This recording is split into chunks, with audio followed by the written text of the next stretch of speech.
hard and you have to dig in to get it done, I think it reveals who the kind of the vicious competitors are, and we need more of those. I don't expect every possession to be perfect, but we will continue to demand competitiveness and executing very basic things defensively, and if you don't do it, you can't play. The Utah Jazz lose to Portland Trailblazers 136-134.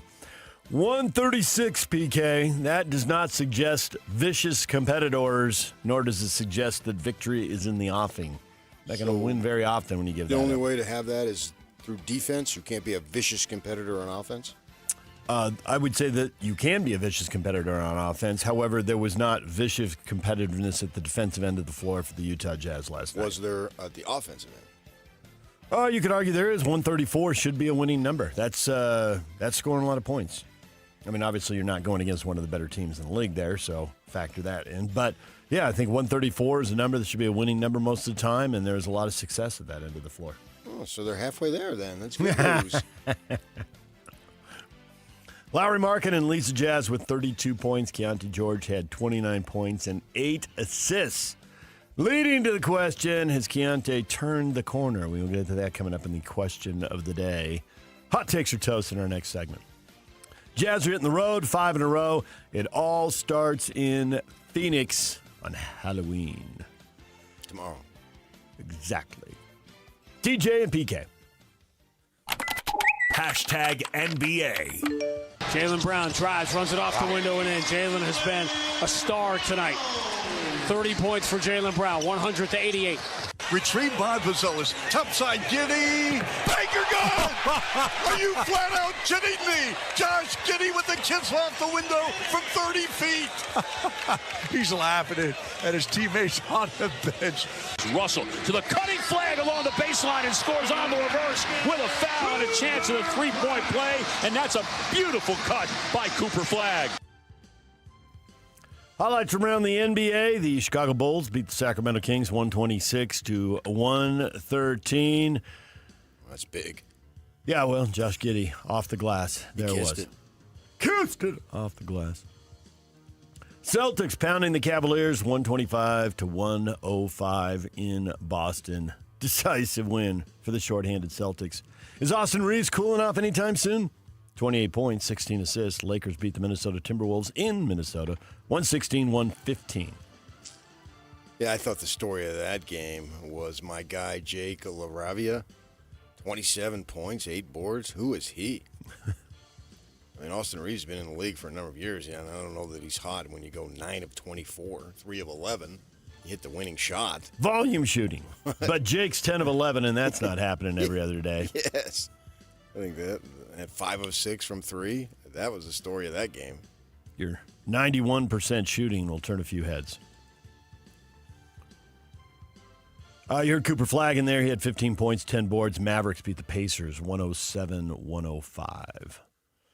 Atlanta Hawks star Trae Young avoided an ACL tear but is set to undergo an MRI after sustaining a right knee sprain as the Hawks beat the winless Brooklyn Nets 117-112. Well, if he can be in the lineup, I really expect the Hawks to take off. Do you expect the Nets to be in consideration for one of those 4 spots that has the best odds at the lottery? Absolutely. Yeah. Nets, Wizards should be there, although they won a game here early. I think Wizards are a little bit better this year. Pelicans are off to an 0-4 start. How bad are they going to be? Yeah. Mostly getting blown out. How did Zion do? Did he play? I don't know how many Zion has played through the first 4. Did he play last night is what I meant. Against the Nuggets? Let me check for That'd you. be no. No. I check all the box scores before I go to bed. So how many games has he played this year? How much is he sitting? Because to your point, the more he sits, then the worse they get. He's played 3 of the 4. Man, he's gassed. Ha! DJ and PK. Hashtag NFL. I feel very confident about it, and would expect him to be out there Thursday night. Ravens coach John Harbaugh confident. Lamar Jackson playing well. Ravens and Dolphins set to kick off tonight. Amazon Prime, 6:15. Ravens have dug a big hole here at the start of the year. 2-5. Can they climb out of it? New Orleans Saints coach Kellen Moore said the plan for the franchise is to start Tyler Shuck the rest of the season. They are 1-7 with Spencer Rattler starting, so they move on. Not just for a week, but for a couple of months here. Atlanta Falcons coach Raheem Morris expressing optimism that Michael Penix Jr., the starting QB, returned to action this week after sitting out with a bone bruise in his left knee and a loss to the Dolphins. Get him back.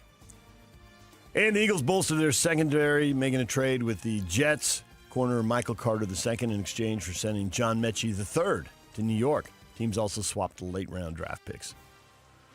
DJ and PK. Hashtag college football. Utah quarterback Devin Dampier is not on the team's initial availability report released last night, suggesting that he is healthy and will start Saturday. Depending, I guess, on how much stock you want to put in the availability reports, especially early in the week. But that's what it looks like now. Well, should he start? I don't know. I think he will be available. He was available last week. Why wouldn't he be available this week?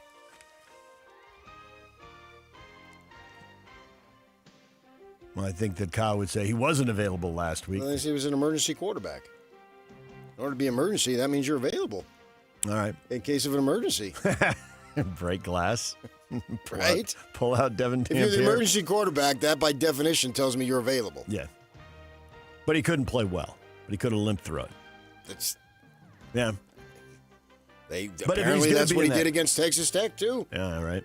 They ended up regretting that. Or at least Kyle did. Oh, you think he regrets it? Did he say that? Or you? No, I think he regrets that he wasn't healthy, that he was limping. Oh, well, I know he regrets that he wasn't healthy. Limping cost him the game, yeah.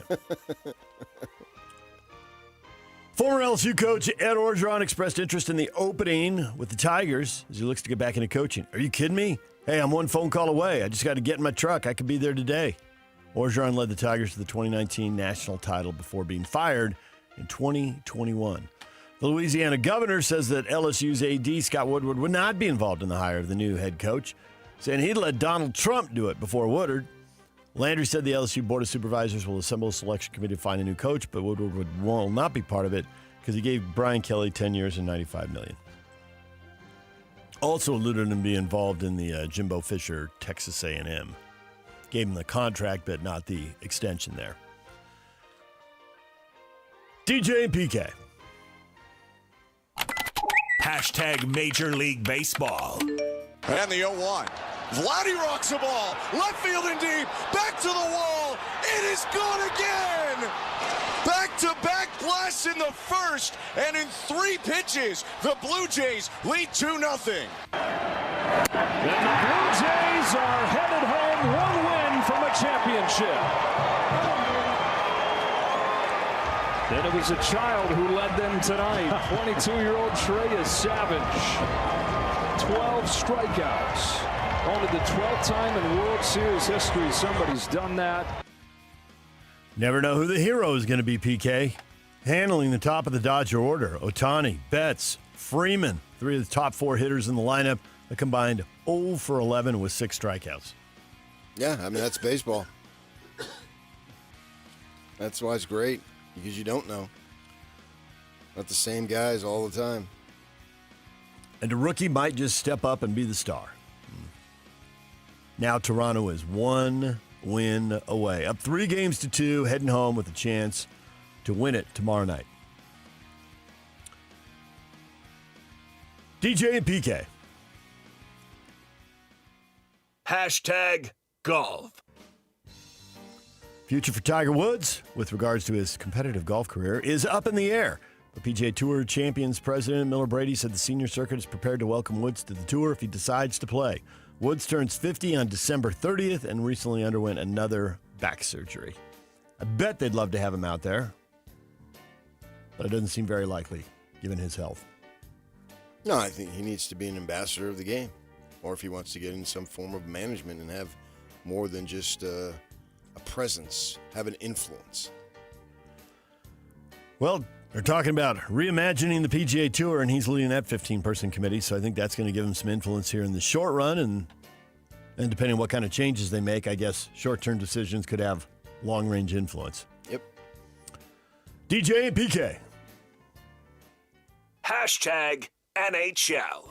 I'd like everyone to know how grateful I am to be in this position and this opportunity. I would like to thank Ryan and Ashley Smith for believing in me and giving me this opportunity, and I'm going to do everything I can to make sure that they made the right decision. And I'd like to thank Bill, Bear, Luds, Chris for everything you guys have done for me, and I love it here. It's the best time I've had playing hockey. The fans, the facilities we have are second to none, and the team we have with Gunther, Keller, Sergey, core we have here, it's a special group, and I'm excited to add to that. And the way we're playing and the team we have, we're going to be a dangerous team to stop. There's Utah Mammoth star center Logan Cooley getting an 8-year, $80 million deal yesterday. You heard the press conference at the end of our show in the final hour. He's leading the team with 8 goals. He's leading the team with 12 points, and they're battling Colorado at the top of the Central Division. So everything's coming up roses right now. I thought it was a recruiting game. I love the facilities. I love my teammates. I love the coaches. But he's 21 years old, so he's a college-age kid. Yeah, this version of it. Yeah, way to go, youngster. You're financially set, and you're happy. What more do you want? Doesn't sound like he wants more. Nope. Sounds like he's in a good spot, and he knows it, and he sounds pretty grateful for it. Yeah. So. Now it's just about winning. Dallas Stars lock up star defenseman Thomas Harley. 8 years, $10.5 million, and a full no-trade clause in the first 3 years of the deal. That's the NHL news. That's what's trending. Brought to you by Shamrock Plumbing. There's no job too big or too small. Get the personal touch with Shamrock Plumbing. Barry Trammell, sports columnist for the Tulsa World, coming up at 8 o'clock this morning. Question of the day, Keontae George and the Utah Jazz. Next, stay with us. And now, a look at traffic from the KSL Traffic Center. Got a crash northbound Bangor Highway at 3100 south in West Valley City, along with also one at the 201 freeway. Vehicle fire on southbound Bangor Highway at 9800 south has the exit closed in that area. And I-15 northbound has rush hour delays from Lehigh all the way into Murray this morning. So today is brought to you by Advanced Window Products, offering Graver window coverings, high-end quality with the best warranty. Save 30% off when you mention KSL. Go to advancedwindows.com. With your KSL traffic update, I'm Jake Hatch here on 97.5, the KSL Sports Zone.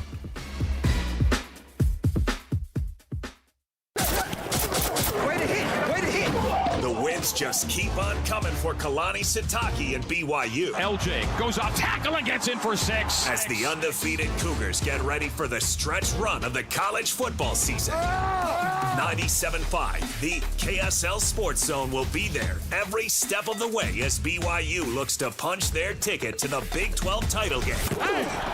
And a spot in the college football playoff. Your home for the best coverage of Cougar football is live, on air, online, and on the KSL Sports app. This is 97.5, the KSL Sports Zone.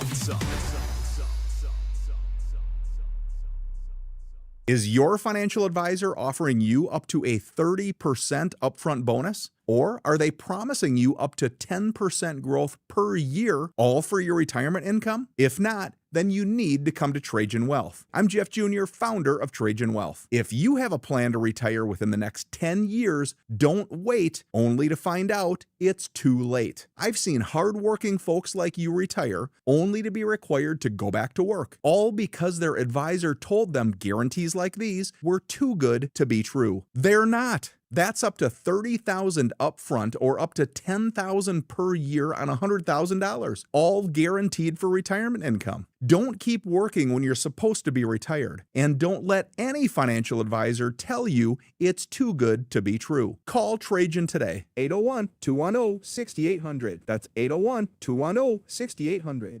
Annuities, non-advisory products. DBA Trajan Wealth Insurance Solutions. Additional disclosures at TrajanWealth.com. The Missionary Starter Package now at Mr. Mac is everything a missionary needs at an unbeatable value. It includes 1 slim or modern fit suit, 4 and collar stretch shirts, 3 Teflon treated washable ties, 1 mission belt, and a pair of Echo or Johnston & Murphy walking shoes, all for just $695. Fit is never a problem at Mr. Mac with free in-store tailoring. Ask for the Missionary Starter Package at all 9 Mr. Mac locations. Every time I turn around, my friends at Pure Talk give me one more reason to feel good about switching. This month, for instance, they're supporting Canines for Warriors, a terrific organization that trains rescue dogs and then pairs them up with combat veterans struggling with PTSD. The result? They're saving lives on both ends of the leash. This is why I switched to Pure Talk. I like being in business with an American wireless company who shares my values. Yeah, I appreciate unlimited talk, text, and plenty of 5G data for just $25 a month, and I bet you will too. But I think you'll really appreciate doing business with a company who gives back to the men and women who volunteered to defend our country. Just dial pound 250, say micro. With Pure Talk's U.S. customer service team, you can switch in as little as 10 minutes. Again, dial pound 250, say micro, to switch to an American wireless company who actually stands for something. Pure Talk. Make game day yours with the Utah Mammoth app. Get your tickets, order food and drinks without leaving your seat, track live stats, and stream every game with Mammoth Plus, all in one place. It's the ultimate game day essential, designed for Mammoth fans. Stay connected to your hometown team and never miss a moment. Download the Utah Mammoth app today on iPhone and Android. Turn on push notifications and make every day game day. Tusks up. If you're getting new gutters, make absolutely sure that you don't get screwed. I mean literally, don't get screwed. Tim Jr. here from RGS Exteriors. And every single gutter company out there uses screws to hold their gutters together at the corners and downspouts. They use screws because they're fast and cheap and easy. But man, they're terrible for your gutters, aside from possibly cutting your hand. They also loosen and corrode over time because they're not made from the same metal as the gutters. At RGS Exteriors, we've been installing gutters for 70 years now, and we don't use screws.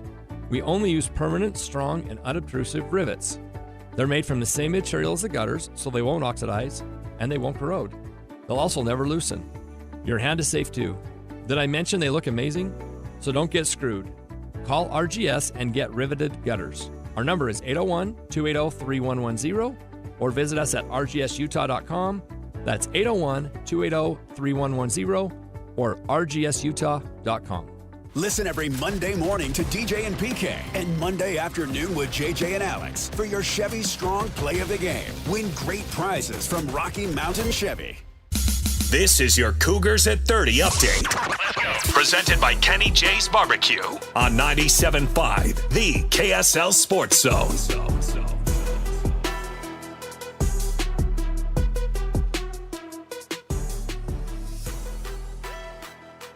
Kalani Sitake asked how Bear Bachmeier has developed so quickly, leading the Cougars to an 8-0 start.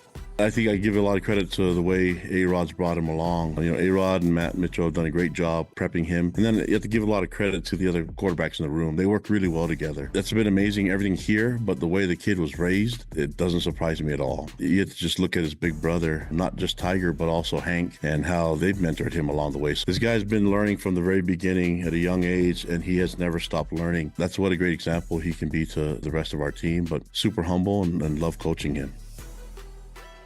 This Cougar Update brought to you by Kenny J's Barbecue. Kenny J's Barbecue will cater your work parties, luncheons, weddings, family get-togethers, and holiday parties. New catering clients get 10% off their first order.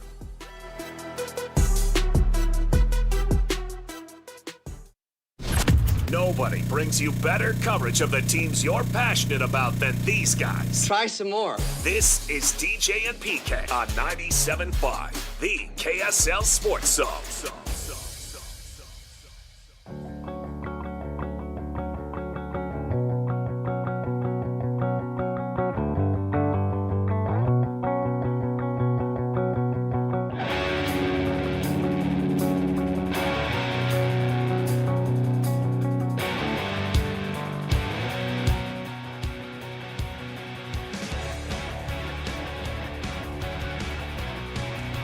KSL Sports Zone is hooking you up with tickets to Saturday night's game, Utah and Cincinnati. Tune in tomorrow, every hour for a Utah keyword. When you hear one, text it to 57500 for your chance to win. The more keywords you catch, the better your chances to win. Find all the details at KSLSports.com. Utah-Cincinnati tickets all day Friday on 97.5, the KSL Sports Zone. I can't believe I have to work Platyhelmentes into a sentence. You will, though. It's a gift. You can't help it. And rigmarole. Rigmarole. Question of the morning. Prepare your hot takes. Has Keontae George turned a corner with his game? Catching your attention with some of these numbers, PK. He's scoring it at a higher clip. Yeah. 22 points a game, up from 13 his rookie year, 17 his second year. And I'm not so concerned about that. I mean, I know that's what you would go right to. I would expect that, and that's not a slight or not a mock. So just relax over there before you get all excited. Too late. I'm excited. I mean, that's what you go to. No. He's talking about his interviews. Ben posted a thing where Ben's asking him questions about that, and he's talking about sports psychologists and that type of thing and what that means and how that can be beneficial to him to understand all sorts of things relative to his game, to his life. It just seems like there's a greater sense of maturity, and he's still only 21 years old, I believe. That's crazy to think. But the way he's talking, the way he's acting, the numbers, fine. That's not where I'm going with it. But if you want to go to numbers, which you usually do, that's great. I see him as just you see an increased sense of maturity, which will be reflected in his play on the court. Yeah. So you think he's figuring something out here? I think that it seems to me that's extremely apparent that that's the case. I mean, sure, it's only 4 games, and he's averaging like 22 and 9. That's great. But what is the ability to have it be sustained? Will Hardy was talking about that as recently as last night, as you would say. And he was talking about basically anybody could have a game. Anybody could have a night. We just talked about the Lakers kid, right, where he goes 10 of 11, 5 of 6 from 3, and scores 27 points. Wow, that's great. And it was great, no doubt about it. Now, what are you going to do about it to make sure you manufacture that type of effort, that type of performance, as much as you are humanly possible to be able to do that? And that's what it's about for Keontae George here in his 3rd season. What is he? What is his makeup? What does he do? And all the things that go around the, let's say, 35 minutes that he plays, whatever it is, that's in the position for him and his mind frame and everything he did to put himself in that position to be able to succeed. It's not just his raw ability, because most guys at this level have raw ability. You're not getting drafted if you don't have raw relatively ability. in the same pool, basically. But what differentiates the great ones, the consistent ones? What differentiated Stockton from one of the other players of his era that may have had similar talent, right? How did Stockton be able to squeeze just about every ounce out of that tube that he had? You'd have to use phrases like mental toughness. I would absolutely use the phrase attention to detail. Like Stephon Marbury comes to mind. Had a lot of talent, but more of a shooting star. Here he comes, there he goes, and didn't have the staying power. Right, and there was a lot of hubbub around him. Yeah. And at times he really was good, but did he manifest it 10, 15 years? No. I don't know what was going on there. That's just a name that came to mind. But what I know close up, because we were here, is Stockton got to a peak. Yeah. Got to a peak level of performance and was able to stay there night after night, year after year. And he knew what it took. Right. And he did it until he literally couldn't do it anymore. Yeah. And what is George going to do to be able to get as close to what he is capable of doing? That's a fascinating development for someone who's already been in the league for 3 years and is only 21. Well, that's relatively new. In Stockton's day, you didn't do that. He played all 4 years, obviously, because we're going back 40-plus years now. Well, now in today's world, you don't do that. So he's still plenty young, but we've seen significant growth in his game, which has to then parallel significant growth from the mental aspect of it. You got to have the same. I would say those clips, which you've seen, I've seen, they're out there on social media. The stat that parallels that, I think, is the assists, his ability to run the offense. He looked terribly confused. I'm not sure I knew what he was thinking about. I'm pretty sure he wasn't thinking about the right things when he brought the ball up way too slowly, didn't get the team into the offense. And the fact that he's gone from 4 or 5 assists tonight to 9, well, first off, he has the ball in his hands a lot. So some of that's going to come your way. But that kind of improvement, I mean, if you'd asked me last year, do you think he's going to average 9 assists a game next year? And granted, we're only 4 games in, so let's see if he sustains it. But the answer would have been absolutely not. And I think what you're talking about as far as him figuring things out and him growing up, this is a process a lot of players go through. But when you go through it on a veteran team, it's not as obvious to the fans and media because we tend to be watching the veterans who are playing the big minutes and help the team win. But in a rebuild like this where they're throwing all the young guys out there, it's much more noticeable because we're staring at them every night because they are the guys playing 35 minutes. And so we're breaking down what they do. So it's a little more front and center here, but I think clearly the way he's running the offense and piling up the assists, he's seeing the game and thinking the game more clearly. And to whatever degree that has to do with sports psychologists, focusing your mind, realizing what's really important, realizing what distracts you, and maybe why it distracts you and how to deal with it so it no longer distracts you. And get Riley back on here and explain to us how all that works. I'm not exactly sure I know, but I think it does work. You know, the mind's more clear, you're more focused, you're not distracted by whatever. And I like the way you phrased the question. Has he turned a corner? I do believe he's turned a corner. Has he turned the corner? No, I wouldn't say that. But that's not the question. The question is, has he turned a corner? I think, yeah, he's turned a corner. There's clearly some improvement going on. And as much as we want everything all at once, and, you know, he's shooting 22% from 3, everybody, he's got to shoot the 3 better, and even the 42% from the floor. But Will Hardy has told us more than once, so we ought to listen. He's told us more than once. I think he was talking with Kessler a couple years ago, and Kessler came out, I want to fix this, I want to fix that. And he's like, we're not going to fix 9 or 10 things in one summer. We're going to fix 1 or 2 things. And then we'll fix 1 or 2 more after that. But we're not going to fix 10 things all at once. So I think with Keontae, hey, it's not a finished product. It's not a perfect product, but he's still only 21, and there's a couple things that look better, and to your point, sound better. Yeah, to me, he doesn't have a stat connected that impresses me. Even the assists. Well, Collier's not playing. Somebody's got to get him. Yeah. And so he's taking up the slack, and the ball is in his hands. So statistically, I'm not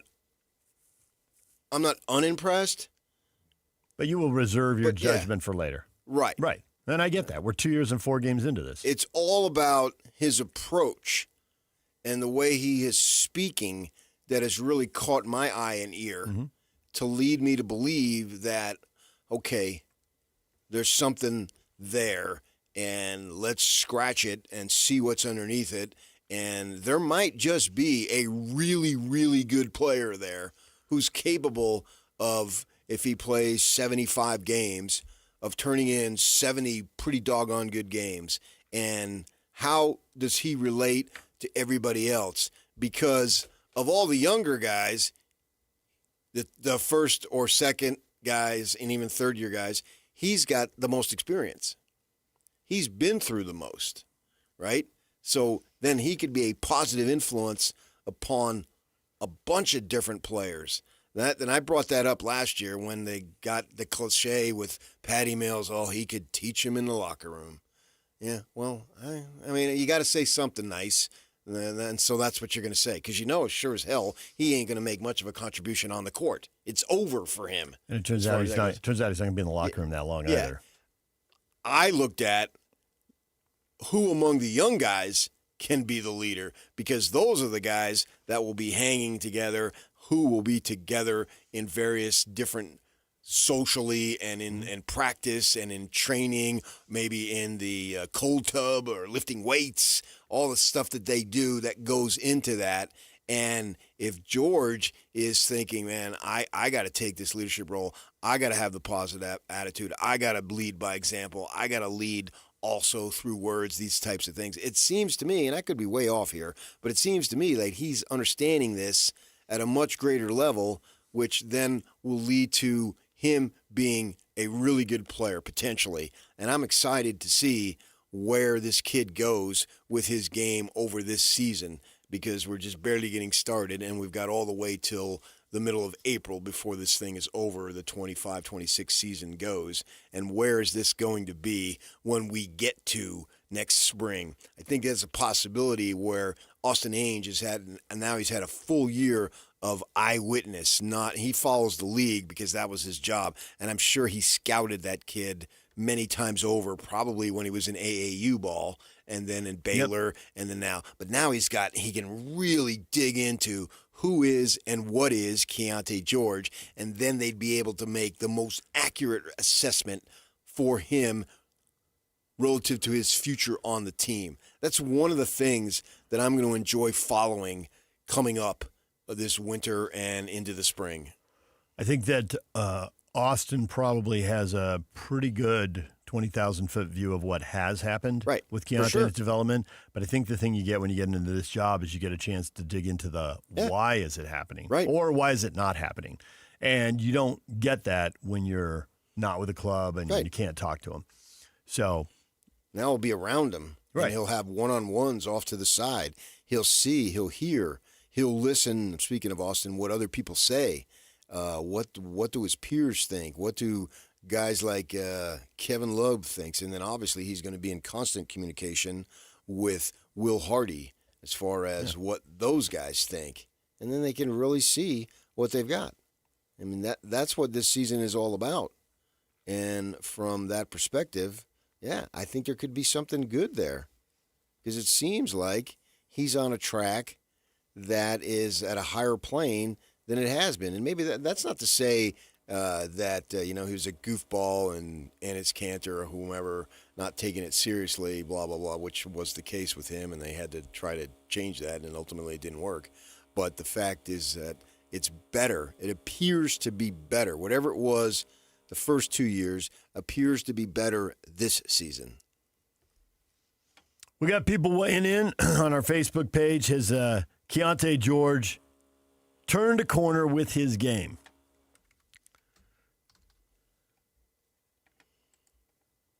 And of course, it locks up as I go to read them. Well, yeah, but I think it's there. A corner, yes.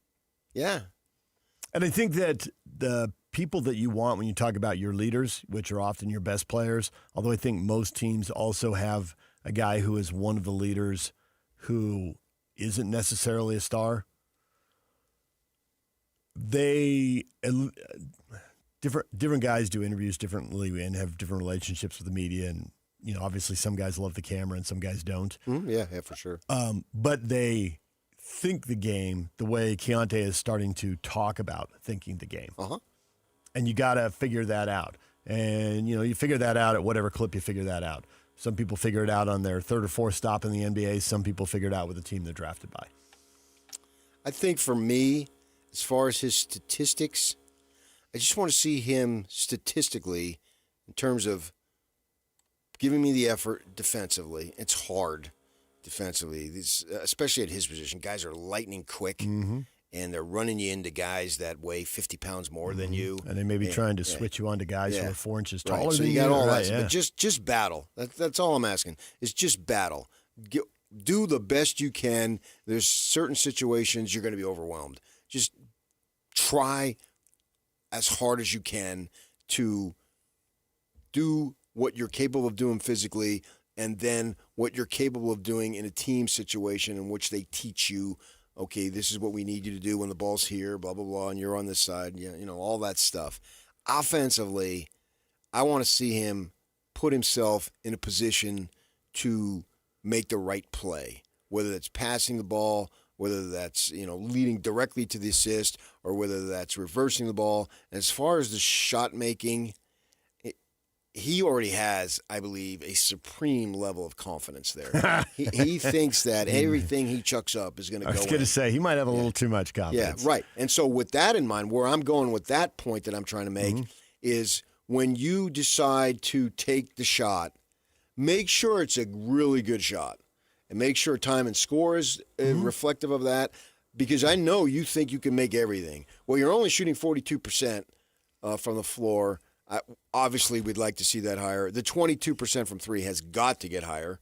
I mean, that's around there around Collier, and that's not near good enough. Not going to do it. But take the right amount of shots as they're available. So you look at last night, right? He's 6 of 14. All right, that's 43% if you round up. I could kind of live with that.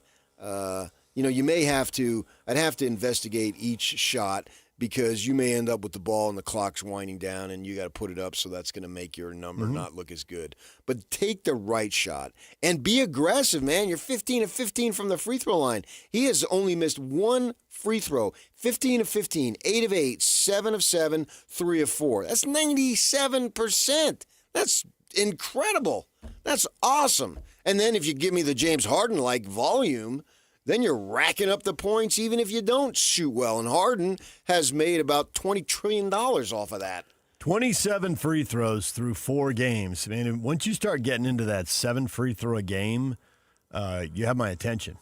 And Harden at his peak was up around 10 a game. And if you look at the free throw attempt leaders, it's like the All-NBA team. Because Doncic is going to be up there with the free throw leaders, and Durant will be up there. Harden has been up there, and he's won his multiple MVPs. You keep going through the guys. Tyrese Maxey gets to the free throw line a lot. He's scoring just bucket after bucket after bucket in Philly. He's established himself as a star. Yeah, for sure. Yeah, I mean, the best players get to the free throw line, and they're ruthless once they get there. So, absolutely, that's a big step forward. And I think as far as the shooting, I do think a lot of that is confidence and shot recognition. If you're taking 10 shots a game, and he's taking more than that, but just to work in round numbers, you're taking 10 shots a game and you're shooting 40%. If just once a game you pass on a shot that's a little on the questionable side, you can go from 4 of 10 to 4 of 9, and you go from a 40 to a 44% shooter. And what you said about 43, I think, is exactly the way NBA people look at it. They want people shooting 45%. I can work with that. You're at 44. We can work with that. You've improved. But they look at guys who are shooting 39 and 40%. You're not efficient enough. That will get us beat. That will cost me my job. Next. That's how they look at 39 and 40%. So that's where he was his first 2 years.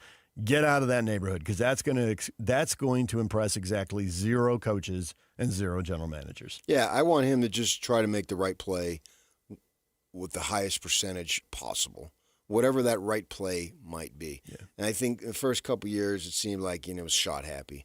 And I can remember sitting in an airport talking to Austin Ainge, and I'm talking to him when he was at BYU, and I'm saying, why don't you shoot more, man? It seems like to me this team needs you more offensively. And he said, well, remember, we were sitting there. I remember distinctly. I believe we were in Detroit, of all places, right? Well, you connect through a lot. It must have been some East Coast trip.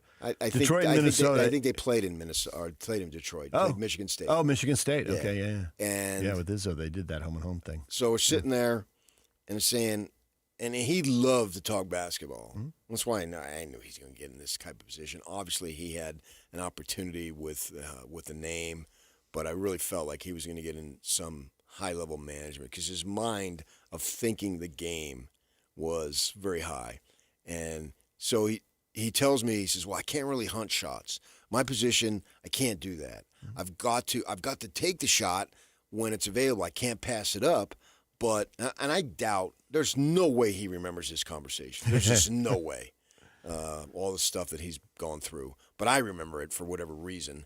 And he said, I can't hunt shots. And I'm thinking, why the heck not? CYOPK comes out. Hunt them all you want, man. Other guys are doing it, and you're a pretty good shooter. But if John Stockton's listening to this conversation, he goes, and that's why Austin's an NBA executive, and that's why PK does the radio. And I'm thinking, yeah, jack him up, man. And he's talking about the position, and he's breaking it down about what he needs to do, who he needs to be getting the ball to, all these types of different things here. And that was then, so we're going back 20 years, and the game has evolved a lot. I mean, Keontae's position is a shooting position more. It's still not a passing position, but it certainly is more of a shooting position than it was 20 years ago. And that's probably happened for a lot of reasons, but I think one is there's so many pick and rolls. And what Austin said still remains true. You've got to get other people involved. You can't be hunting shots. But when you run a pick and roll, the first thing that happens, they got to decide to go over or under the screen, right? If they go under and you're a good shooter, that's a shot Austin's talking about, and you got to take it. And if they follow you and you're able to beat the big and get into the paint, well, again, are you going to the rim for a shot? Are you shooting the floater? I think the shots, because of the way the game is played, present themselves much more quickly than they used to. And what's ironic is Stockton ran a lot of pick and rolls, but was still trying to involve other people. Because he ran an offense where, and they run just pick and rolls. He would run a higher percentage of them now. But in that era, he ran more pick and rolls than most point guards. Yeah, and he had an animal there to get him the ball. Yeah. I mean, say what you want. Stockton's going to find Malone. He knows where the advantage is. That guy was a beast. He was. So, and if you could get him a dunk, you weren't taking a 15-footer when he came off the screen and the big man wasn't there. I mean, he was huge. But agile. when a trip to the NBA Finals was on the line, he did come off the screen and he did take all the shots. And everyone remembers the shot at the end of the game in Houston. But Stockton was on fire that whole fourth quarter, and all they did was run pick and rolls, and he came off screens and took shots. Now, why didn't they do that more often, and why didn't he do that more often? It's a whole nother show. But I think the opportunity is there for the guys of this generation because they're running so many pick and rolls, and that shot that they should take can be right in front of them on the very first action if it's defended poorly. Right. It's right there for them. But to your point, there's a bunch of things that he needs to improve, but to improve all those things, you got to probably unlock the stuff he's talking about that Ben posted about. So go find that. And it's not just what he says, but it's also how he say it. He's clearly making an effort to do the right thing. And if you watched him play the first 2 years, you could get pretty frustrated because you're like, you're not doing the right thing. And what you're doing isn't going to work, right? But when he starts thinking differently, and you got to remember they are pro athletes and they are tall and they make a ton of money, and that doesn't make him 28 years old. The only thing that's going to make him 28 years old is 7 more years.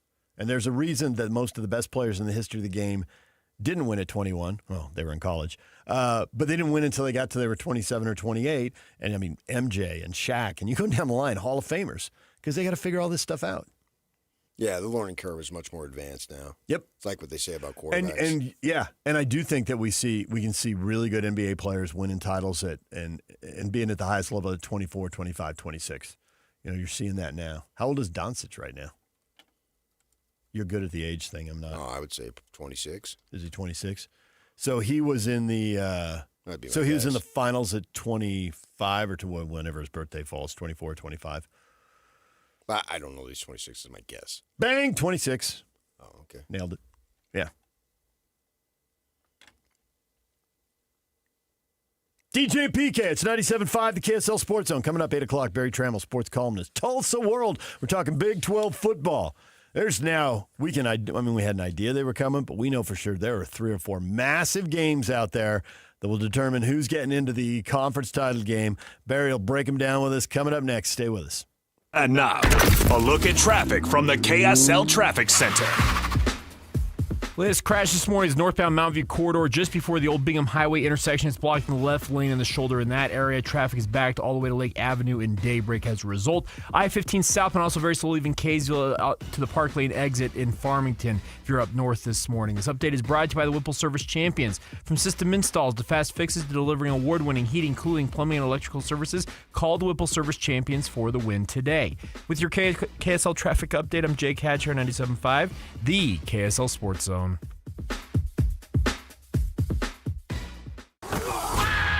It's game week for the Utes, and the KSL Sports Zone is getting you ready for kickoff.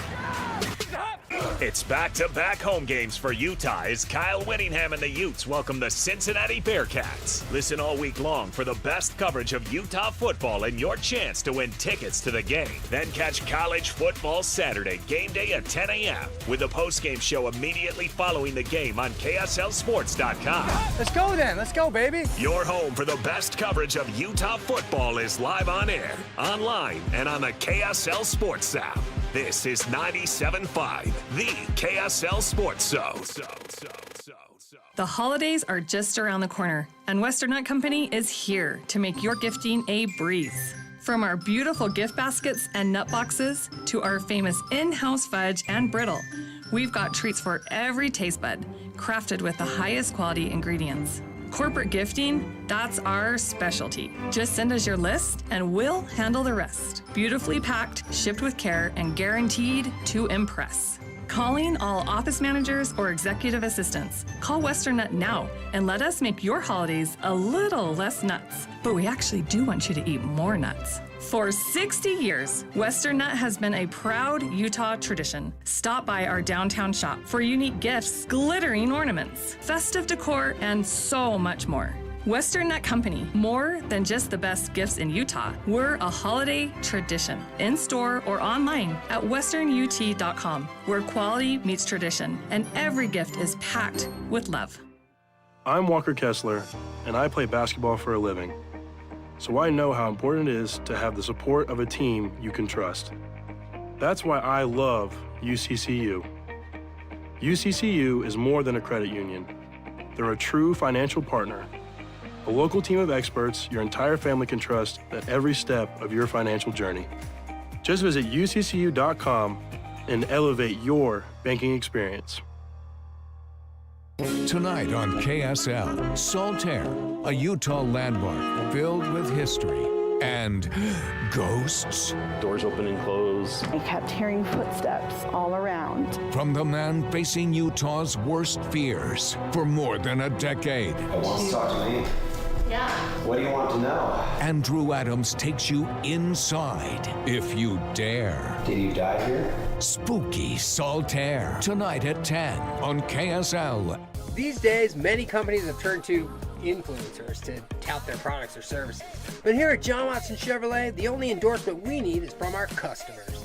Because of their feedback, we're proud to be Utah's best reviewed Chevy dealer.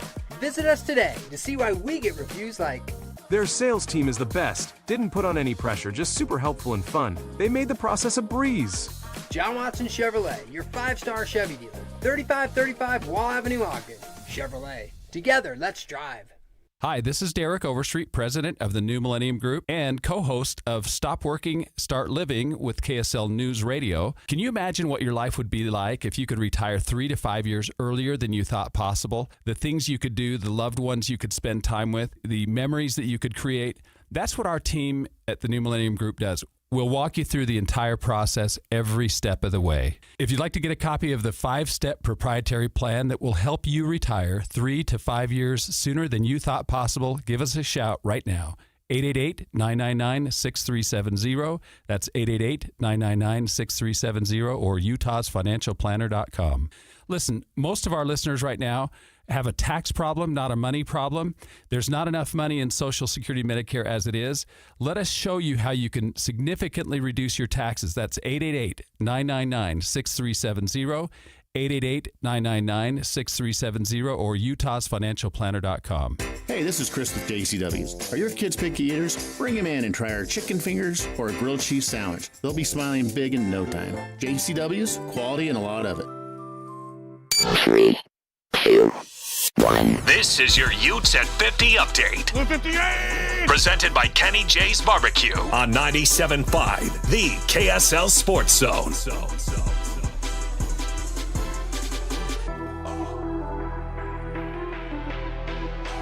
Utah Get Radio, Cincinnati, Kyle Whittingham, and what stands out about Bird Ficklin? His composure, he's just unflappable. Nothing bothers him. He is an intelligent young man, extremely intelligent. He's got pretty much the whole offense at his disposal, and that's saying a lot for a true freshman, and he's so athletic. This Ute Update is brought to you by Kenny J's Barbecue. Kenny J's Barbecue will cater your work parties, luncheons, weddings, family get-togethers, and holiday parties. New catering clients get 10% off their first order. This is Utah's best coverage of the Utes, Cougars, Jazz, and Mammoth. Here we go. From the guys who have been there for all the biggest moments in Utah sports history. You're listening to DJ and PK on 97.5, the KSL Sports Zone.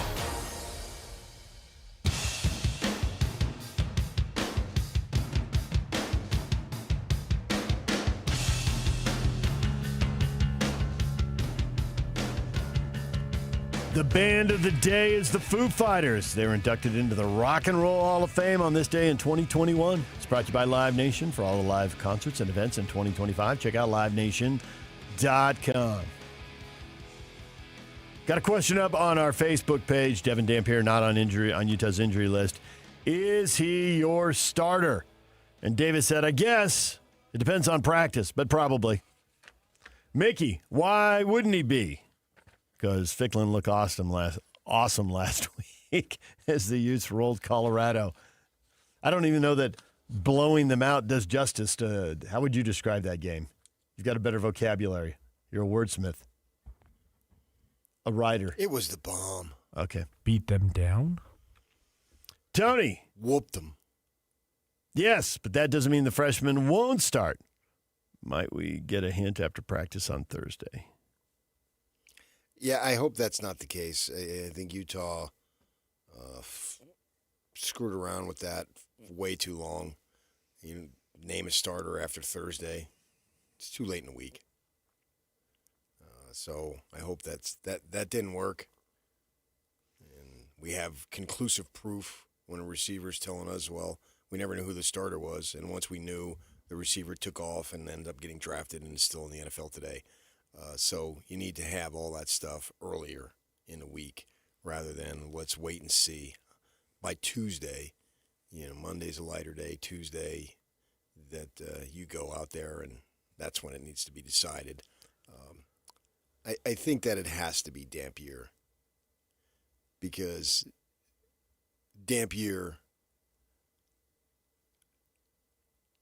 the funny thing is you can't really say I suppose he earned it, but it seemed like it was given to him the second he decided to commit to Utah. And I know that's, nothing's given. Well, but it was given. It was given to him. Yeah, it was just so clear that the other guy's a true freshman, and the offense inside and out. I mean, it's just such a big lead. He hadn't taken anything. He hadn't done anything. But it was still given to him. Yeah, it was. You can justify it any way you want. It was given to him. But we all knew who it was going to be. Yeah. We had zero doubt. So with that in mind, statistically, the game against BYU, they were better. Don't turn the ball over and don't get stopped on fourth down. Yeah, there's the game. So what you're looking at was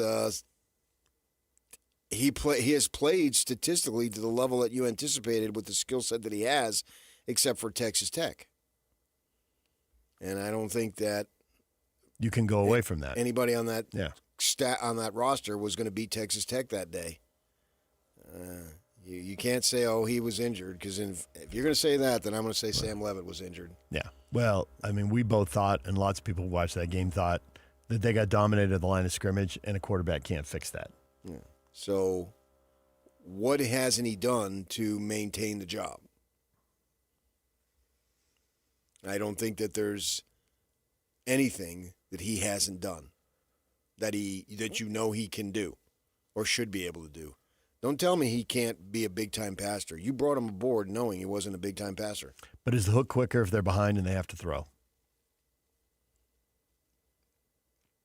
I'm not talking about being down 4 points in the second quarter. But if you're down 2 possessions in the fourth quarter. Well, why are you down 2 possessions in the fourth quarter? I need to know that.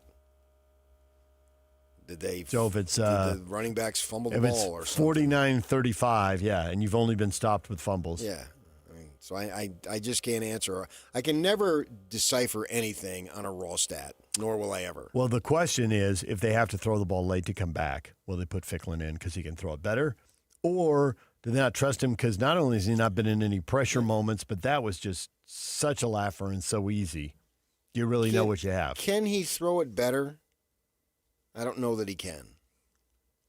It has to be completed. This isn't a punt, pass, and kick contest. Punt, pass, and kick.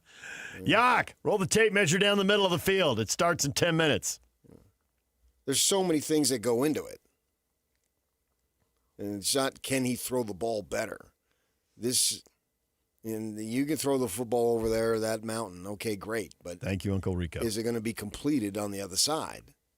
What is the defense doing? Is the young man prepared for levels of defense? There's a lot of questions that go into that. But to me, it makes sense that Dampier is the starter. I think you were going to beat Colorado no matter who you put out there. Yep. So with that in mind, who gives you the best chance to win? And I think right now it's Dampier. If the game dictates otherwise, okay. Greg says Utah faces a tough choice. Go with the preseason Heisman quarterback or go with the quarterback who would have beat BYU if he had started. When you have 2 QBs, you have 0. Well, I think that a lot of sarcasm in here. I think every roster needs 2 QBs. You need to be one in the waiting and one who's allowing you to be competitive right now. I think it's a requirement. So that cliche is out the window because of the nature of the kids getting hurt. Yeah, your odds of getting through a season with a quarterback healthy, not good. BYU might be about to do it for the 2nd straight year, but the odds aren't good. And then you look at that, and they are about to do it, maybe, hopefully for them, and that leads to success. Devils going through hard times now. I saw a stat when they have Tyson and Levitt playing together, they're 15-2. When they don't, they're like 1-4. Sucks for them. Yeah. But that's the reality of it. But that's the reality. You got an NFL wide receiver for sure, and you might have an NFL quarterback too. And that's the difference between winning and losing. It is. And there you go. And Dillingham's in his 3rd year there, and they had major quarterback injuries the first year. Wasn't it like 5 or 6 guys? Oh, yeah, they were using and tight they were ends. moving tight ends. Scatterboo played quarterback. Yeah. And so that season was a disaster. Yeah, they didn't have the talent. They had a season where the quarterback was mostly healthy. All except for one game. And they won the conference. Yeah. And now they were 11-2 with him as a starter. And now they're 5-3, and the 8 games are basically breaking down on his availability. Yeah. So you need to find a way to get that. But the way it is today with the transfer, that second quarterback is probably going to be a younger kid. Utah has an opportunity here to have this thing set up. Because they do have a veteran and they do have a younger guy. Yeah. And that's exciting for them. They won a game without their starting quarterback. So then you've got a kid coming back that, you've given him a little bit of experience, next year a little bit more. And then the kid, if he stays, knock on wood and all that stuff, you're ready to go. And then at that point, you got to get somebody else who is in the spot that Fickler is in right now. Yep. Or you're going to suck. There's no other way around it, which is what happened last year. So to me, Dampier still has earned the right.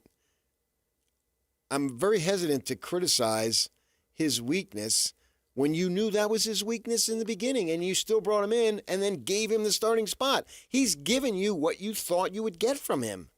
I don't see how you can argue that. Yeah. So, of course, he should be. And if in the context of the game, things change, okay, I still think we'll see Ficklin. There'll be a package There's for him. no turning back from him now. No, there'll be some way to include him in the game. They have to. Yep. He's too much of a threat and a weapon. Yep. Yeah. That's absolutely on the table. Yeah. It's not about giving him a series. It's about spotting him in a position where he can succeed and do some things that can throw off the defense and all that stuff. Yeah, I'll be surprised when they hand out that final stat sheet if his name isn't on it. Yeah. How he contributes exactly, but there'll be a way. You'll see him on the field, and he'll do something positive for the team. Yeah, I think so. DJ and PK, Barry Trammell, sports columnist for the Tulsa World, coming up at 8 o'clock. That's next. Barry Trammell's next. We're talking Big 12 football. Stay with us. Want to get the latest info on Utah's newest sports franchise? Sign up for the Utah Mammoth newsletter. Get exclusive analysis, plus the latest news and notes on the Utah Mammoth. Sign up today at KSLSports.com for the Utah Mammoth newsletter. Tim Jr. here from RGS Exteriors. Did you know that we offer 3 distinct styles of gutter protection? Each one meant to handle a specific leaf problem. You might not even know there are different styles of gutter protection, but there are. And if you pick the wrong one, it could be a huge waste of money. Now, the big gutter guard companies won't tell you this. They try to sell you a one-size-fits-all gutter guard. And it could be completely wrong for the amount and types of trees and leaves you have. Not RGS Exteriors. We understand which kind of leaf problem needs which kind of gutter guard. We'll do an in-depth evaluation to assess the types, locations, and numbers of trees in your yard. Based on that data, we match your home to the right gutter guard. So don't risk wasting money on the wrong gutter protection. For a free evaluation and estimate, call RGS Exteriors at 801-280-3110 or visit rgsexteriors.com. That's 801-280-3110 or rgsexteriors.com. It might only be October, but Utah is getting ready for a brand new immersive holiday tradition in South Jordan. Step into the magic and holiday lights at the ballpark at America First Square, sponsored by Mickey Couture. A walk through winter wonderland like no other. Dazzling lights, festive music, and family fun for all ages starting November 14th. Reserve your tickets now at the ballpark at afs.com. Make this season unforgettable by celebrating Utah's newest holiday tradition. Holiday lights at the ballpark. Stay up to date with everything Utah Jazz related with the new Jazz Notes newsletter. Get draft updates, analysis, and be the first to know about every off-season move. Visit KSLSports.com to sign up for the Jazz Notes newsletter. You gave years, maybe decades to your job. You showed up, worked hard, and planned for retirement. But now, the company's changed. Or maybe you've taken a buyout or been forced into early retirement. So, what happens next? I'm Jeff Jr., founder of Trajan Wealth. And if you've built up a 401k or thrift savings plan, now is the time to ask, is that money really working for you? Many workplace retirement plans offer limited options and even less guidance. At Trajan Wealth, we help people just like you roll over their accounts into IRAs with more flexibility and personalized investment strategies built around your goals. For households with $500,000 or more, let us build you a personalized plan. We operate on veteran values, service, trust, and doing what's right. Your next chapter starts now. Call Trajan today, 801-210-6800. That's 801-210-6800. Advisory services offered through Trajan Wealth, LLC, an SEC-registered investment advisor. See website for details. At Tim Daly Mazda Southtown, get any new 2025 Mazda CX-50 for as low as 0% for up to 63 months. And to make it even easier for you to drive away in your new Mazda, you won't pay till next year. That's right, 0% and no payments till 2026. There's no better time than now to get your new 2025 Mazda CX-50. Come in today to Tim Daly Mazda Southtown in Sandy. Some restrictions apply. APR OAC. Not available with any other offers. See dealer for complete details. The Utah Mammoth and Smiths are teaming up to get you to the game with qualifying Smiths purchases. You can score single goal view tickets, hot dog and a bottle of water included for just $15. The catch? These tickets go fast. Download the Utah Mammoth app, enable push notifications, and be the first to know when new tickets are released. Shop at Smiths and snag your seat for $15. Simple. Grab the Utah Mammoth app today and watch for the next release. Tusks up. The KSL Sports Zone and Hercules Credit Union are highlighting people that impact youth sports. Nominate the youth sports volunteer you know for the Hercules Hero of the Week at KSLSports.com. Broadcasting from the Mountain Home Services Studio, this is 97.5 KZNS FM Colbert, 1280 KZNS AM Salt Lake City, and 102.7 KSL FM HD2 Salt Lake City Midvale. This is 97.5, the KSL Sports Zone. Over 2 decades of sports radio dominance in Utah. My favorite. This is DJ and PK on 97.5, the KSL Sports Zone.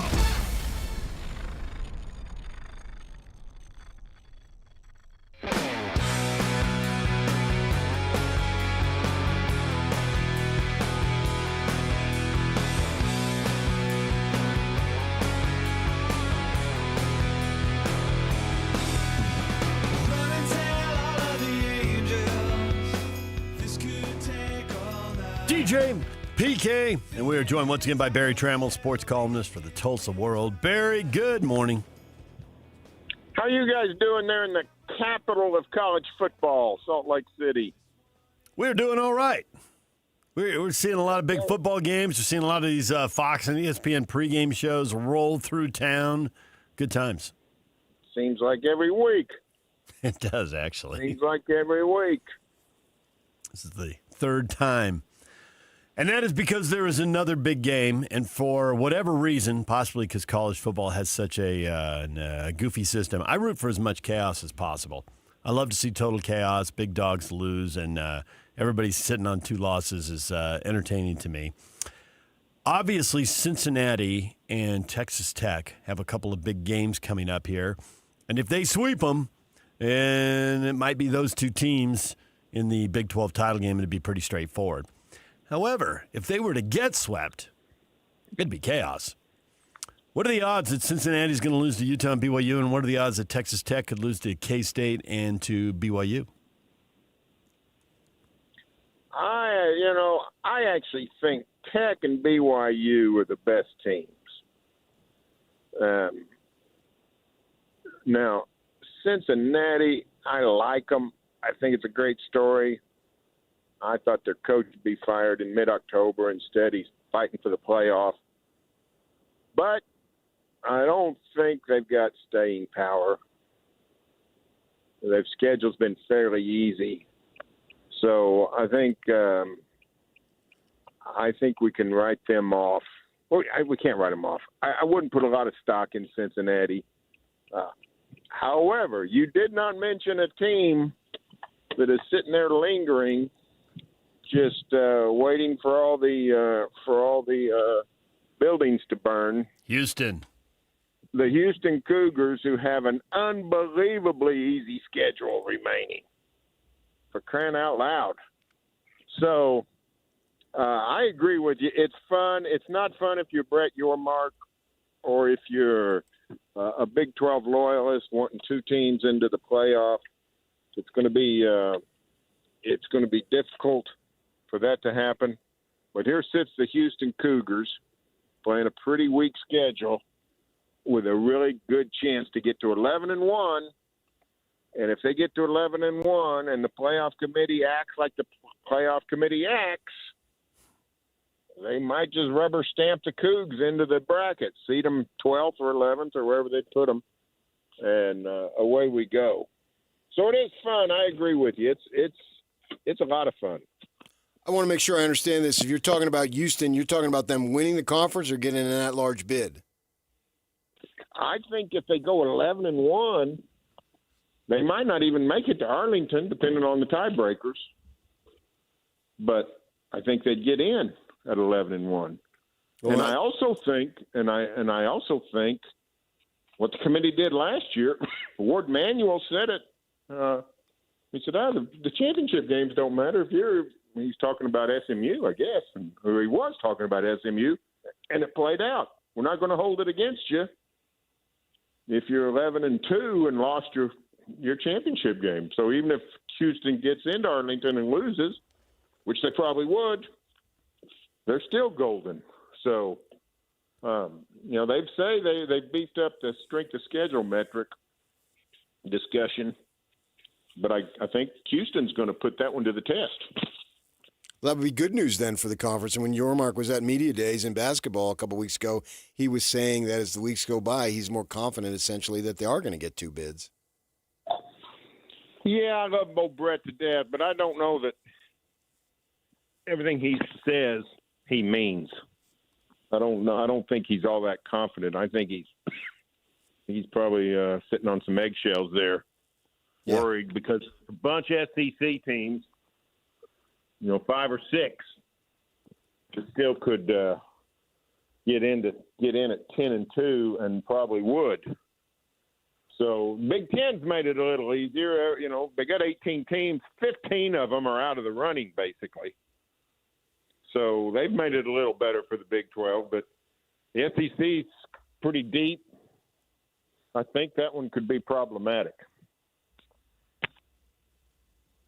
And listen, what American football fan isn't waiting for a first-round match with Ole Miss playing – who am I leaving?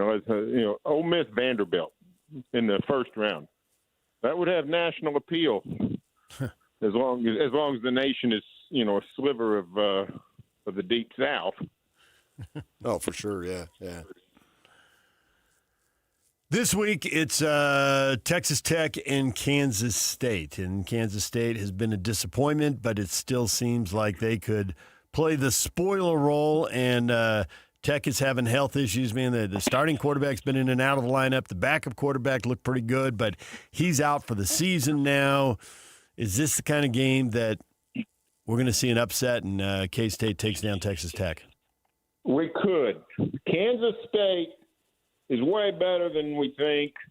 They've got 4 losses, but I looked at it last week. I think it's 13 points. It is. 4 losses are. Yep. And it's a little bit like Kansas last year. Kansas was a good team last year. They just couldn't win close games.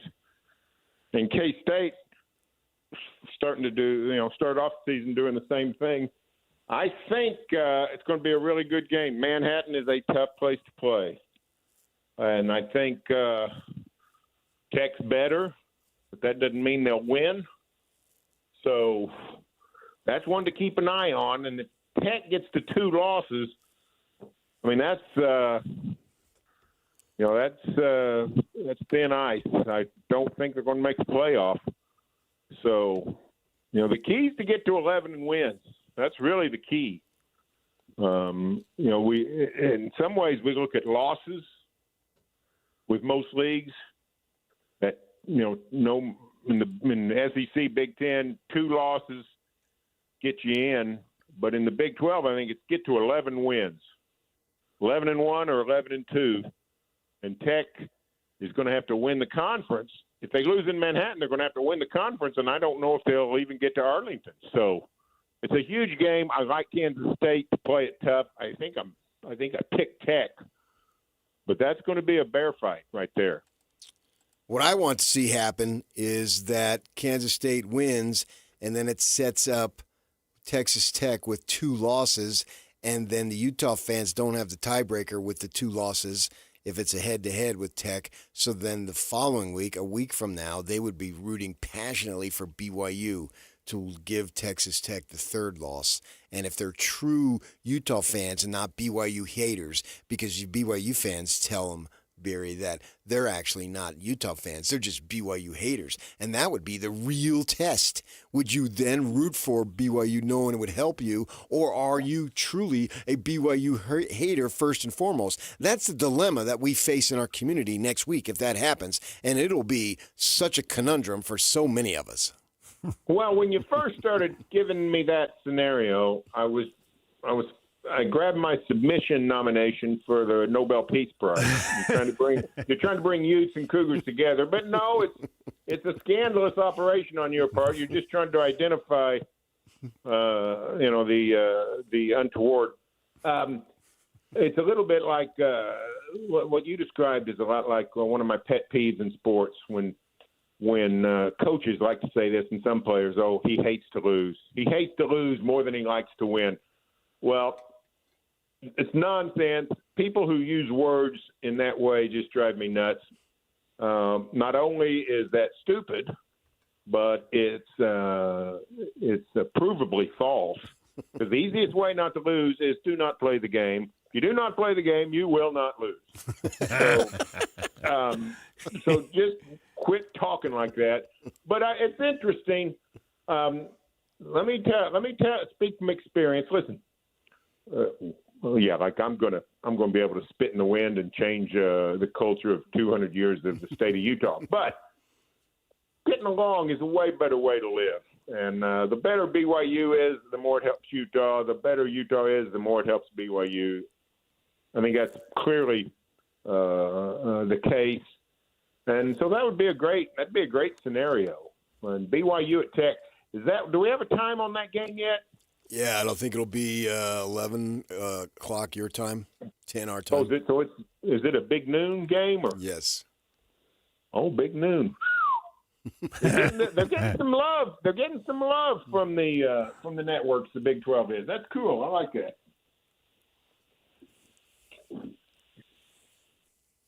Do you think there's any way for Utah back into the conference title game, given all the tiebreakers that are stacked against them? I just told you. I have to admit, I have not studied the tiebreakers. I just don't know that that's enough, PK. But I don't think we're going to have – somebody's going to be under 2 losses, and maybe 2 teams. Like I said, Houston is the wild card here because Houston's out there running on a track by themselves. Nobody's paying attention to them. But I think they're going to get to 11-1. They don't play any of the heavyweights. I think they play TCU. Baylor and TCU. Is that right? TCU and West Baylor. Virginia. Yeah, that's it. Yeah. Baylor and TCU. And neither one of those I think Houston's going to get them both. Willie Fritz is a heck of a coach. And, when they get to 11-1, I think between Tech, BYU, probably not Cincinnati, but who knows, we're going to have another one-loss team. So, Cincinnati would have to lose twice. BYU would have to lose twice. They play each other, so somebody's going to win that game. I think Utah's probably out of it, I guess, is the best word. I mean, mathematically, sure, but probably not realistically. How much consternation is there in your area over the Ole Miss Oklahoma result last week, and then the coach saying he thought that the better team didn't win, and Lane Kiffin did not like that? Yeah, Lane Kiffin, here's what I said. He really just can't help himself. He is a guy that, if you know Brent Venables, he just talks and sometimes doesn't really follow a real train of thought. But he doesn't really have a mean bone in his body, and he really doesn't want to offend anybody. And if you're taking shots at Venables, it's a little bit I don't know what the word is. It's not very redeeming of your character, I think. But that's just what Lane Kiffin does. He just talks. And when you win, the winner gets to talk. So he's got a good football team, I'll say that. He does not have, I think, a championship team. He's not going to make it to the SEC title game. I don't think he's going to last long in the playoffs, but I give him credit. He's got a really good offense, and he's done us a service. He's done us a big-time service in college football. I don't know if I've regaled you guys with my my theory on coaches in college football. There's a big smoothing across the nation, a big theme emerging. How are we going to fill all these jobs? There's not enough good coaches to go around with all these jobs that have come open. Well, that's the biggest bunch of nonsense of all time. We got way more good coaches than we got good jobs in America. Way more. It's not even close. And the same is true of American quarterbacks. There's quarterbacks everywhere. And if you don't have one, that's on you. That's not on anybody else. That's on you. And for Ole Miss to go find this guy, I don't think they found him. He probably found them. At Ferris State, Division II, to come in, Ole Miss didn't have any idea how good he was. Lane Kiffin didn't have any idea how good he was. He's the backup to start the season. But turns out he's really good, and he can play, he can run, he can throw, he can get things done. Trinidad Chambliss is the key to Ole Miss's season. And I think it's a good lesson for us all. Hey, there are quarterbacks everywhere. Go find one. Because now there's no impediment to them jumping ship and joining your team. Yeah. So I think that's a public service, what Lane Kiffin has done with Trinidad Chambliss. So let's stay in your backyard and take that thought to Oklahoma State. They are way down, but, man, they had a really good stretch. If they get the right coach, are there enough boosters there who are mad enough that they'll write a big check and Oklahoma State could go from the bottom to the top just as quickly as we saw Arizona State do it and as quickly as we're watching Houston do it? I guess the answer is yes. I would be surprised. I do think OSU has more money than most people think, maybe more than they think.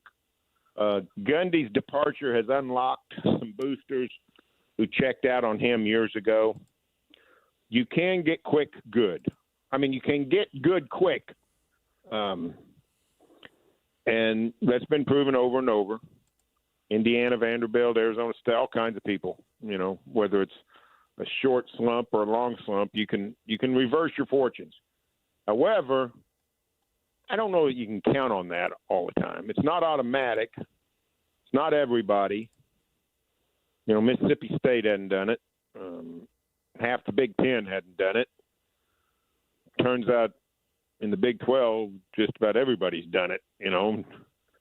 I mean, literally, has everybody had unless you've been good and solid like Utah and don't need, but you look at, Arizona with Jed Fish, they turned it around pretty quick.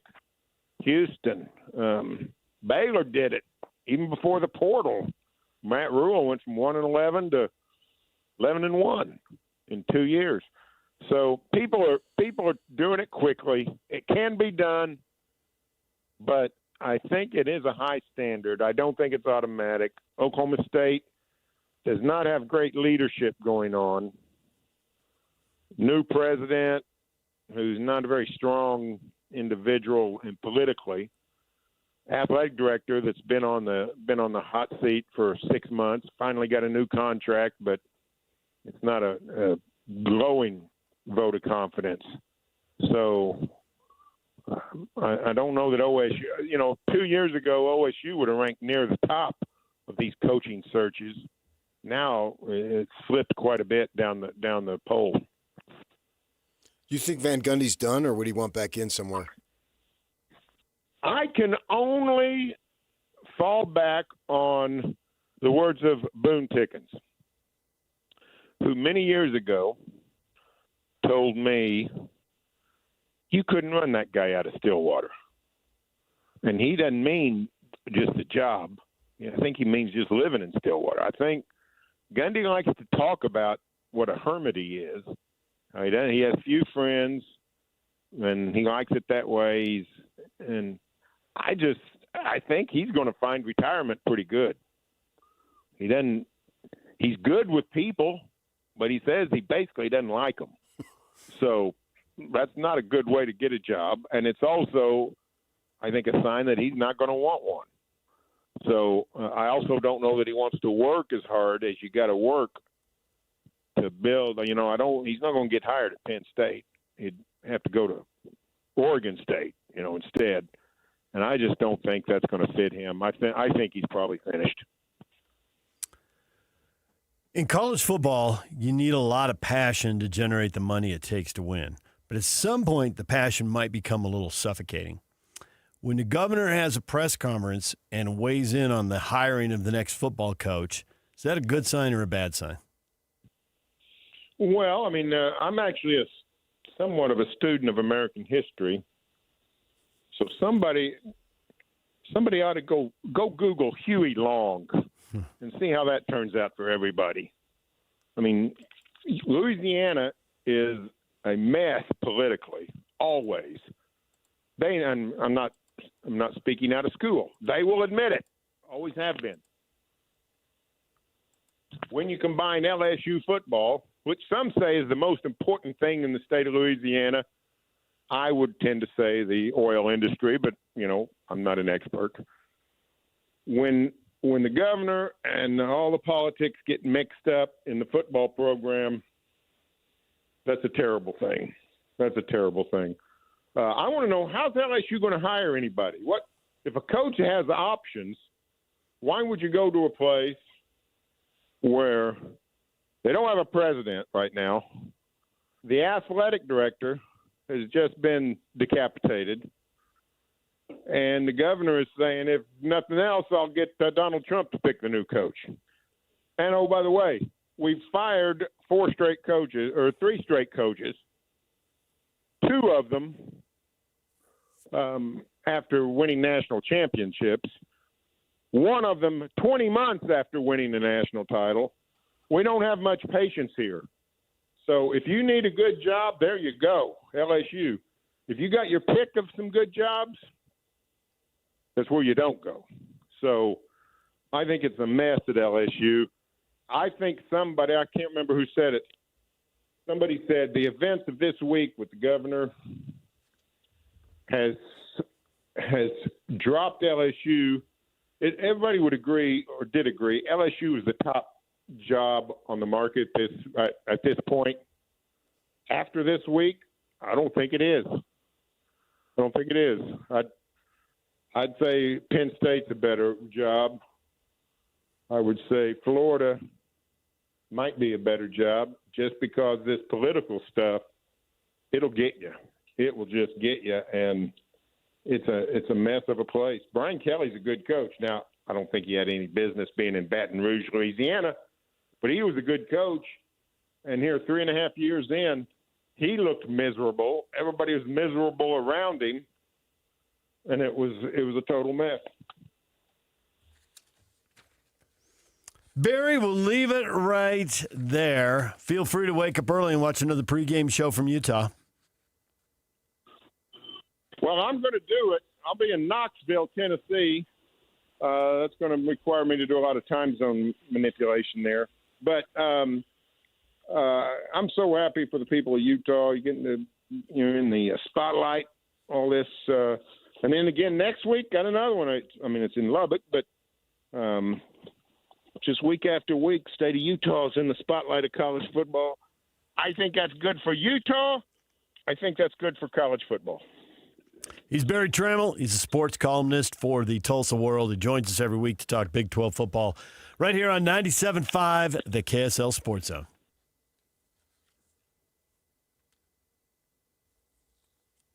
And now, a look at traffic from the KSL Traffic Center.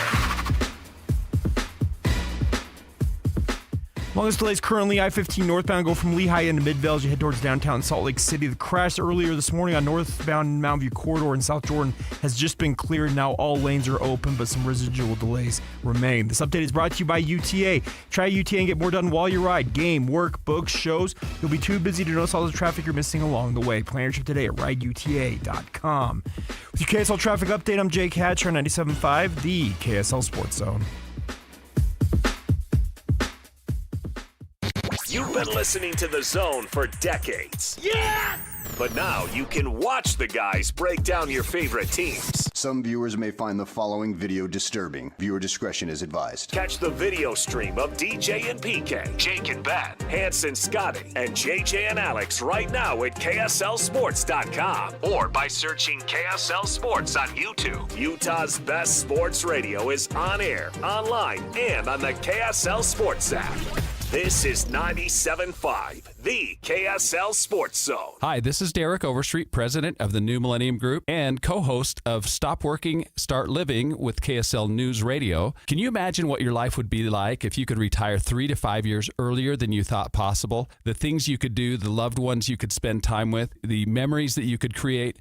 That's what our team at the New Millennium Group does. We'll walk you through the entire process every step of the way. If you'd like to get a copy of the 5-step proprietary plan that will help you retire 3 to 5 years sooner than you thought possible, give us a shout right now.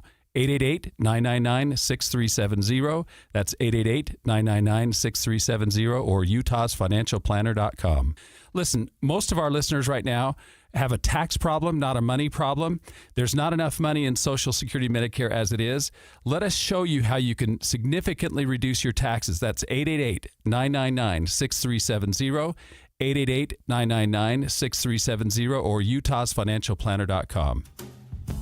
DJ PK and John from J. Brooks Jewelers. John, you refer to yourself as a full-service jeweler. What does that mean?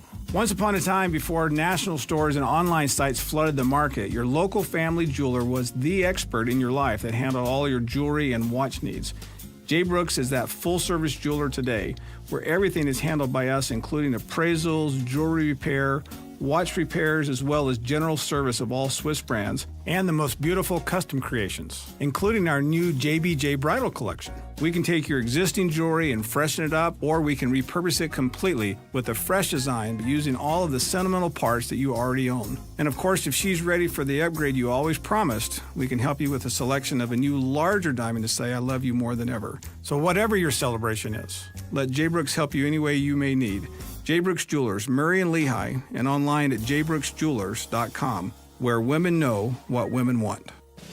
At Tim Daly Mazda Southtown, get any new 2025 Mazda CX-50 for as low as 0% for up to 63 months. And to make it even easier for you to drive away in your new Mazda, you won't pay till next year. That's right, 0% and no payments till 2026. There's no better time than now to get your new 2025 Mazda CX-50. Come in today to Tim Daly Mazda Southtown in Sandy. Some restrictions apply. APR OAC. Not available with any other offers. See dealer for complete details. Tonight on KSL, Saltaire, a Utah landmark filled with history and ghosts. Doors open and close. I kept hearing footsteps all around. From the man facing Utah's worst fears for more than a decade. I want to talk to me.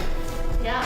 What do you want to know? Andrew Adams takes you inside if you dare. Did you die here? Spooky Saltaire. Tonight at 10 on KSL. Bar Dub Grill is where roadside classics meet ranch-raised flavor. Sink your teeth into juicy, handcrafted burgers made with premium Bar W beef straight from the local Utah farm. From the bold cowboy barbecue burger to the sweet and savory Aloha burger, paired with crispy cowboy fries, hand-spun shakes, or signature spud nuts. Soft, airy, and unforgettable. Bar Dub Grill delivers honest eats with cowboy swagger. Bar Dub Grill in Nephi with easy access right off exit 222 in Nephi. The KSL Sports Zone and Hercules Credit Union are highlighting people that impact youth sports. Nominate the youth sports volunteer you know for the Hercules Hero of the Week at KSLSports.com.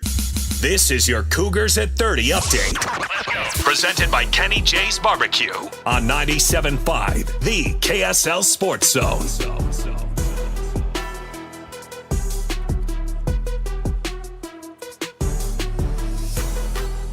BYU 8-0, enjoying a bye week. Kalani Sitake wants his players to use the bye week and get better. Everything considering the individual, there's a lot of guys that need to develop and take advantage of this week. If you want quality depth, you have to develop it too. A lot of these guys are one play away from being in the game, so this is a big work week for them. Some guys, we know that they've been able to do it. They still need to stay in shape, but it's all specified to what our strength room wants them to do and what our coaches are willing to work with them. Everyone is working together on how to get these guys ready individually, and then collectively that makes the team better. This Cougar Update is brought to you by Kenny J's Barbecue. Kenny J's Barbecue will cater your work parties, luncheons, weddings, family get-togethers, and holiday parties. New catering clients get 10% off their first order.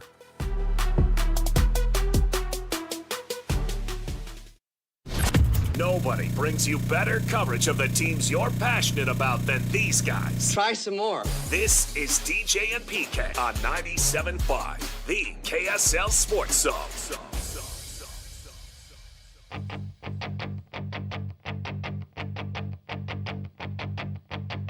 All my life I've been searching for something never comes, never leads to nothing. Nominate the youth sports volunteer that you know for the Hercules Hero of the Week. Submit your nomination at kslsports.com/contest and listen every Thursday afternoon to JJ and Alex for the winner. Help us celebrate the efforts of those volunteers making an impact in the area with the Hercules Hero of the Week, sponsored by Hercules First Federal Credit Union and Beehive Meals. Did you ever wonder why the guys whose third team, they never say, he's got to be ready. He's only 2 plays away from playing. Because guys don't usually have injuries on back-to-back plays at the same position. But they never say that. But nonetheless, the math, hey, could be you. Right. And actually, I think they are that close to playing because in so many positions, the second-team guy is rotating through. So if either one of those players gets hurt, the third-teamer is a play away. Not even 2. Just 1 from rotating into the game. I know, but you never hear that about quarterback. He's only 2 plays away from playing. Yeah. You always hear that about the backup. He's only 1 play away from playing. There's hope the backup quarterback can get it done. Usually by the time the third stringer is out there, people are covering their eyes and looking away. This isn't going to go well. Sometimes it does. There's third stringers who performed. Because in my ball playing career, I was only 5 innings away from playing well. It's just always 5 innings, huh? Mm-hmm. Couple trips through the order. Your ball playing career, you would have been much better served if your parents hadn't put you in school early when they had the choice and if they'd kept you at home for 1 more year. That's a fact. I don't think that makes you Ron Say, third base for the Dodgers, but it makes you a better high school player. The only reason I'm not playing third base for the Dodgers, or I did not, because Ron Say was there. It's just Ron Say, huh? He was in my way. Dang it. That just shows you what money means. They put me in early because they had to work. So I started at 4. And turned 17 in December of my senior year. Daycare is expensive. Yeah. Another year of child care. Right. Yeah. But it's not about the money, said people who have money. Who have piles of it, yeah. Said Lane Kiffin looking at millions in the bank and millions more on the way. Yeah, my agent, when I tell him it's not a money decision, he gets mad. Why does he get mad? Because he gets paid more money. Yeah. It's not about money. Give me a break. Get out of town. Barry Trammell just dropped a little truth on us. Stop worrying about the losses and look at the wins. Get to 11 wins. Now, we only have 1 year to go on, but there were 9 teams, 11 wins, and they all got in the playoff. So can you get to 11 wins? You're in pretty good shape. The only team that won 11 games last year that they left out was a Group of 5 team. It was Army at 11-1. If you're in a power league and you get to 11 wins, the ticket is punched. Says the first year. Okay, well then now we'll see if that changes. Make sure this you year. schedule 3 cream puffs. Right. And this is why the SEC was holding on to the 8-game conference schedule for so long. But they are going to 9. Yeah, I don't think it matters for them. I think the respect flows so strongly in their direction. Well, and they could play 10 and it wouldn't matter. And to that point, the teams that had 10 wins that got in were Clemson, who won the ACC. They won the ACC championship game and got the automatic bid. Ohio State and Tennessee at 10-2 filled out the field. The 9 teams with 11 got in. The ACC champ got in with 10 wins because they got the automatic bid. There are 2 bids left, so they gave one to the Big Ten and they gave one to the SEC. Took care of Ohio State and Tennessee at 10-2. Everybody else on 10-2 and 10 wins, thanks for playing. Yeah, well, I think Miami, that BYU. There's once you invite some form of human being, humanness, whatever you call it, that there's going to be inherent biases, and it's going to be a beauty show. It's not going to be an exact science by any stretch. And it's not a question, well, they got bailed out because Ohio State won it all. That's not the issue. The issue is, does the 4th place team deserve to be in? I think Ohio State once got in. They didn't win their division, and they didn't win the league. Yes, back in the 14 playoff. Right, because it's a television show.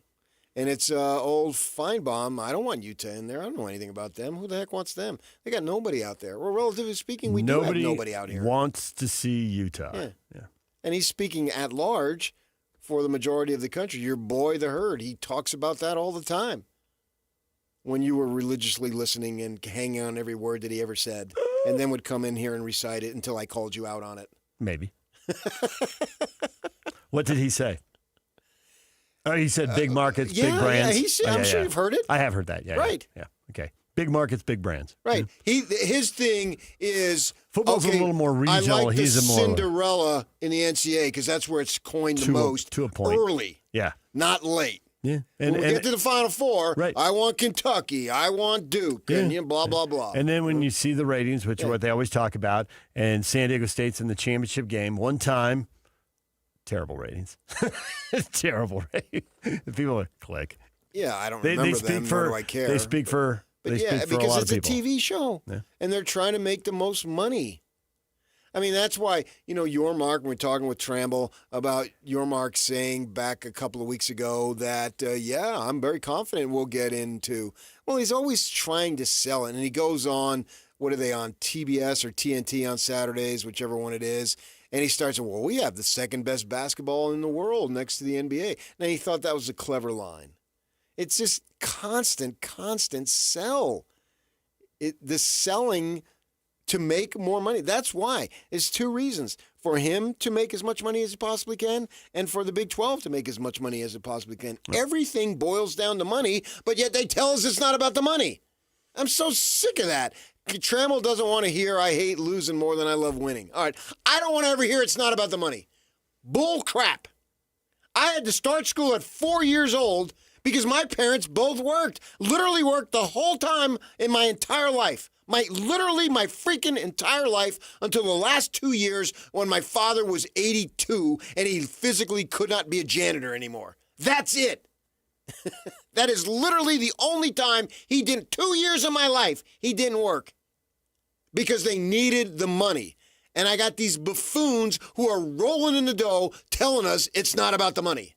No, then give it away. Bleep you. Then give it away. Give it away. Give it away, give it away, give it away now. No, there's a There's a George Strait song he talks about getting divorced, and she's like, just give it away. And he's really irritated when he sings it. I love that tune. It's a song with irritation. It's everything you dreamed of. Just give it away. So, yeah, they're constantly trying to sell that thing, and that's what we're going to have. Because we're never going to get to the point where there's going to be an NFL-like. It's an NFL league in a sense, but we're not going to get, I don't believe we'll ever cross that line to where we'll have a commissioner and we'll have brackets set up, and we know going in, if you finish in the top 6 or whatever it might be in the league, in the conference, you'll get in. They'll never do that because there's too much money at stake and nobody wants to give up that kind of power. The Big Ten went halfway down that road and got rejected. They weren't saying to have a college football commissioner, but they were saying 4 automatic bids to the SEC, 4 to the Big Ten, 2 to the ACC, 2 to the Big 12, and that didn't seem to go anywhere. It seems like we have heard the last of that. You always hear, you haven't heard the last of that. We might have heard the last of that one, though. Oh, well, sure, I'll take as many as possible, and you take half. Right. Why would you accept that? Because you're going to get one otherwise. Oh, I think when they go to 16, I don't think they'll be left out. Yeah. There'll be too much political pressure. It's the reason why they gave the group of 5 one after years of being snuffed. Right. There was too much political pressure. Yeah. And especially once the group of 5 started winning a few of those games. I mean, the 204, the 96 Cougars, 204 Cougars, 208 Utes. I mean, a couple of Boise they're left out. Yeah. And you want to put Boise in there? Sure. State, yeah. They're left out. Right. We'll give you a little, but we're not going to give you. Right. That's why Chris Hill will tell the football team, you can't compete at the highest level. And you can't win any more than that, and yet they do win. Yeah. They won the 96 Cotton Bowl. They won the 04 Fiesta and the 08 Sugar. So I think that there'll be a level of, we'll have to just to get people off our backs. Not that we really want to, but just to get them off our backs so we can get by. We'll let Houston in, and then we'll send them to play number 1 whoever, and we'll make it a true road game, and they'll get blasted, and we'll say, see? And the problem that I have with that is that's supposed to be an independent committee, but it doesn't seem that that's really the case. So it's always going to be jacked up. But then it go back to, okay, it's always going to be jacked up. Well, does that create more conversation? Because we never have you'll never do a digital thing on the NFL brackets like you've been doing. Right. And we don't have a Sunday morning, a 2-hour spiel to unveil the college football or the 4 o'clock on the second Sunday in March because it already is done. We already know about it ahead of time, blah, blah, blah. No, you'll be watching an NFL game, and as the game's finished and scored, they just put them up. Everybody knows. Yeah. It's all done. So you generate untold amount of positive publicity and attention and TV ratings on the stupid selection shows. Cool. Right. The pros don't need it. They don't have it because we can figure it out. It's so not clear. A beauty contest. It's so clear cut and straightforward. Yeah. It's immediately it's set known. in stone. Yeah, it's set in stone. And if you do this, you get in. If you don't do this, you don't get in. And it doesn't matter what your record is. I mean, we had back when I think Seattle got into the postseason at 7-9. Yeah. Because they won the NFC West when the NFC West was down. That's sort of cyclical. We see that from time to time. And so you have that. But that's why the college game, in a sense, is almost inadvertently genius that way. And then we'll have, starting November 4th, the selection show. Or the poll will be, not the selection show, but the poll will be released. Well, and it generates enormous publicity. The truth is the colleges used to have, the NCAA tournament originally was league champions only. You did win your way into it. And when they started giving the at-large basketball berths, the tournament became a bigger deal. Yeah, but they didn't realize how much money was available. That was a naive world. It was a naive People world. smoked on planes in the non-smoking in the smoking section. Hey, you're 5 rows back. You'll be fine. Yeah. All research to the contrary. Everything that came to pass, like, well, what were they thinking back then? That was crazy. But live sports wasn't in, and we only had 3 stations anyway, and the world has changed so dramatically since then. It's only been 40, 50 years, but it might as well be 400, 500 years. Right. And to where we are now, it would be unheard of. And now they're talking about extending it even more to allow more teams in to make more money. And we added another game in the NFL, and we're going to add another game in the NFL. And the colleges tell us, oh, we're so worried about player safety, but we added 3 or 4 more games. Well, what player safety? No, you will never sacrifice money for player safety. You'll put some artificial thing on there. You have to go for 2 in the second overtime. It's totally BS. You put on a bigger, goofy-shaped helmet versus what they used to wear. Maybe they'll refer to those as leather helmets the way we refer to leather helmets and giggle. But the 18th game is coming, and it's not going away. It's going to happen. Right, and the colleges are, you can play, 4 more games? Well, yeah, at 11, they used to play 11, and the bowl game was 12, and they couldn't have a playoff because that was it, but they had a conference championship games, and now there's a 4-game playoff. And then it was academics we were worried about. Can't go into the next semester. Well, except for this 1 game. All right, except for these 3 games. College sports always has been the most hypocritical sport and institution that we have. And it's also, I used to say, the most, what's the word that I'm looking for? Unethical, polluted, because the money that was being shuffling around. Now it's being shuffling around more so out in the open. So in a sense, legalizing drugs has made it more mainstream. It's not quite as corrupt. It's still corrupt, and it'll always be corrupt. Ohio State and Notre Dame played 16 games last year. But you got to go for 2 in that overtime. You could play 17 games, but those 2 teams didn't play conference title games. Right. If you play a conference title game and you don't get the bye, then you would play 17. Right. If you went all the way. If you went all the way, right. Yeah. Texas and Penn State also played 16 games. But we're worried about player safety. And NFL will eliminate, will cut the overtime 5 minutes. Because then in 40 years, no one's going to have CTE. It's all cosmetics. It's all, what can we do to make ourselves look better and in turn make more money? We'll put signs at the end of the basketball court. That'll solve it. Man, whatever ails society, just put a sign there. Done. We've covered that one. DJ PK, it's 97.5, the KSL Sports Zone. And now, a look at traffic from the KSL Traffic Center. Got an emergency traffic situation. Crash on I-15 northbound at the point in the mountain in Utah County. It's blocking the left 3 lanes there. Delays extend all the way back to 2100 north in Lehigh and stacking from there. They're moving over to the HOV lane left shoulder hopefully very, very soon. I-80 eastbound has a crawl in the right lane between Kimball Junction and US 40. That turnoff in Summit County right now as well. This update is brought to you by GoPave Utah.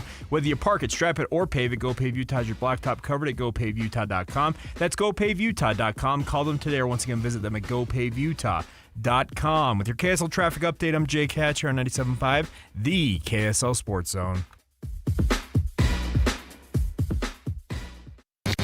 This is Jake Scott and Ben Anderson. Good for Bird. Good for the Free Bird for getting out there and performing. I mean, right from jump. Now, I don't know if Utah were behind and he's got to throw him back in the game. That might be rough. That was the big talking point last week on our show. Was I thought there's a real chance that Bird's a better passer than Dampier. Mm-hmm. I'm still not sure that isn't the case. That still could be possible. And I do think you saw 4 throws, I would say, that were very legitimate throws. He also started the game 0 of 5 and was thrown behind guys. One of them was a drop, but it was not super promising. No, but Witt loves a dual threat quarterback for that reason. Yeah. Because he'd rather win running over the other team than he would throwing it all over the yard. I think in Witt's mind, if he's throwing it all over the yard, it's because something went wrong. Catch Jake and Ben weekdays from 10 to noon on 97.5, the KSL Sports Zone. Is your financial advisor offering you up to a 30% upfront bonus? Or are they promising you up to 10% growth per year, all for your retirement income? If not, then you need to come to Trajan Wealth. I'm Jeff Jr., founder of Trajan Wealth. If you have a plan to retire within the next 10 years, don't wait only to find out it's too late. I've seen hardworking folks like you retire only to be required to go back to work, all because their advisor told them guarantees like these were too good to be true. They're not. That's up to $30,000 upfront or up to $10,000 per year on $100,000, all guaranteed for retirement income. Don't keep working when you're supposed to be retired, and don't let any financial advisor tell you it's too good to be true. Call Trajan today, 801-210-6800. That's 801-210-6800. Annuities, non-advisory products. DBA Trajan Wealth Insurance Solutions. Additional disclosures at TrajanWealth.com. Ski Chevy is back with season passes to Solitude Mountain Resort. So drop in to a participating Rocky Mountain Chevy dealer now. Plus, upgrade to a discounted Icon base pass when you purchase or lease any new Chevy model. From powerful trucks like Silverado to a versatile families of SUVs. Retail value per pass is $999. Offer valid while supplies last or until 10/31/25. See participating dealer for complete redemption details, vehicle eligibility, and restrictions. See your Rocky Mountain Chevy dealers today.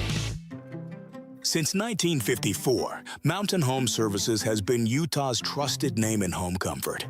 Right now, get your AC and furnace tune-ups for just $49.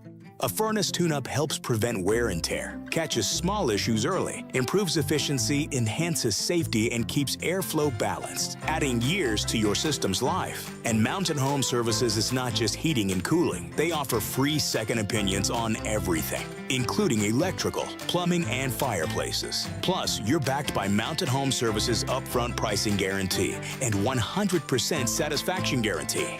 No surprises, just honest service. Call 801-543-2222 or visit mountainhomeservices.com to schedule your $49 tune-up today. Mountain Home Services. Comfort starts here. Again, that's 801-543-2222 or visit mountainhomeservices.com to schedule your $49 tune-up today. Hey guys, it's Woodrow from Mint Medical Clinic. Are you struggling with ED? Well, you are not alone, and now there's a real solution that treats the root cause, not just the symptoms.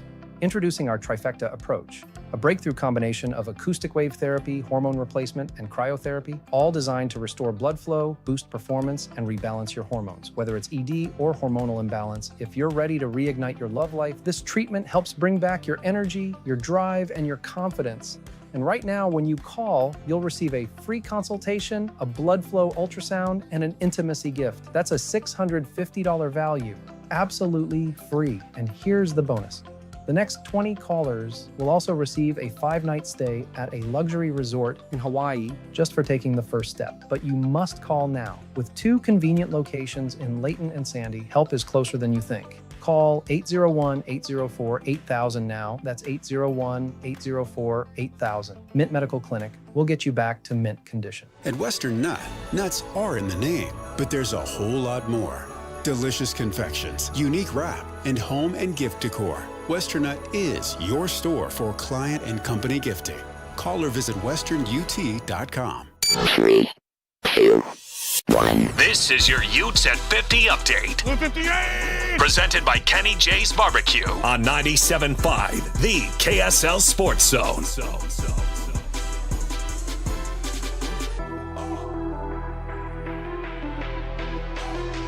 Utah getting ready to face Cincinnati. Morgan Scally on it facing dual threat quarterbacks helps them against Brandon Sorsby. Well, if it was the same scheme every time, it'd be a little bit different, but there's different parts of the Q run game that teams will utilize, and this is just a little bit different scheme than maybe some of the others that we faced so far. This Ute Update is brought to you by Kenny J's Barbecue. Kenny J's Barbecue will cater your work parties, luncheons, weddings, family get-togethers, and holiday parties. New catering clients get 10% off their first order.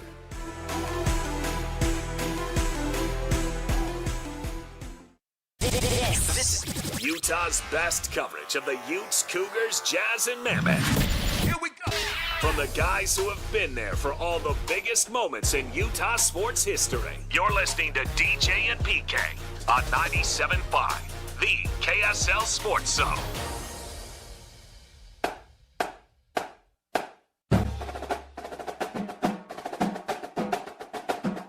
The John Watson Northern Utah High School Players of the Week Award goes to Tillman Thomas of Layton High and Dante Dawson of Northridge.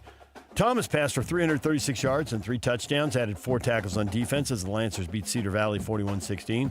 While Dyson returned to kick 95 yards for a touchdown, caught 3 passes for 79 yards, including a 73-yard touchdown as the Knights beat Pleasant Grove 21-7. Don't miss the KSL Sports Game Night Live Game of the Week this week as the Westlake Thunder take on the Syracuse Titans. Catch the action tomorrow at 3 p.m. on KSLSports.com, the KSL Sports app, or here on the KSL Sports Zone.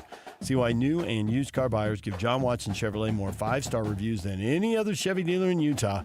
John Watson Chevrolet, your 5-star Chevy dealer.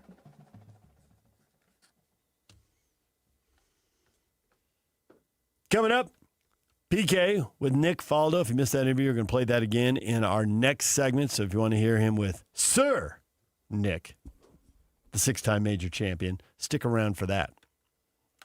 Okay, I will. I thought you might. Devin Dampier not on Utah's injury list. Ready for him to start and play the whole game, or just start and let's see how it goes? If it goes like most of the games this year, Utes have dominated a lot of teams this year.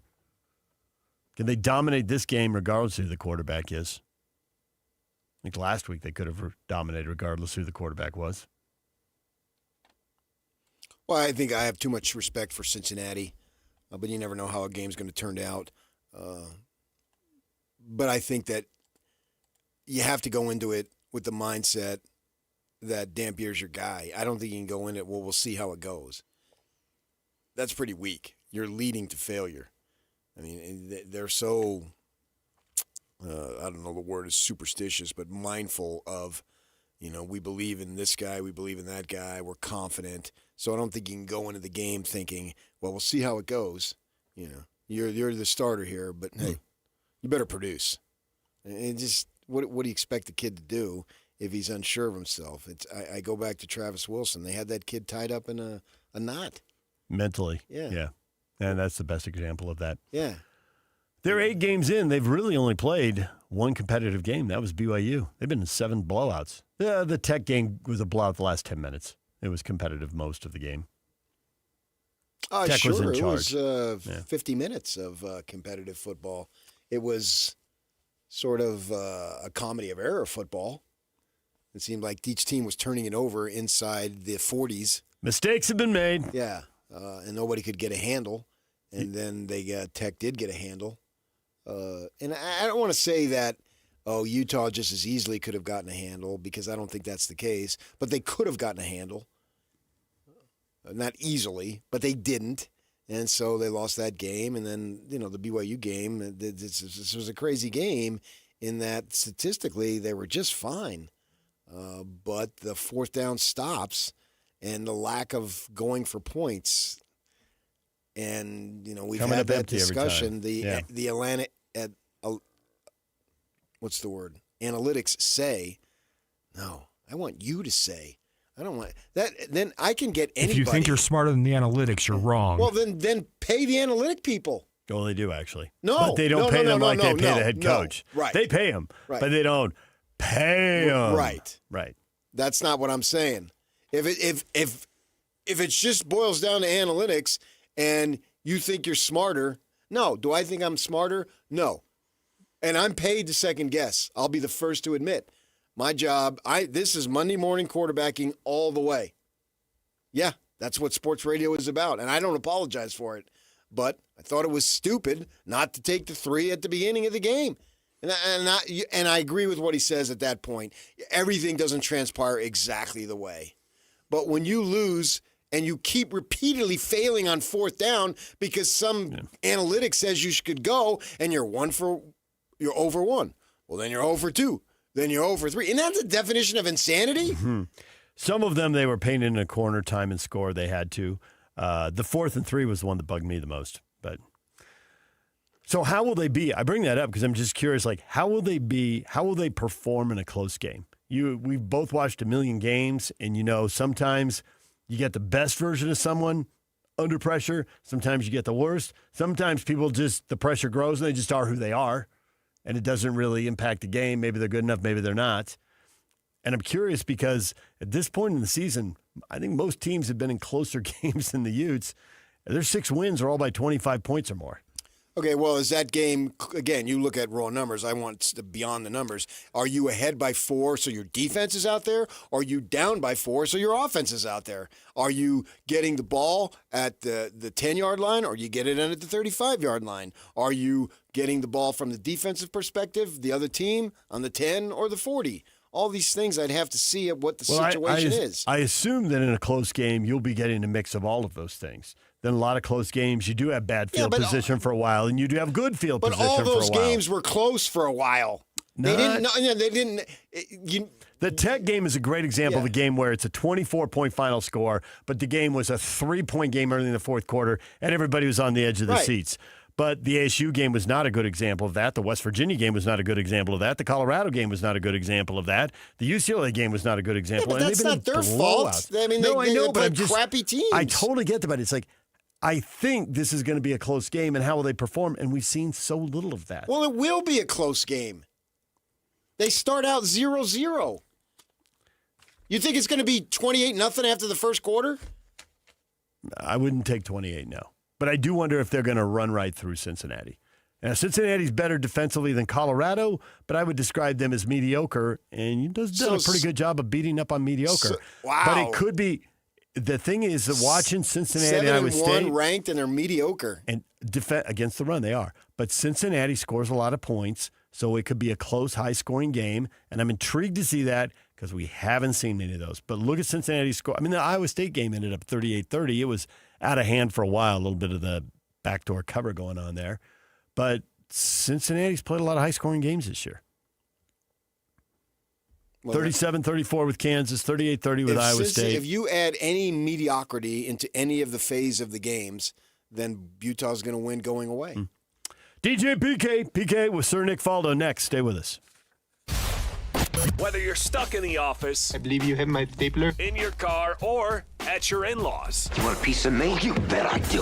The Zone is with you every step of the way. Download the KSL Sports app to get live streaming of your favorite shows and access to all the latest updates on your favorite teams. Your home for the best coverage of the Utes, Cougars, Jazz, and Mammoth is on air, online, and on the KSL Sports app. This is 97.5, the KSL Sports Zone.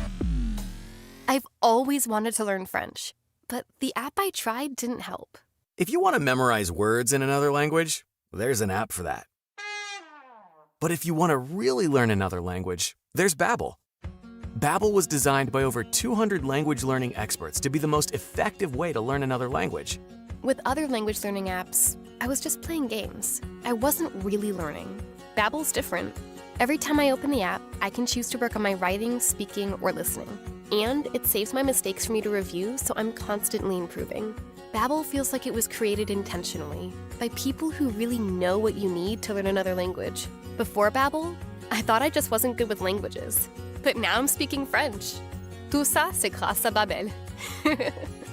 Want to really learn another language? Save up to 50% on your Babbel subscription when you sign up at Babbel.com. That's Babbel.com to save up to 50%. Babbel.com. Utah Mammoth Hockey is back at Delta Center. Don't miss your chance to be part of the excitement as the Mammoth hit the ice all season long. Grab your friends, rally the family, and lock in your seats for the fast-paced, hard-hitting action. Great seats are available for most games, but they're selling fast. Head to UtahMammoth.com to get your tickets today. That's UtahMammoth.com. Your home for all things Mammoth hockey. Attention RV owners or RV wannabe owners. It's the used RV blowout sale. RVs from all over the Intermountain West have been sent to the Layton Hills Mall for this RV liquidation event. Repos, buybacks, rental returns, and trade-ins. Blowout pricing. Every RV has been inspected, serviced, and ready to go. Free admission, free parking, dealers welcome. It's the used RV blowout sale that has been extended now through Saturday, 10 a.m. to dusk. Go to UtahRVEvent.com. Sponsored by Paris RV.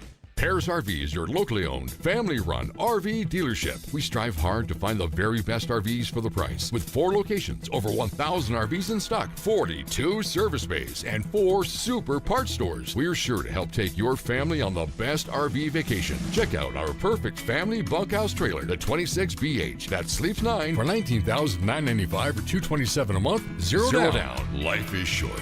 Enjoy it. North Murray, South Murray, Payson, and Pocatello. ParisRV.com. I'm Walker Kessler, and I play basketball for a living. So I know how important it is to have the support of a team you can trust. That's why I love UCCU. UCCU is more than a credit union. They're a true financial partner, a local team of experts your entire family can trust at every step of your financial journey. Just visit UCCU.com and elevate your banking experience. Alpine Home Medical, we bring wellness home. Hi, I'm Jay Broadbent from Alpine Home Medical, and I'm humbled to win Utah's Best of State for 2025 for the 15th year in a row. After 28 years, we're all about you. Over 1,700 5-star Google reviews and a 4.8 customer satisfaction score to prove it. We'll keep working hard for you. I've spent this year advocating with lawmakers for better Medicare reimbursement, ensuring you always have the best access to medical supplies you need. From Idaho Falls to St. George, our 11 stores are your home for comfort. When you hear Alpine Home Medical, think of that best of state experience every single time. Visit us online at alpinehomemedical.com. That's alpinehomemedical.com. Alpine Home Medical, we bring wellness home. Broadcasting from the Mountain Home Services Studio, this is 97.5 KZNS FM Colville, 1280 KZNS AM Salt Lake City, and 102.7 KSL FM HD2 Salt Lake City Midvale. This is 97.5, the KSL Sports Zone. Over 2 decades of sports radio dominance in Utah. My favorite. This is DJ and PK on 97.5, the KSL Sports Zone.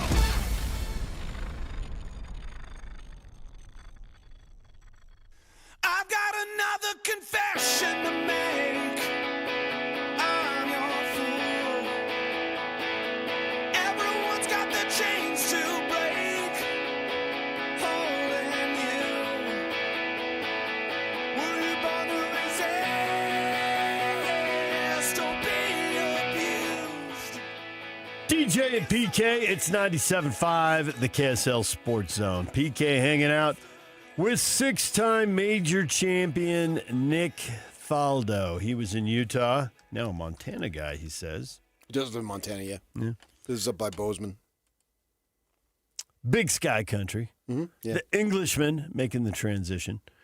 He was in town, St. George Town, and you got to hang out with him. You want to set up a little backstory how you happen to be hanging out with a legend? Yeah, for sure. 3-time master champion. You know, I went down to do some work there, obviously, during the PGA Tour. Yeah. And I'm a golfer. Everybody knows that. And it was fun to be around. And was hanging out at one of the holes, and somebody came up to me, a man named Jake, and he represents a company called T-Box up there in Centerville. They've got other locations, but I believe that's where they're headquartered. And so he started talking, and he's telling me, this was on Thursday or Friday, that on Sunday afternoon, Nick Faldo was coming down, and that he would be there for a seminar on Monday, and it would spill into Tuesday, and then they were going to go play some golf. And the question was, would you like to talk to Nick Faldo? The answer was yes. And so talked to him a little bit on Sunday when he was there. Got there Sunday afternoon, probably around 2 or 3, a couple hours before the tournament was ending. And then on Tuesday, it was actually a thrill for me. It was fun to interview him for sure. But they were playing golf, so they went to the range on Tuesday afternoon after lunch. And so they brought him a bucket of balls, and he hit. And he was just off by himself hitting. And my gosh, the swing was so pure. And it was so fun just to stand there off to the side, 10 yards away or so, watching him swing. Now he's like probably 67, 68 years old. But still, probably not hitting it as far and all. He's not competing. But the swing was just a thing of beauty. And obviously, he said he would be of that level swing because of his success. 6 majors, 3 Masters, and 3 Opens. British Open, we would call it here. They call it Open over there, which I'm sure means every one of them means a lot. But him being from England and being English, that would resonate, right? Yeah, it's got to be What a thrill. Won it 3 times in 6 years. Yeah. 87, 1990, and then 1992. Yeah, he had it going on during that time from like essentially 85 to 95. And then he spent almost 20 years as a broadcaster too. And he's very glib. He loves to talk about golf and just all the aspects that go in. So I watched him swing and was just so impressed. And then I interviewed him for a little bit. He talks about his involvement with T-Box. They brought him in to speak and all that stuff. And we talk about that. But then the thing that really impressed upon me was the mental aspect. And you'll hear that where he talks about, you need to, the swing's the swing and you got to be an 8 out of 10 in this version of it. And then he says, mentally, you got to be a 10 out of 10. And he acknowledges when he's talking about that it applies to everything in all sports and probably in all life. But he says that, and that is so true that you've got to be in the correct mental frame and believe. He says that one shot, he saw it on the tour, not you and me, on the tour, one shot can just destroy your confidence. Make you or break you. Yeah, and then I joked and I said, man, you're looking into my soul. If you play the game or any game, you've been there, and the confidence is so important. Here's Nick Faldo with PK. Mr. Faldo, before we get talking about golf, I want to ask you, with the advent of cameras on cell phones, when you go out in public, how many pictures do you take? Yeah, everybody goes for selfies over autographs now. Yeah, which can be, and I say to them, they always say, keep coming with me. Keep walking with me. Can I take a quick picture? Not quick enough. Do it. Go.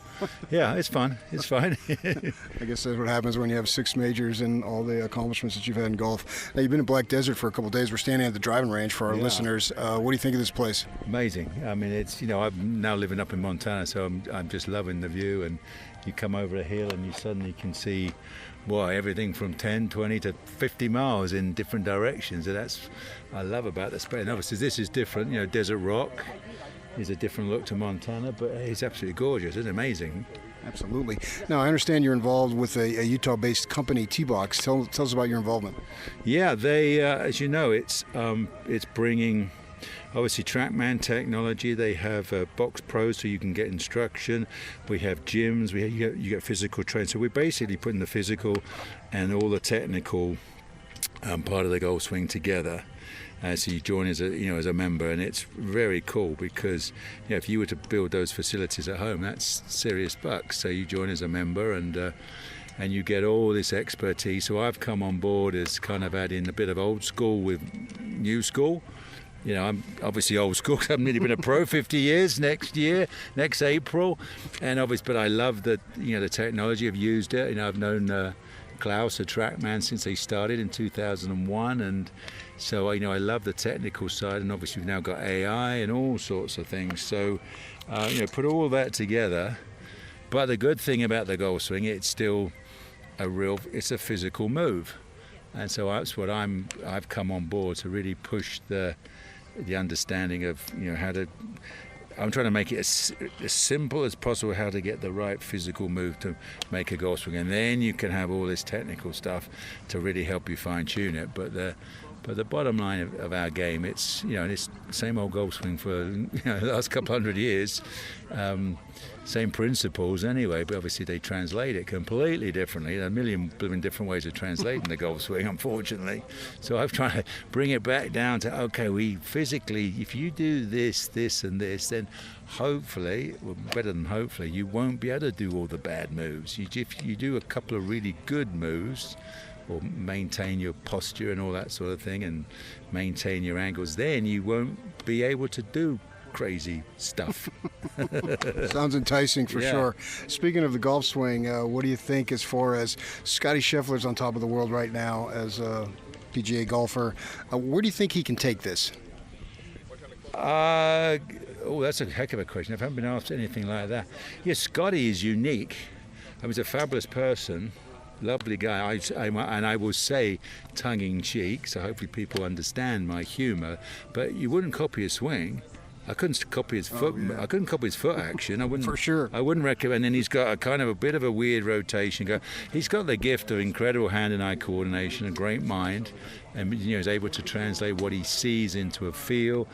He's very cool that he triple checks his grip, because I beat on all these youngsters saying, fundamentals do stack up, and we've got the best in the world. Grinds on making sure his grip is absolutely perfect before he makes every shot. So that's really important. So, but I don't know where he's going to take it. Obviously, you're riding on, when you've got a unique swing, you're riding on trust and what have you, and how long he can maintain that trust will be really interesting.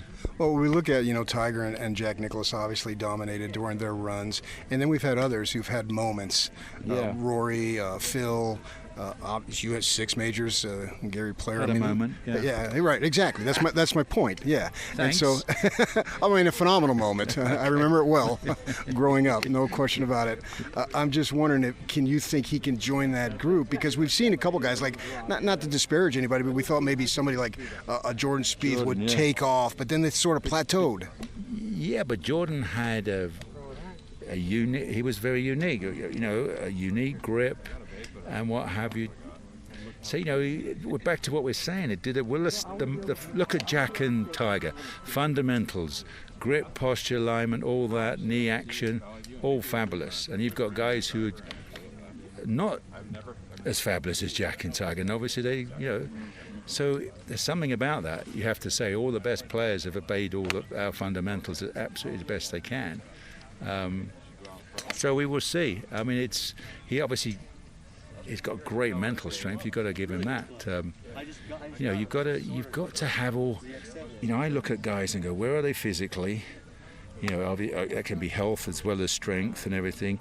Where are they technically? What is their swing like? And then where are they mentally? And you have to be at least 8 out of 10 on the first turn. You have to be 10 out of 10 on the third one. Mental strength, don't you? You have to be. You've got to trust yourself and all that. So he's exactly where I said. So who's going to be next to come along? It might take a while. There's 25 years between Jack and Tiger. Will there be another 10 years before we then really know whether we have another super dominant player? We may not know his name right now. Right. It might be the kid that just won here this week. He's been a pro for 5 minutes. He's out there winning. You never know. But I think it's the guy who stands up and does more things technically right than not will prevail. I don't know if it's at any level, but certainly at your level, what I'm hearing from you is that it's more important to have the mental aspect down. Oh yeah, you have to. In any sport, the mental strength, you've got to be there, because you get, this game there's an awful lot going on. Not just on the golf course, off the golf course, all your preparation, and finding trust is the most powerful thing. Once you find that, then you really can go and play, and you believe you can do whatever you want to do. But as we know, our trust in this game is blooming fragile at times. It's unbelievable. You hit one bad shot and you suddenly start doubting yourself, and that that looking into my soul, and that manifests, and and that's happened to many a great player. You crack on one shot at the wrong time, because you push yourself on pressure. You put yourself in a pressure situation, and suddenly. Obviously the goal is you don't snap. That's a 70-second green. You haven't snapped throughout the week, but you get guys might snap on Thursday on the first tee. And it's really the survival. It's the survival of the mental. As I say, physical, technical, but it's the survival of the mental strength to get you to that 70-second green. There's Sir Nick Faldo, and it doesn't sound like he thinks the Scotty Scheffler story is going to last very long. He's got the belief right now. But he sees flaws in the footwork, on the grip, though. Yeah, and then you factor in life. I was driving up to Wyoming over the summer, going up to Jackson for what we do up there, and I have the Golf Channel on my Sirius radio, and they were interviewing Johnny Miller, right? And it's a retrospective, and he's talking about, he had a family, and his boys were growing and all that stuff, so he backed away a little bit. We see that all the time on the LPGA. With a number of players, Sorensen, Ochoa, Nancy Michelle Lopez. Lee. You can go on forever. and now Thompson's talking about retiring, and they want to do other things. So we'll see how that factors into it, and how long he can continue. To me, that's the story in golf. How long can Scheffler be really good? And then the aspect of the mental is so intriguing. Why are some folks, man, woman, doesn't matter, mentally tough, and others seem to have some mental weakness that get in the way when they're really good? Their skill level is incredible, but there just doesn't seem to be something there. Where does the doubt come from? Yeah. Off one swing. One swing. Can you One imagine swing that? at the highest level. Right. And that's what he thinks is it. He's like, Scheffler, I'm interpreting what Nick is saying, right? Scheffler is flawed, and he specifically went to the footwork. And it just feels like Nick thinks that's going to catch up with him. But as long as he believes it's going to work, it will work even though it's flawed. He doesn't deny his greatness. How long can that last? In this case, the mental strength is overpowering the perceived physical flaw to the point that he's dominating the game this year and last year. Yeah. But does that mean next year, 2 years, 3 years? I don't know. And neither is Nick. It's like Nick said, it could be 10 years before we see another Tiger or Jack. We've only seen 2 of them. It's not to diminish what everybody else has said. Oh, there's been some great accomplishments, and Right. Faldo's one of them. Right. Yeah, in our lifetime. I mean, I guess you could go back to Right. Bobby I'm Jones, but talking about, golf was so different then, and he created the Masters. It didn't exist. From so. like 1960 on, when Jack was coming of age. Right. There's only been 2 to that level. There's been very, very good player, Trevino, Mickelson, blah, blah, blah. Right. Rory McIlroy's got the slam now, all that stuff. And you're looking at a 6-time major winner in Nick Faldo. I think that 5, 6, 7 range for mere mortals is fantastic. Mm-hmm. So how did Player get to 9? How did Tiger and Jack do what they did? Because at 5, 6, and 7, to me, man, that is just top shelf. That is so hard to do. And those players are so awesome. And the fact that we've got 3 modern players and a couple players from before the modern golf era. I think with Tiger, I don't remember Jack doing it. It was a little too young for me. I've read up on it and I've watched and I remember the 86 Masters, I think it was. But to see Tiger literally every single one, the mental edge was just incredible. Almost to the point of willing the ball in. How do you will the ball in? And all of that, yes. And the Tournament of Valhalla and him pointing. He's in the playoff with Bob May, and he's pointing at the ball, like ordering it to go in the hole for the birdie, And right? the one where it sits there on the cup and falls But we're in. doing the show, and I think he's so mentally tough, and he finally blows the lead. The dude never got beat on Sunday. Tiger never got beat on Sunday. And he did, and you're like, that's it, he's done. I'm like, why? He's Tiger. It happened one time. Big deal. But it's like you definitely, if you graphed his game, the results were way different after that. And there was a combination of injuries and obviously his personal life and, massive issues there. So but still, nonetheless, it was like that Sunday mattered a lot in the arc of Tiger's career, which to me is just odd. I just couldn't wrap my mind around it. Yeah, well, it had to end. It did. And, it's always going to end at some point. Everything is going to end, literally. So from that perspective, I look at when he was doing his thing, just how it's the old story with Larry Bird on that silly 3-point contest when he walks in, who's finishing second? Just the amount of confidence, intimidation, and everything. Will we ever see that in golf across the board? Yeah, will we I think see we will. that? But it'll be a little different, but we'll see it. Will we see But that in other sports? It could be 10 or 15 years away. And the next time we see it, could it be in a different sport? I totally buy that. See, Jordan had it in basketball. I think Kobe had it too. But we were waiting for another Jordan, and it turned out the next Jordan was Tiger. The next Jordan was in another sport. Does LeBron, he's way past his prime, is still awesome, but past his prime, did he really have that? Did he have that intimidation factor? I don't think he did. I feel like that LeBron and Kobe are Phil Mickelson, Lee Trevino, Gary Player. They're awesome, but they're not Jack and Tiger. Well, I feel like... And Tiger and MJ go on a different shelf from all these other... And they're all awesome, but still... I have a slight disagreement with that. I feel MJ is Jack and Kobe is Tiger. Yeah.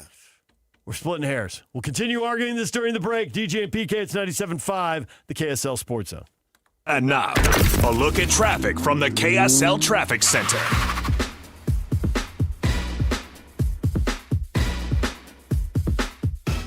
Got a crash I-15 southbound near Center Street in North Salt Lake. The 3 left lanes are blocked. Traffic is already backing into Woods Cross and stacking up from there, so be aware of that if you're headed southbound this morning. This update is brought to you by GoPave Utah. Whether you park it, strap it, or pave it, GoPave Utah has your blacktop covered at GoPaveUtah.com. That's GoPaveUtah.com. Call them today or once again visit them at GoPaveUtah.com. With your KSL traffic update, I'm Jake Hatcher on 97.5, the KSL Sports Zone. Hey, bro. You hear us every day with our crazy opinions. Hey, what you doing? Well, now, it's time to hear from you. Hey, great show. Download the KSL Sports app and fire off your thoughts with the call-in tab on the bottom of your screen. Your show is fantastic. It's the one that captivates me the most. You can tell PK to stop singing. G-Bass! G-Bass! Let Jake and Ben know what you really think of the Jazz. Woo! Tell Hans and Scotty about your favorite barbecue spot or what color of tie JJ should be wearing on TV. The best entries will be played on the air. Download the KSL Sports app now and hit the call-in button to let your voice be heard. I think you guys do an incredible job. This is 97.5, the KSL Sports Zone. If you're getting new gutters, make absolutely sure that you don't get screwed. I mean literally, don't get screwed. Tim Jr. here from RGS Exteriors. And every single gutter company out there uses screws to hold their gutters together at the corners and downspouts. They use screws because they're fast and cheap and easy, but man, they're terrible for your gutters, aside from possibly cutting your hand. They also loosen and corrode over time because they're not made from the same metal as the gutters. At RGS Exteriors, we've been installing gutters for 70 years now, and we don't use screws. We only use permanent, strong, and unobtrusive rivets. They're made from the same material as the gutters, so they won't oxidize and they won't corrode. They'll also never loosen. Your hand is safe too. Did I mention they look amazing? So don't get screwed. Call RGS and get riveted gutters. Our number is 801-280-3110 or visit us at rgsutah.com. That's 801-280-3110 or rgsutah.com. You don't show up to LaVell Edwards Stadium halfway. Neither should your energy drink. Bucked Up Energy gives you smooth, long-lasting power. No jitters, no crash. Just focus, flavor, and pure Cougar drive. Grab a can of Sour Bucks or Rocket Pop on your way to the game and taste why athletes and fans everywhere get bucked up. Visit your local Bucked Up retail store today or go to buckedup.com and use code ZONE to claim 20%. Bucked Up Energy, built for game day, made for every day.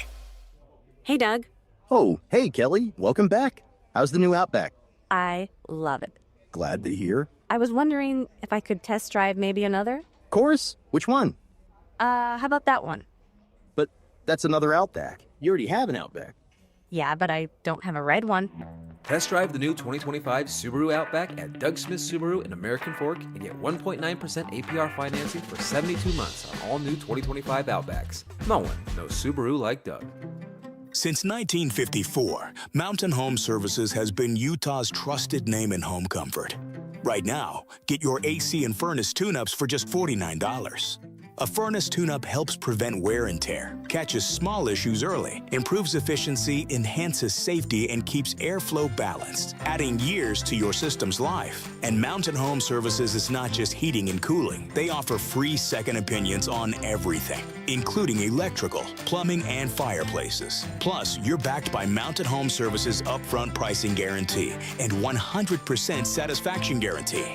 No surprises, just honest service. Call 801-543-2222 or visit mountainhomeservices.com to schedule your $49 tune-up today. Mountain Home Services. Comfort starts here. Again, that's 801-543-2222 or visit mountainhomeservices.com to schedule your $49 tune-up today. Hey, JJ and Alex here. You've heard us talking about Beehive Meals before. We have 7 kids. We have dinner needs every night, JJ, and I'm telling you, Beehive Meals has come through so clutch for us. Over the past year, it's changed our entire routine, and I've just loved the convenience of being able to have Beehive Meals when we get home. Yeah, if you're like me and my wife work. We've got 4 kids. They're in school, they're in dance, they've got all kinds of activities, sports. It's so nice to not have to go out and spend a bunch of money on fast food, eat garbage. Instead, we can come home to a nice home-cooked meal waiting for us in the slow cooker. Beehive Meals is a game changer for you. Beehive Meals, Utah-based meal prep service. You know these folks. They have been doing this for a while now, and they just revolutionized how to be able to make that dinner time so much more simple for you. Let me give you even more incentive to be able to do it. All you have to do is type in the promo code THEZONE at beehivemeals.com. That's THEZONE. Just tell them that JJ and Alex sent you, and you're going to get that discount, and you're going to love it, just like we have. Just go to beehivemeals.com. This is your Cougars at 30 update. Presented by Kenny J's Barbecue on 97.5, the KSL Sports Zone.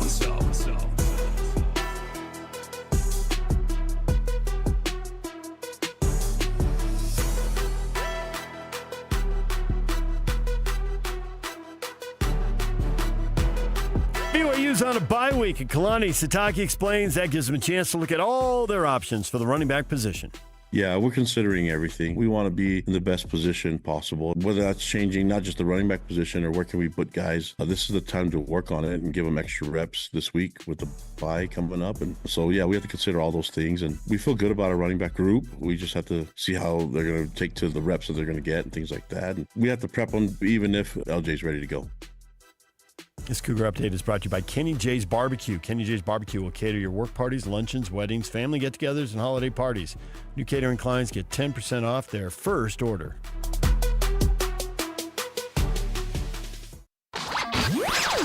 For all of you, less motivated listeners, it's time for your 9 o'clock. Where the heck have you been headlines? Where you at? With DJ and PK on 97.5, the KSL Sports Zone.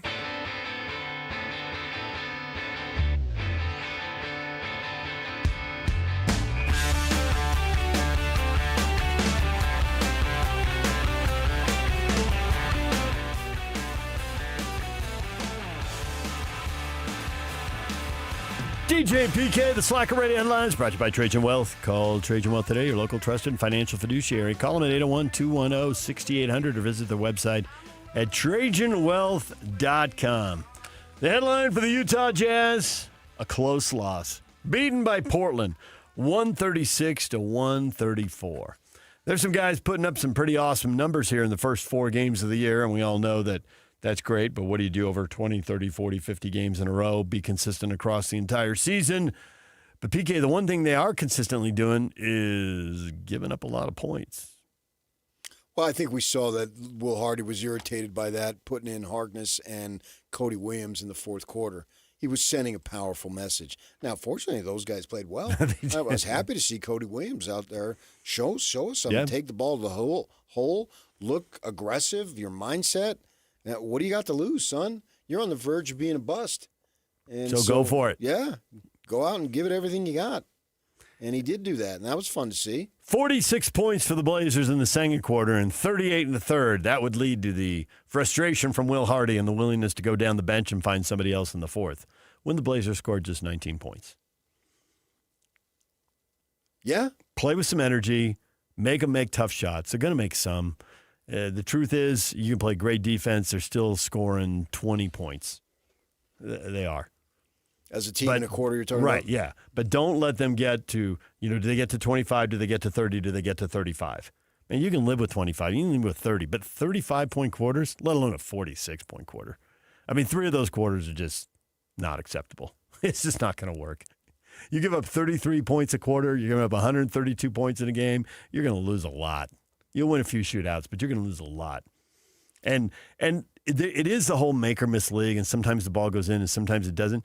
But you just can't let them have easy shots and open shots because those are going to go in almost all the time. Yeah, and I think that they were aggressive on the offensive end. I mean, we're not going to hear anything about it because it doesn't really matter in the grand picture. but they had a 49-27 free throw advantage. Now you're talking. That's significant. That is Was that significant. 22? AKA massive. Yeah. I do think that part of that is the way they played. And they won, and they shot it pretty well. But did you check the three-point shot attempts for the Blazers? I know you did because you look at box scores all the time. Yeah, they took 55 threes.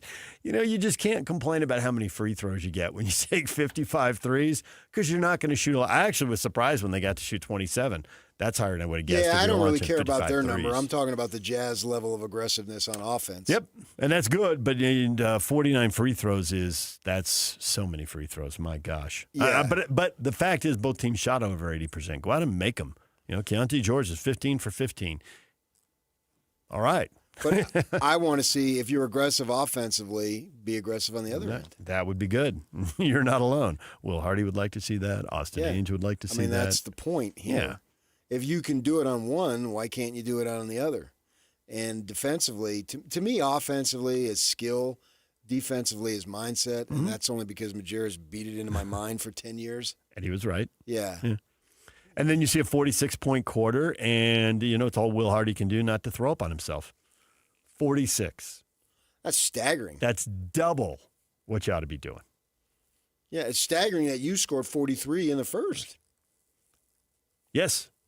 Because I'm flicking around between World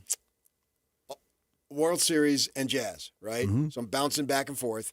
And a funny thing, I must have been a big inning for Toronto or something, because I stayed on that a little longer than I normally would. And I flick over, and I see the clock is winding down. I can see it on the TV, and I see they have 43. And I thought, for a second there, I thought, oh, okay, we've got a minute and a half till halftime. I literally thought that to myself. Because you see 43, and you assume that's a number for a half, yeah. And even though I had watched the first quarter. But you got lost in the baseball game, and you lost your sense of time. Yeah. And so I went back, and then, wait a second. No, 43 in the first? Oh, my gosh. If you have a 40-point quarter, you need to think about winning the game. But they're only up by 10 in the first quarter because they're not really defending. And then they're even worse in the second quarter. Yeah, the second quarter was out of control. Yeah. Those two did not cover themselves in glory. So we'll watch for more at the defensive end of the floor. However, the fact that some of these guys were going to the line, getting calls, shooting free throws, then Locke has told us a million times that's the most efficient way to score. So good for Lowry Markkanen, who shot 12 free throws, and Keontae George, who shot 15. And now they go on a five-game road trip, but I don't think they're playing any world beater. Minnesota would be the best, but they're without Anthony Edwards. They're saying he's going to be out. He might be back, I guess, but that's only a week from tomorrow. And I thought they were saying he was out at least 2 weeks, and Minnesota loses at home to the Lakers without Doncic or LeBron. Phoenix, Charlotte, Boston, Detroit, and Minnesota. There ought to be a couple of wins in there. That's not if you're murderer's playing row well. right there. It really isn't. Next home game is Minnesota, November 10th. We talked about Keontae George. Is he turning a corner? And I would say a corner, not the corner. There is much still to be done. But you love the interview and his mindset, which is reflected in some of the numbers that we're seeing move in a positive direction. Yes, I like the way he's talking. I like the way he's viewing himself as a young man who's growing up. And what does that mean? You need to grow up professionally. You need to grow up personally. And I think that he has a better understanding of that. And he's been making himself available to different people that allow him to gain some knowledge and some different perspective from those folks, trained professionals in various areas. And that's a good sign. I want him to take this thing as seriously as he possibly can. Because that's what it's going to take. Well, it sounds like he's taking it seriously. Right. And that's what I'm saying. good. That's and why I'm we're seeing encouraged. we're seeing some things. Definitely the way he passes the ball. And you're right, it is, based on how much he gets the ball and who else is healthy and who else can play and who can't. And Collier is out right now. So there's certainly opportunity there. But nonetheless, he had the ball in his hands a lot in the past, and he didn't come anywhere near 9 assists. So see the floor differently, think of your teammates differently, think of your role differently. And the 15 free throws really get me fired up. Yeah. Go. Don't settle. Go. And he did. And he was rewarded. Yeah. And you're one heck of a free throw shooter, too. Round the NBA, there's 4 undefeated teams. Bulls and Sixers in the East, Thunder and Spurs in the West. Okay, the Thunder are the defending champs, so you believe in them. To what level do you believe in the other 3? Well, I don't know anything about the East. I don't believe in any. Who I already forgot. You said Chicago. The Bulls and the Sixers. Well, somebody's got to win in the East. That's true. And if Philly can keep their guys healthy, then they ought to be pretty good. But there have been so many years of so many injuries there. Yeah, it's hard to hold my breath. To turn that team over to Maxey. And Edgecombe has a body that allows him to compete immediately. He's fortunate in that way. And he is competing immediately. Yeah, they moved him right into the starting lineup. 22 points a game right out of the gate. Yeah. And I think a lot of it, he was physically mature when he came in through here last year with Baylor. So good for him. And he's not counted on to be the man. No, Maxey is the man. Right. So it's a good situation for him. They're fortunate to get him for sure. That's nice. Yeah. If you're going to stink, make sure you get rewarded for stinking. Their tank was rewarded. Yeah. He's also 6 boards and 5.5 assists. He's a player. Yeah. Steal and a half a game. Yeah. So. And seems like he's got his head on straight. I think San Antonio is going to get better. You keep acquiring all these high picks. They've been bad for so long. Yeah.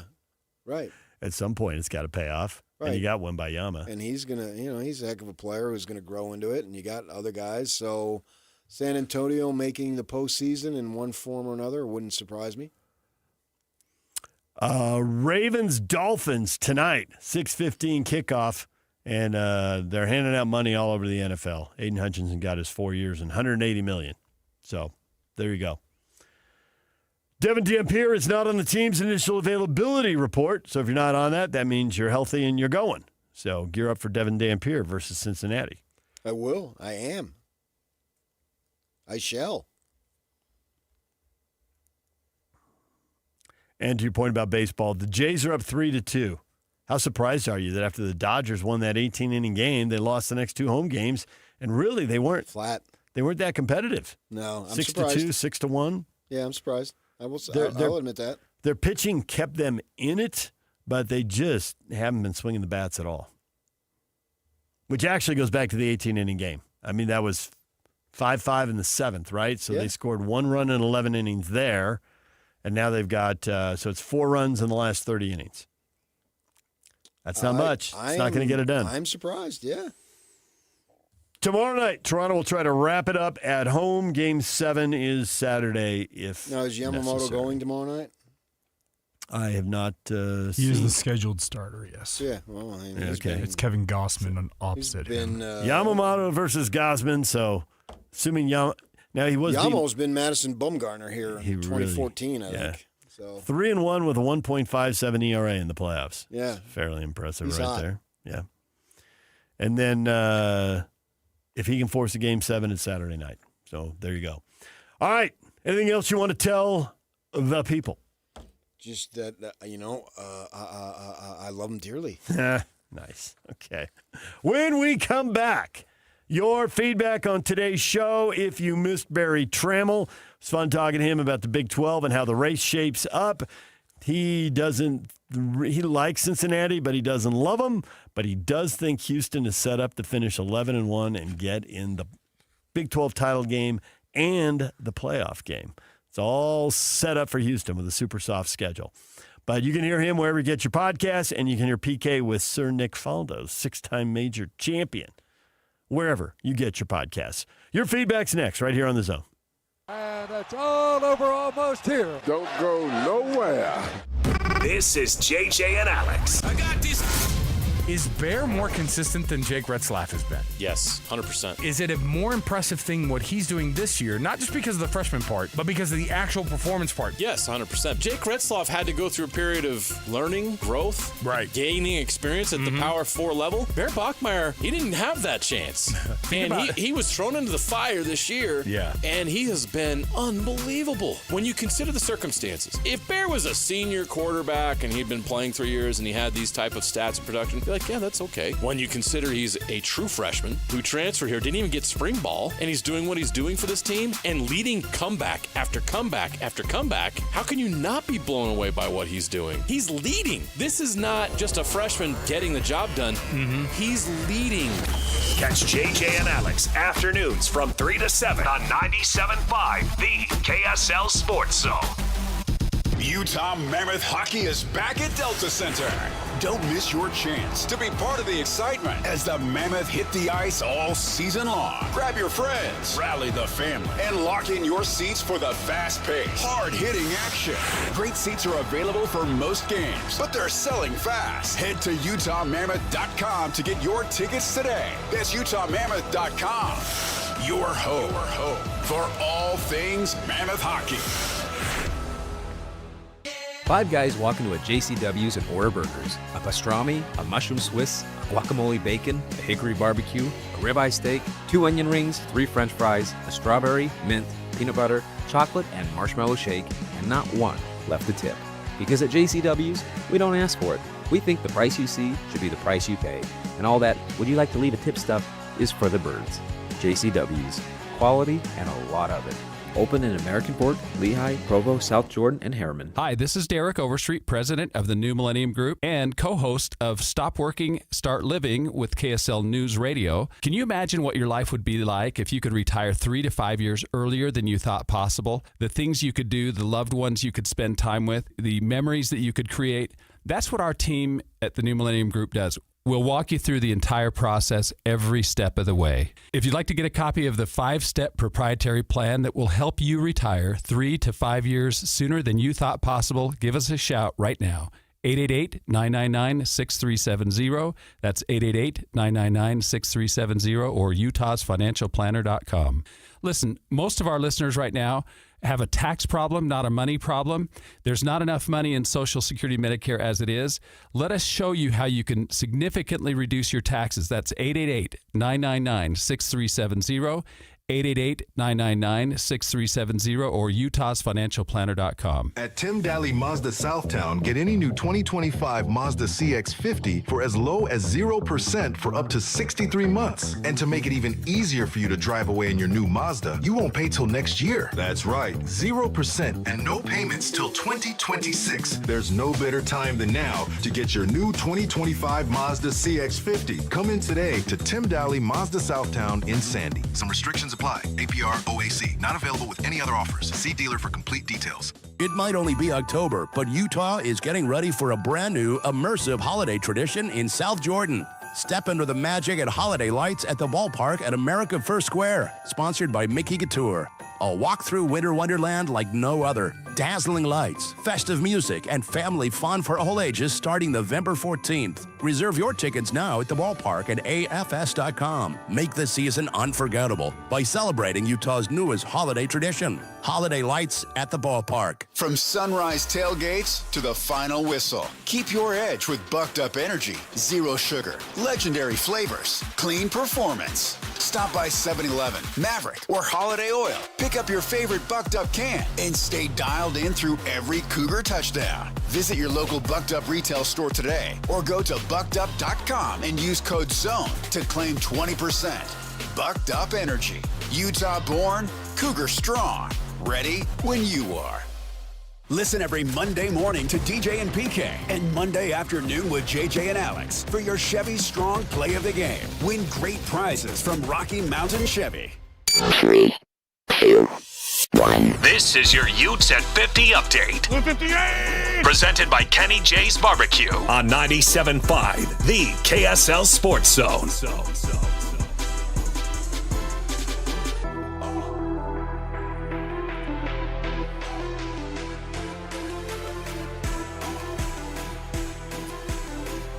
The University of Utah, ranked 24th, hosting 17th ranked Cincinnati Saturday night. Kyle Whittingham on managing his team's emotions. Take it the same every week. You got to be very consistent with your approach, with your preparation. You can't be on highs and lows. Every game is big. The next one's the biggest because it's the next one. That's the mentality, and never look past anybody. Our players do a good job of that. But to us, every single week is a big game, and this week is no different. Ute Updates brought to you by Kenny J's Barbecue. Kenny J's Barbecue will cater your work parties, luncheons, weddings, family get-togethers, and holiday parties. New catering clients get 10% off their first order.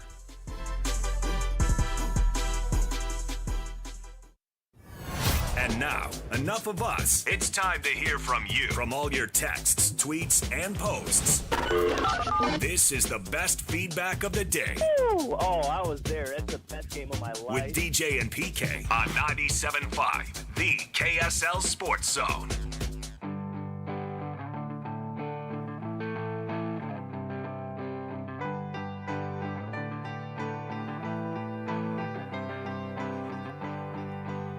DJ and PK, it is time for your feedback. What do you got to say about today's show? What have you thought of all of this stuff? Hit us up on Facebook, DJ and PK. On Twitter, David DJ James.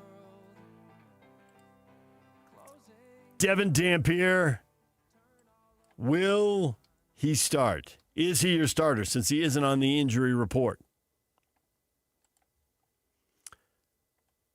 There are a few people here who have sarcastic things to say, believe it or not. PK. Well, they're dopes. Looks like a definite possibility, Kevin says. Definite maybe. Tony, maybe we get a hint after practice on Thursday. Well, I'm certain he'll probably start. Certain probably. I like that. He absolutely probably. There's certainly a maybe of a chance of a... There's certainly a decent chance. David, I guess. Depends on practice, but probably. People are really not paying attention to Kyle Whittingham. Or not paying attention. They're not believing Kyle Whittingham's injury updates. Okay, yeah, maybe. Well, Brett McMurphy went after the whole concept and used Kyle Whittingham as an example. I don't care about it. I don't think it has any bearing on winning or losing. Whether the injury report. Because if you trot out the backup, that has an effect on winning and losing, but not the report. Whether I know about it on Tuesday, Friday, Saturday, so what? If I need to prepare my team to play, and he tells us that he doesn't care about the other team's injury report because he didn't even want to comment on Bachmeier. It's all about his team. So he's telling us that this is meaningless. And yet at the same time, he wants to play the cat and mouse game. A little inconsistency there. Think he enjoys the cat and mouse game? Gets a I little think thrill that, out of it? I don't think he enjoys it the way you're Yeah? What's the posing word it. then? I think he is trying to seek advantages and take away disadvantages at every possible turn. Because I think that when you have less of something, it tends to matter more. Not less. Less more. time, right. So clearly he has favorite. less time than he's ever had. Retirement, whether it's this year, next year, or the year it's after, whatever. growing It's closer. closer. Yeah. Yeah. And I really do believe it is a season-by-season thing, and that decision will be finalized. And I think there's something in the contract that it has to be. He has to give him a date. Yeah, yeah. But nevertheless, I think winning is mattering more than ever to him because you're running out of time. I'm going through it myself. I have no idea when. Now, I don't make $8 million a year, and I'll be the first to say I'm largely working. I enjoy the heck out of it, but I need the money. So you keep working. And what's wrong with that? Nothing. Yeah. America. Want to go to work? Go to work. Yeah. And if you need the money, yeah, I need my. Well, and especially if you're in a I need job more. where you're fortunate enough, and we are, where your body doesn't break down doing the work. You know, people who do all sorts of physical labor, from working on farms to working in factories, janitors. So you're telling me that body of yours hasn't broken down? And not because of work. Well, maybe because of the donuts that show up at work, but that'd be the only reason. And all I ever cared about, all I ever was interested in was sports. I asked Reese Stein once. And I still am into it. And now I realize what a dumb question it was, but I was much younger and dumber. And I asked Reese once, I said, Reese, when are you going to retire? And he looked at me and goes, when I retire, I'm going to go fishing. Right now, I go fishing and they pay for my gas. Okay. I hadn't thought that all the way through. Uh-huh. The same deal. What are we going to do when we retire? Going to sit on the sofa at night and watch the Jazz, watch the Monday Night Football game, watch the World Series game? What were we doing Monday night? Yeah. Watching Monday Night Football, watching a World Series, watching the Jazz. And I know I'll still be doing it when that time comes. I've never been on one because my parents didn't have it. Travel. There was no travel. I didn't travel. I like travel, but people who've traveled will tell you that after a while, that travel's exhausting. You just want to be home. Well, I mean, you got to have the cash. You do, yeah. And I had a friend who in retirement took a part-time consulting job, and their plan was, and it was a great one, it's like, and they had some limit on what they could make, and they're like, I make this number, I work 20 hours a week, 40 weeks out of the year, that leaves me 12 weeks to travel. That's plenty. Yeah, and that was like, it was like a 2-year, from the time it was set up, it was only like an 18-month, 2-year deal, and it was like 12 months of travel, that is tons. I've got something set up. I've had some. They want me to do it now. They want me to do some modeling for some art classes, and I'll do that down the road. Nice. Yeah. Has Keontae George turned a corner with his game? Stock Stack says sure feels like it. The numbers, but also the eye test back it up. Yeah, I like that second part. Yeah. And I think the key there is the way you phrased it. He's turned a corner. He has not turned the corner. I'm not 100% sure this guy's going to be an NBA starter long term. I'm more encouraged than ever. Remains to be seen.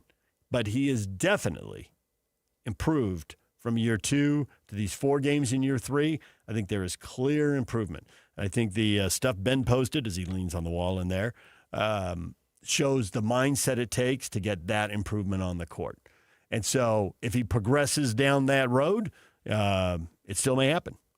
I'm not going to sit here and guarantee it right now. There are guys in their 3rd year in the NBA. Well, I mean, we're just talking about Edgecombe. Like, Edgecombe's going to start for 10 years or more. Yeah, more. Or more. I'm inclined to say that will happen. Better than 50-50 now. Or you're up at 100% guaranteeing it. I'm not guaranteeing anything, Yeah, but I it's too early. And the stats, because it's only been 4 games, the stats are okay. But the outlook, the approach is what's got me intrigued / excited / fired up. DJ PK, we're out of time. Jake and Ben are next. Stay with us.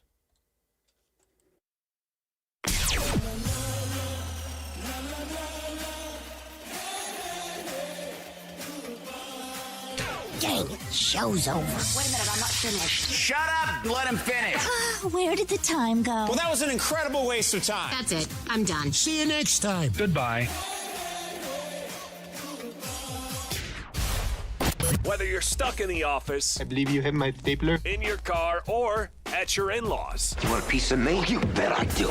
The Zone is with you every step of the way. Download the KSL Sports app to get live streaming of your favorite shows and access to all the latest updates on your favorite teams. Your home for the best coverage of the Utes, Cougars, Jazz, and Mammoth is on air, online, and on the KSL Sports app. This is 97.5, the KSL Sports Zone.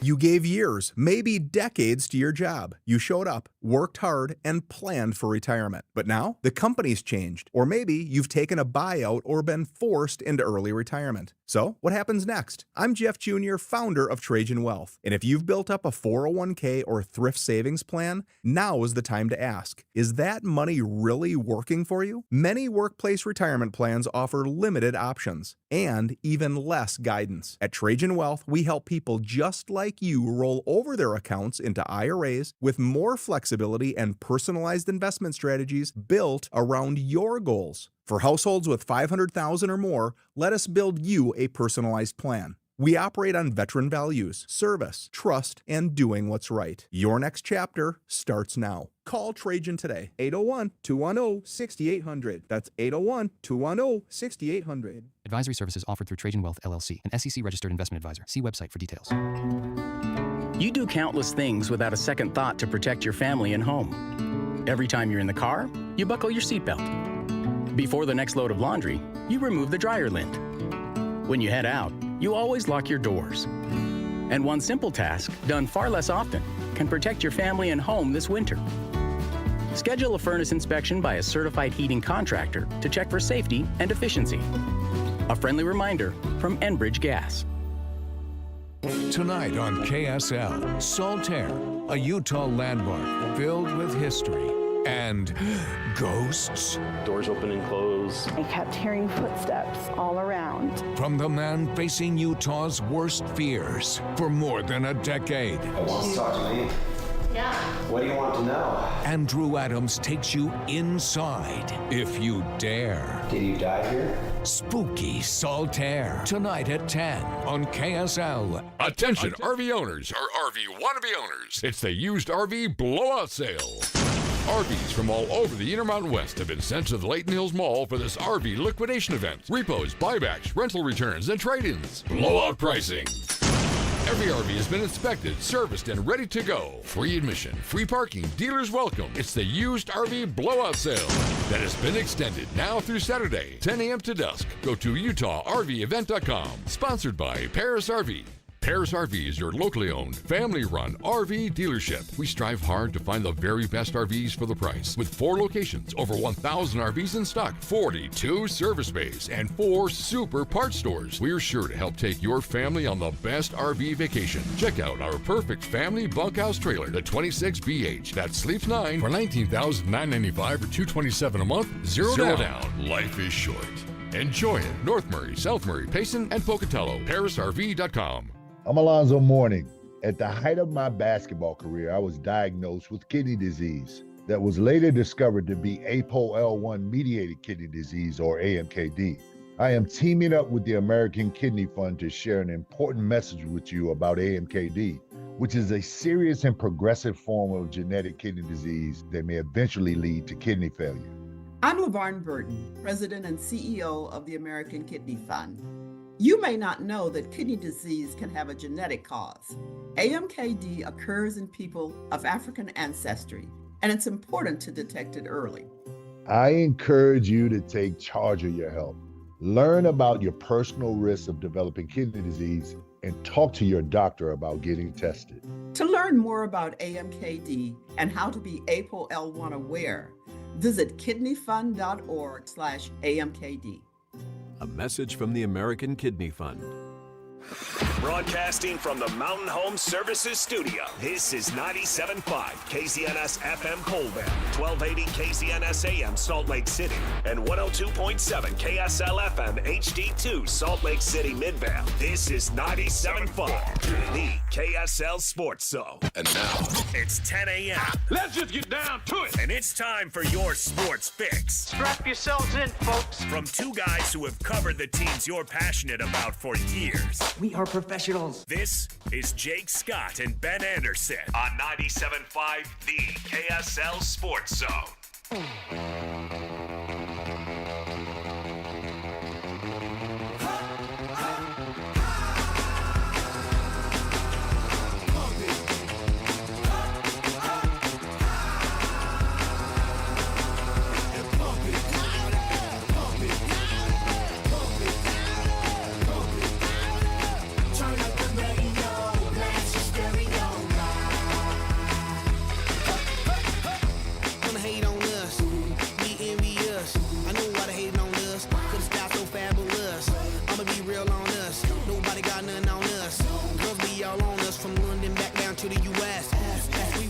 Don't sound so disappointed, Christian. Jake and Ben, 97.5, the KSL Sports Zone. Jake Scott, Ben Anderson. Happy Thursday to everybody, however you may be listening over the air, streaming, watching on the YouTube, watching at KSLSports.com, the KSL Sports app, and to our great listeners in the future, our podcast listeners. How you doing over there, Ben? Doing well. How are you? Yeah, I'm terrific. Oh, well, that's great. I'm super excited about the City Edition jerseys, let me tell you that. They did just drop. The Utah Jazz City Edition jerseys just hit the social medias. Christian was so excited, he fed us the breaking news. Ben said, oh, okay, well, I've got to do my job and get that written up. And I said, I don't care. And my response, you would have thought I insulted Christian's family. He's like, he's giving us the cue that we're up, and he's like, I guess you guys are up. If you can't get excited about the City Edition jersey, I don't even know what I'm doing here. I think they're the old Utah Jazz dark mode jerseys. The second edition, not the one that had the smooth transition. Oh, I'm but the one sorry. that I kind of confused it stacked. for the 4th edition. The one that kind of stacked, that had the stripes, and then has the, what is it, I-15 or I-80, whichever one, the road running down. I remember it immediately. The side of the side of the jersey, but it's not black, yellow, red anymore. It's gray, and it has some light blue in it, black and gray. So, anyways, you just can't describing it to you. You're You a Jazz fan. honestly can't hate Nike enough. Okay. Ever since they got the NBA uniform contract, uniforms are just bananas. I honestly, and I know, Christian, I know this is old man shakes his fist at clouds. I don't care. I don't even know who's playing anymore. Yes, you do. We're flipping Yes, you do. around. What are you talking about? up You don't know there who's playing anymore. in the radio command center. We're flipping it around like, oh, let's stop on this, and it's like the Miami Heat playing in brown uniforms or something, and it's like, how do you even know what team you're watching? Yeah. That's my point. They have a lot of jerseys. But you know what? People buy a lot of jerseys. That's the thing. That's the point. Okay. So the Nike marketing guy loves it. Why do you? Why do I? Why does anybody? Because people buy a lot of jerseys. Fans love it. Yeah, fans do love new gear. It's a whole investment. It's a whole identity for fans, which is why we have this ability to do this radio show. And I'm not defending it necessarily. I'm just saying, if you're asking who's it for, it's for the fans who wait in line around the block to buy jerseys. People can't wait to get these things. So I'm with you. I don't buy jerseys. But A, it's because I cover the teams. And B, yeah, we're there all the time. It's we have a different relationship. But yeah, fans can't wait to get their hands on new sweatshirts, sweatpants, T-shirts, coats, jerseys most of all. They're everywhere. Yeah. Can I ask you this in all seriousness? Okay. Is that because of design, or is that because of player/team? It's because you're told to want them. That's how advertising works. It's because Okay, you're so- told that you need this to show that you're a fan. No, I see what you're saying, but I guess I'm getting at, like, do we need a new wacky design?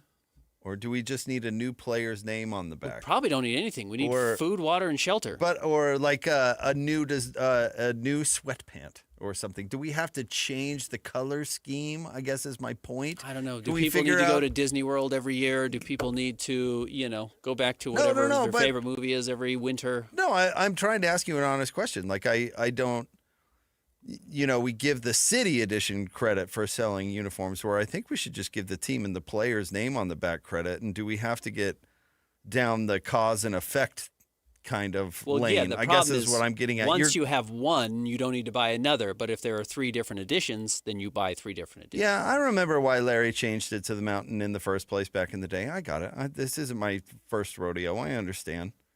You're acting like you don't understand. I don't like the side effect, and I don't think the new color scheme is the result for the merchandise gear sales. Does that make sense? I think those merchandise sales could come regardless, and we don't have to get crazy with the dang color scheme. So you just want everything to be purple or white or... Yeah, and then come up with other things to sell or other things to market or whatever. Or even different patterns on the jerseys. I just don't want to, tune into the Pistons wearing orange. I don't think that's necessary, but people go, oh, well, those orange uniforms sold like crazy. And does that have to do with the brilliant marketing guy who said, let's put the Pistons in orange? Or does that have to do with the fact that Pistons fans want to buy Pistons stuff? I think it's because Pistons fans want to buy Pistons stuff. Yeah. So let's stop with the orange. That's the only point I'm making. Okay. Do you think the Jazz have violated their colors with this black and light blue? Listen, baby blue, whatever they call it? The Jazz violated their colors decades ago. Like that genie came out of the bottle a long time ago. So, I don't know. What are the Jazz's colors? I mean, in all honesty, you look at the color scheme over the last 20 years, I think it's every color in my daughter's crayon box. Right now, the Jazz's color scheme is mountain purple, midnight black, sky blue, and they don't say white, but white, obviously. I kind of like it. It kind of ties into the Mammoth, but I don't know. It's like their 25th color scheme. It is. So did fans buy the uniforms because of the 25 different color schemes, or did they buy the jerseys because they're Jazz jerseys and they want a new jersey and they want the new player's jersey and they want the new number? Yes, I think that. I kind of do too. So let's stop screwing with the colors. They sell. For whatever reason. Some people probably do buy them for the colors. Some people buy them for the team. And they say because Nike is spending whatever amount of money to get the jersey sponsorship for the NBA, says we got to find a way to recoup some of this money. And the more jerseys, the better. I just think they're paying their designer too much. Okay, it's possible. Now, usually the designer, not every team, but like the Jazz specifically, Ben Barnes is one of the best designers in the NBA, to the point where he's done rebranding for teams across every league, including other teams around the NBA. I think what people misunderstand is it's not just Ben Barnes closing a door, drawing it up, and then coming out and saying this is the scheme. It has to be approved by Nike. It has to be approved by the NBA. Obviously, it has to be approved by ownership. Like the number of checks and balances that every designer faces before a fan ever sees a jersey is insane. Sure. But the likelihood is they're paying Ben like $5 million a year, and they're like, we got to give this guy something to do. I met him. I'm not sure he's quite clearing $5 million. Like, man, we got to Ben. We're paying this guy $1 zillion. We got to figure out something. I know. Let's turn the Pistons orange, or I don't know. I'm inventing that, but I think you get my point. Yeah, I do. Like whoever they got to design the NBA Cup courts, like that guy was just somebody making $1 zillion that they had to find something for Barry to do. Yeah. He's just hanging out in a cubicle. Let him design the floors. Yeah. It's the CIA job where they just tell you everything. I just know all the secrets. I want that job. But I have no responsibility with it at all. 100%. Yeah. It's got to be the manager of the vault, Sure. That's what I was getting at. Yeah. How did we get there? It was the Red Rock inspired jersey. Sorry if you're a Jazz fan. The Red Rock ones that again had the color gradient from yellow to black at the bottom of the shorts before the final dark mode jersey. It's the same jersey. It's just they've changed the colors. The funny part about that, right, was that it has Moab on there or something, or that's where the road leads, and the fine folks of Moab, Utah, are Denver Nuggets fans. Are they? Yeah, there was a survey that said the people. Well, Denver it also came out. I guess the Jazz were pretty good at that point. Denver hadn't quite won a title, but yeah. No, they were big mellow people. Oh, okay. I don't know. They were just there was a story about that they were big Nuggets fans. Yeah. Ungrateful for being part of the uniform. That's all. What color scheme do you associate with Darren Williams? Light blue. John and Carl. Purple and white, whether that's the mountains or whether that's the Mardi Gras. See, you got to pick between the two because I don't. That's the great controversy. I absolutely don't have to at all. No, but that's the great controversy. Is it? Because John and Carl did their winning in the Purple Mountains, right? And then after their career, Carl actually made like a statement about it as a retirement. And he's like, at his retirement meandering press conference, where he said, when it goes in into the rafters, it's going to be the Mardi Gras colors. He said, Larry, it's going to be the Mardi Gras colors. He was very adamant about that. So that's why I wonder how people remember, because he played the vast majority of his career in the Mardi Gras colors. But they went to the finals with the mountain. I think he won his 2 MVPs in the mountain. Right. So how you remember those guys in what jersey, I think, is actually a pretty interesting thing. I bet most people remember the mountain, which is the reason. Sure. Which is the reason it's back, by the way.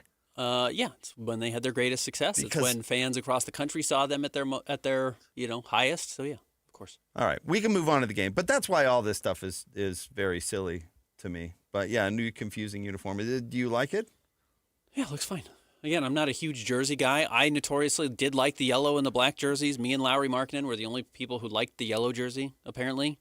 I have not really liked their white jerseys. I like this year's white jersey. I have not liked their white ones for the last few years. But, yeah, I think they're fine. And it's a jersey. People hated black and copper. Now people want the black and copper back. People hated the light blue when it came out. Now people want the light blue back. People hated the mountains when they came out. Now the mountains are everything. I know. So I predicted all of that. Yeah. I said some hipster a few years from now is going to say, I want the black and yellow. Yeah, they are. And everybody hated that. Yep. They're probably already out there. It'll be fine. All right. The game last night was interesting. It was more interesting, honestly, than it had a right to be. Does that make any sense? Mm-hmm. It was one of those roller coaster kind of things where the Jazz were really good and they were really bad, and then they were worse, and then they were kind of good, and it ended up in a 2-point game in a very long game with an incredible amount of free throws. Yeah, it did end up being a long game, and the free throws are probably one of the signs of growth for the Jazz, specifically Keontae George. And we can get into exactly what happened. And the big story is that Will Hardy had his annual play hard and pass rant after the game. He does this only game 4. He does this every year at some point. Mm-hmm. His first year it was 17 or 18 games of the season, and second year it was I think a little bit sooner than that. Also, if I remember correctly, against the Portland Trailblazers. Well, he did it 2 games in a row. They lost by like 50 to Dallas. That or was the something masterpiece like that, of dog you know ass. what, yeah. And then the next night they got blitzed by Portland. That was a masterpiece of dog shit. And then it was play hard and pass. Yeah. This was, if you don't play defense, you're not going to play. Now, I totally get what he's saying, and you can watch him in the games. He's yelling at everybody coming off the floor right now. He has never been more demonstrative on the court than he is this season. And we're only 4 games in, but he is jumping on people. I'm sure he's excited to be allowed to coach. As soon as they walk off the court. Some of it is a little funny to me because it's like, yeah, well, there's been 3 straight years of no defense, basically no punishment for not playing defense, not drafting players that are known for their defense, with a few exceptions. But it has not been something that's been a focus for the team, or apparently the front office seemingly, for some time. And now all of a sudden over the first 4 games, it's a priority. And if you're not doing it, all hell's going to break loose.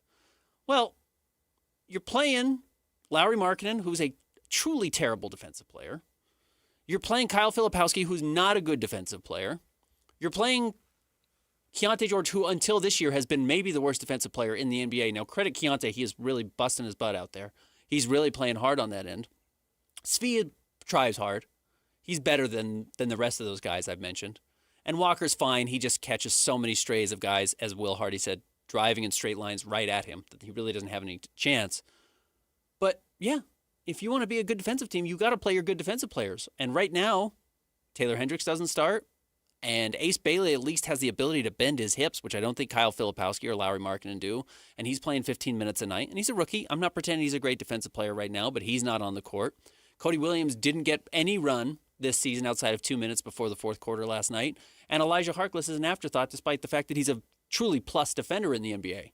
So while I totally acknowledge what Will is saying, and I agree the Jazz at some point have to start playing defense, are you going to play your good defensive players or aren't you? Because that's the simple solution. You're not going to scheme bad defensive players into a good defense. I don't know what to tell you.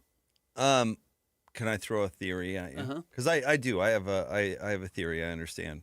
Because if he actually meant that, he wouldn't really play Lowry. Right. So I get why people pick that apart. And bear with me for a second. Ben, why do you ask your kids to clean the house? It's not because they're going to do a good job. They're not going to do a spectacular job. I'm going to do a better job. That's not why you're asking them to clean the house. Right. No, you're setting the tone in your house, and I'm trying to do this with my girls too, that we're going to be responsible for doing the hard things. There are some hard things around the house, and you are going to be responsible for them. And you're not going to be able to get away with doing a half-hearted effort, even though I know that you're still going to not be great at cleaning the house. What I'm doing is setting a tone. It has very little to do with the house, and it has very much to do with the greater habits in life that make people successful. But the kids are going to fall in line, and they're going to do the hard thing.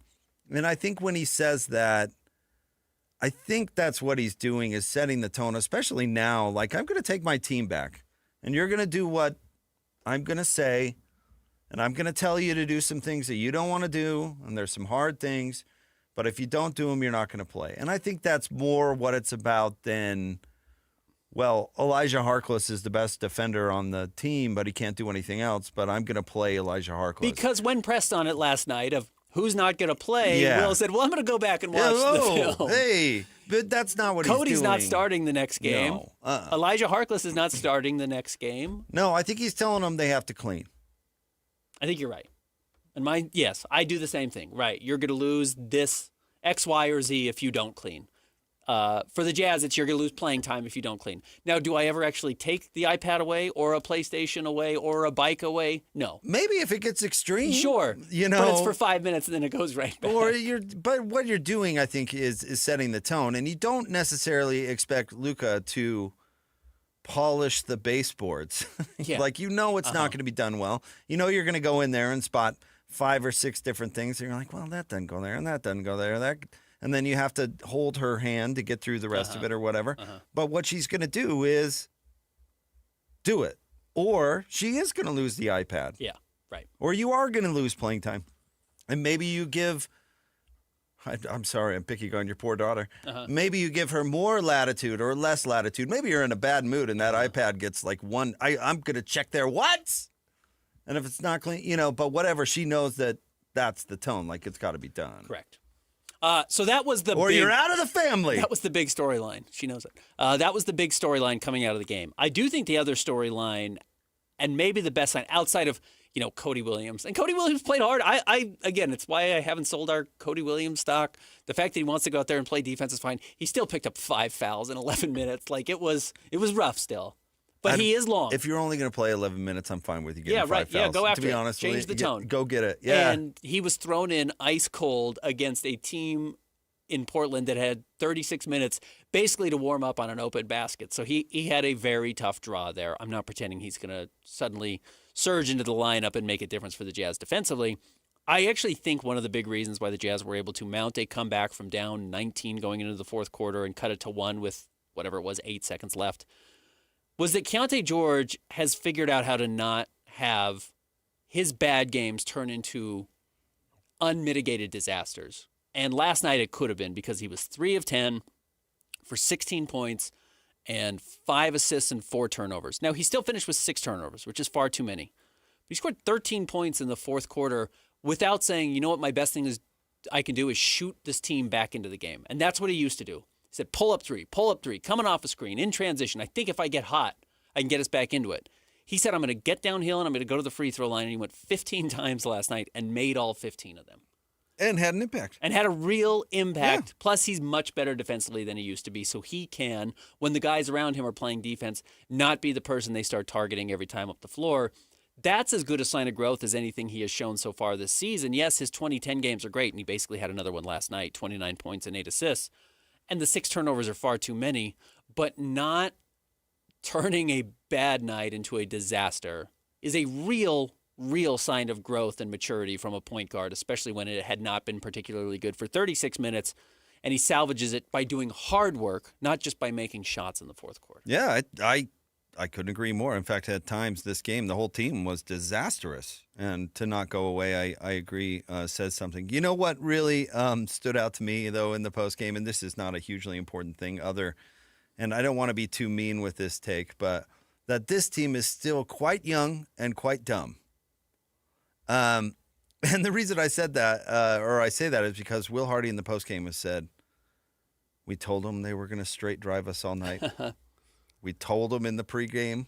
We worked on it in shoot around or whatever. He's like, we told them they're going to straight drive us all night because all their stuff comes off that. And then he stands up in the postgame and he's like, they straight drove us all night long. Yep. And it's like, it's one thing to know what's coming, but then you got to stop it. You got to go out there and execute. And yes, Keontae has been much better on defense, but you got to stop that. Yeah, you do. And they at times didn't stop the ball. The young guys are a little lost. I don't mean to pick on Ace Bailey, but he's a little lost. Of course, yeah. I mean, there's still the component of they got to catch up mentally. They got to learn this thing because that cost them last night. Oh, Walt Clayton didn't know if they were switching or not switching and ends up double teaming. Maybe it was Avdia. I can't remember who it was. And they kick it over to Jeremy Grant for a wide open 3, and Will Hardy jumped all over him. Bryce Sensabaugh, and I wonder if this is a scheme thing. I kind of think the rule is you have to have a foot in the paint if you're on the weak side of the floor. So the ball is on the strong side. Wherever the ball is, that's the strong side. Weak side of the floor is the other side. Whoever is defending the corner has to have their foot in the paint to make sure the Jazz don't give up open baskets. And by the time they swing it to the far corner on the weak side, nobody can close out there. and they keep hitting these corner threes and getting open threes, and the Jazz players are getting barked at. I wonder if, A, they're either not responding quick enough, or if they're just in too far helping. Like, maybe you just can't have a foot in the paint. If you can't get to the three-point line from there because of your physical attributes or lack thereof, you got to be out farther so you can defend the three. Like, that might be a scheme problem. You might have to re-examine that. And one of the things that Quinn Snyder did really well, and I'm not comparing Quinn to Will Hardy, but one of the things that Quinn was notorious for was like literally stopping practices and yelling at guys when they were 8 inches off of where they were supposed to be on the court, a foot off the court, off of their spot they were supposed to be in. Because if you're not in that spot, the defense doesn't work, because that's how tight the closeouts are, or the help defense has to be in the NBA. And at those points, largely because of Rudy Gobert, but the Jazz did have one of the 5 best defenses in the NBA consistently. So it's that type of attention to detail that has to be there, and that has to come from the players, and it probably has to come from the coaching staff too. Yeah, Rick Majerus was notoriously that way too when it came to things like being precise. I understand the value there. Do you know off the top of your head how the Hawks have started out this year? 3-2. 2-3. 2-3. Predictably. Yeah. A little clunky getting started.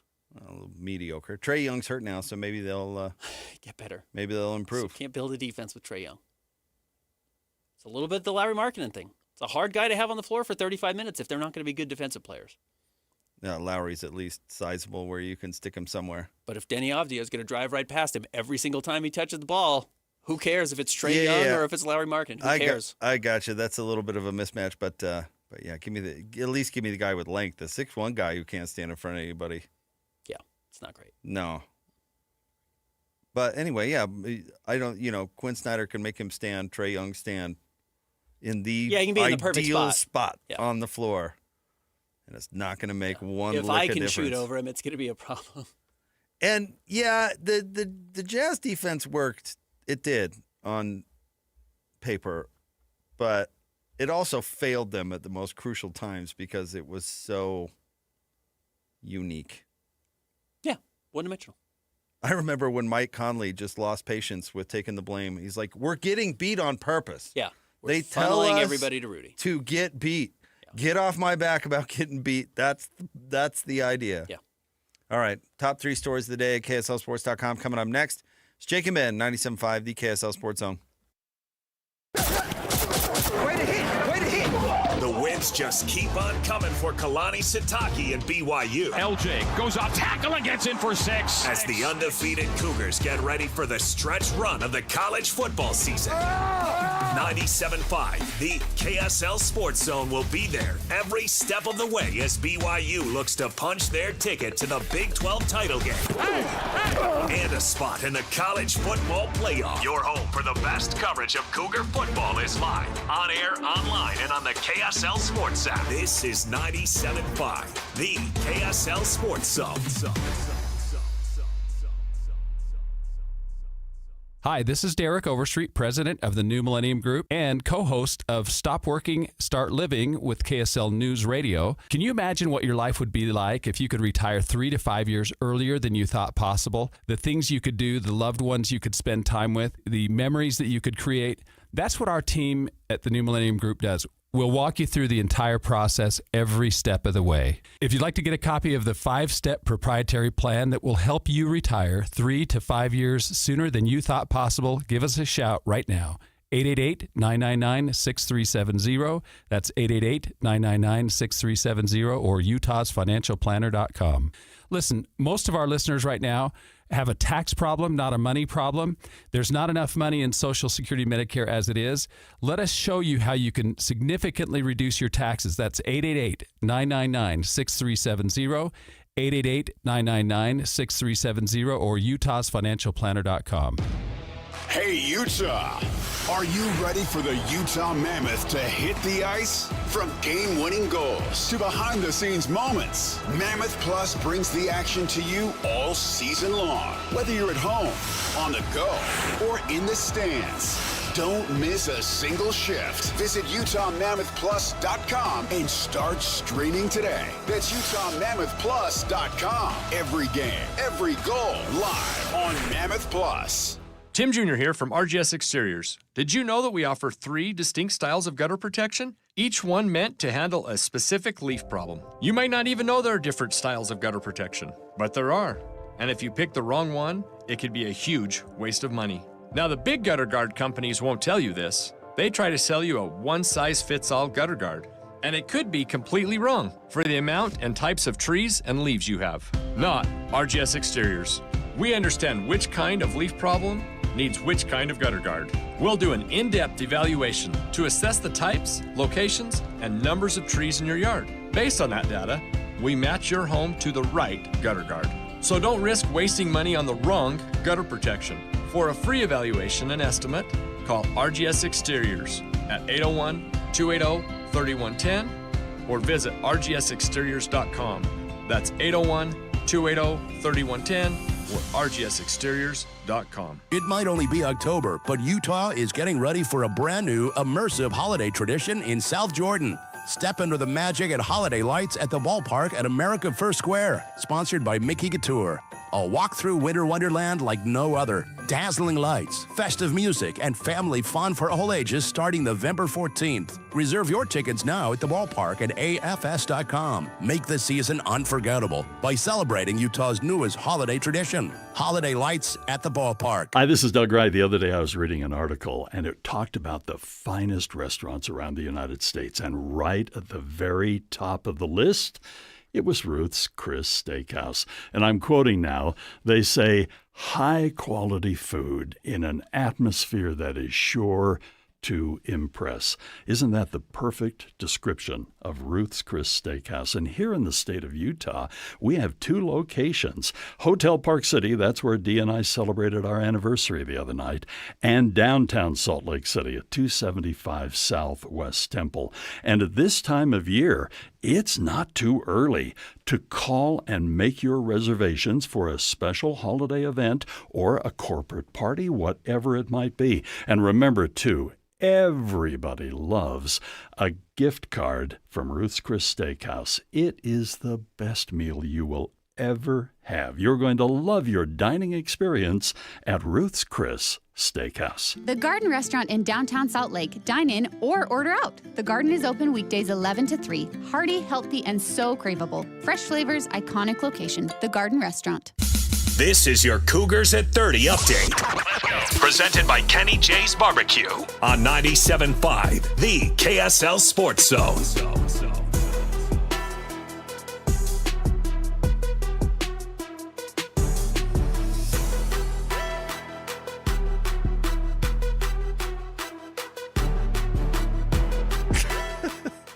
Cougs at 30 update here on Jake and Ben. Here's Coach Satake on if the Bear is being asked to do too much. No, the guy asks for more. So I think I've said he has an appetite for more, and we're going to keep giving it to him. So it's good that he's named Bear with a strong appetite. He's ready for it. I think the key would be, what does he feel like he's really good at and that he feels comfortable with? We could take advantage of that during this week with the bye. This update is brought to you by our friends at Kenny J's Barbecue. They will cater. They want to cater your work parties, luncheons, weddings, family get-togethers, and holiday parties. New catering clients get 10% off their first order at Kenny J's.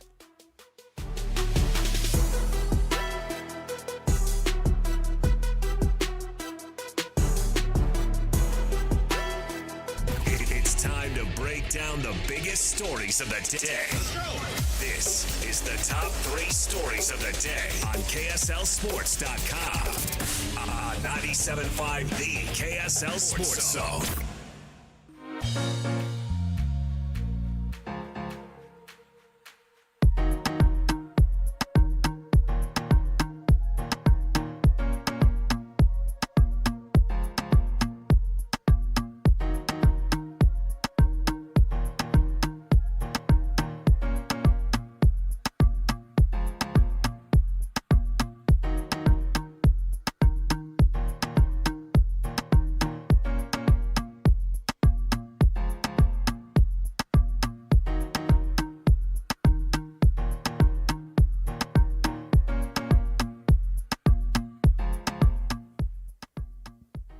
Jake and Ben, 97.5, the KSL Sports Zone. Hey, we're going to hook you up with tickets to Saturday's Utah-Cincinnati game. Hot ticket.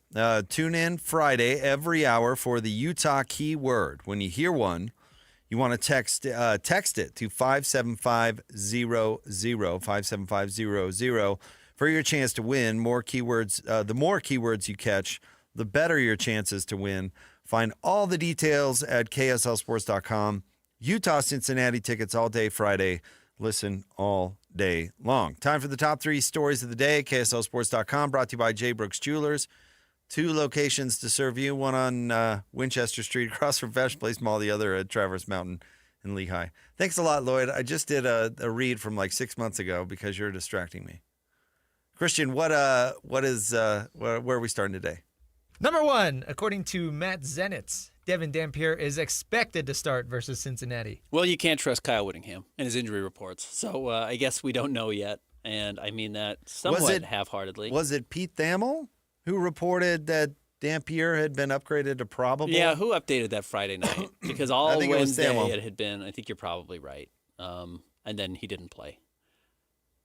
This is the right move. I think if Devin Dampier is ready to go, Devin Dampier has, lost 2 games as a starter for Utah. They are against the better teams in the Big 12, and maybe Cincinnati's in that conversation as well. I don't believe they are. I know you think they're the front runners for the national championship right now, but my Bearcats? Yeah, your Bearcats. Oh yeah, it's them and everybody else. But yeah, this is the right move. You're at home. Devin Dampier's been consistent. I thought Bird Ficklin played quite well on last Saturday night, but you dance with who brung you, and right now I don't think Devin Dampier's done anything certainly to lose his job. Now look, if in the first quarter he's not moving the ball well, or he can't run, or it's clear his ankle's still taped and it's preventing him, go to Bird. I don't think you need to give Devin Dampier a super long leash, but I don't know if he's done anything to lose his job. I would hope they're making the decision based on who the better quarterback is at the moment. I mean, that was really my point yesterday that I was trying to get to. If all things are even, what do you prioritize? What do you value if you're, if you were planning the strategy for the University of Utah? So if Dampier is the better quarterback at the moment, then go with that guy. Yeah. But I mean, don't dance around it though. There's everything on the line in this game against my Bearcats. Like their conference life is on the line. You got to play for it. So if Dampier is healthy and the better quarterback at the moment, go with him.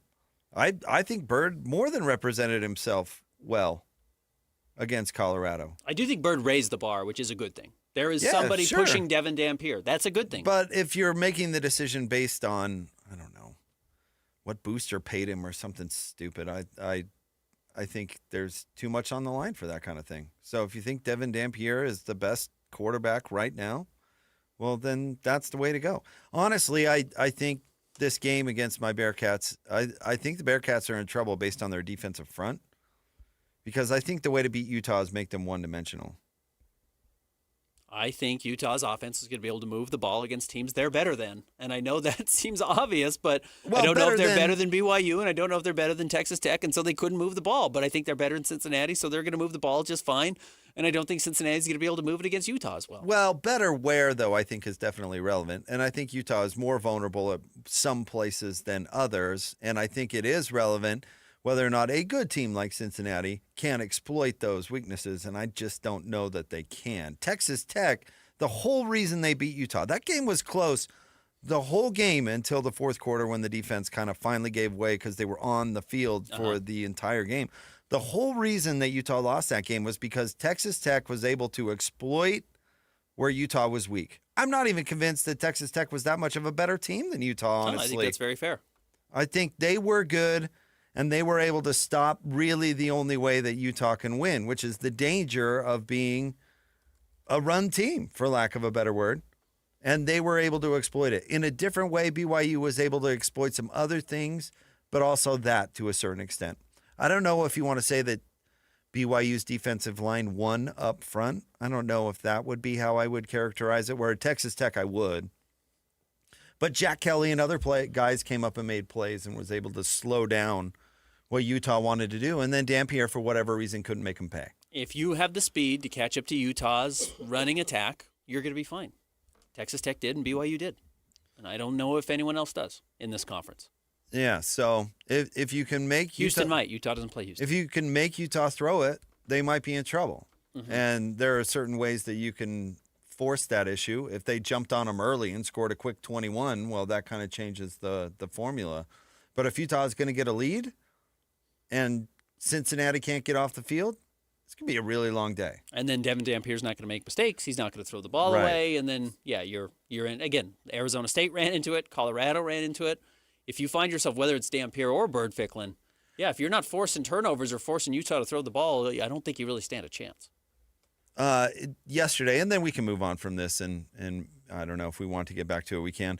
Our friend Andrew sent us a response to our conversation we were having yesterday about comparing the quarterbacks, which was a great response. I mean, it was fine, but it inspired some online chatter, and people were making it sound like by describing, or at least by me describing these guys as option quarterbacks and running quarterbacks, and that's what I would prioritize, that I'm somehow clowning them. Somebody brought up like, oh, you're making it sound like they're Army's quarterback, you know? And it's like, first of all, I graduated from Skyline High when the great Roger Dupay was there. I am a fan of the option. It is still, to this day, an extraordinarily effective offense. And yes, the best Air Force quarterbacks could sling it a little bit. And yes, the best Army went 11-1 last year. Their quarterbacks can sling it a little bit. Just because you run the option does not mean you are not a talented quarterback. But it is what it is. And if you've got a quarterback that can really run it and you're running the spread option, well, that is dynamic and that should be prioritized. It's not like you know what? And Ben, for my consistency, I said the same thing about Taysom Hill at BYU. When Witt was clowning Taysom Hill like a nice run game you got going there. Mm-hmm. Yeah, it was a run offense. It was a go fast, go hard with a dang missile at quarterback and a guy who's still in the NFL at running back. You're darn right it was a running offense. You know, that wasn't an insult. Is Jamal Williams still in the NFL? Didn't he catch on somewhere? Like Miami or something? Oh, he's a free agent? All right. Anyway, that was a long time ago, and he was in the NFL until very recently. Yeah, he was. All right, what's next? Number 2, in case you missed it, the Jazz dropped a close one last night at the Trailblazers. When it's all going good and all the shots are going in, it's easy to act a certain way. But when you face some adversity, when it's going to be really hard and you have to dig in to get it done, I think it reveals who the kind of the vicious competitors are. And we need more of those. I don't expect every possession to be perfect, but we will continue to demand competitiveness and executing very basic things defensively. And if you don't do it, you can't play. I'm very curious what this road trip looks like for the Utah Jazz. 5 games beginning tomorrow night, Halloween, at the Phoenix Suns. Jazz just beat Phoenix in overtime. I would imagine Phoenix will come back looking for revenge, though Phoenix is just not that good, especially when Dylan Brooks and Jalen Green aren't playing, and they haven't yet. At least they didn't in this last game. I mean, last night against the Memphis Grizzlies. Then the Jazz are at Charlotte, who's playing better than maybe some people had expected. At Boston, who just beat the Cavaliers. At Detroit, who's very tough. And then at Minnesota, who probably is going to be without Anthony Edwards at that point. In fact, you're playing back-to-back games, but they're clearly still better than the Jazz. You go winless on this trip, and all of a sudden you're 2-7 on the season. It really does start to change the goodwill that happened when they were 2-1 to open the year. Well, yeah, I mean, it's coming at some point. Yeah, and I do think it's coming. I never really believed that the Jazz were going to be competing for 35 wins this year, and I suspect, maybe they go 3-2 on this trip or 2-3 on this trip, and the wins are there. Phoenix, Charlotte, Minnesota without Anthony Edwards, those are vulnerable teams. I think it's probably more likely they go 0-5 than going 3-2. Okay, but I mean, good team, bad team, you're going to have 0-5 and 3-2. I guess is my point. I mean, what, like we say, like impending doom, like everything ends. Like, what are we pretending that they are now then? 0-5 is more likely than 3-2. Okay, well, what do we think this team is? They're not going 5-0. No. They're not the 96 Bulls. But what are we expecting? What is coming to an end? That they played competitive games? I don't expect that to come to an end. They're 2-2. Both games, well, last night less so, but certainly the game against Sacramento, they lost it. They lost that game. They did. They blew it. Right. So, I mean, this is just not going to be I never at one point after game 1 or after game 3, I never at one point thought they were anything different than what I thought originally. And that is a team that is capable, in my opinion, of winning 35 games. I'm not going to predict that. But if things broke their way and they actually tried throughout the season, they could get to 35, sure. But this road trip isn't going to sway my opinion one way or another. I'm not so sure I agree with that. I don't know if even if the Jazz try, they get to 35 wins. I don't think the defense is there. I don't, and when you can't defend, I don't know if you can get that many wins quite in this NBA. Can they win 10 games on the road? All year? Maybe. Tough. Honestly, it's tough. We'll see. That's what this road trip will tell us. That's why I am curious about this. But you do have to beat teams like the Phoenix Suns. You have to beat teams like the Sacramento Kings. You have to beat teams like the Charlotte Hornets. If you're going to get 10 wins on the road, because you're not picking up a win at San Antonio this year. You're not picking up a win most likely at Orlando or at Miami, which you won both of last season. Maybe Orlando's 1-5 or 1-4 on the season. You wouldn't have predicted it last year either, is my point. You wouldn't have. All right, what's next? Number 3, like George C. Scott and the Rescuers Down Under, Utah State goes poaching. Did you write that? I don't think Christian knows who George C. Scott is. Christian? No. Do not know who George C. Scott is. Have you ever seen the movie Patton? No. Have you ever seen The Exorcist 3? Yes. Have you? The one in the hospital with the I nurse? think so, yeah. He's the cop in it. He was also the voice investigator of the poacher in The Rescuers Down Under. Have you seen that? I've seen the first. Is that a sequel to the It first is. Rescuers? It happens, I've seen the first one. It happens in Australia. Utah State has announced the hiring of current Weber State president Brad Mortensen as their new president. George C. Scott also played Ebenezer Scrooge. Not to be confused with Lee J. Cobb, who I prefer of the two, but also in The Exorcist. Yeah, good. Go internal. That's fine. Internal? Well, go in-state. Internal. Weber State's like, hey, Ben, we're not your internal anything. Go in-state. Go in-state. And I think that's fine. They did go out of state for an athletic director, though the athletic director has ties to the area and certainly understands the culture. Going for a president, I think it makes sense. I'm sure Weber State's, probably sick of getting poached in certain areas, but super bent out of shape. I'm sure. But, knowing somebody who knows the landscape is probably a good thing. Is this enough of an outsider? Because you got to look at these things and go, do you need an outsider? Because Utah State, they've had some issues. Like maybe they need a little bit of an outsider, but yet Logan is a unique place. Yeah. So I guess I'm glad they didn't hire internally.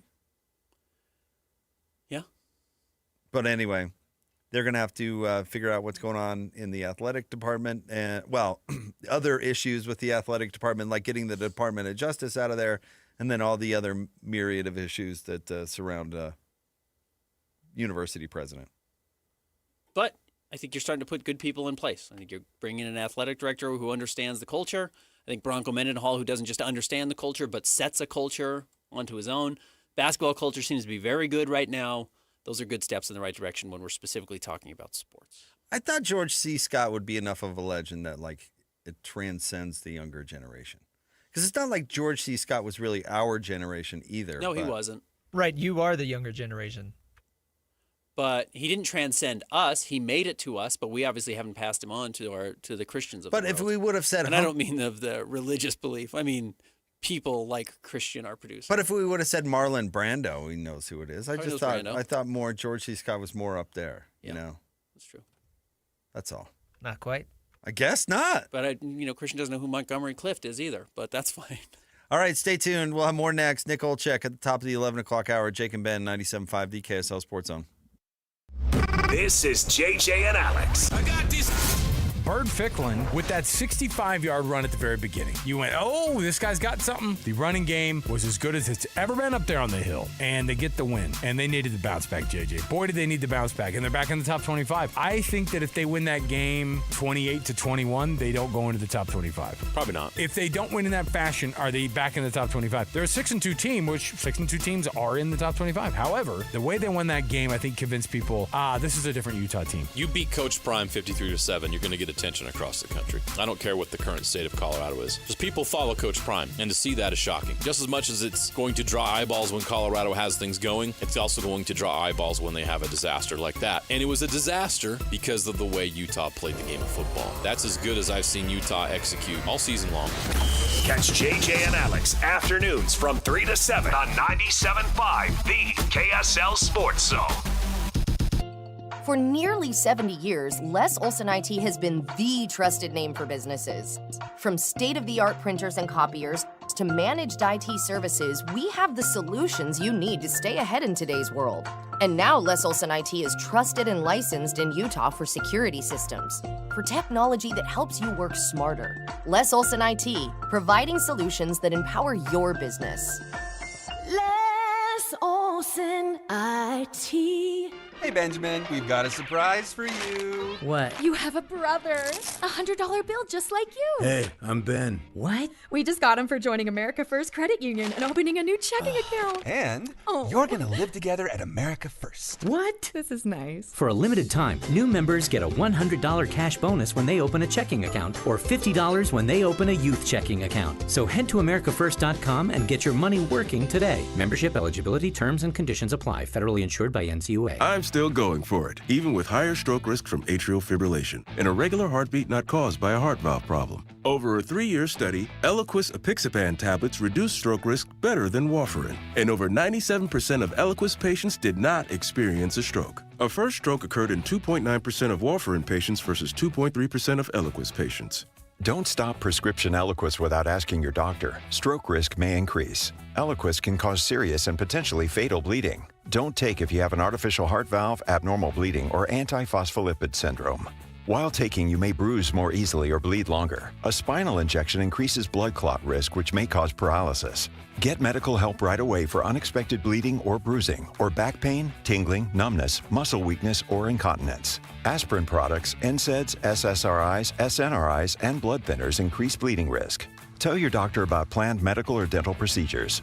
Learn more at Eliquis.com or call 1-855-ELIQUIS. Hans and Scotty and Hans, it's hard to get the family together with a good home-cooked meal. Well, guess what? Beehive Meals is ready to step up and take care of it for you. They're so convenient. They're delicious. You cut the top off, they're frozen, you put it in a slow cooker, you walk away, and you're going to have that perfectly fresh, delicious cooked meal that's wholesome and hearty for your entire family in just a matter of hours. This is a Utah-based meal prep service specializing in preparing convenient, slow cooker freezer meals designed to simplify dinner and bring the family together. Hans, these meals, by the way, are just incredible. Well, I got my box. I've got the chicken Alfredo, the chicken burrito bowls, the chicken noodle soup. I've got honey mustard chicken. I got the Hawaiian pork that I'm so excited about. Meatball marinara. The meals are great, and it goes on and on and on. These menus are constantly changing, so you always have an incredibly fresh and unique meal. So get to BeehiveMeals.com and use the promo code THEZONE to get $20 off. That's THEZONE at BeehiveMeals.com. At Tim Daly Mazda Southtown, get any new 2025 Mazda CX-50 for as low as 0% for up to 63 months. And to make it even easier for you to drive away in your new Mazda, you won't pay till next year. That's right, 0% and no payments till 2026. There's no better time than now to get your new 2025 Mazda CX-50. Come in today to Tim Daly Mazda Southtown in Sandy. Some restrictions apply. APR OAC. Not available with any other offers. See dealer for complete details.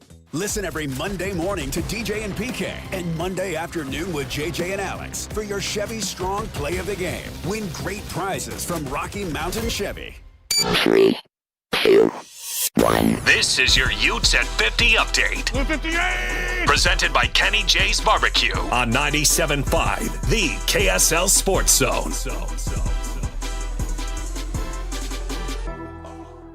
Utes at 50 update here on Jake and Ben. Here's Coach Witt talking about what makes the Bearcat offense dangerous. Red zone touchdown percentage is over 70%. Balanced, as you say, nearly 200 yards rushing and about 280 or 90 throwing, scoring nearly 40 points a week, and they can hurt you different ways. And maybe the biggest RPO team that we faced as well. They really lean heavily on the RPOs. And so Coach Scally and the defense has their work cut out for them, but I got no doubt that we'll have a good plan, and it's just a matter of going out and executing. This update is brought to you by Kenny J's Barbecue. They will cater your work parties, luncheons, weddings, family get-togethers, and holiday parties. New catering clients get 10% off their first order at Kenny J's.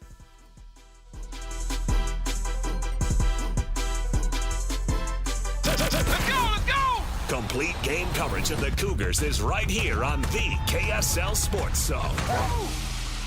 It's a much-needed off week for the Cougars as they rest up for the final stretch of the 25 season. Your home for the best coverage of Cougar football is right here on 97.5, the KSL Sports Zone.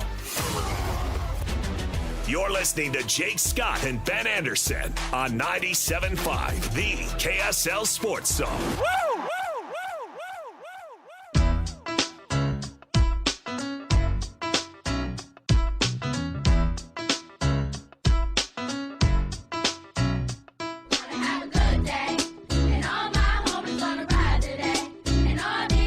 Jake and Ben, 97.5, the KSL Sports Zone. Nominate the youth sports volunteer you know for the Hercules Hero of the Week. Submit your nomination at kslsports.com/contest. Listen every Thursday to JJ and Alex for the winner. Help us celebrate the efforts of those volunteers making an impact. We're the Hercules Hero of the Week, sponsored by Hercules First Federal Credit Union and Beehive Meals. We've got Nick Olchek coming up top of the 11 o'clock hour. Ben, you questioned my loyalty to the country yesterday. Which I found quite offensive. But I did explain to you why I was rooting against. Because you're rooting for the Blue Jays over the Dodgers. Yeah. So can I ask you a loyalty question? Sure. Have you seen in the the Dodgers subworld that they're turning Prince Harry and Meghan Markle into a bad luck charm? The Dodgers lost when Shohei pitched because they showed up. I know they were there. Yeah, and that was the thing. So Prince Harry was cheering for the Dodgers. Mm-hmm. So his old man technically is the king of Canada.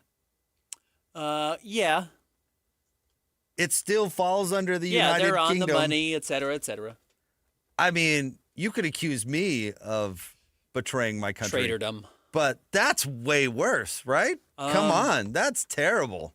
It's not terrible. Because he's a little scared of getting booed or something? I thought they left the family anyway. Yeah, but still, I mean, they're not. Yeah, maybe this is a really sticking it to Dad. I'm not just sticking it to you. I'm sticking it to your whole. What do they call that? A providence? They're not a providence. What? They're an offshoot of the United Kingdom. What is it? What's that called? They fall under the umbrella. Whatever. But yeah. So you think it is nefarious? It's a middle finger to the old man. Yeah, I do. Wow, that's rough. Yeah, I can't believe we haven't seen your guy Justin Trudeau and Katy Perry all over these Blue Jays. Oh, yeah, if Katy came out against the Dodgers. Is she an L.A. person? I don't even know. Yeah, California Girls, like her huge song. Oh, yeah, good point. Yeah, I didn't even think about that. But now she's got to be Team Canada because she's Team Trudeau. Would she betray her country for her new love? Yeah. Like Harry betrayed his country for, what's her name? Markle. Meghan? The Suits chick? Yeah. Did you find out what it's called? What is Canada? What is Canada to the UK? Providence sounds good. I don't know. They share a sovereign. Sovereign, there you go. Yeah. Because Australia is still that too, right? Yeah. So yeah, but that is betraying your country. Yeah, that's what it is. Would you betray your country if you were mad at your dad? Oh man, I'd have to be really mad at my dad. Yeah, that's what I'm saying. Who has very little impact on what happens in this country. Love him to death. But yeah, would you the things sell he says out? And does have very little outcome on our beautiful country we live in. Would you sell out U.S. secrets to the Portuguese because you were mad at your dad? Mad at Dad. Sure. Sure. That's pretty really mad. mad though. That's but yeah, pretty mad. You know what? That's as bad a familial divorce as we've seen, and emancipation that we've seen in a very long time. So now he's rooting for the Dodgers. That's bad. Let's go for the Dodgers. And his dad's going to get the last laugh, as Dad usually does. Does he talk with an American accent now? Has anybody heard him lately? No. He does the Californian's voice from SNL. He thinks he's one of those guys. That would be funny. Didn't they smear the family on Oprah or something? I thought they were trying to get back in because they're broke. Oh, so that, well, yeah, you run out of money. You got to Go back to You Dad. got to figure out what's going on. Yeah. Dad's Well, got this deep isn't going to pockets. help. Apparently not. No. Nick Olchek is next. Good. Shout out to Blue Jays though. This is they're on the precipice of one of the most easy to celebrate wins of all time. I watched the Dodgers get humiliated from the first pitch last night. I watched the whole game, and it was like, wow, this is great. Yeah, they were outmatched. That Leo DiCaprio is really sad. For the Blue Jays to lose in 18 innings and bounce back and win the next 2 in LA is what champions are made of. That was really impressive. Nick Olchek is next, 97.5, the KSL Sports Zone. Whether you're stuck in the office, I believe you have my stapler, in your car, or at your in-laws. You want a piece of me? You bet I do. The Zone is with you every step of the way. Download the KSL Sports app to get live streaming of your favorite shows and access to all the latest updates on your favorite teams. Your home for the best coverage of the Utes, Cougars, Jazz, and Mammoth is on air, online, and on the KSL Sports app. This is 97.5, the KSL Sports Zone. If you're getting new gutters, make absolutely sure that you don't get screwed. I mean literally, don't get screwed. Tim Jr. here from RGS Exteriors. And every single gutter company out there uses screws to hold their gutters together at the corners and downspouts. They use screws because they're fast and cheap and easy. But man, they're terrible for your gutters, aside from possibly cutting your hand. They also loosen and corrode over time because they're not made from the same metal as the gutters. At RGS Exteriors, we've been installing gutters for 70 years now, and we don't use screws. We only use permanent, strong, and unobtrusive rivets. They're made from the same material as the gutters, so they won't oxidize, and they won't corrode. They'll also never loosen. Your hand is safe too. Did I mention they look amazing? So don't get screwed. Call RGS and get riveted gutters. Our number is 801-280-3110, or visit us at rgsutah.com. That's 801-280-3110, or rgsutah.com. Upgrades, repairs? Hercules has the rate for you. Open a home equity line of credit with Hercules First Federal Credit Union now through November 30th and get an introductory 4.99% APR for the first 6 months. Use your home's equity for that kitchen refresh, roof repair, or new deck you've been dreaming about. But don't wait. This limited time offer ends November 30th. Visit HerculesCU.com to get started. Hercules First Federal Credit Union, growing stronger together. These days, many companies have turned to influencers to tout their products or services. But here at John Watson Chevrolet, the only endorsement we need is from our customers. Because of their feedback, we're proud to be Utah's best reviewed Chevy dealer. Visit us today to see why we get reviews like, buying a car should be a fun experience, like a kid getting a new toy. And at John Watson Chevrolet, it was. John Watson Chevrolet, your 5-star Chevy dealer. 3535 Wall Avenue, Ogden. Chevrolet. Together, let's drive. Tonight on KSL, Saltaire, a Utah landmark filled with history and ghosts. Doors open and close. I kept hearing footsteps all around. From the man facing Utah's worst fears for more than a decade. Want to talk to me? Yeah. What do you want to know? Andrew Adams takes you inside, if you dare. Did you die here? Spooky Saltaire, tonight at 10 on KSL. You do countless things without a second thought to protect your family and home. Every time you're in the car, you buckle your seatbelt. Before the next load of laundry, you remove the dryer lint. When you head out, you always lock your doors. And one simple task, done far less often, can protect your family and home this winter. Schedule a furnace inspection by a certified heating contractor to check for safety and efficiency. A friendly reminder from Enbridge Gas. Tom, I'm on the sideline here with Doug Smith Chevy. Doug, the NCAA has changed its rules regarding NIL money. What do I have to do to land an amazing new 2025 Chevy Silverado? Just come on down to Doug Smith Chevy in Spanish Fork. Doug, I'm more than happy for you to use my name, image, and likeness. All I want to know is how do I get one?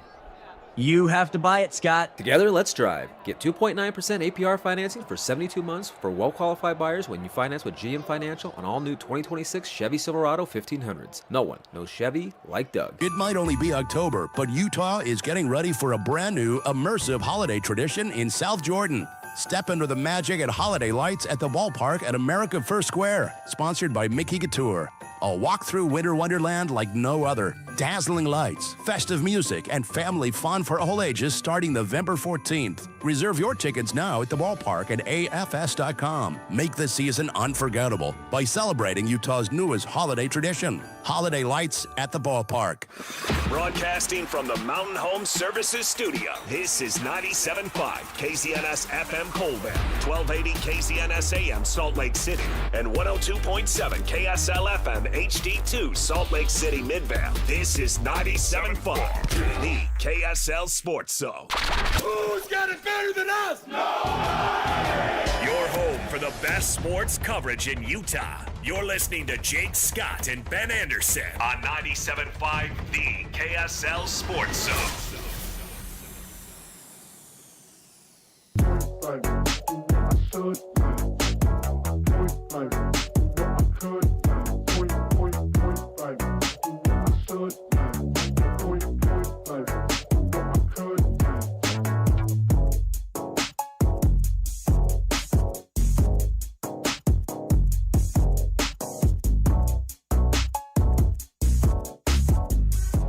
Jacob Ben, 97.5, the KSL Sports Zone. Lot going on in the Mammoth world at the moment. Let's talk about it with our good friend. He makes his appearance weekly on the show. He's our good buddy Nick Olchek, part of the, the Mammoth broadcast, radio, TV. He does it all, and he's nice enough to jump on with us. What's up, Nick? Jake and Ben, great to be with you guys. A hell of a start for the Mammoth here at the beginning of the season, and for those that may not have known, I'm sure we'll get into it, but some big news for a young fella here on the squad lately. So an exciting time, and it's kind of crazy. We got 4 days off from the last game until the next game, something that's pretty rare this year considering the condensed schedule because of the Olympic break in February. But lots to talk about, and always happy to join you guys. Nick, it is pretty amazing to look at the standings in the Western Conference right now, and the Mammoth are sitting atop with 16 points. They're tied with the Avalanche. They're tied with they're just ahead of the Golden Knights. But 8-3-0, largely because of how successful this road trip was. Outside of a pretty difficult second period against the Oilers, they have just been playing lights out. What have you seen from the team? Yeah, I just think there's such great combination on this roster right now of the mix. And by the mix, I'm talking about the roster makeup, and that's the concoction of Bill Armstrong, Utah Mammoth general manager, and his staff for putting together a team that has the mixture of old guys, and by old guys, I mean experienced guys, with some young players that are really trying to break through and come into their own as they get more experience in the National Hockey League. And it's such a delicate balance to strike because if you have too much of one, you're going to be lacking in different areas. But you think about the likes of Ian Cole, still very much it's such an important part to this team's defense core, guy that's won a Stanley Cup ×2. But still there being plenty of space and room for a guy like Dmitry Simashev at 20 years old who has not at all looked out of place. So when you talk about the great start, the first thing I look towards is how the roster is constructed. And in terms of games played, the seventh least experienced forward group, while you've got the seventh most experienced defense core in terms of total games played and experience in the National Hockey League. So I feel like that's a great mix for when you're going to go through this 82-game grind and through 11 games to be sitting third in the National Hockey League. It's special because there's been great starts from important pieces. Dylan Guenther's gotten off to a fantastic start. Same you could say for Logan Cooley and Mikhail Sergachev, especially lately. And, oh, by the way, the guys in net who you have needed to be the backbone and will continue to need to be the backbone. I know the tough second period in Edmonton, including a couple of unbelievable bounces that the Oilers got.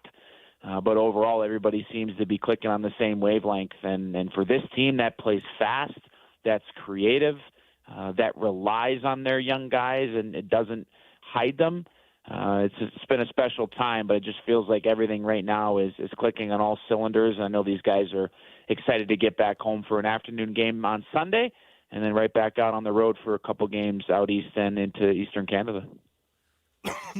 Nick, so you brought up the Logan Cooley signing, which obviously is a big deal this week, and I thought the press conference was really fascinating. And Ryan Smith saying, and he said this before, but reaffirming, they're all in. They're going to, commit the resources that they need to commit. And he also talked about how nice it is in the NHL to be able to build long-term around some of these guys. Of course, we know Dylan Guenther. So I guess my question is, talk about that process of building long-term. But my other part of the question is, if Ryan weren't committed financially, and I'm not trying to necessarily throw the previous ownership under the bus, but because there are other, I'm sure NHL organizations that run it on the cheap, what is the alternative? What do they do with these guys? Like build them up and ship them off? Or, it just seems like investing long-term is a no-brainer. Yeah, I would definitely agree with you. I think it's for sure a case where you just had to get this done. And for a guy that was chosen third overall back in 2022 and has been a stud probably ever since he put on skates since he was a young guy, those are the types of deals that no matter what, whether you're an owner that has a lot and these guys have a lot and is willing to spend it or not, when you have a franchise number one center, you got to find a way to get the deal locked up. And with where the salary cap is going, it's only going to continue to increase. It sounds like the predicted cap is going to be blown through the roof in terms of the next couple of years. This was a deal that did it take a little longer? Yeah, but you kind of knew that it was going to get done. And when you have an owner like Ryan Smith, like his wife Ashley Smith too, these two have made it very clear from day one that they are going to put the Mammoth in the best position possible to succeed. And when that's the case, you look at all the successful teams throughout NHL history and recent memory that have won Stanley Cups, aside from a great goalie and a solid defense core, the number one commonality between those teams is that you've got a star-stud number one center. You think of the days when the LA Kings were the best team in the league. They had Anze Kopitar. When you look at the Bruins, they had Patrice Bergeron, the Chicago Blackhawks, Jonathan Taves, so on and so forth. You need to have that star number one center. And while Logan Cooley maybe isn't 6'3", 220 pounds, that's going to go out and play more of a grinding style, he has something that only one other player has in this league in terms of maximum speed this year. Looking at the NHL Edge tracking data, there's only one player that has skated faster than him, and that's Connor McDavid in terms of a maximum speed this year. So when you build through and with players that have skill sets that are the top 1% of the league, that's going to lead to success for a long time. So whether it's the unbelievably hockey rink in a Ritz-Carlton type of practice facility down in Sandy, or the renovations at Delta Center, or proving that they want young guys to want to be here and they're going to show up for them on the financial side. And that's one thing you can never knock Ryan Smith for anything in terms of especially his willingness to lock up young players and show them that for as much as the player wants to be here, the city, the state, the team, the organization wants them to be here. And I'll tell you what, with where the cap is going, $10 million sounds like a lot right now. And yes, 2 times a month starting next year, there's going to be a noise that Logan is going to hear in his driveway, and it's going to be beep, beep, beep. That's the Brinks truck backing up into his driveway twice a month. The investment from ownership and Ryan Smith has been spectacular, and that's the type of guy that you want to build around. So you touched on it there, and I'm curious, it's kind of a two-part question. A, is $10 million just too much for a player like Logan Cooley, or what does he have to do to prove that he's worth it? And then B, does the fact that Dylan Guenther barely makes over $7 million a year make it maybe even a little easier to swallow that those two guys are locked up for $17 million total over the next decade, basically?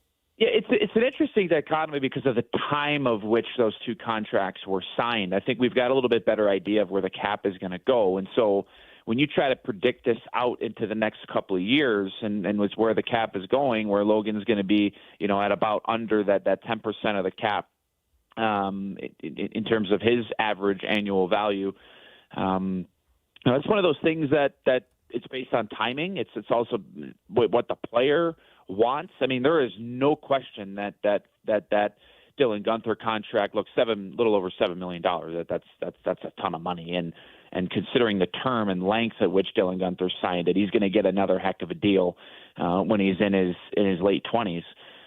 But for Logan Cooley, is $10 million too much? No, because I think that's the going rate for a franchise center. It wasn't all that long ago that, and it's not to say Logan Cooley isn't the best player in the league. He's certainly, hoping to become that one day, but it wasn't all that long ago that the likes of Connor McDavid and Austin Matthews, those guys that have been doing it for a long time, when those guys were in that $9 to $10 million range, and now you see a guy like Kirill Kaprizov, the most wealthy contract in NHL history, he's making $17 a year. So when you're talking about a young franchise center who is signing his first big ticket, when you're talking about 8 years, $80 million total at an AAV average annual value of $10 million, that is the going rate. And so I think for everybody involved, it's great to see that the deal done. And it was funny how Bill had hinted at the press conference there the other day that the deal had been done for a little while, and perhaps maybe going into that road trip is when it was done. And you see what Logan did on the score sheet, seemingly putting up a couple of points each and every game. So, look, that's a lot of money. I don't care what sport you're playing, and hockey players compared to other sports are it's not even the same structure in terms of the star in the league getting paid, in some other leagues, what a guy on the bench would be getting paid. But that's a lot of money for a young kid, and Logan is such a mature young man. He's got a good head on his shoulders, and so a well-deserved payday for him. But the one thing and I've had the chance to be around him a little bit and talk to him at the rink, he's not the type of guy that says, okay, I cashed my check and now I can mail it in. He's going to continue to work even harder and prove that he is one of the best young centers in the entire National Hockey League. Now, Nick, I know you are an optimist at heart, so this may be difficult. But, Mike, everybody's riding high about the Mammoth right now. If they were to not achieve their goals or their standards, what would that be? What is maybe the shortfall of this team? It's a hard question because of what they've shown us to this point. And also what the standards and expectations are, which is to make the playoffs this year. But as you know, anything can happen over the course of a season. But honestly, yes, eternal optimist, no doubt, but also very much a realist too. And if I really look at this team through those realist lenses, the mix of the roster, where this team and organization is at in their build to try to become a consistent playoff team and a Stanley Cup contender one day, I don't know if there's room to even think about, okay, well, what if? Okay, if they don't make the playoffs, then okay, there's going to be more work needed to be done this summer, and no question, General Manager Bill Armstrong is going to be all over that. But from what I see on a day-to-day basis with the roster, with the coaching, and head coach Andre Tourigny and having such a heartbeat of the team and knowing what buttons to push and knowing his players as well as he does. If when we're speaking in ifs here, if they don't make the playoffs, okay, well that means that something went awry and certain additions or subtractions need to be made to the roster, but or the way that they do things. But with the start that they've gotten off to, just having come off a 7-game win streak, and yeah, it was one rough period after they played a pretty darn good first period where they were up 2-0 against a team that's been to the Stanley Cup final the last 2 years, that being the Edmonton Oilers. If standards and expectations aren't met, the one thing that I have seen on a day-to-day basis with this organization is that they're going to not middle in mediocrity. They are going to make the changes and do what they need to do in order to reach and exceed the expectations that have been set forth. So still early in the year. And the one thing I think that has really stood out to me is the comments from Andre Tourigny and the players when asked about the winning streak and, oh my gosh, the streak is over. What are you going to do now? Is the sky falling? No, they said they're not going to get too high when you win games, and you can't get too low when you lose games, because the reality is that early in the year, whether you win 15 in a row or whether you lose 15 in a row, you can't make the playoffs early in the year, but you can certainly dig yourself a hole. And if it was the latter, losing a bunch, okay, then now there's some room for panic. But this team's sitting top 3 in the National Hockey League right now. So there is a lot of reason for optimism. But knowing that, yes, there was a 7-game win streak, at some point there's going to be a pothole. And it's about how this group can battle through those moments. And that's why at the very beginning of the interview, you talked about older guys, experienced players, veterans. When the dog days of the season come or you go through a rough patch, that's where you got to rely on them. But look, it's an unbelievable start to the year for this team. A lot of excitement around the Mammoth, rightfully so. And looking forward to getting back at it on Sunday against a team that maybe hasn't had the best start, but is still one of the premier franchises in the National Hockey League, that being the Tampa Bay Lightning. If they hit the pothole that you're talking about, I'm blaming Dominic Moore. I'm blaming Dom. Dom's fault. Why are you blaming Dom? We need more Nick Olczyk on the broadcast. Dom's stepping all over you. No, we got a hell of a crew, guys. I mean, I'm not only honored and so fortunate to be part of this organization, but to get a chance to work with Matty McConnell, who's I think been calling games since the TVs were black and white, and original Dom six Moore broadcaster, yeah. And Dom Moore having the incredible career that he did, and Kim Becker in the studio, and Sarah Merrifield reporting, and Mikey Folt on the radio. We got a great crew, so it's always a ton of fun. What are you going to be for Halloween, Nick? You know what? I've always been a hockey player. But easy for you. This year, I'm actually planning on Halloween to be at Delta Center. There's kind of a 2-day WWE experience going on. So we got Friday night SmackDown on Halloween, and then on the 1st, it's Saturday night's main event. I'm a big WWE guy. Grew up with it, and try to watch it and follow it as much as I can now. So those are my plans. Maybe I'll be dressing up in some jorts and be like John Cena at the wrestling event. So we'll see. Mick Foley, yeah. Throw on the old lumberjack and get out there. Yeah, right, exactly. Is Jake the Snake still a guy? He is, yeah. He's still like the number 1 guy. Still is? Yeah, he's still top of the game. That's a run. Yep, he is, yeah. That's a run. Since the early 90s, he's really going. Nick Olczyk, we are a big fan of yours. Thank you for jumping on with us, man. We appreciate it. Right back at you, boys. Always happy to help, and you guys have a great rest of the day. We'll talk soon. Thanks, Nick. I like Dom. I like Dominic Moore. I've not met him, but I like the broadcast. So I don't like him as much as Nick. Well, he doesn't come on the show. Well, Dom should shut his pie hole and let Nick talk. That's what I was trying to say. Yeah, I know. I got it. Nick I agree. wouldn't take the bait. Yeah. Nick would not take the bait. No, Dom could actually probably talk a little bit more. And that's not a knock on him. He just he has really good insights. I think the more he talks, the smarter I'm going to get. So talk more, Dom. Yeah, whatever. Is his name Nick Olczyk, and is he coming on the show on Thursdays? No, he's not. Well, then let's get Nick some more time. Don't want to hear him. Although there is a better than average chance I could run into Dom sometime in the near future, so maybe I should watch what I'm saying. Mm-hmm. Especially now. You've got a target on your back. Nah, that's all right. I got Nick's back. I can't believe you said that about Dom. I can't believe you said that about Dominic Moore, longtime NHL player. I'm a Nick Olczyk guy. What do you want from me? He's sitting down there in between the boxes. Yeah, he is. Putting his face in there. Did he get hit in the face last year? No, hit in the rump. Got hit in the other cheek. In the posterior. That's right. Forgot about that. I was at guy. that game. Wrestling guy, okay.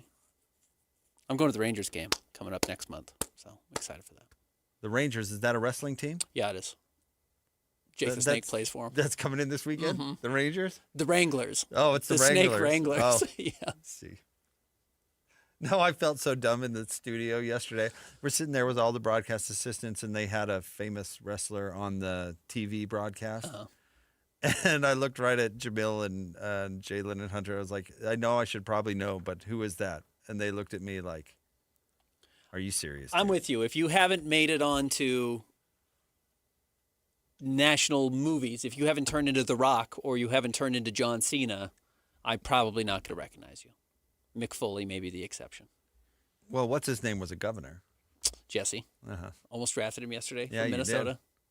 Yeah, you've got to break through. You've got to break through outside of WWE. Is he the highest achieving professional wrestler? And not like Olympic professional wrestler? No, The Rock. Rock But The is Rock's way not bigger. governor. Governor of one of these 50 states? That's a big deal. The Rock could easily win a governorship if he wanted to. He would win a governor race. Cake. If Arnold could do it in California as a Republican, then The Rock could run on whatever platform he wants to and win in any state he wants to. Yeah, the governor won on a recall election, which makes it a little bit different. But I think he won twice, though, I right? hear what you're saying. Did he get reelected? I think he served for 8 years. Yeah. All right, we'll get to more coming up next. It is the Jake and Ben Show, 97.5, the KSL Sports Zone. It's game week for the Utes, and the KSL Sports Zone is getting you ready for kickoff. It's back-to-back home games for Utah as Kyle Whittingham and the Utes welcome the Cincinnati Bearcats. Listen all week long for the best coverage of Utah football and your chance to win tickets to the game. Then catch college football Saturday, game day at 10 a.m. with a post-game show immediately following the game on KSLSports.com. Let's go then. Let's go, baby. Your home for the best coverage of Utah football is live on air, online, and on the KSL Sports app. This is 97.5, the KSL Sports Zone. Every time I turn around, my friends at Pure Talk give me one more reason to feel good about switching. This month, for instance, they're supporting Canines for Warriors, a terrific organization that trains rescue dogs and then pairs them up with combat veterans struggling with PTSD. The result? They're saving lives on both ends of the leash. This is why I switched to Pure Talk. I like being in business with an American wireless company who shares my values. Yeah, I appreciate unlimited talk, text, and plenty of 5G data for just $25 a month, and I bet you will too. But I think you'll really appreciate doing business with a company who gives back to the men and women who volunteered to defend our country. Just dial pound 250, say micro. With Pure Talk's U.S. customer service team, you can switch in as little as 10 minutes. Again, dial pound 250, say micro, to switch to an American wireless company who actually stands for something. Pure Talk. Every time I turn around, my friends at Pure Talk give me one more reason to feel good about switching. This month, for instance, they're supporting Canines for Warriors, a terrific organization that trains rescue dogs and then pairs them up with combat veterans struggling with PTSD. The result? They're saving lives on both ends of the leash. This is why I switched to Pure Talk. I like being in business with an American wireless company who shares my values. Yeah, I appreciate unlimited talk, text, and plenty of 5G data for just $25 a month, and I bet you will too. But I think you'll really appreciate doing business with a company who gives back to the men and women who volunteered to defend our country. Just dial pound 250, say micro. With Pure Talk's U.S. customer service team, you can switch in as little as 10 minutes. Again, dial pound 250, say micro, to switch to an American wireless company who actually stands for something. Pure Talk. Calling all Jazz fans. If you can't wait another second to see stars like Ace Bailey, Lowry Markkanen, and Walker Kessler tear up the court, you're in luck. Tickets are on sale now. Let's go! No matter what you're looking for, the Utah Jazz has your back. With season tickets, mini plans, and single game options available, there's something for everyone. Whatever your schedule or budget, there's a plan for every fan. Don't miss a moment of the action this season. Secure your tickets today at UtahJazz.com. I'm Walker Kessler, and I play basketball for a living. So I know how important it is to have the support of a team you can trust. That's why I love UCCU. UCCU is more than a credit union. They're a true financial partner, a local team of experts your entire family can trust at every step of your financial journey. Just visit UCCU.com and elevate your banking experience. Since 1954, Mountain Home Services has been Utah's trusted name in home comfort. Right now, get your AC and furnace tune-ups for just $49. A furnace tune-up helps prevent wear and tear, catches small issues early, improves efficiency, enhances safety, and keeps airflow balanced, adding years to your system's life. And Mountain Home Services is not just heating and cooling. They offer free second opinions on everything, including electrical, plumbing, and fireplaces. Plus, you're backed by Mountain Home Services upfront pricing guarantee and 100% satisfaction guarantee. No surprises, just honest service. Call 801-543-2222 or visit mountainhomeservices.com to schedule your $49 tune-up today. Mountain Home Services. Comfort starts here. Again, that's 801-543-2222 or visit mountainhomeservices.com to schedule your $49 tune-up today. This is your Cougars at 30 update. Presented by Kenny J's Barbecue on 97.5, the KSL Sports Zone.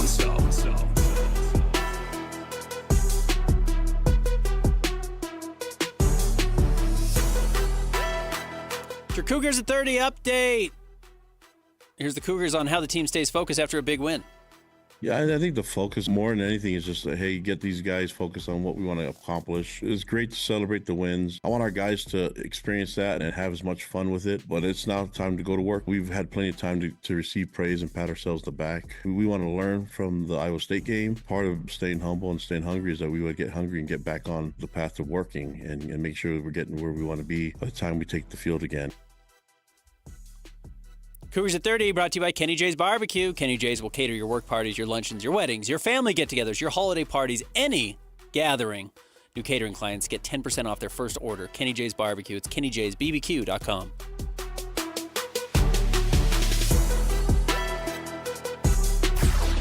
Nobody gets you ready for Utah football more than the KSL Sports Zone. Ready? The Utes get set for another huge Big 12 game as they square off against Cincinnati. Your home for the best coverage of Utah football is right here on 97.5, the KSL Sports Zone. You're listening to Jake Scott and Ben Anderson on 97.5, the KSL Sports Zone.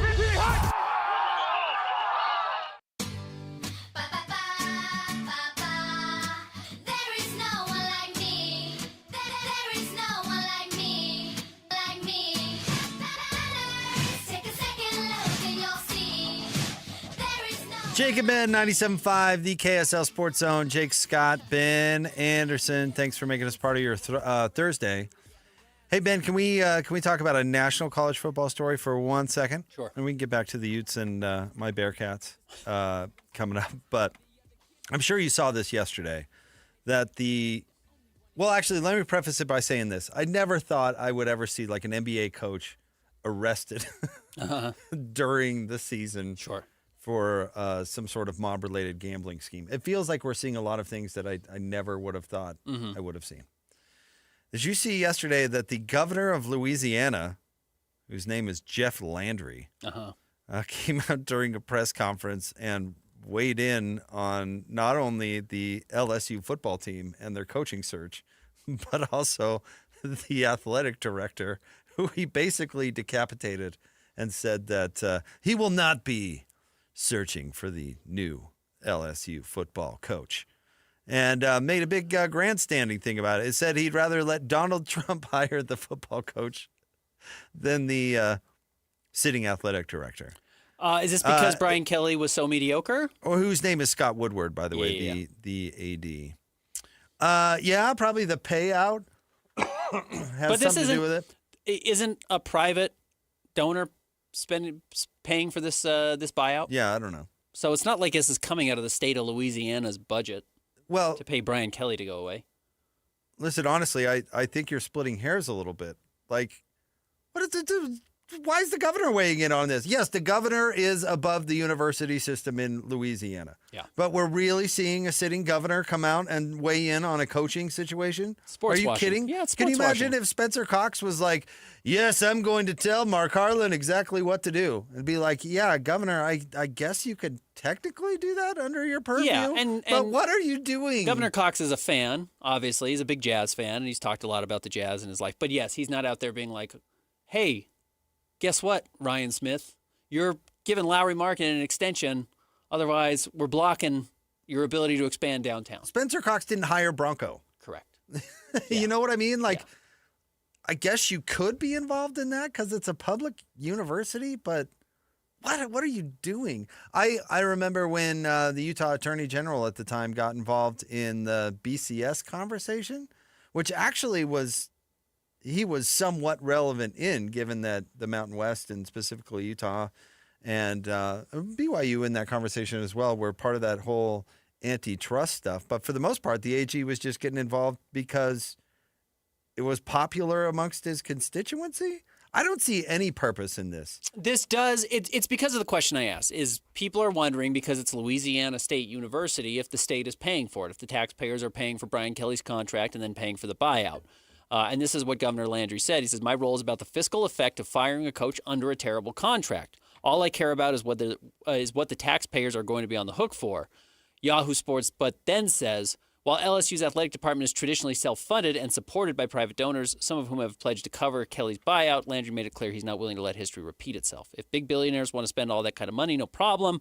But if I've got to go find $53 million, it's not going to be a pleasant conversation. So that's why he's weighing in. But no, I don't think that's going to be something he actually has to do. Governor, your school president signed the contract. You're going to start taking responsibility for that? That's a slippery slope you don't want to go down. Yeah. Absolutely not. I saw the Sandusky scandal go all the way up to the top of Penn State's hierarchy as a university. Imagine if it went up to the governor, because all of a sudden you're taking responsibility for things that state employees. Every state employee are beneath you, frankly. Yeah, agreed, beneath you. And I get Kyle Whittingham's the highest paid government employee in the state of Utah. Like, those things are true, and thus, if you are the head of the government or the face of the government, you probably feel some responsibility, even if you don't bear it. It's the president of the school's responsibility. Period. End of story. Then remove the president of the school. The president, somebody signed that contract. They didn't. LSU offered that contract. Does that make any sense? Yeah, of course. Yes. They offered that. They had a role in it. That means that, Governor, this is not, I shouldn't make light of that. This is not, and I wouldn't be making light, I guess, but a natural disaster that came out of nowhere. Right. This is something that you created. You signed Bozo Brian Kelly.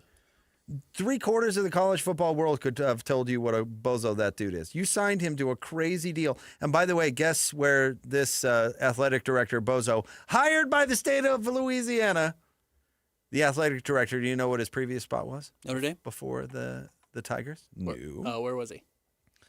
Think of, let me put it this way. Think of the most bozo hire from a financial standpoint maybe ever. Who was it? He was at Texas A&M. Oh. Before he was at LSU. Jimbo?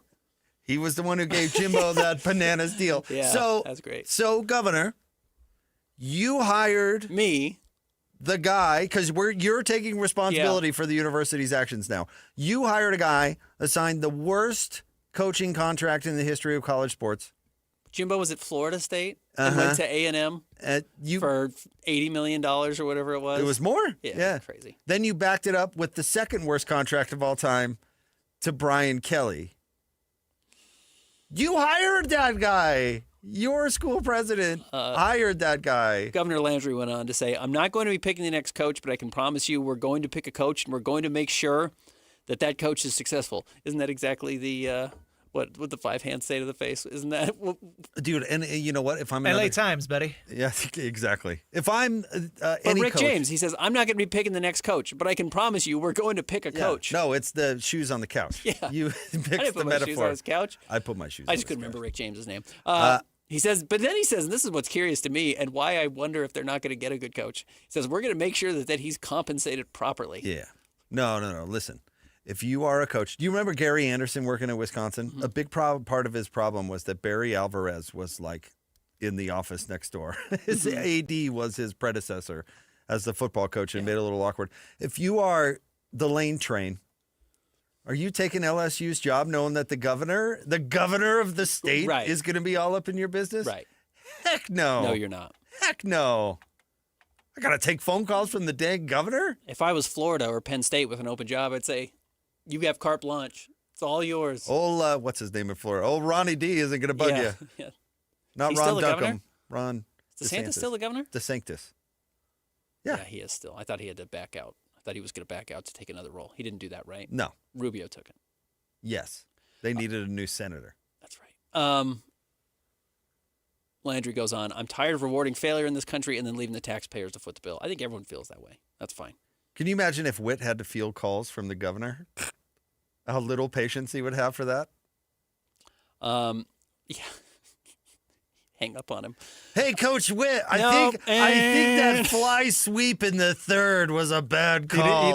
He would say, I went to analytics. He said, we'll take it up with the analytics, Governor. He'd take the call right next to the jugs machine. Yeah, right. Since taking office in January 2024, Landry has appointed 9 of the 18 board members and will have an opportunity to appoint 4 more in 2026. That's who's in charge of LSU's leadership. Landry also took aim at the agents behind these massive contracts, calling out Trace Armstrong, Brian Kelly's agent, and Jimmy Sexton, Jimbo Fisher's agent. This is ridiculous. Lawyers could be disbarred for the way these agents act. Oh, that it's really could be time true. for the NCAA to put on some guardrails in college. Hey, you know what?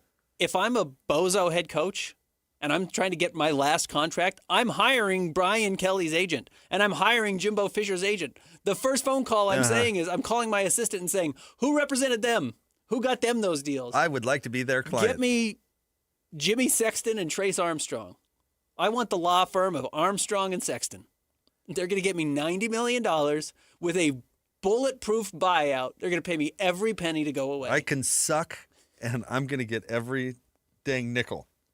Yeah, give me those guys. That's why I told you. I can't believe the whole NBA didn't hire Max Urgul after he got Enes Kanter a max extension. Yep, he did. Give me that guy. Well, shout out Brian Kelly, having the last laugh at LSU's expense. I couldn't believe seeing the governor. Just, you know what? Avoid the temptation to make political hay out of sports. Please. Please. Because you're right. Now, because what's going to happen to the next LSU coach? He's going to get fired. He's going to get fired. Because every coach gets fired with the exception of 5 at any given time. Ever. Ever. Yeah. Ever. Even so the he's gonna great get fired. Even the ones that don't get run out. And you know now what I you mean? have to wear that, Landry, Governor Landry. Now it's on you, you're bro. the guy who Yeah. wanted him compensated fairly. And guess what? If you get a bad coach who's paid too little, that's going to be on you too. And you're still not going to be as good as Georgia. Yeah, he probably weighed in when So he you shouldn't have. just tied your re-election hopes to the success of the LSU football program. Good call. Good luck. Good luck with that. I don't know. That stood out to me. No, you're right. Can you not Right. fire the president? If you don't like the buyout, fire the president. Fire the athletic director. I'm actually fine with him advocating for change in structure around how these things are done. I'm sure that agent or those agents are huge sleazebags, but you have to make a public grandstand about it. It feels really silly to me. Yep. But he did. We talked about him. It worked in no way, but I think it might backfire. Well, he lost your vote, though, Ben. I was going to campaign for him. You're going to go knock on doors. You're going to vote for Kodos. Don't blame me. I voted for Kodos. Stay tuned. More next. 97.5, the KSL Sports Zone. You've been listening to The Zone for decades. Yes! But now you can watch the guys break down your favorite teams. Some viewers may find the following video disturbing. Viewer discretion is advised. Catch the video stream of DJ and PK, Jake and Ben, Hanson, Scotty, and JJ and Alex right now at KSLSports.com or by searching KSL Sports on YouTube. Utah's best sports radio is on air, online, and on the KSL Sports app.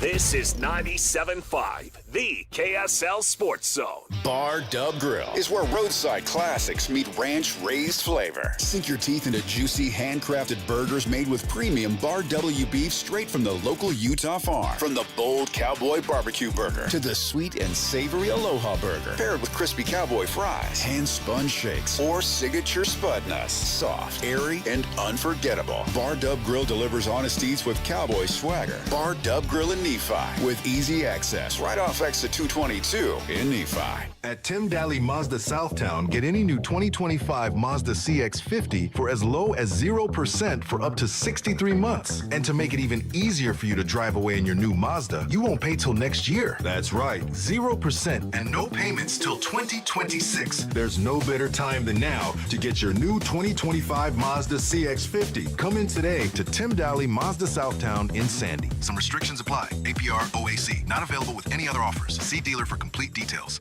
Tim Jr. here from RGS Exteriors. Did you know that we offer 3 distinct styles of gutter protection? Each one meant to handle a specific leaf problem. You might not even know there are different styles of gutter protection, but there are. And if you pick the wrong one, it could be a huge waste of money. Now, the big gutter guard companies won't tell you this. They try to sell you a one-size-fits-all gutter guard. And it could be completely wrong for the amount and types of trees and leaves you have. Not RGS Exteriors. We understand which kind of leaf problem needs which kind of gutter guard. We'll do an in-depth evaluation to assess the types, locations, and numbers of trees in your yard. Based on that data, we match your home to the right gutter guard. So don't risk wasting money on the wrong gutter protection. For a free evaluation and estimate, call RGS Exteriors at 801-280-3110 or visit rgsexteriors.com. That's 801-280-3110 or rgsexteriors.com. These days, many companies have turned to influencers to tout their products or services. But here at John Watson Chevrolet, the only endorsement we need is from our customers. Because of their feedback, we're proud to be Utah's best reviewed Chevy dealer. Visit us today to see why we get reviews like, "Their sales team is the best. Didn't put on any pressure, just super helpful and fun. They made the process a breeze." John Watson Chevrolet, your 5-star Chevy dealer. 3535 Wall Avenue, Ogden. Chevrolet. Together, let's drive. Hi, this is Doug Wright. The other day I was reading an article, and it talked about the finest restaurants around the United States. And right at the very top of the list, it was Ruth's Chris Steakhouse. And I'm quoting now. They say, high-quality food in an atmosphere that is sure to impress. Isn't that the perfect description of Ruth's Chris Steakhouse? And here in the state of Utah, we have 2 locations. Hotel Park City, that's where Dee and I celebrated our anniversary the other night, and downtown Salt Lake City at 275 Southwest Temple. And at this time of year, it's not too early to call and make your reservations for a special holiday event or a corporate party, whatever it might be. And remember, too, everybody loves a gift card from Ruth's Chris Steakhouse. It is the best meal you will ever have. You're going to love your dining experience at Ruth's Chris Steakhouse. One simple thing can protect your family and home this winter. Schedule a furnace inspection with a certified heating contractor to check for safety and efficiency. A reminder from Enbridge Gas.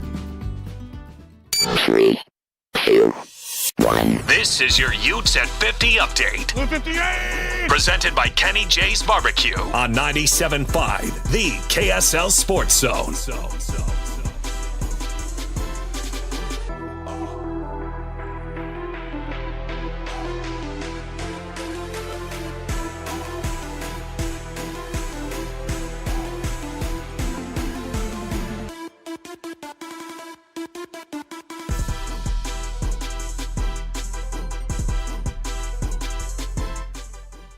Utes at 50 update. Here's Kyle Whittingham discussing the distraction that can be ESPN College Game Day. It's good for the program, overall, in the big picture. It's great for the university, the program, the community, state of Utah. So I think it's got so many positive things to it. And as a coach, you just try to, early in the week, make sure that you guys understand that, hey, they're here, but it's business as usual, and we don't approach it any differently as far as our preparation, and that, they got to be able to block out the noise and not get caught up in it, because we got a game to play, and we got to prepare and go through our paces just like we always do. Utes at 50, brought to you by Kenny J's Barbecue. Kenny J's will cater your work parties, your luncheons, your weddings, your family get-togethers, and your holiday parties. New catering clients get 10% off their first order. Go check them out online, kennyjsbbq.com, or check them out at the District, Kenny J's Barbecue. Let's go! Complete game coverage of the Cougars is right here on the KSL Sports Zone. It's a much-needed off week for the Cougars as they rest up for the final stretch of the 25 season. Your home for the best coverage of Cougar football is right here on 97.5, the KSL Sports Zone. You're listening to Jake Scott and Ben Anderson on 97.5, the KSL Sports Zone. Two amigos on the airwaves, talking sports.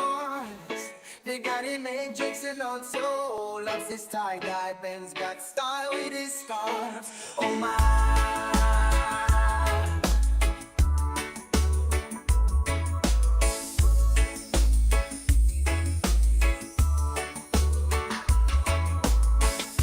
From the islands to the basketball courts, they bring the Hi, this is Preston in Idaho Falls. The message is for Jake and Ben about your discussion on Kyle Whittingham, his behavior not being popular with other athletic directors in the Big 12 on the injury reports. I know you guys kind of minimize the impact, but I mean, clearly it had a huge effect on Colorado, right? They came out thinking that it was going to be Devin Dampier. They see Bird Ficklin. Everybody loses their mind, and the next thing you know, it's 43-0, and they've only moved the ball backwards in the first half. Clearly very devious and impactful behavior from Kyle Whittingham. You two bozos are back to Utes. That's all I've heard about today is the Utes. All right, there you go. That was first Preston, then Tyler.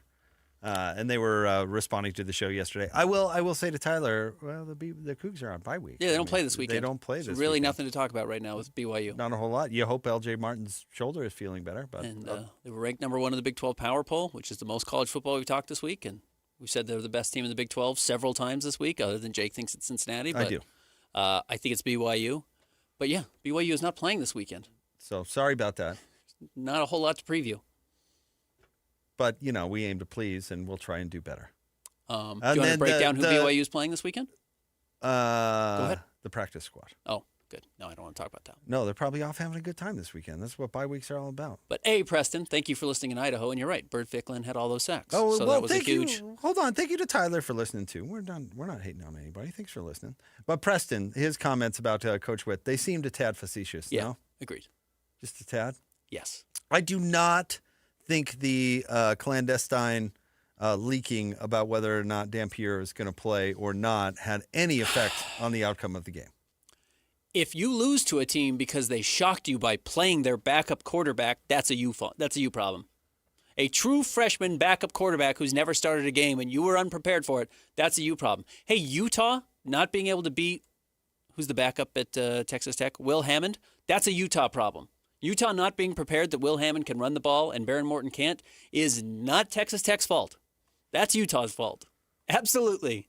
So if you're mad that Witt's doing whatever, manipulating the injury reports, only telling half-truths on the injury reports, whatever you think he's doing, if you can't beat the backup quarterback, that's a you problem. That's a your program problem. That's a your players program or problem. That's a your coaching staff's problem.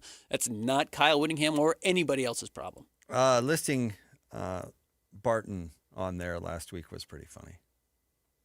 When we all knew he was going to miss the first half, so they put him on the injury report. He's out. And that's how they treat it, as funny. One more quick non-related, sports-related story, Ben, before we get out of here. But 6 nudists were arrested in Florida. But here's the thing. They only caught 6 of them? Ben was late to the show today. Yeah, Ben, well, and Lloyd's not here. I haven't seen Lloyd at all. We haven't seen Lloyd at all. Is Salazar here? No, I didn't think so. But no. Let me ask you about this, okay? Because they went to a non-nude beach, but that was next to a nude beach, but that was closed for renovations. So these people either showed up and accidentally went on the non-nude beach, or they were really trying to make a statement. You know what I mean?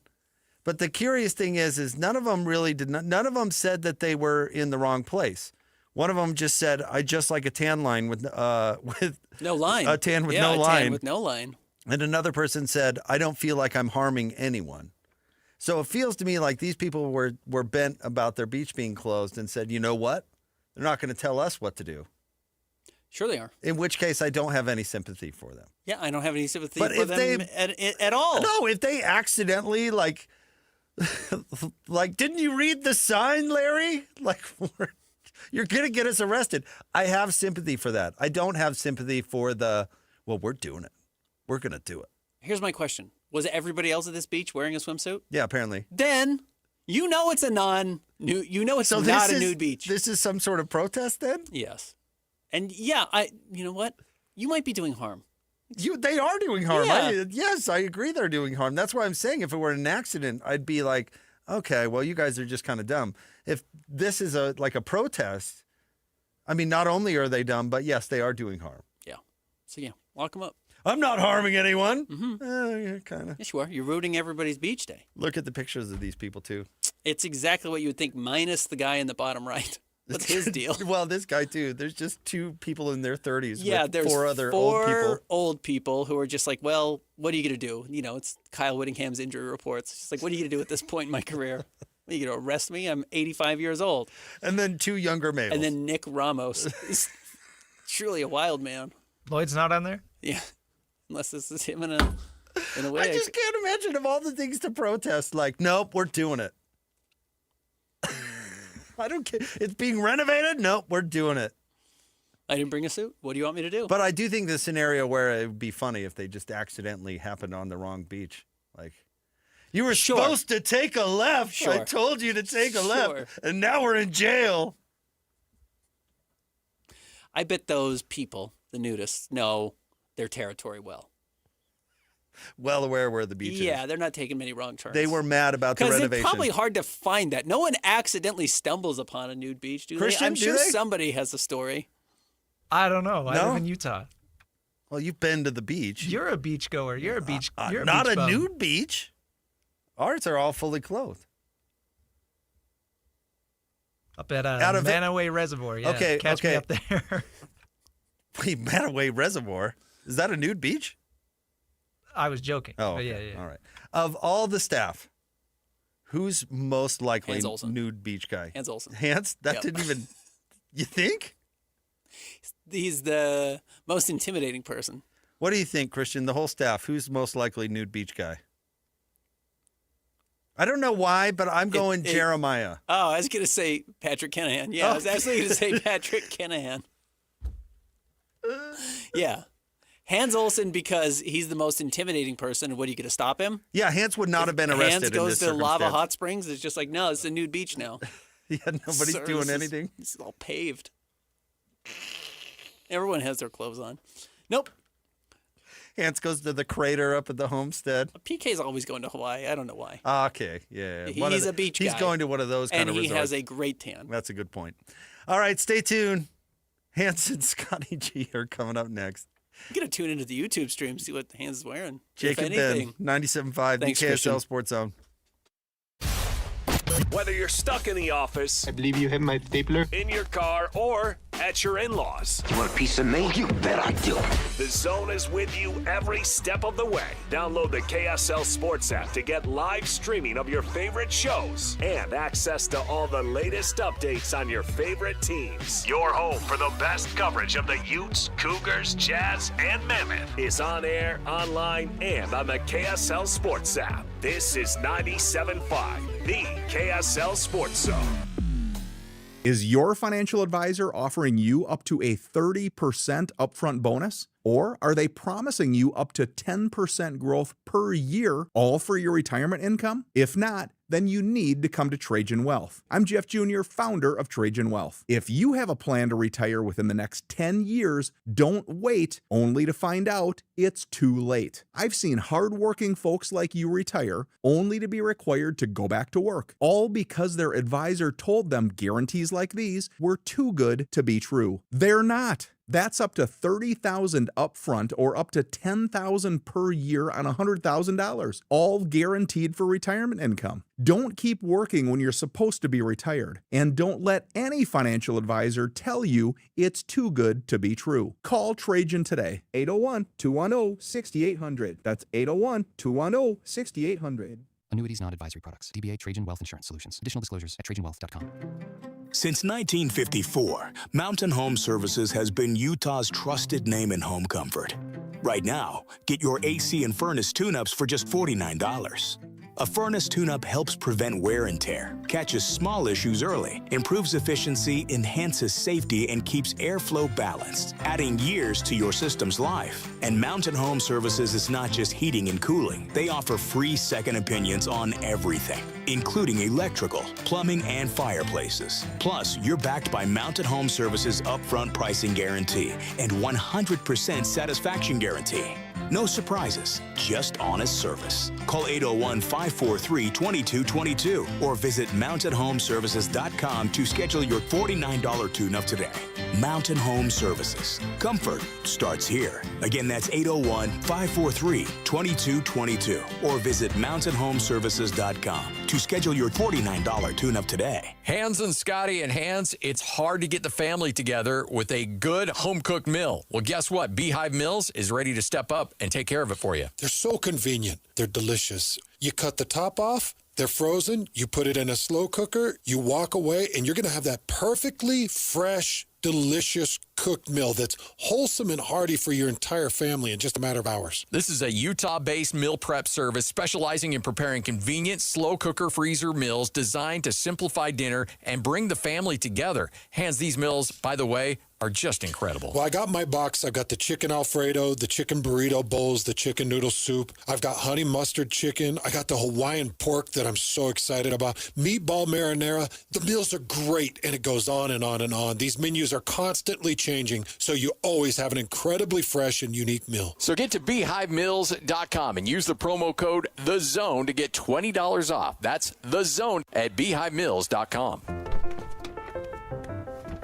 Mommy, can I sit in the front seat just this one time? Please, please, please.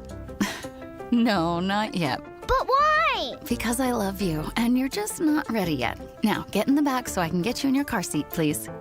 Putting your kids in the right seat for their age and size is an act of love. Check that your kids are in the right seat at NHTSA.gov/the right seat. Love protects. A message from NHTSA and the Ad Council. This is Jay Scott and Ben Anderson.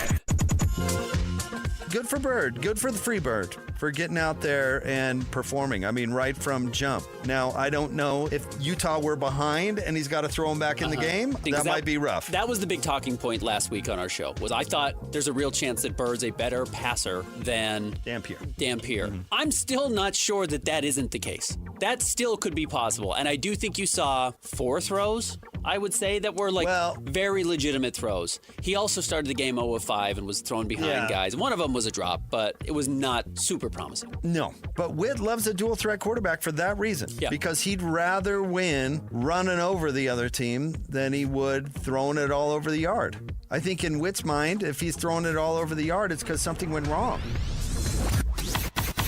Catch Jake and Ben weekdays from 10 to noon on 97.5, the KSL Sports Zone. Way to hit!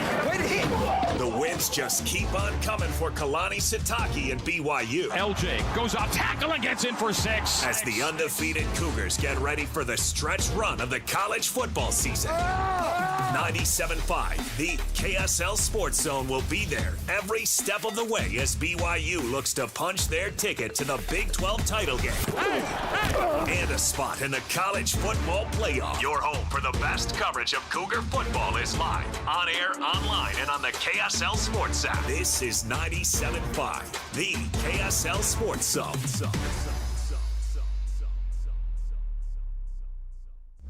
This is JJ and Alex. I got this.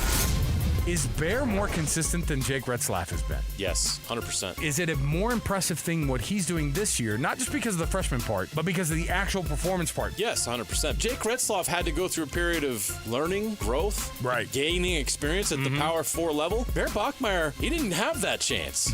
And he was thrown into the fire this year, and he has been unbelievable. When you consider the circumstances, if Bear was a senior quarterback and he'd been playing 3 years and he had these type of stats and production, you'd be like, yeah, that's okay. When you consider he's a true freshman who transferred here, didn't even get spring ball, and he's doing what he's doing for this team and leading comeback after comeback after comeback, how can you not be blown away by what he's doing? He's leading. This is not just a freshman getting the job done.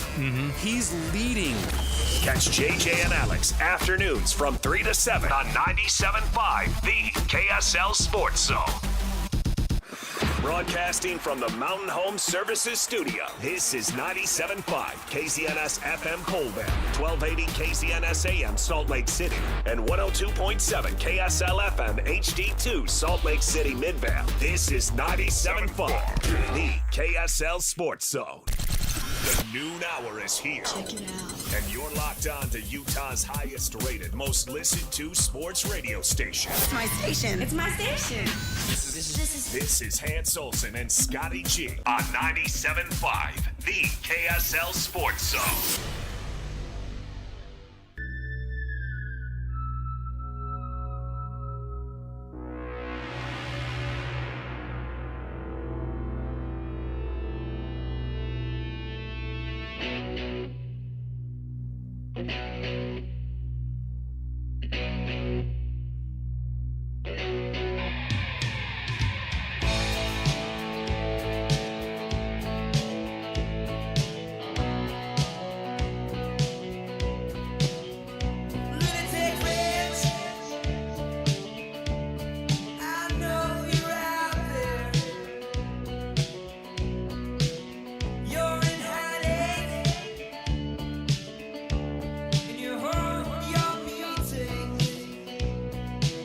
Hans and Scotty, 97.5, the KSL Sports Zone. It is a Thursday. It's a Ute preview show Thursday. Let's go, folks. How you doing, Hans? Well, we got some things that we've got to talk about. First of all, what's this story about you? What? Hold on, where'd it go? You admitted something on Twitter about why you wouldn't be the president of Utah State. and I almost responded with, you mean the Smith & Edwards purchase that led to an arrest? But you admitted to that was not that, right? No, I just made up stuff. There's no That's truth not made up. That's too much detail to be made up. And now did you delete it? No, I didn't delete it because it was just a joke. That's all. Scotty. Or was it? Scott Gerard. Well, I was a little offended because I had found out this morning that Utah State was going to announce this new president. And so I just tweeted out for fun. I'm like, hey, Utah State's going to announce a new school president probably later today. Can confirm, or sources close to the situation confirm that it won't be me. You know, ha, ha, ha. Well, our good friend Spencer Cox, the governor of the state of Utah, immediately retweets and goes, yes, I can confirm. Okay. I'm like, hey, that was a little quick on the retweet there. Can we say your good friend? Hey, Lloyd, hold on. Here's the tweet. So this is Scotty back to Spencer Cox. I always knew that incident on Old Main in 1997 with the toga, the jumper cables, and clay pigeons would come back and haunt me. We don't know the story of 97 with jumper cables, a toga outfit, and clay pigeons. So please, enlighten. I just threw together three of the most random things I could think of. Was that on a crazy Halloween Hell night? That would have. Well, I mean, that could have been a Hell night. Yes. That would have been it. I want to know what you were doing with jumper cables and clay pigeons while dressed in a toga. Hey, college is college, man. Stuff happens. Yeah, I agree with that. It does. It does. And stuff always pops up. And and that's the thing. Haunts us. Who knew that 30 years later that would take me out of the running for the president of Utah State University? I was just surprised that the response to Governor Spencer Cox wasn't, I knew that Smith and Edwards purchase and subsequent arrest would come back to haunt me.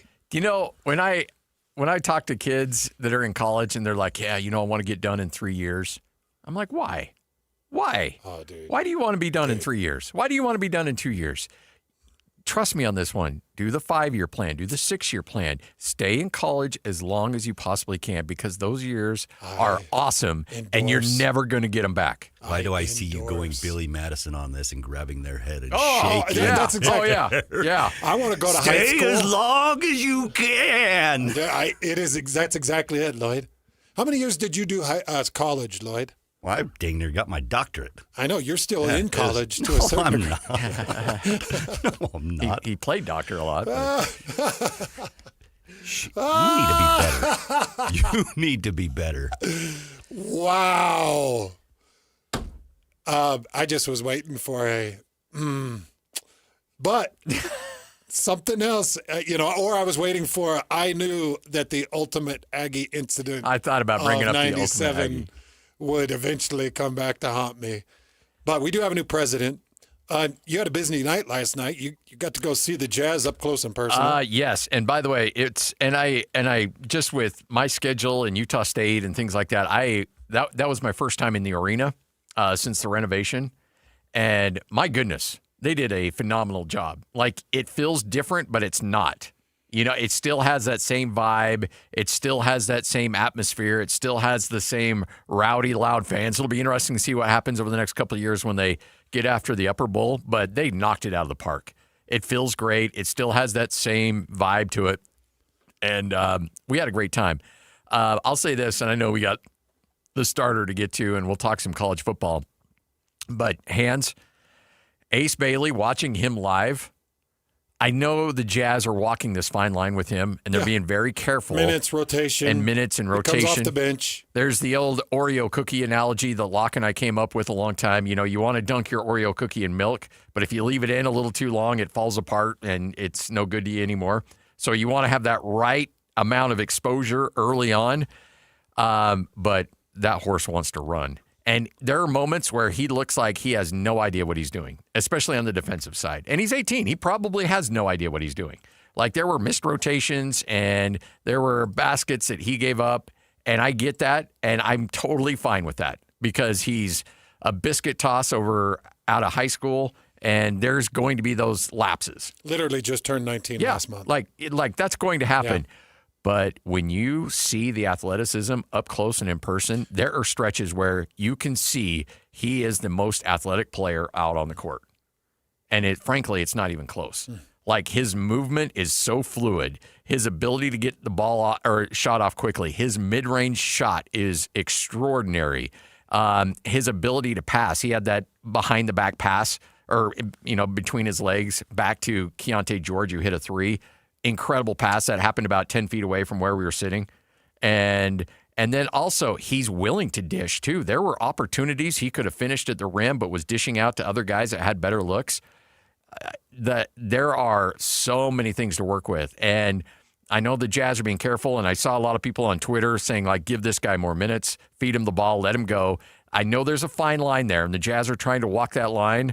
But when this guy figures out the game of basketball, watch out. Watch out. Have you ever seen a game with more dramatic swings? No. Like, I'm watching it, I'm thinking, I thought the Jazz were going to win by 20 right out of the gate. Somebody stabilized this a little bit. Yeah, Jazz went out of first quarter up by 8 or 10 or something like that. And then Portland comes charging back and goes in to halftime up 3 or 4 points, something like that. Yeah. And you're thinking, what in the heck is going on? Why? And then you go into the fourth quarter and the Jazz make this crazy push.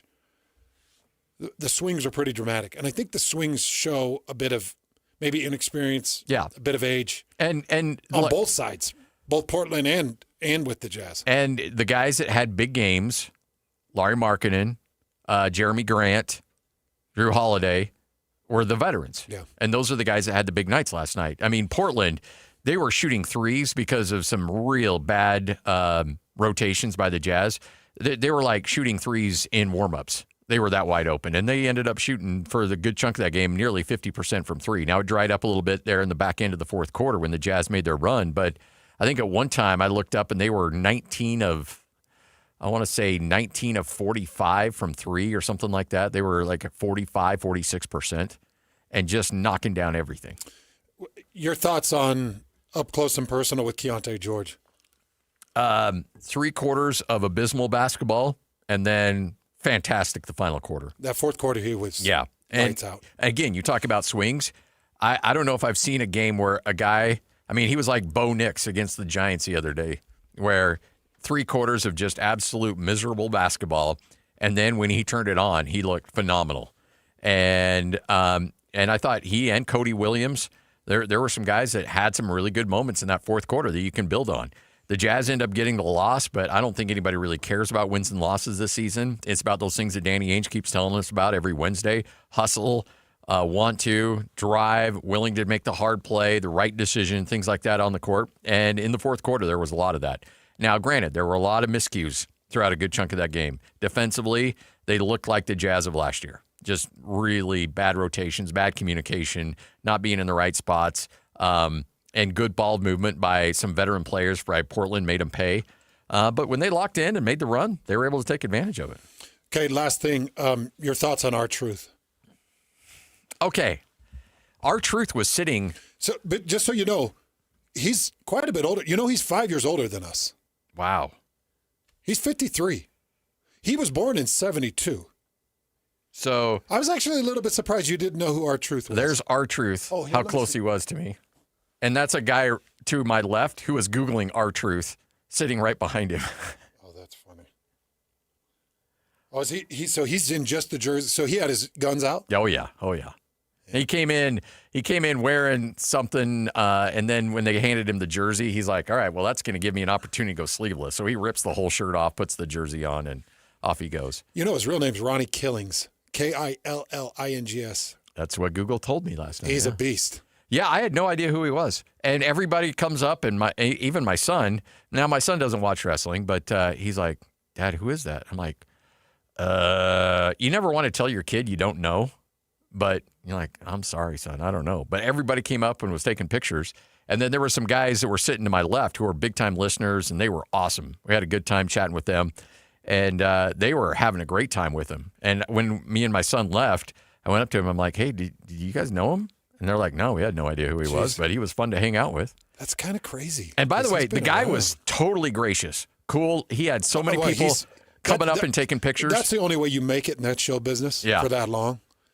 Because anybody that I've ever heard talk, and I'm so embarrassed to admit this, but I have gotten hooked, and I don't ever advertise podcasts, ever. Yeah.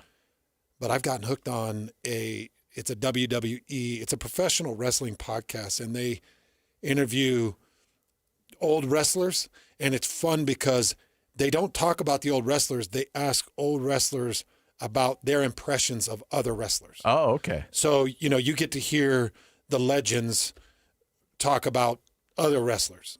And I've heard his name come up a few times. Very loved and respected in that world. So very gracious. And I mean, like, it would have been, I could see some people getting a little grumpy because he's there watching a game and he's got great seats, and you could tell he was into the game. Like, you could tell the dude enjoyed watching basketball.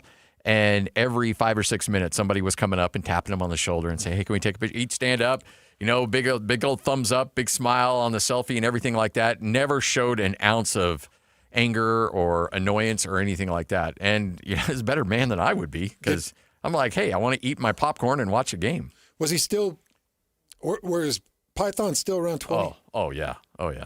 Dude was. You think more than 20? Maybe a hair more, but really? I think you were about right on. Dude was just ripped out of his mind. Yeah, he's a beautiful athlete. Beautiful athlete. He looked like he had some football background. I don't know if he does or not. But. We need to talk to Alema. I guess Alema had him on the pregame. Yeah. So that's what Lloyd was saying. I didn't have a chance to talk to him because I didn't want to be that guy. But like, hey, I don't know who you are, but I'm Scott Gerard. So on this podcast I listened to, the main guy. Don't turn that into a drop, by the way. No. This podcast I listened to, the main guy does impressions, and he's incredible. He'll do a Randy Macho Man impression that is just perfection. He'll do a Andre the Giant impression that is perfection. Like, he's just mastered the voices, and those are the voices of my childhood. You know, watching the promos that were cut when Macho Man would be like, "Ooh, yeah, 180. Yeah, we'll do another 180, Mean Gene." And you're just like, this guy is pure gold. And that's the reason I even listen to the podcast. I still love listening to those guys talk old stories. But what's sad is most of them are dead. Oh, yeah. I mean, that's some hard living. Most of them are dead, man. And it makes me sick because those are our legends. But like I told you, I think out of all the professional athletes in the world, I think professional wrestlers do the most damage to their body with what they inject, what they eat, what they consume, what they'll put in their body just to keep up to the norm, the level to keep them in the ring. I think they go to great extremes. You look at UFC fighters, they get drug tested, and they have to stay pretty natural in order to keep their body put together. Otherwise, joints pop out easy, ligament starts to stretch. They have to consume pretty good products in order to keep their body put together. These wrestlers... Look what it did to Mickey Rourke. What? He was a boxer. The movie was The Wrestler. Oh, man. Oh, dude. Now that movie. Yeah. That movie's a top 10. I didn't put that together. But have you seen that movie? Oh, yeah. Marissa Tomei. He is. Yeah, she's incredible, but his performance in that. Yeah. People hate Mickey. What? Didn't he win? He won some awards for that, Yeah, I think he's won some awards. He is a hated person right now. Yeah. Oh, really? Yeah, everybody's hating on him. Oh, I didn't even know he was still with us. Talking about his facial reconstruction. Well, I mean, yeah, that did get a little sideways, like almost literally. Yeah, it's pretty sideways right now. Well, whoever was working on him, it's just not. Yeah, no. Look, I understand he may not be as lucrative, well off as maybe some other stars, but that doesn't mean you need to cut corners on that stuff. I think they even showed him at because the Dodgers were showing all these stars, these C-list stars. I think he was one of them that they showed. Would you stop it? What? you got to stop with this Dodger hate. I don't hate it. Well, yeah, there were a lot of A-listers there. No, there was not. Dodgers. They had royalty there, like who? Tobey Maguire? No, Prince, whatever. The dude okay, that's not royalty. Married the girl from Suits. Prince Harry. Yeah. Don't make me say it. Don't make me say it. I'm not that guy. I almost did. Hey, do you know who the most hated wrestler is? The name that gets the most attack currently, or all time in this podcast. Like when they're talking to the legends, whether it's Stone Cold or there's actually two. Razor Ramon. But the one the most, no. Bret Hart. Really? Dude, Bret Hart. He was a bad guy or what? Just gets beat up. I mean, they just attack him. They're like, he was unprofessional. He was too rough. Like they just attack the guy. Wow. Bret Hart gets on. He's like, man, all I am is Hall of Famer. I don't know what you're talking about. I don't know what your problem is. Wow. Well, that's too bad. And by the way, he's one of my all-time favorites. Yeah. The Hart Foundation was my all-time favorite. My all-time favorite tag team was the Hart Foundation. The British Bulldog, loved him. Just Beefcake, Beefcake. Oh, yeah, yeah.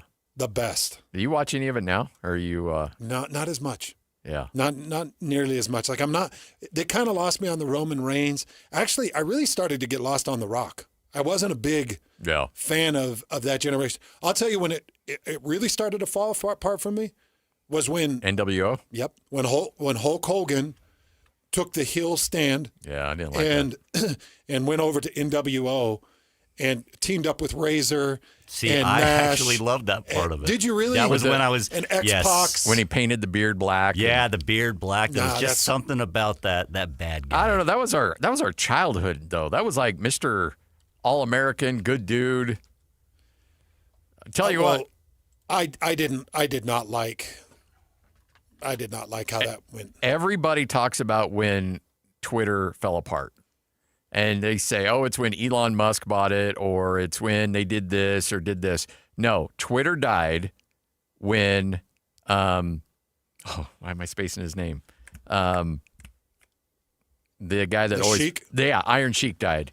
When Iron Sheik died, Twitter died, because I was on Twitter almost exclusively for the Iron Sheik. See, you have to really know each other for you to not know the name and me know. Like, I have to really know you. Yeah, I know. Because you didn't even give me a hint. No, I know. But his Twitter was awesome. Yeah. And I know he probably had a bunch of people sending out tweets for him, and that's okay. But some of his tweets, now granted, you don't want to read them out at family reunions or when you're over at dinner at mom's house. Don't do that.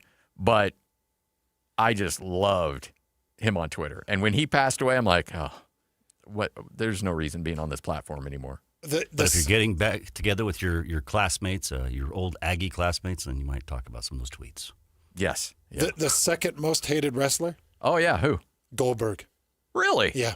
I guess I could see that. You know, I told you, I saw his very first match ever. Oh, it was here in Maverick. It was here the at old Maverick Center, right? Yep. His very first match, win number 1 of his illustrious streak. So I met him in a hotel with a bunch of BYU players. So this was when I was playing at BYU. Yeah. And we just were walking out of an elevator. He was walking into the hotel. And every one of us was bigger than him. Really? Yeah. The thing that made Goldberg look like a mountain was his traps started at his ears and came down to his exterior deltoid. It was like this weird trap that made him look like an absolute mountain. But he's only probably 6'2"-ish and maybe 250-ish, 260-ish. Ripped out of his mind with these massive lats. And the thing I've noticed with your WWE or WF superstars, you go back to the all-time greats, their traps are always like Brock Lesnar is considered one of the all-time greatest wrestlers by all of these different guys that talk. They're like, Lesnar he's a step above because he'll take it to a next level. He's got the strength to lift you the right way and drop you the right way so that you don't get hurt. The weak wrestlers can't lift guys, so they drop them at awkward angles. Yeah. And talking about Lesnar, what makes Lesnar look like a giant is those traps. They come out of his eardrums and almost attached to his biceps. He's such a weird build. I geek out too much on this. I know. I'm sorry. No. I love. It's my childhood. Is that DNA or is that how you? It's DNA. Okay, but it's also accentuated by how you lift it. How you lift too. But it's largely genetic makeup. Yeah. Like I've got one trap that's slightly smaller than the other because I broke a collarbone when I was 2, and so one trap doesn't grow the same. I really think it has a lot to do with genetics. But how you work it, but you do have to have a genetic. It's the same with the calf makeup, in my opinion. Calf makeup is all genetics. Yeah. There are some guys that lift calf every day and they can't get definition out of it. And then there's some dudes that'll do a couple calf raises and like Kalani Satake, and it looks like his calves are about to blow out of his pants.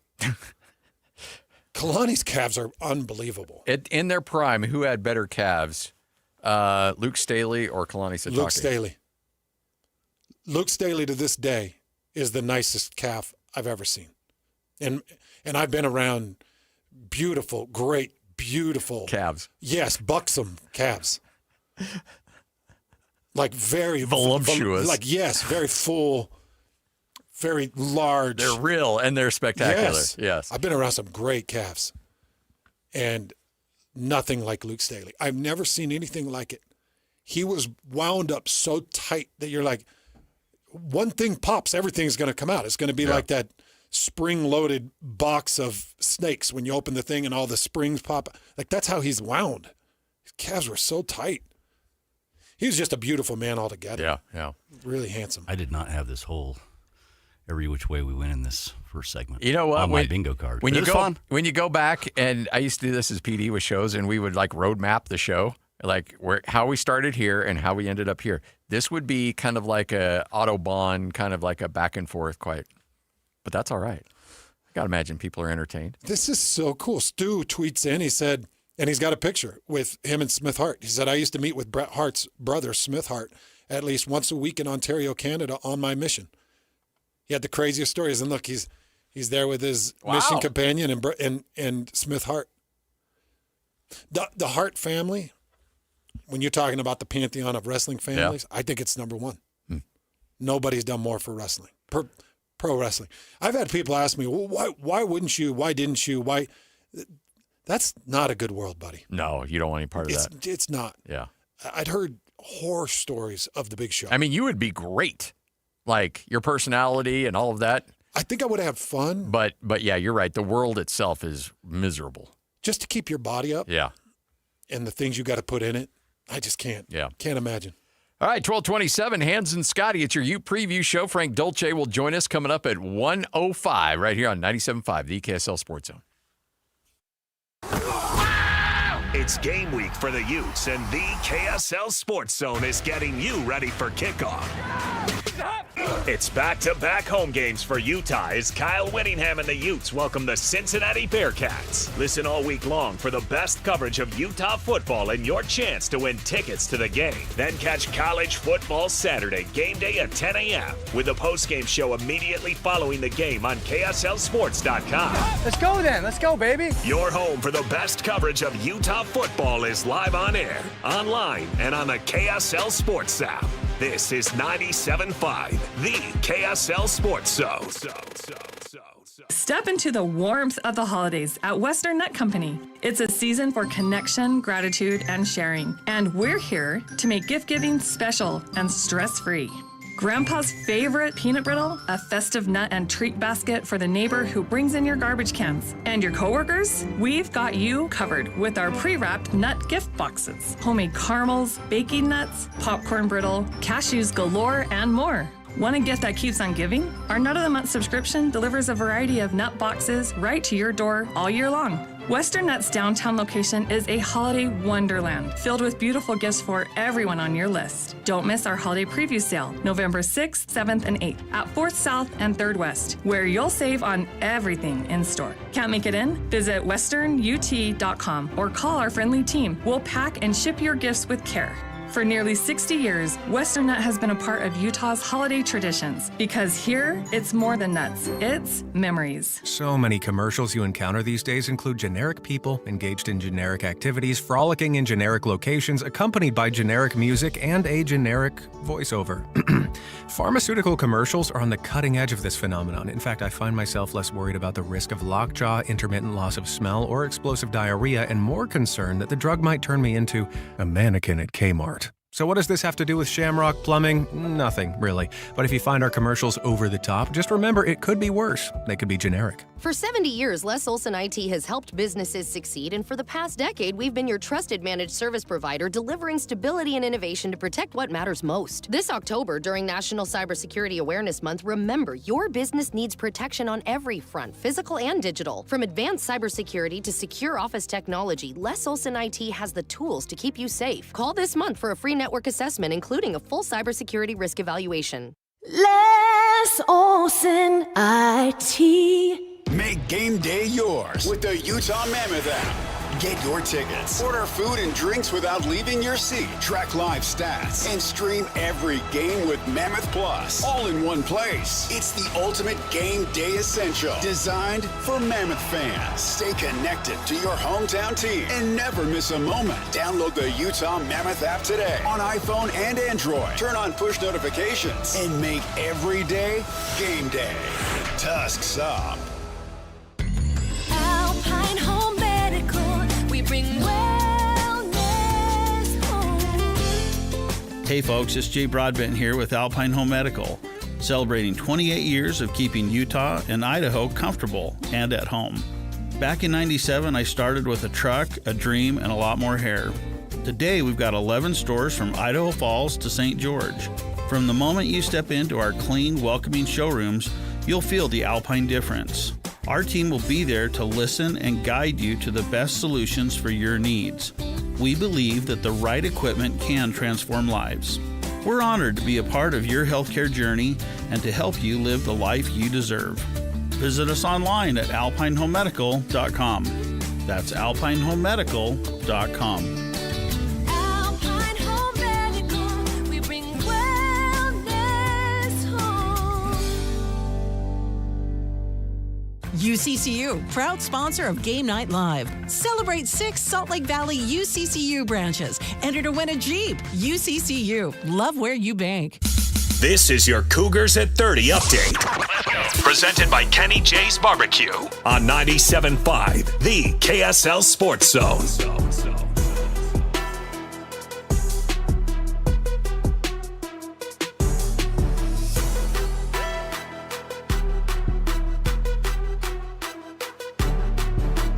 Cougars still riding high after that big win on the road in Ames against Iowa State in the middle of a bye week, getting set for a huge game next week against Texas Tech. But Kalani Sitake still admiring the way his guys fought and came back in that game last Saturday. Iowa State's a really good team. I'm glad our guys were able to respond to some adversity. Seems like that's what we've been able to do quite a bit, so I feel comfortable with them doing that. My job is so we're not doing that all the time. But if we need it, we know we can play and come back from behind and figure some things out. That is your Cougars at 30 update, brought to you by Kenny J's Barbecue. Best barbecue right there in the district in South Jordan. And remember, they'll cater your next event. All you have to do is go to KennyJBBQ.com, get their catering menu. They'll give you 10% off your first order.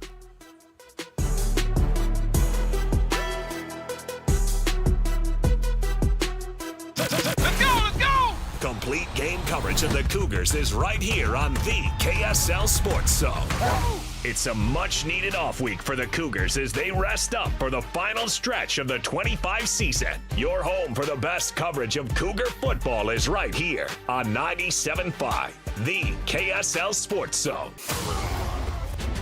This is Hans Olsen and Scotty G, presented by Mountain Land Supply on 97.5, the KSL Sports Zone. Woo!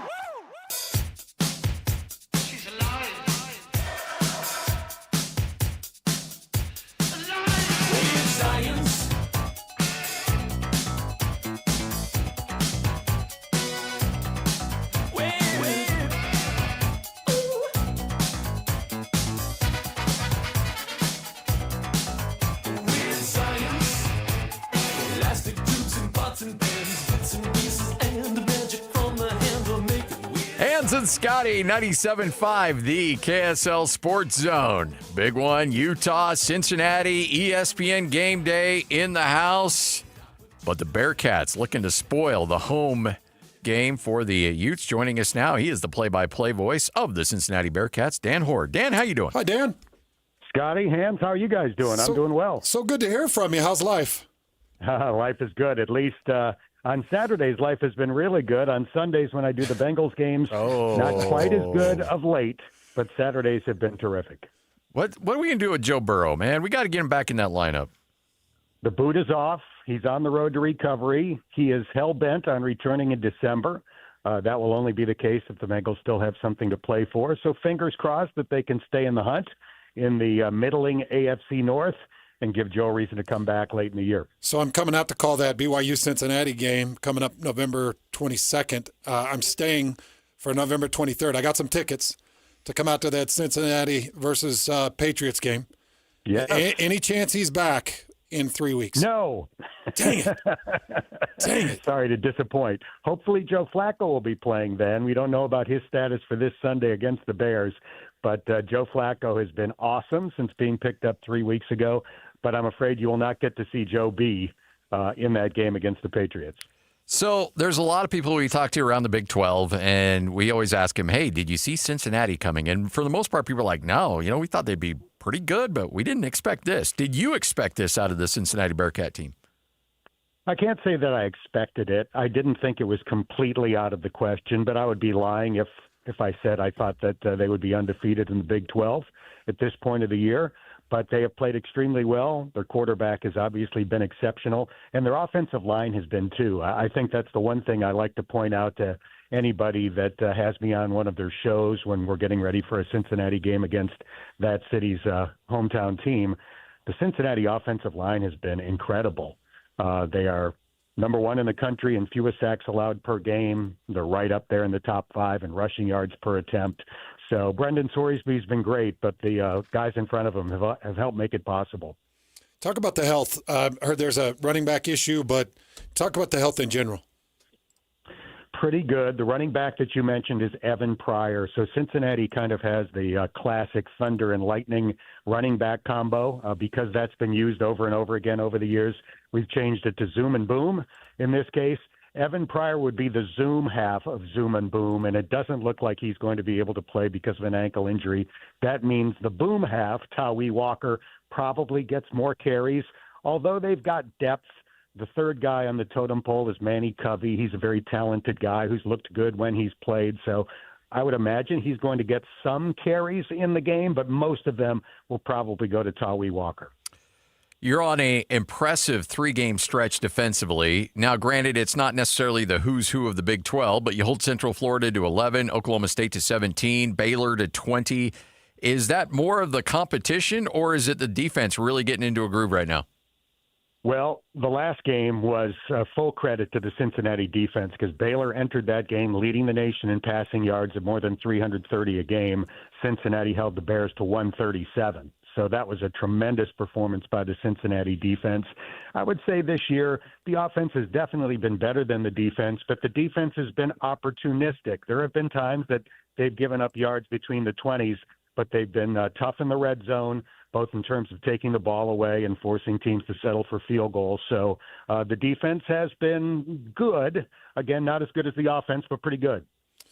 So we talked a little bit about this Cincinnati defense, and I went back and getting ready for that BYU-Iowa State call, watched the Cincinnati-Iowa State game quite a few times, and very, very impressive win.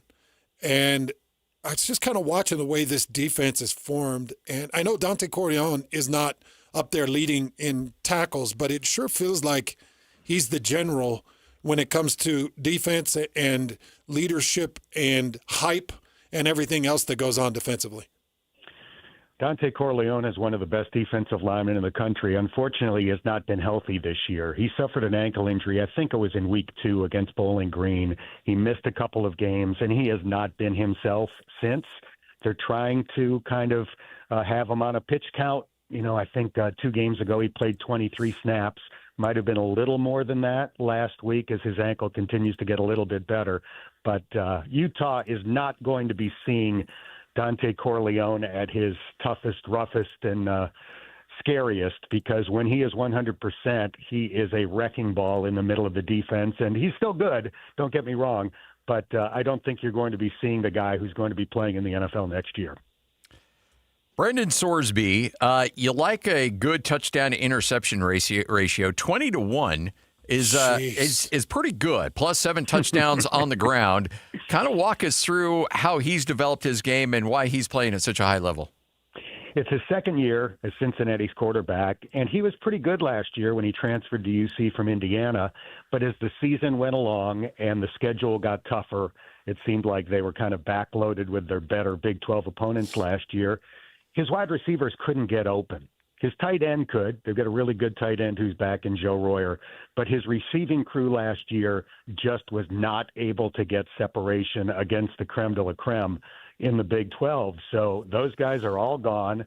Basically, their top 5 wide receivers are all new. They've all come in the transfer portal, and they're all good, and they're all contributing. Cyrus Allen is the best of the group, but the other 4 guys, Jeff Caldwell, Caleb Goody, Noah Jennings, Isaiah Johnson, they're all making significant contributions. So the improvement that Brendan Sorsby has made is legit. He's gotten better, but he also has much better weapons to throw to than he did a year ago. Sorsby is an interesting study, and, you know, this team has a lot of different areas that they really excel in. You talked about the offensive line only giving up 2 sacks on the season, only giving up 26 TFLs total, which puts them in the top 5. Incredible what they're doing, and they're scoring offense. Talk to me about Brendan Sorsby's finest characteristics as a quarterback. Is it his passing game? Is it his scrambling, or is it his unpredictability? What is it that really identifies him as a great quarterback? I think it's the fact that he is a true dual threat. So there are some guys that are really good throwers, and maybe they can run well, okay, and guys that are tremendous runners, and maybe they can hurt you occasionally with their ability to throw. Sorsby is a true dual threat. If the defense is really good and lined up to defend the pass, he'll kill you with his running ability. if the defense is completely designed to stuff the box and take away the run, he'll kill you with his throwing ability. So I would say of the top quarterbacks in college football, he might be the closest thing to a true dual threat this year. What are your thoughts on coming to Rice-Eccles? What's the mood of the team on a very difficult place to play, especially with all the national attention this game's going to get? No doubt. It's been interesting talking to the Cincinnati players this week because more than any team that they've played in recent memory for me, so not just this year, but within the last 2 or 3 years, you can really tell how much they respect Utah. And I think they look at Utah kind of in the same light as they look at themselves.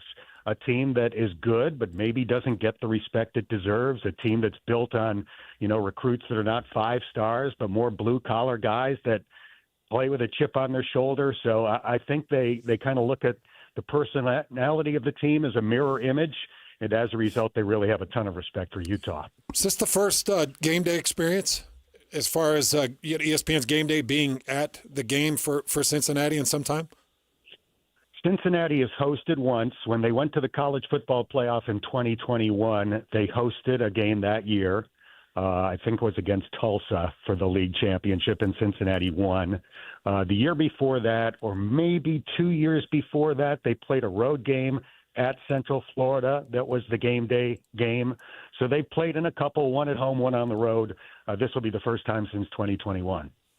All right, so this is a selfish question. Hans does color work for BYU. I do the play-by-play for Utah State. And on Sunday, we try to do a podcast, and we're just completely drained and just dead tired, and we sound like we're hungover. I can't imagine. I got to imagine, so you'll call a game on Saturday, probably hop on the team charter, and then call an NFL game the following day against the Bears. Like, correct. How are you able to pull that off? Because, man, I don't know. I know for me, I'm done after a Saturday. It is my own version of The Amazing Race. I'm incredibly fortunate to be able to do it, and coffee is my drug of choice. So I will be consuming massive amounts of caffeine following the game on Saturday night. We're expected to land around 6 in the morning in Cincinnati. Kickoff is at 1 o'clock against the Chicago Bears. So I'm not sure that I will be bringing my A-plus game, but hopefully it'll at least be a B-plus game. Jeez. There you go. In your time doing both, how many times have you had a hiccup? I've never missed a game. Wow. I've arrived a little bit late for a pregame show. We go on 90 minutes before kickoff, but I've never missed a full pregame either. So far it's worked out. I'm knocking on wood as I say that. There have been a few instances. This is my 15th year of doing both. There have been a few instances where I simply could not do the University of Cincinnati game. It's physically impossible. For example, the Bengals have played in London a couple of times, so I had to miss those games. So when that happens, they're very understanding. And in the Big 12, as far-flung as the league is now, it's probably going to happen every few years going forward. But thankfully this year, no problems. I love it. I'm Sounds saying amazing. that, hoping that charter makes it back on time. You're living the dream, man. What an incredible dream. What a great job that you have. So let's say that game was in Pittsburgh. Would you fly commercial then from Salt Lake to Pittsburgh, or how do you make it when you're not at Cincinnati for a home game? Yes. So under those circumstances, if it was possible, I would fly commercially from Salt Lake to Pittsburgh. Now, as I said, now that the Big 12 has expanded with teams in Utah and the teams in Arizona, there are probably going to be situations going west to east where it's just not going to work out. Just so happens this year there are no games that fit that description, thankfully, but it's bound to happen going forward now that there are, the basically 5 Western schools with Colorado thrown in there as well. Wow, that's awesome. I love guys that just find a way to make it work. Really cool stuff, man. We appreciate it. Have a great call, and look forward to catching up with you again for that BYU game. We can talk about where to get the best chili, all right? Happy to give you my best advice. All right. Enjoy Salt Lake. I will. Thank you very much. There he is. Now, again, they'll be here in Salt Lake for the Utah game, and then you with BYU will be out there. Yeah. Coming up here in, 2-3 weeks? Yeah, 3 weeks. 3 weeks, that's right. So, and you mentioned the chili, the Cincinnati chili. Yes. And there's only one place I'll go. Skyline? Yeah, and it's the dirtiest, the cheapest, probably the most gimmicky. It's everything that Skyline Chili is, but I think about it often, and I've only had it maybe 3 times in my life.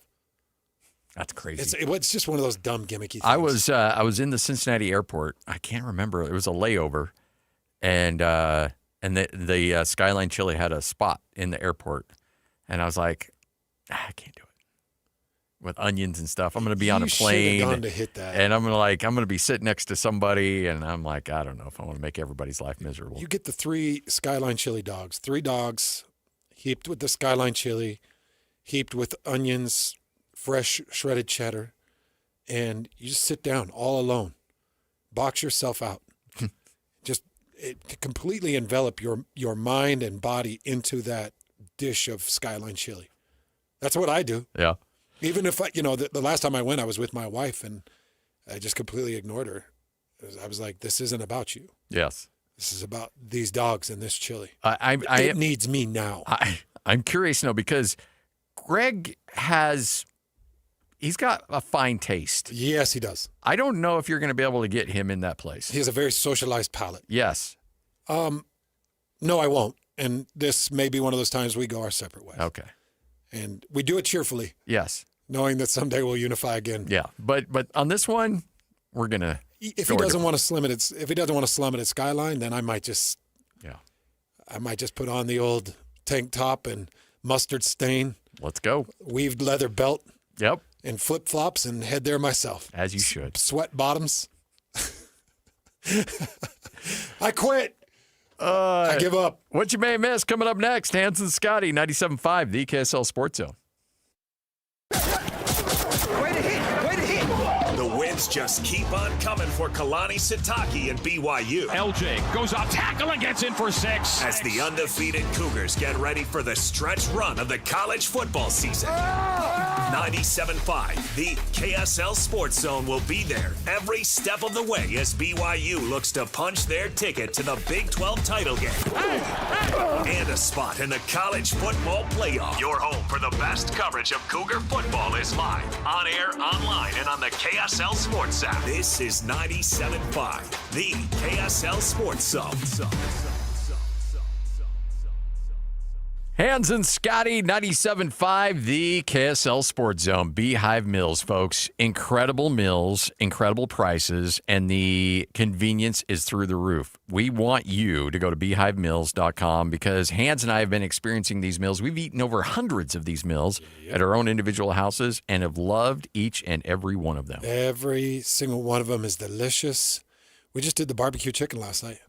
Barbecue chicken was in the September menu, I think. Yeah. But still hanging out in the freezer, ready to cut the top off, put it in. Uncooked, fresh chicken breasts, an original barbecue recipe. It's got some really good flavor, some seasonings in there, and it all slow cooks together in the slow cooker, in your crock pot. And then I've got my heat gloves, so I get my heat gloves in. I shred up the chicken because it's in whole breast, and you shred up the chicken into that barbecue sauce. You can either slap it on a couple of toasted buns. I put mine on a bed of brown rice, and heavy salt. I'm a heavy salt guy. I am too. Just perfection, absolute perfection, and in a great, wholesome, hearty, protein-packed dinner. And all I had to do was cut the top off, put it in a crock pot, and it cost me $4 per serving. Yeah. In some cases, as low as $3 per serving. It's going to save you money. It's going to save you time. You're going to come home to a great home-cooked meal because when that meat is cooked, it's cooked for the first time. You're getting fresh, raw vegetables, protein, and when you cook it, that's the first time it's cooked, and it tastes like it as well. No rubbery chicken, none of that nasty stuff. It's beehivemills.com. That's beehivemills.com.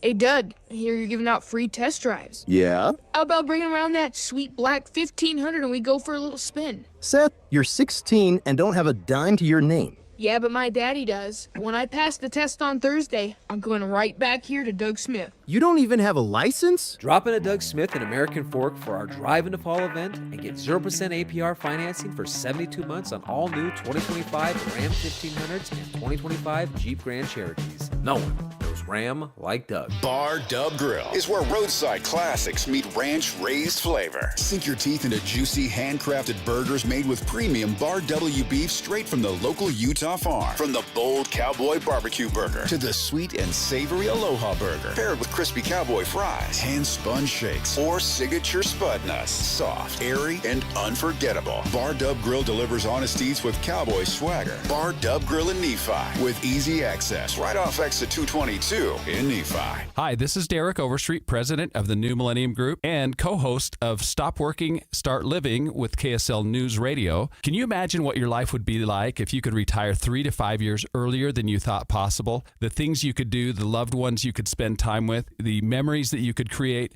That's what our team at the New Millennium Group does. We'll walk you through the entire process every step of the way. If you'd like to get a copy of the 5-step proprietary plan that will help you retire 3 to 5 years sooner than you thought possible, give us a shout right now. 888-999-6370. That's 888-999-6370 or utahsfinancialplanner.com. Listen, most of our listeners right now have a tax problem, not a money problem. There's not enough money in Social Security Medicare as it is. Let us show you how you can significantly reduce your taxes. That's 888-999-6370. 888-999-6370 or utahsfinancialplanner.com. Attention RV owners or RV wannabe owners. It's the used RV blowout sale.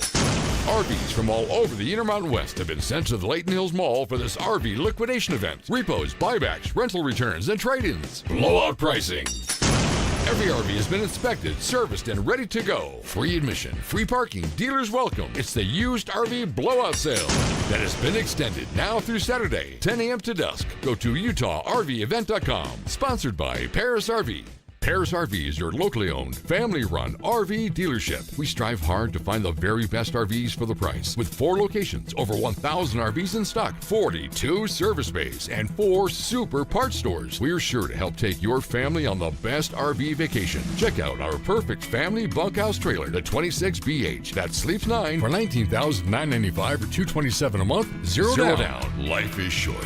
Enjoy it. North Murray, South Murray, Payson, and Pocatello. ParisRV.com. 3, 2, 1. This is your Utes at 50 update. 58! Presented by Kenny J's Barbecue on 97.5, the KSL Sports Zone. It is your Utes at 50 update right here on 97.5, the KSL Sports Zone. Cincinnati rolling into town with another dual threat quarterback, something Morgan Scalley and his defense has seen a lot this year. Well, if it was the same scheme every time, it'd be a little bit different, but there's different parts of the Q run game that teams will utilize, and this is just a little bit different scheme than maybe some of the others that we faced so far. That is your Utes at 50 update, brought to you by our good friends at Kenny J's Barbecue. Go see Kenny J in the district in South Jordan. Incredible barbecue. And you can also cater your next event. 10% off your first catering order. Go to KennyJBBQ.com for more information on how Kenny J's Barbecue can cater your next event. Nobody gets you ready for Utah football more than the KSL Sports Zone. Ready? The Utes get set for another huge Big 12 game as they square off against Cincinnati. Your home for the best coverage of Utah football is right here on 97.5, the KSL Sports Zone. This is Hans Olsen and Scotty G. Presented by Mountain Land Supply on 97.5, the KSL Sports Zone.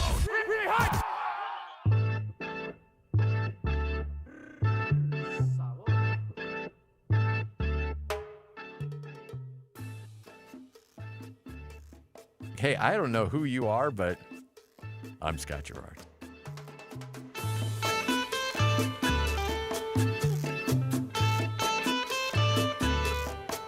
I'm glad we could clear that up. up. That was taken completely out of context. I'm just glad or was we it? It was, but not really. That is what Scotty told R-Truth as he met him for the first time. Think about that for a sec. How did he respond? Hey, I don't know who you are, but I'm Scott Gerard. R-Truth had to be like... He shook my hand and said, "It's nice to meet you. I'm R-Truth." R-Truth. I have no idea who R-Truth is. Wait, would he introduce I himself? still don't. Yes, you do, Lloyd. No, I really don't. Stop it. So I saw the picture. I'm like, okay, but I didn't know his name was R-Truth. I have no idea but who you he is. know him. Well, I tell you what, Jake Hatch came in here as like, R-Truth is the man. Like, Jake Hatch was fanboying out a little bit. Well, I mean, in the terms of wrestling, he is. R-Truth, let's see. And remember, it's R-Truth. Okay, so R-Truth in the world of professional wrestling would be like Clay Guida in the world of UFC. Okay, talk to me, but in NFL terms. Oh, okay. R-Truth. He's older, so maybe like I've got it. R-Truth would be a Jumbo Fisher. Jumbo Elliott? Or sorry, a Jumbo Elliott, not Jumbo Fisher. Jumbo Fisher's the coach. The coach, yeah. Jumbo Elliott. That's R-Truth would be Jumbo Elliott. All right. Extremely good at what he does. I'm so glad I knew right where you were going. Yeah, it's like the dude that just got fired and gave him $75 million. Wrong guy. That's Jim Bob Fisher. Jim Bob. I'm talking about Jumbo Elliott. The old Jets lineman? Yes. Yeah. So how many football fans would know Jumbo Elliott? If you're a moderate NFL fan, you probably know. Okay, good. Now, how many NFL fans should know Jumbo Elliott? All of them. There. That's R-Truth. That's exactly it. Okay. Like that's your guys' truth? Huh? Is that what you're saying? No. No, that would be the comparison to the wrestler who is the letter R and truth. It's not our truth, O-U-R. It's just our truth. Deal. So that's as good as I can come up with. And anybody out there that's a WWE fan, you can help me out. But Scotty got to meet R-Truth last night and said, I don't know exactly who you are, but... Okay. I don't know who you are, but I'm Scott Gerard. That had to floor him. God, this really sucks. That had to just floor him. Hey, he was very gracious. Good. He was kind. He's very nice. And I apologize for not knowing who R-Truth is. Were you in his suite? No, he was in the crowd. They had him in the crowd. Oh. He was I was sitting on this row, and then he was like one row in front of me and a little bit to my left. And but boy, he had those guns out. He wanted to show, like, he knew what the people wanted to see. Yeah, I would too. Hey, I wanted to get your thoughts on, really quick, Jazz Portland last night. Did you feel like the lineup, the play time, and coaching decisions were all directed in efforts to win? No. But I don't think it was done intentionally to lose. I think that there is a big emphasis on development. And I think that development is really centered on Taylor Hendricks, Keontae George, Walker Kessler, and then I think Ace Bailey will gradually come up into those ranks. But they are being very careful with Ace Bailey. Everybody else, they're like, hey, sink or swim. And look, Walker Kessler's had some great moments in the first 2 or 3 games. Walker Kessler was not great last night. Got beat defensively like crazy, a lot of turnovers. Just didn't seem like he was really zeroed in like he should be, or like he was in the first few games of the year. He just, for whatever reason, didn't feel like he was playing his best basketball. Taylor Hendricks, though, you can see he's healthy and he's starting to get used to his body and trusting his body a little bit more. I thought he was great. Keontae George was awesome in the fourth quarter, miserable for the first 3. But I think those are the ones that they're really throwing to the wolves right now and saying, all right, let's see what you guys can do. Because they're a collective 3 points away from being 4-0. Yes. Yeah.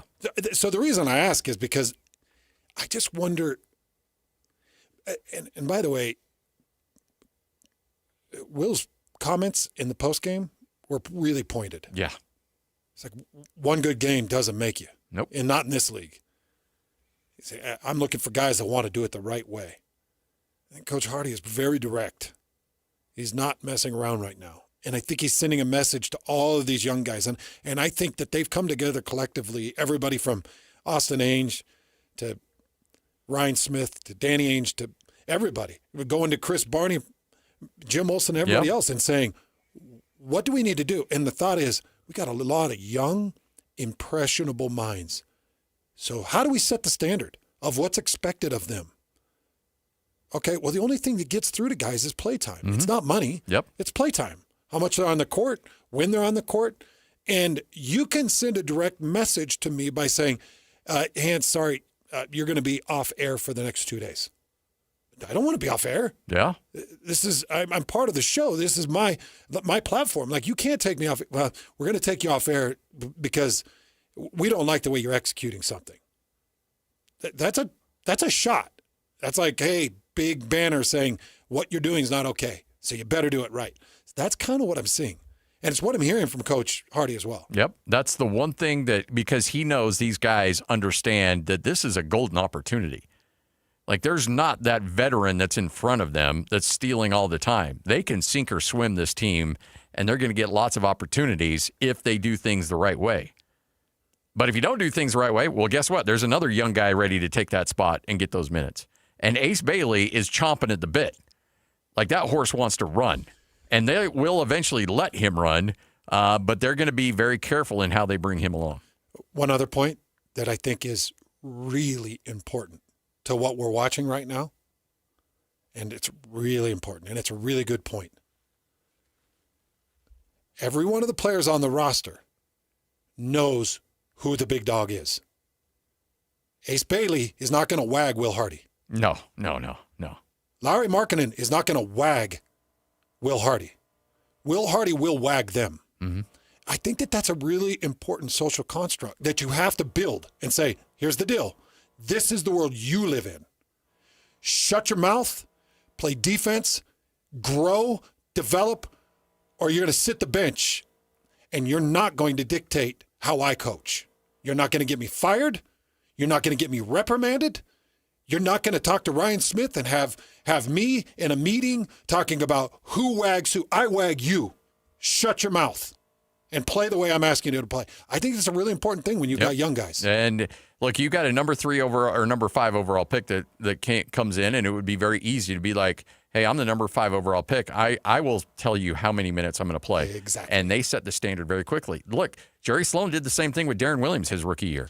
Exactly. You go back, Darren was losing his mind because Milt Palacio, of all people, were getting the starts over him. And Captain Crunch. You could tell that he was angry and upset. And he talked about all the time. He called Bruce Weber, his coach at Illinois, and said, like, this is ridiculous. I'm way better than these guys. Why am I not starting? And Bruce Weber's like, your coach is telling you the hierarchy of how things are working, and you better respect it. And by the way, I'm not saying that Coach Hardy needs to be a Phil Knight. I'm not saying that. Because I think Will Hardy's the type of guy that's going to be like, hey, Ace, just so you know, your 18 minutes coming off the bench last night, this is what we see for you in your future. It's best for you. Oh, yeah. How do I know? I'm sorry. I came up at the Boston Celtics that won the championship. I probably should have been their head coach. I've got the full backing of the NBA. I could be anywhere I want, and I'm here with you. Yeah. So shut your mouth. Just do what I ask, but here's all the reasons why. It's not like he's just hitting him in the face with well, I'm bigger than you. I'm more important than you. I could see him being very diplomatic in the address of why and what. Tatum, Brown, I know how to bring up young superstars. Work with me. Yes. All right, Hans and Scotty. Frank Dolce is here. It'll be your U Preview show coming up next, 97.5, the KSL Sports Zone. Hockey fans, let your voice be heard with the Utah Mammoth Fan Forum. Visit the Utah Mammoth page on KSLSports.com to connect with the team, other fans, and our KSL Sports insiders. Start chatting today in the Utah Mammoth Fan Forum on KSLSports.com. Stay up to date with everything Utah Jazz related with the new Jazz Notes newsletter. Get draft updates, analysis, and be the first to know about every off-season move. Visit KSLSports.com to sign up for the Jazz Notes newsletter. So everybody wants to know why I'm so all in on Bucked Up. It's because I can't do a workout without it now. I'm telling you, their pre-workout, it will wake you up. It will energize you. All right, I'm going to just let you behind the curtains a little bit. So I would go down to my workout room. I would sit on my medicine ball, or I'd sit on one of my benches, and I'd sit there and stare at my phone until I found some level of motivation to get on the treadmill to start my run. Now, I hit that Bucked Up pre-workout. I sit on the bench for 5 seconds. My face lights on fire. I jump on the treadmill, and I'm rocking and rolling. I can feel the fat burning off of me because I'm putting more time into my runs and more time into my lifts. I love Bucked Up, and you're going to love it too. Go to buckedup.com, use promo code THEZONE. You're going to get 20% off your order. And that comes with the proteins, the creatines, the BCAAs. You got your testosterone boosters, your nutrition packs, your vitamin packs, everything. Even to their energy drinks and their protein drinks, which are delicious. I love Bucked Up. I love what it's doing for me and my workouts, and I know it's going to do great things for you. Buckedup.com, promo code THEZONE. If you're getting new gutters, make absolutely sure that you don't get screwed. I mean literally, don't get screwed. Tim Jr. here from RGS Exteriors. And every single gutter company out there uses screws to hold their gutters together at the corners and downspouts. They use screws because they're fast and cheap and easy. But man, they're terrible for your gutters, aside from possibly cutting your hand. They also loosen and corrode over time because they're not made from the same metal as the gutters. At RGS Exteriors, we've been installing gutters for 70 years now, and we don't use screws. We only use permanent, strong, and unobtrusive rivets. They're made from the same material as the gutters, so they won't oxidize and they won't corrode. They'll also never loosen. Your hand is safe too. Did I mention they look amazing? So don't get screwed. Call RGS and get riveted gutters. Our number is 801-280-3110 or visit us at rgsutah.com. That's 801-280-3110 or rgsutah.com. Since 1954, Mountain Home Services has been Utah's trusted name in home comfort. Right now, get your AC and furnace tune-ups for just $49. A furnace tune-up helps prevent wear and tear, catches small issues early, improves efficiency, enhances safety, and keeps airflow balanced, adding years to your system's life. And Mountain Home Services is not just heating and cooling. They offer free second opinions on everything, including electrical, plumbing, and fireplaces. Plus, you're backed by Mountain Home Services' upfront pricing guarantee and 100% satisfaction guarantee. No surprises, just honest service. Call 801-543-2222 or visit mountainhomeservices.com to schedule your $49 tune-up today. Mountain Home Services. Comfort starts here. Again, that's 801-543-2222 or visit mountainhomeservices.com to schedule your $49 tune-up today. You do countless things without a second thought to protect your family and home. Every time you're in the car, you buckle your seatbelt. Before the next load of laundry, you remove the dryer lint. When you head out, you always lock your doors. And one simple task, done far less often, can protect your family and home this winter. Schedule a furnace inspection by a certified heating contractor to check for safety and efficiency. A friendly reminder from Enbridge Gas. These days, many companies have turned to influencers to tout their products or services. But here at John Watson Chevrolet, the only endorsement we need is from our customers. Because of their feedback, we're proud to be Utah's best reviewed Chevy dealer. Visit us today to see why we get reviews like, "Buying a car should be a fun experience, like a kid getting a new toy. And at John Watson Chevrolet, it was." John Watson Chevrolet, your 5-star Chevy dealer. 3535 Wall Avenue, Ogden. Chevrolet. Together, let's drive. Broadcasting from the Mountain Home Services studio, this is 97.5 KZNS FM Colbert, 1280 KZNS AM Salt Lake City, and 102.7 KSL FM HD2 Salt Lake City Midvale. This is 97.5, the KSL Sports Zone. Let's go! Complete game coverage of the Cougars is right here on the KSL Sports Zone. It's a much-needed off week for the Cougars as they rest up for the final stretch of the 25 season. Your home for the best coverage of Cougar football is right here on 97.5, the KSL Sports Zone. This is Hans Olsen and Scotty G, presented by Mountain Land Supply on 97.5, the KSL Sports Zone. Woo!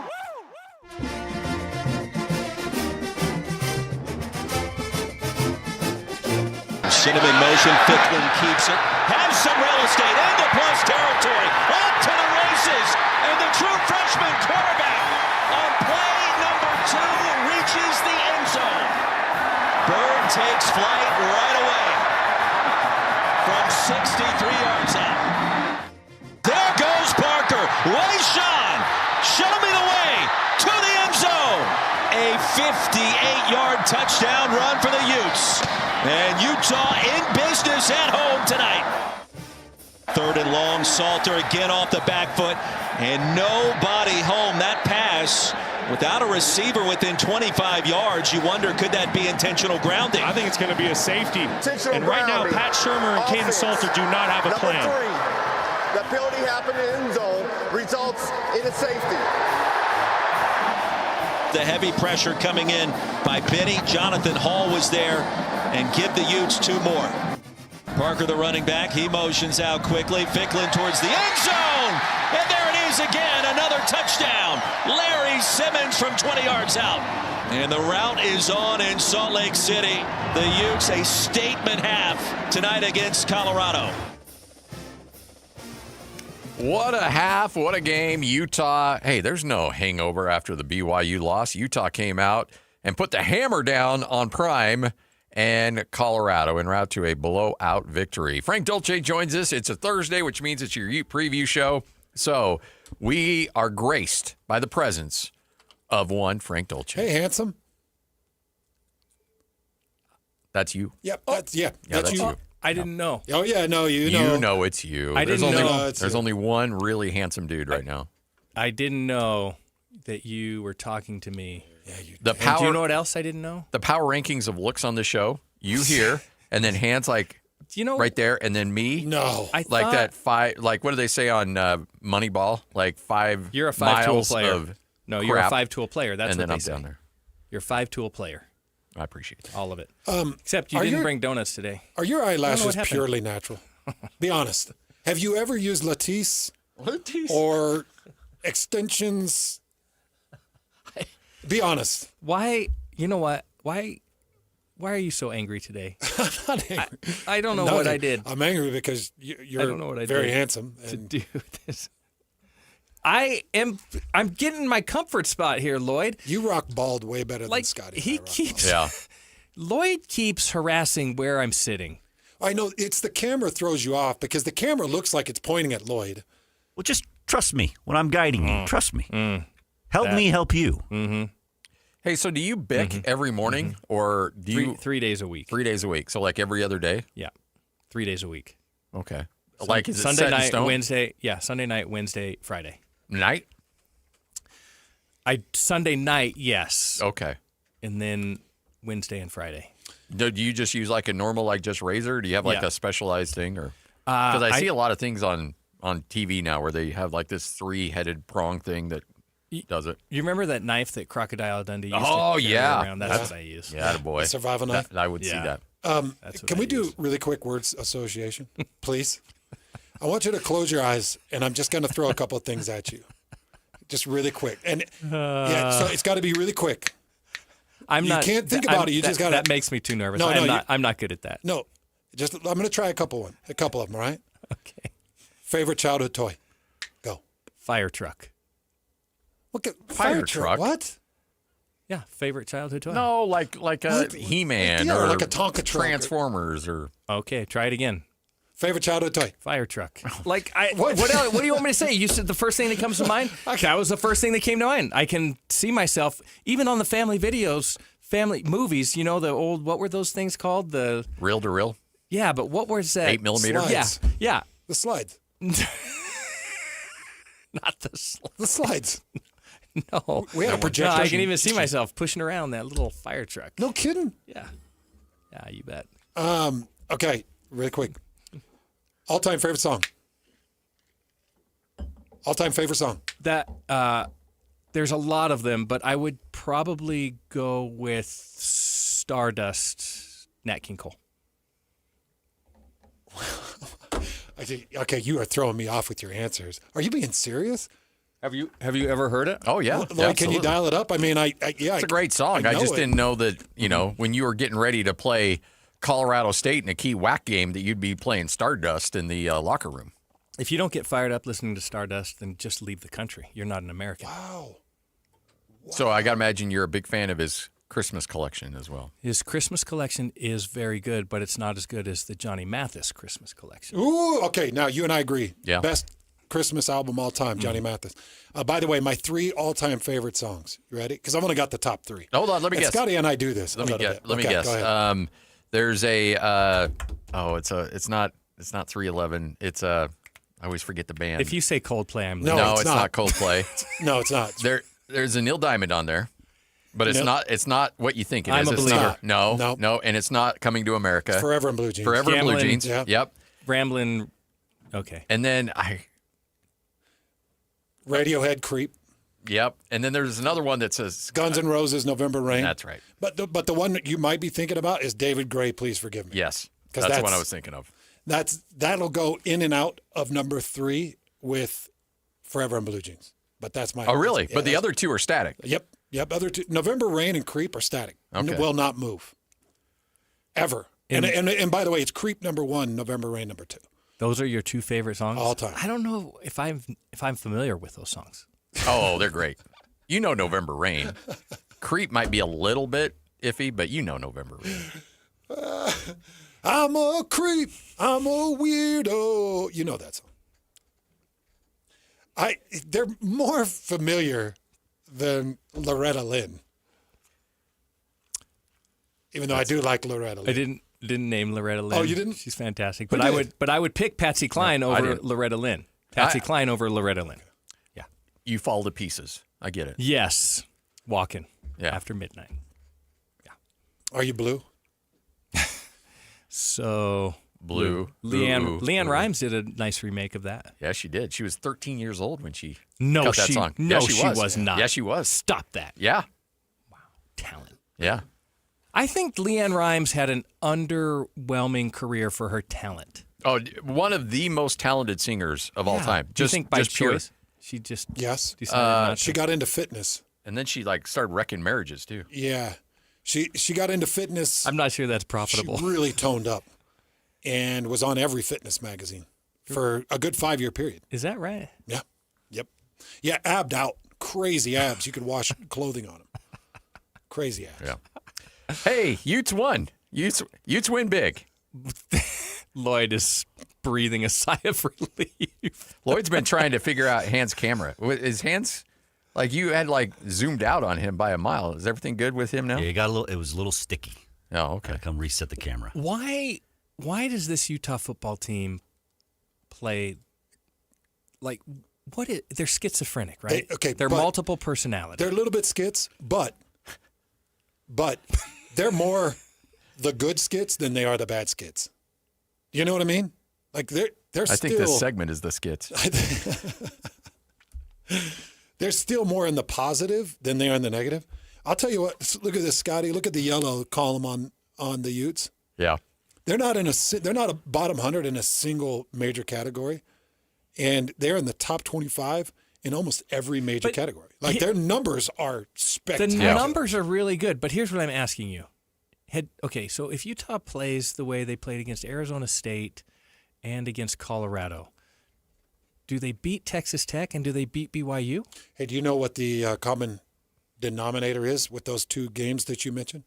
The BYU and Texas Tech? No, Arizona State and Colorado. The 2 common denominators. There was a missing quarterback. A healthy body behind center. Doesn't matter whether it's Dampierre or for Utah. Yes. Yeah. A healthy body behind center, behind Jaron Kump. Because when you look at Texas Tech, now by all accounts, unhealthy Dampierre. You look at BYU, by all accounts, by middle of second quarter, unhealthy Dampierre. You look at what they did at Arizona State, healthy Dampierre against Colorado, healthy Bert Ficklin. Yeah. So I've been hammering this because I think either one can beat Cincinnati. I truly do. I think either one could beat Cincinnati. I just think it has to be the one who had the best week of practice, that was able to take all the reps during practice, not have the red jersey on, and build and promote confidence in his teammates around him. When we talked to Kyle Whittingham, he said that Bird Ficklin took all the number 1s going into last week against Colorado. Ding, ding, ding. All the number 1s. So that's why I asked him. In Jason Beck's offense, I think it's critical that these guys experience the timing and tempo of everything they're doing as the number one quarterback. And that's why I asked him when we had him on Monday, like, at what point in the week do you need to know if Devin Dampier can go or not? Because I know that Devin, they wanted him to go, and it was a game-time decision, according to Kyle. But then Kyle also said that Bert Ficklin took all the number ones. So Devin Dampier didn't practice at a high level. So I think they knew it was going to be Bert Ficklin all along, and we're leaning that way. Yeah, I don't think there's any question about that. So do you think they know right now who the starting quarterback will be against Cincinnati? I think that's yes. I think that's true, that Utah knows who the starting quarterback will be. And I would also say that Coach Whittingham is very willing at this point to say, I'm just going strictly on performance in preparation this week. And if that happens to be Bert Ficklin, I don't care. He's going to be my starting quarterback. Not that he's not loyal to Dampier, but at this point, I think his goal is just to put the guy that he believes gives him the best opportunity to win on Saturday. If that's Bert Ficklin, then that's who's playing. I don't think he has any thought of, Dampier's been good and he transferred, he's a leader, he's given us a shot, like whatever. He's going to be strictly on merit, who gives him the best chance this weekend. So to Frank's point, Scotty, if you think back to like classes that you could go take a test and you didn't have to study, and you could take the test and you just knew, this is an easy test. Yeah. I'm going to take it.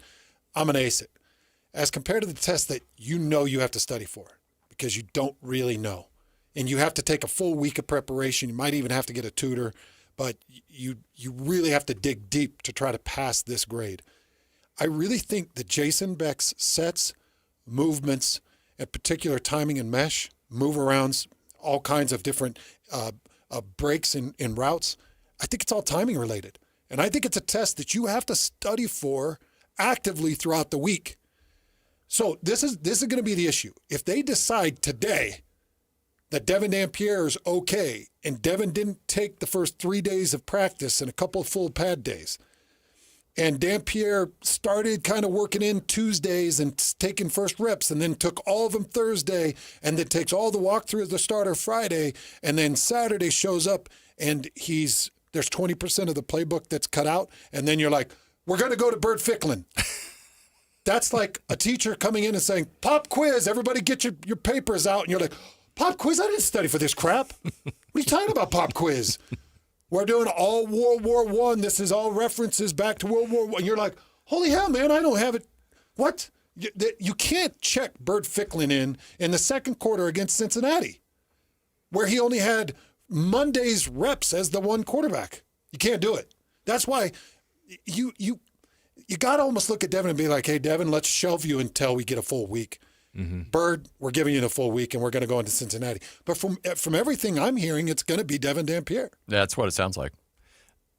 Yeah, I would say that in preparation this week, it was, first day available for everybody. Then maybe you split some reps and you try to gauge health of both of the guys, and then when you get into the heavy part of the week, that's when you switch.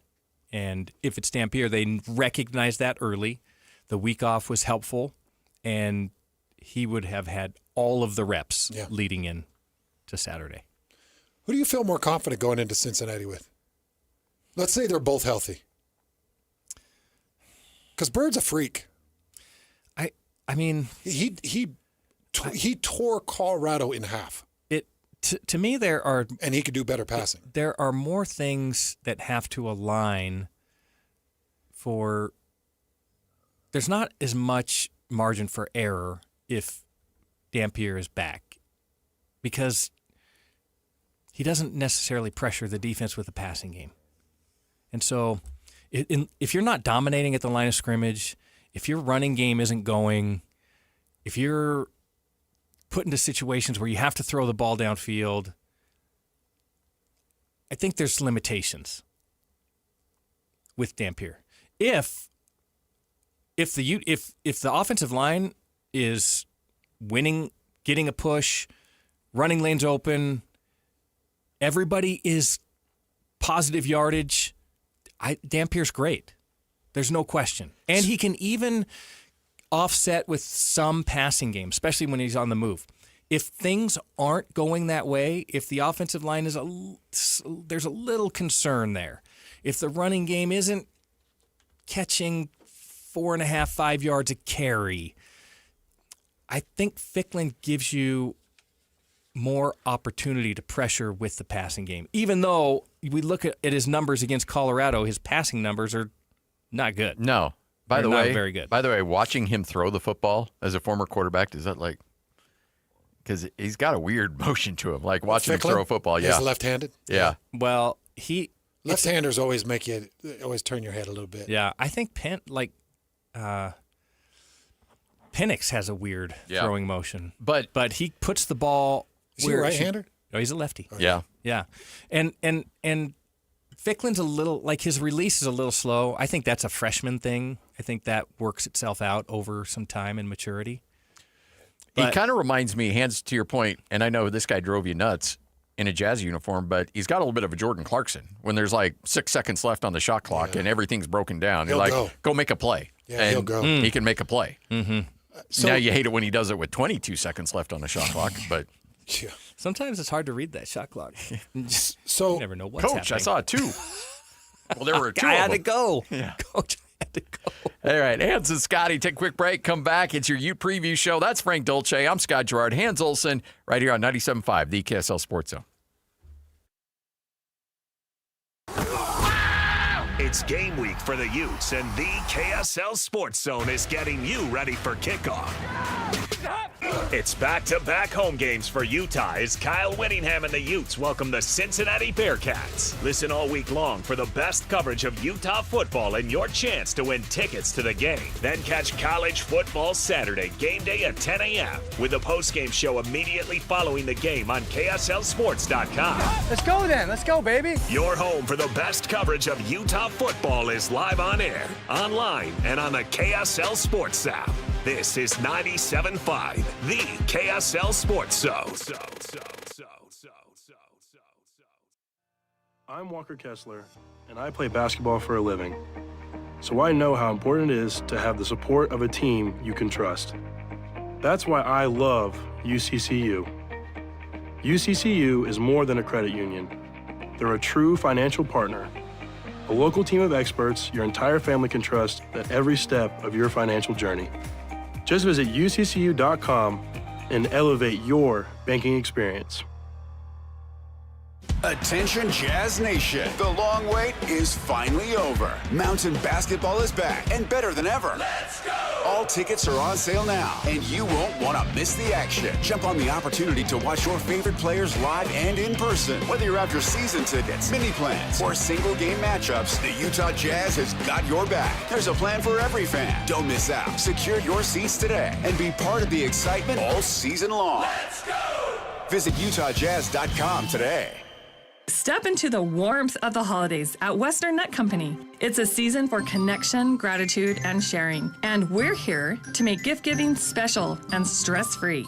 Grandpa's favorite peanut brittle, a festive nut and treat basket for the neighbor who brings in your garbage cans. And your coworkers? We've got you covered with our pre-wrapped nut gift boxes. Homemade caramels, baking nuts, popcorn brittle, cashews galore, and more. Want a gift that keeps on giving? Our Nut of the Month subscription delivers a variety of nut boxes right to your door all year long. Western Nut's downtown location is a holiday wonderland filled with beautiful gifts for everyone on your list. Don't miss our holiday preview sale, November 6th, 7th, and 8th at 4th South and 3rd West, where you'll save on everything in store. Can't make it in? Visit westernut.com or call our friendly team. We'll pack and ship your gifts with care.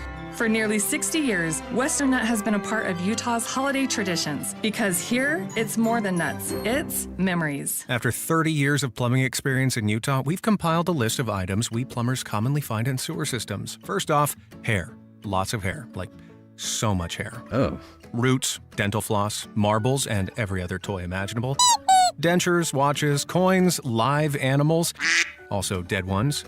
Photographs, we assume from active and very healthy relationships. Wigs, kitty litter. Look, the point is, don't use the toilet as a landfill. This has been a public service announcement from your buddies down at Shamrock Plumbing. Okay, Joy, let's go for a ride. So the car lights are on your... Yep, you got it. And to adjust your seat, you got to... Have you driven this car before? Nope, never driven this car in my life. Hey, Doug, you want to buckle up? Funny, usually I'm the one that has to tell the customer to buckle up. Free test drive the new 2025 Mitsubishi Outlander at Doug Smith and American Fork. Get 0% APR financing for 60 months on all new 2025 Mitsubishi models. No one knows Mitsubishi like Doug. This message comes from Viking, committed to exploring the world in comfort. Journey through the heart of Europe on an elegant Viking longship with thoughtful service, destination-focused dining, and cultural enrichment on board and on shore. With small ships that bring travelers closer to the destination, there's more time to explore. And every Viking voyage is all-inclusive, with no children and no casinos. Discover more at Viking.com. Here's a tale of Becky. Didn't know what to do with new meds prescribed and no real cost clue. She squinted at prices, that can't be right. Then tapped GoodRx and saw the light. She could get a deal. Book telehealth if she feel. Learn about those meds without any stress. That one little app does all the rest. Even my horse downloaded it. Dang, save time and money on prescriptions. Check GoodRx. GoodRx is not insurance. This is your Cougars at 30 update. Presented by Kenny J's Barbecue on 97.5, the KSL Sports Zone. Hans Olsen, Scott Gerard, 97.5, the KSL Sports Zone. It is your Cougars at 30 update. As, boy, I tell you what, you're looking at a situation at running back where LJ Martin may not be able to go. So, Kalani Sitake, is there a chance he might convert some running backs? Yeah, we're considering everything. We want to be in the best position possible, whether that's changing not just the running back position or where can we put guys. This is the time to work on it and give them extra reps this week with the bye coming up. And so, yeah, we have to consider all those things. And we feel good about our running back group. We just have to see how they're going to take to the reps that they're going to get and things like that. And we have to prep them even if LJ's ready to go. That's your Cougars at 30 update, brought to you by Kenny J's Barbecue in the district in South Jordan. And remember, they'll cater your next event. 10% off your first catering order. Go to KennyJBBQ.com.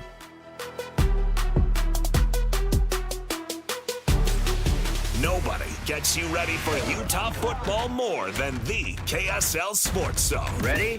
The Utes get set for another huge Big 12 game as they square off against Cincinnati. Your home for the best coverage of Utah football is right here on 97.5, the KSL Sports Zone. This is Hans Olsen and Scotty G, presented by Mountain Land Supply on 97.5, the KSL Sports Zone.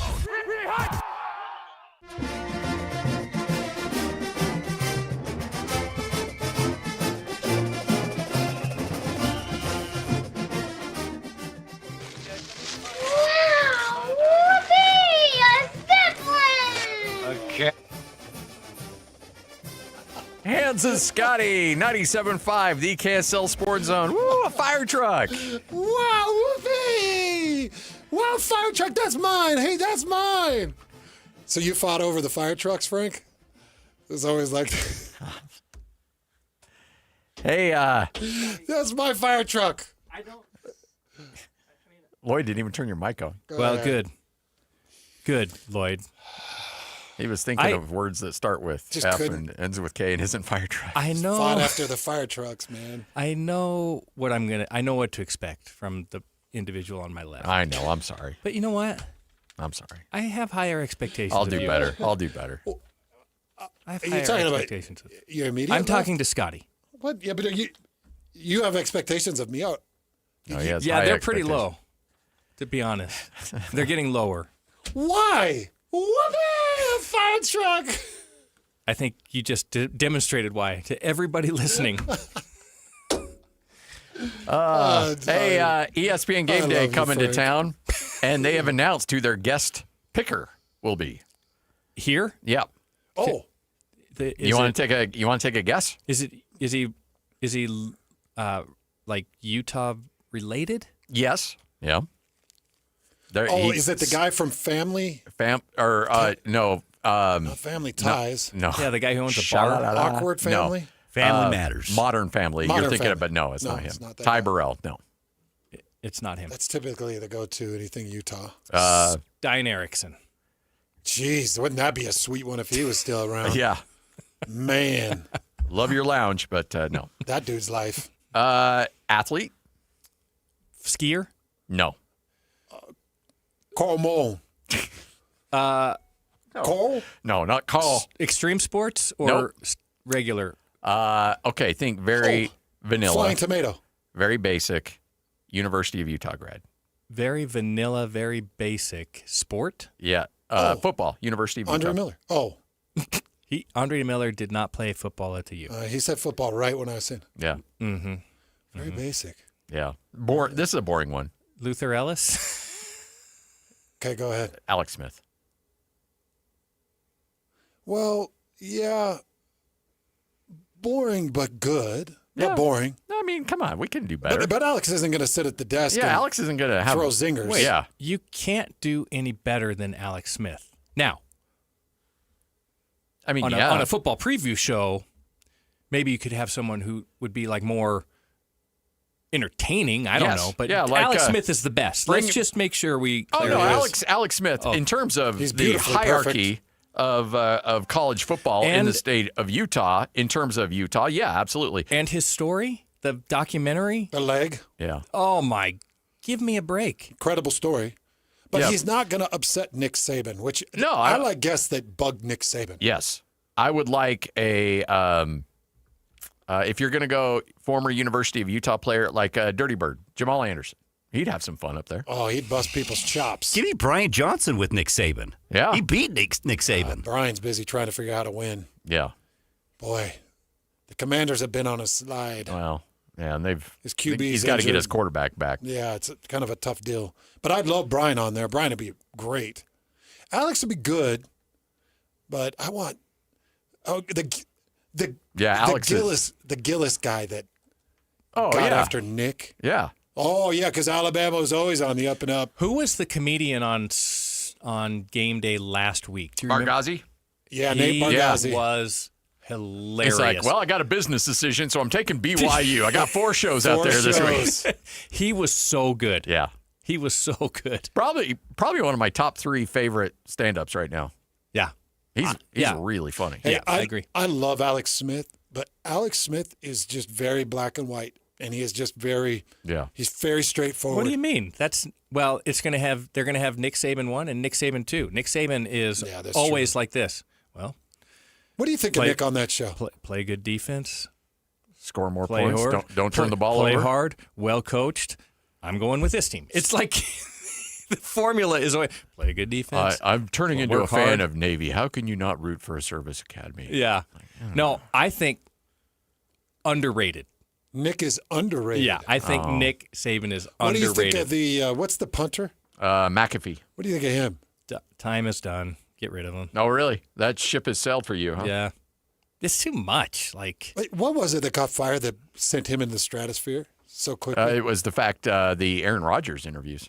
Is that what it was? Yeah. That could be it. He just had that cornered. Yeah. I think it's hard. Like, okay, I would say it's like this. The first half a dozen plays of a football game, like you are on fire. You're fired up. You're everything, every single play. And then like play 8, 9, 10, you're like, it's going to be a long day. Yeah. Okay.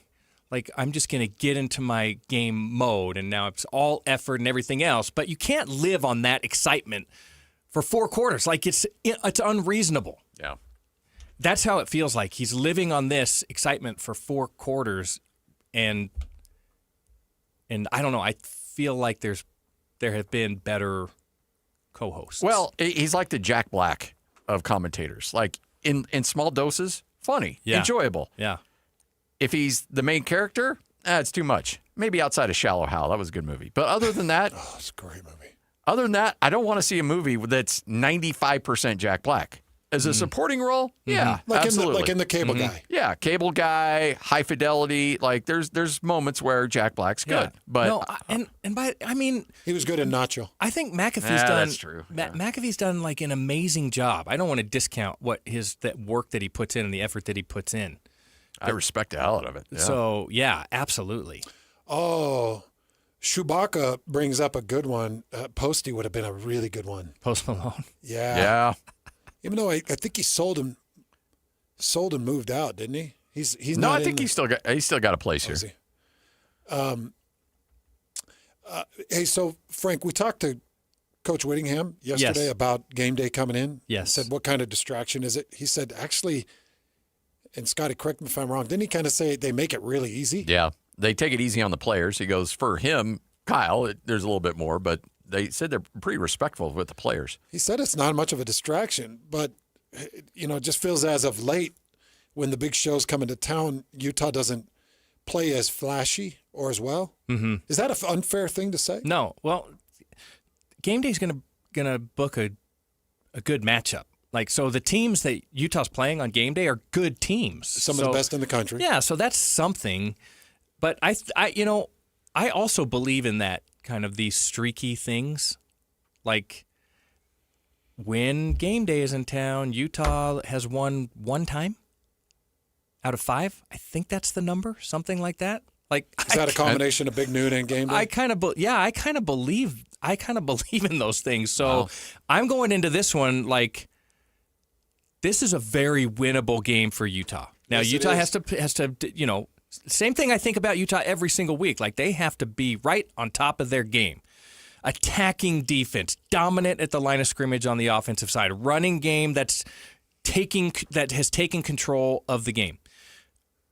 And then you add in game day, and then I'm like, oh no, is this a thing now? Is this the game day jinx for Utah on Cincinnati? I mean, just the way that it's set up in the past, I think maybe people would kind of lean into that. I think you're right. I mean, just numbers bear that out. Yeah. But then again, we used to always know that Kyle Whittingham coming off a bye week or coming off into a bowl game would dominate, and that's kind of slipped as of late. A little bit. So maybe sure has. Yeah. I think that it's an incredible opportunity to showcase your university, your campus, your students. And when Big Noon was here a few weeks ago at the University of Utah, that student section and that fan base showed out. Mm-hmm. BYU's did the same thing. They showed out. You just got to have the players that match that kind of energy. And they didn't against Texas Tech. Man, the fans match it. Oh, yeah, that's what I'm saying. The fans brought it. The players didn't match it. Yeah. 14 penalties for Texas Tech. Like, they did everything they could to make it miserable. Texas Tech couldn't get off the line of scrimmage. I mean, it was ridiculous. The commentators kept saying, like, I don't know when they're going to make an adjustment.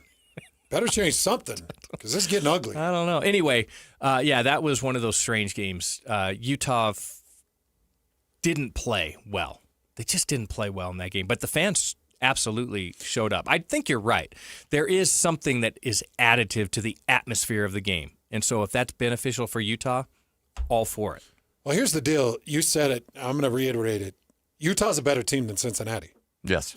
Yes. They just are better. I feel like they've got more power. I feel like they've got better defense.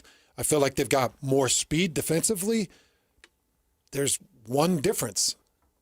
Cincinnati's got an undeniable leader at quarterback. Utah's got a quarterback, not controversy, a quarterback question.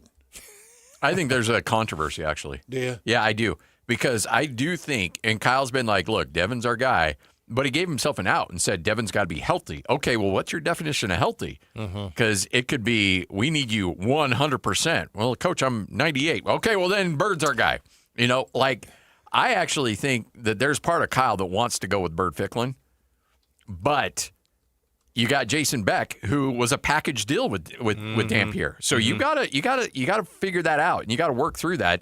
But honestly, I'm Team Lloyd on this one. I'm like, hand the reins on over to Bird. Let him go. Yeah, I kind of like that idea as well. I would define this is how I define it. I don't know how you ever measure it because the coaches aren't ever going to say anything. But there's a quarterback controversy if during the game Devin Dampier makes a critical mistake, throws an interception, makes a bad read, gives the ball up, whatever, and the head coach thinks, why didn't I start Ficklin? Yes. That's the definition of a quarterback controversy. If he says, hey, Dampier's my guy, mistake, he's going to overcome it, no, there's no quarterback controversy. But I think that might be in the back of his mind. I do too. Especially after Ficklin burning Colorado the way he did. If Utah's down 13-3 at halftime and the offense has turned it over a couple times and put the defense in a bad situation, there's been a couple of short fields that Cincinnati's been able to turn into points. Birdman. It's going to be Birdman in the second half. Birdman. This is where you have to be careful, though. Oh, yeah. Because the fans are already sick. Utah fans are already sick of this. 3 years of this crap. Mm-hmm. And if they see a quarterback rotation based off of performance and not injury, that's quarterback mismanagement. And, you know, the one thing that I really want to see from Jason Beck is an offensive leadership to say, hey, Kyle, I got to keep you at a certain arm's length. Let me manage these quarterbacks. And Kyle's coming in saying, no, we saw what Bird did. How healthy is Devin? If Devin's not healthy, and it's like, coach, let me do this. And there's got to be a kind of a forceful management because Utah can't have right now. They just can't have another quarterback controversy.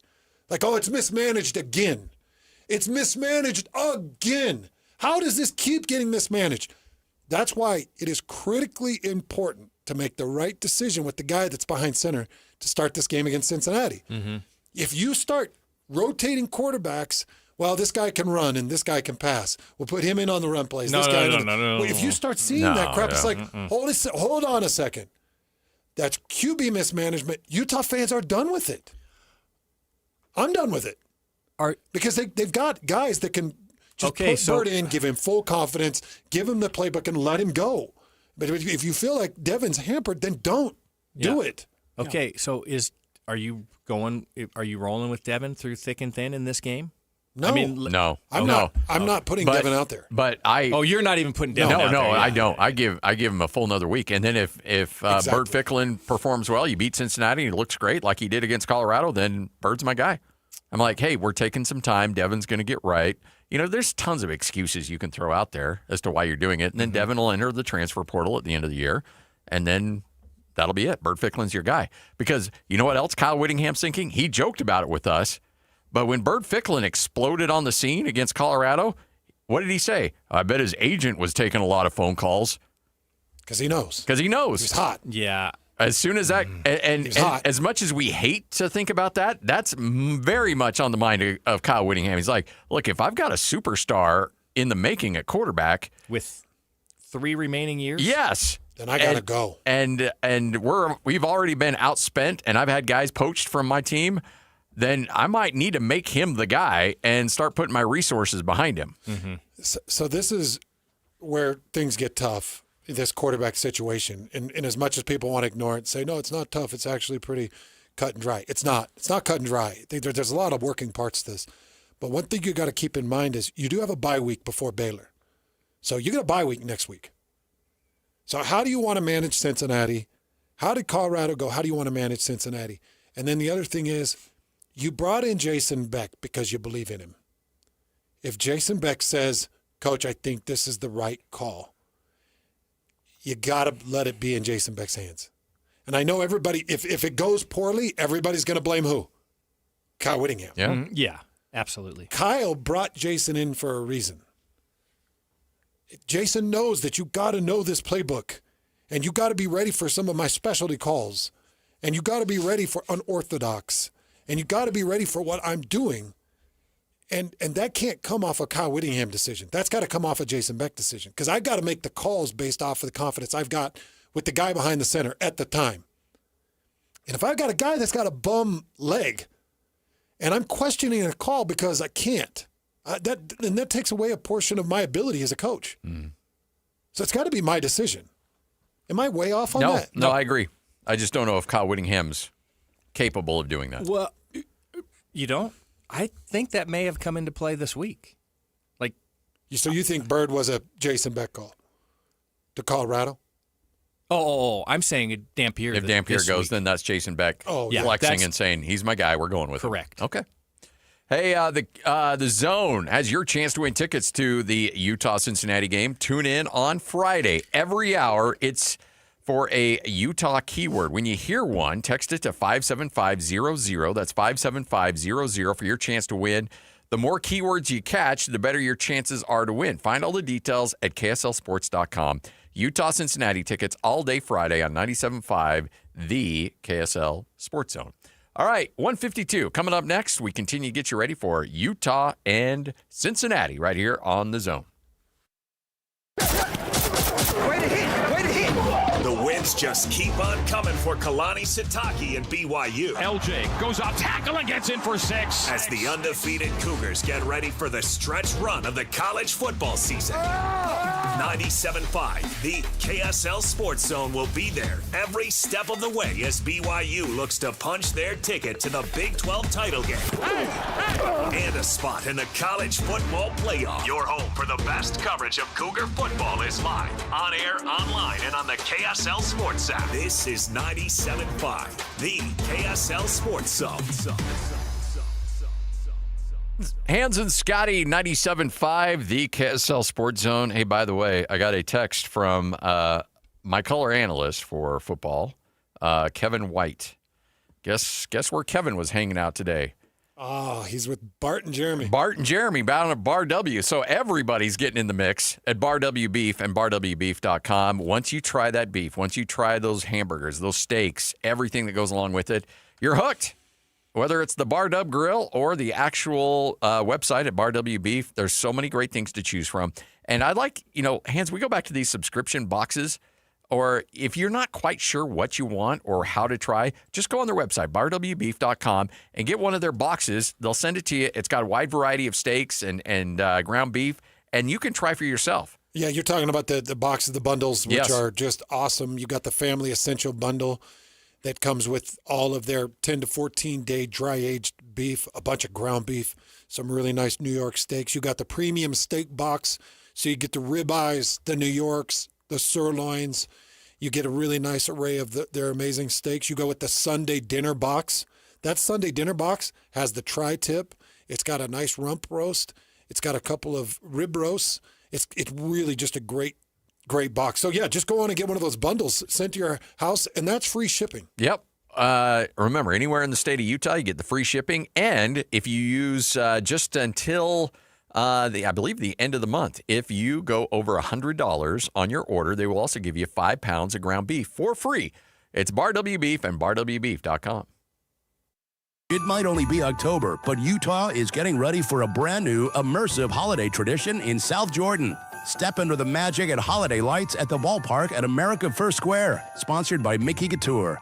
A walk through winter wonderland like no other. Dazzling lights, festive music, and family fun for all ages starting November 14th. Reserve your tickets now at the ballpark at afs.com. Make the season unforgettable by celebrating Utah's newest holiday tradition. Holiday lights at the ballpark. At Fisher Investments, we may seem like other money managers, but we're different. What makes you so different than the rest of us? We ensure clients receive unparalleled service at every step of the relationship. Tell me more. Our investment counselors focus on service over sales, prioritizing clients' needs. How do you make money? We don't sell any commission-based products. We have a simple management fee based on the value of our clients' portfolio. So we do better when our clients do better. What about client portfolios? We get to know each client, their finances, family, health, lifestyle, and more, and then we tailor a portfolio based on their specific goals and needs. Your clients really come first then, huh? Yes, we make them a top priority. Our goal is helping them achieve a comfortable retirement. Wow, maybe we are different. At Fisher Investments, we're clearly different. Learn more at FisherInvestments.com. Investing in securities involves the risk of loss. Hey, Benjamin, we've got a surprise for you. What? You have a brother. $100 bill just like you. Hey, I'm Ben. What? We just got him for joining America First Credit Union and opening a new checking account. And you're going to live together at America First. What? This is nice. For a limited time, new members get a $100 cash bonus when they open a checking account or $50 when they open a youth checking account. So head to americafirst.com and get your money working today. Membership eligibility, terms, and conditions apply. Federally insured by NCUA. Tim Jr. here from RGS Exteriors. Did you know that we offer 3 distinct styles of gutter protection? Each one meant to handle a specific leaf problem. You might not even know there are different styles of gutter protection, but there are. And if you pick the wrong one, it could be a huge waste of money. Now, the big gutter guard companies won't tell you this. They try to sell you a one-size-fits-all gutter guard. And it could be completely wrong for the amount and types of trees and leaves you have. Not RGS Exteriors. We understand which kind of leaf problem needs which kind of gutter guard. We'll do an in-depth evaluation to assess the types, locations, and numbers of trees in your yard. Based on that data, we match your home to the right gutter guard. So don't risk wasting money on the wrong gutter protection. For a free evaluation and estimate, call RGS Exteriors at 801-280-3110 or visit rgsexteriors.com. That's 801-280-3110 or rgsexteriors.com. Let's go! Complete game coverage of the Cougars is right here on the KSL Sports Zone. It's a much-needed off week for the Cougars as they rest up for the final stretch of the 25 season. Your home for the best coverage of Cougar football is right here on 97.5, the KSL Sports Zone. This is Hans Olsen and Scotty G, presented by Mountain Land Supply on 97.5, the KSL Sports Zone. Woo!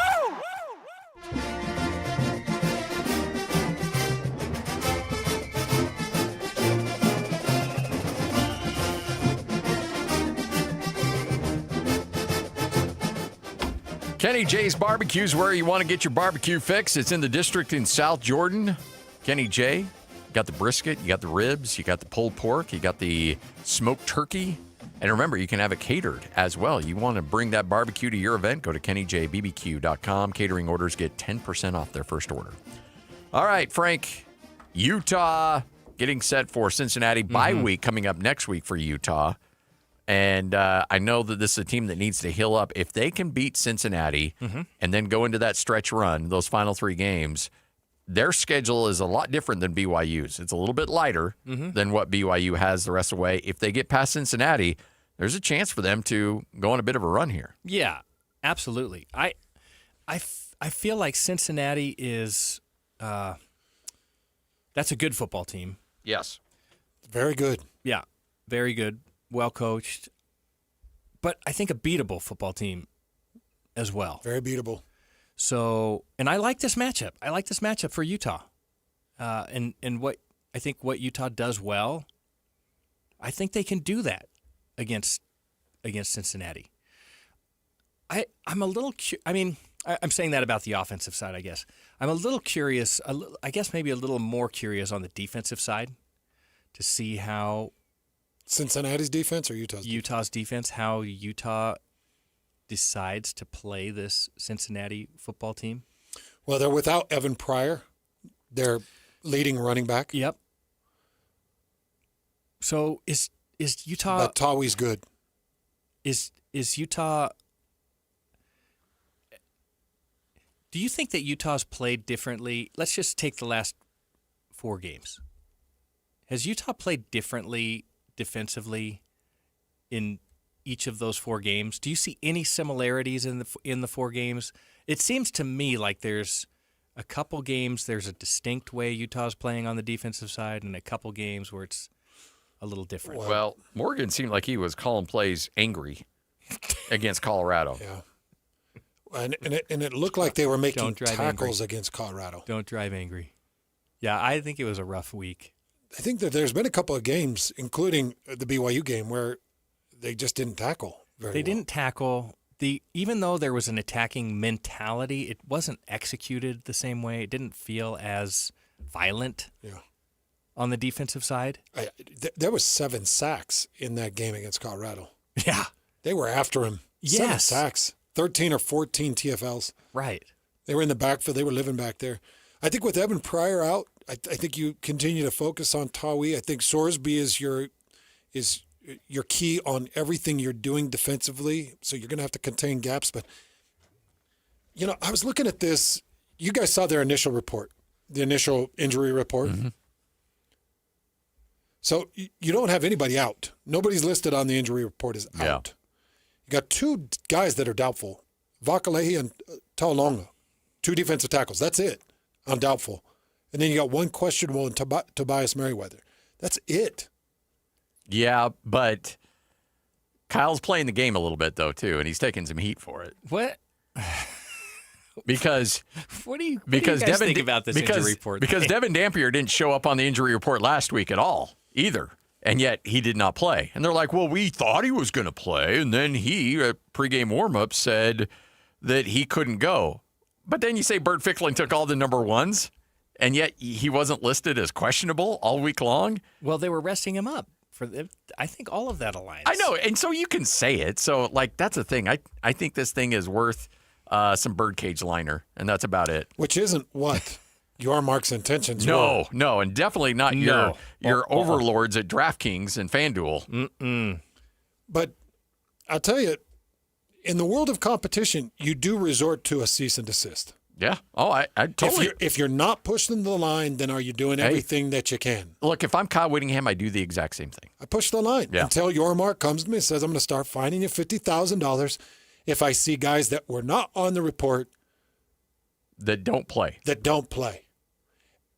And I will also fine you if I see guys on the report that do play. Until I get that, it's like, okay, well, what do you... So, you want me to comply so that your Vegas partnerships can understand where I'm at with my roster at the detriment of my coaching And advantage. then if I'm Brett, I'm like, well, I don't see you and your athletic department not cashing any of those checks. Yeah. So, yeah. But, right now, you have nobody out. You've only got doubtful Vakalehi and Taulonga and 1 questionable. I will say this. If, with what Brett McMurphy did going after Utah a little bit and Kyle Whittingham specifically, if Devin Dampier goes the whole week not listed on the injury report and then does not play, there's going to be some hard conversations next week. Yeah. Now, I'm not saying it's deserved. Look, I'm not piling on Utah. I do the same thing. There's no hate here. I'm just saying that there is going to be some uncomfortable conversations coming from the Big 12 office. What is the if there wasn't already this week? What is the legitimate purpose for releasing an injury report? All Vegas. It's all Vegas. No. What's the legitimate purpose? There is none. It's only related to gambling. Yeah. That's why the NFL's been doing it forever. I know. Yeah. I know, but so that should be the line. Of course, I guess that does incentivize players to provide information, more accurate information. All right, Hans and Scotty, but players don't be doing this. You can do it unprofessional, but don't. Look, we're going to take all the money and we're going to make your coaches do all the injury reports, and we're going to cash their checks. But don't you dare go on one of those sites. Okay, sure. Sure, Jan. Hans and Scotty, 97.5, the KSL Sports Zone. Hockey fans, let your voice be heard with the Utah Mammoth Fan Forum. Visit the Utah Mammoth page on KSLSports.com to connect with the team, other fans, and our KSL Sports insiders. Start chatting today in the Utah Mammoth Fan Forum on KSLSports.com. Get the latest Utah sports headlines delivered to your inbox with the KSL Sports Newsletter from the Jazz, Utah Hockey Club, BYU, Utah, Real Salt Lake, and more. Be in the know of all things sports in the state of Utah. Visit KSLSports.com to sign up for the KSL Sports Newsletter. DJ PK and John from J. Brooks Jewelers.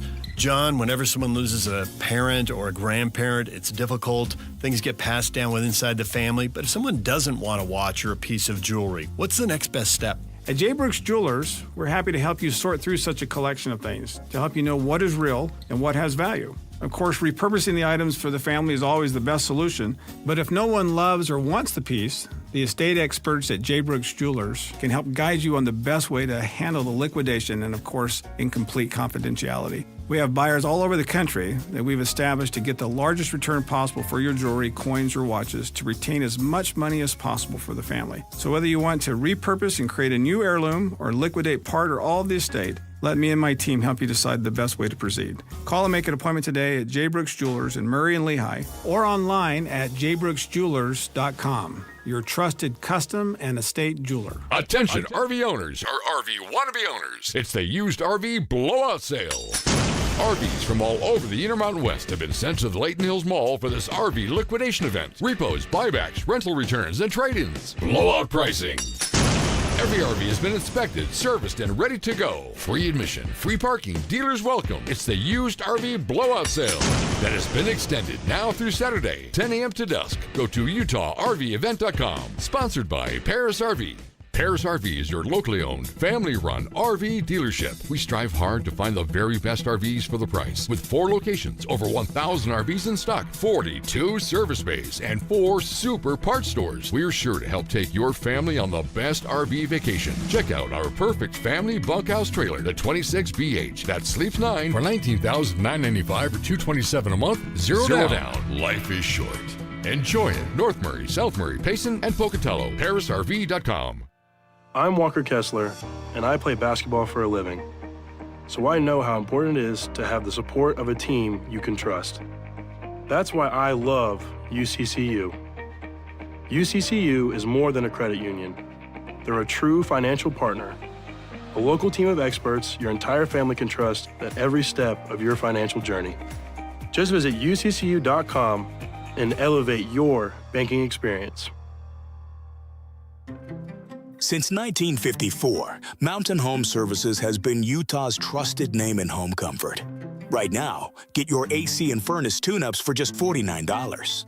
A furnace tune-up helps prevent wear and tear, catches small issues early, improves efficiency, enhances safety, and keeps airflow balanced, adding years to your system's life. And Mountain Home Services is not just heating and cooling. They offer free second opinions on everything, including electrical, plumbing, and fireplaces. Plus, you're backed by Mountain Home Services' upfront pricing guarantee and 100% satisfaction guarantee. No surprises, just honest service. Call 801-543-2222 or visit mountainhomeservices.com to schedule your $49 tune-up today. Mountain Home Services. Comfort starts here. Again, that's 801-543-2222 or visit mountainhomeservices.com to schedule your $49 tune-up today. Listen every Monday morning to DJ and PK and Monday afternoon with JJ and Alex for your Chevy Strong Play of the Game. Win great prizes from Rocky Mountain Chevy. Broadcasting from the Mountain Home Services studio, this is 97.5 KZNS FM Colville, 1280 KZNS AM Salt Lake City, and 102.7 KSL FM HD2 Salt Lake City Midvale. This is 97.5, the KSL Sports Zone.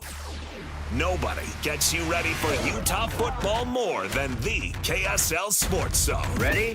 The Utes get set for another huge Big 12 game as they square off against Cincinnati. Your home for the best coverage of Utah football is right here on 97.5, the KSL Sports Zone.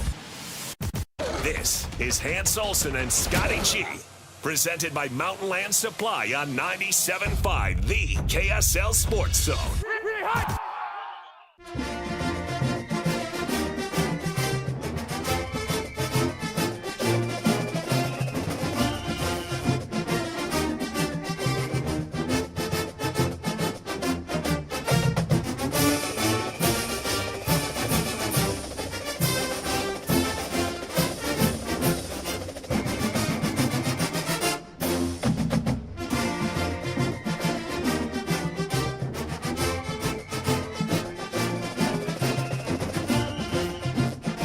Hans and Scotty, 97.5, the KSL Sports Zone. Lazy McGlazerson over there. What in the world? Yeah. Who says being alone on Thanksgiving sounds kind of awesome? Who says that? Oh, I thought... Batman? Oh, that's not what I thought you said. I thought you said something else. Sorry. Never mind then. No, Lloyd's right, by the way. There's nothing wrong with that at all. Just sounds peaceful. I'm sorry. You want to be alone for Thanksgiving? Did you have you seen that Joe Flacco comment about being in a restaurant? And I think I sent it to you, Lloyd. But Joe Flacco, at 41, 42 years old, he's married. He's got like 4 kids, and was talking about what paradise is like for him, and it's eating at a restaurant by yourself. He's always been he's an odd dog. All right, here, listen to this. Go sit at a restaurant by myself and realize that, man, that's pretty enjoyable to do. After there's not too many situations. I tell people all the time. I mean, I used to see guys sitting at a bar by themselves, or just sitting by themselves eating and grabbing a little meal, and I'm like, man, I feel so bad for that guy. Like, you almost want to go join him. And now I realize, like, that dude was in heaven. What the heck is wrong with him? It just confirms all of my feelings about Joe Flacco. Hands, you want to weigh in on this? Overrated quarterback. There are great alone times. Yes. Yeah. There's certain meals that you just don't want to hear somebody else's take on it. Like, why did you order the mac and cheese with the ribs? That looks good. You want some of mine? No. Well, I thought that we would just share the fajitas, and you're like, I'm just gonna. I would like to order and be alone and have my plate in my corner, and I want to be alone. So it sure sounds like there's a lot of people that are on my side. Yeah, Frank. Well, there's a lot of people who could tune into the My Therapy app. To Frank's point, Frank is a social eater. He does like to have social gatherings, and you are a fun food eater. In Italy, there's a saying. When you're here, your family. There's been very few times. The OG. Yeah, I know. There's been very few times when I actually felt like I should walk out of the studio. That was one. We are in the same room right now. I'd high five you, Scotty. That was awesome. That's such good food. You don't even know how. That's quality Italian right there. Demeaning. Never ending possible right now. And the breadsticks and the salad. Original recipe on their Alfredo. Can I get some of that Alfredo? Keep it coming with the Parmesan. Can of Simonize. All right. Utah, Cincinnati. Does it feel like it's a must-win game for the Utes, Frank? Do they have to win this game after that momentum over Colorado? We'd like to apologize for the way the segment started. Yeah, sorry, Frank.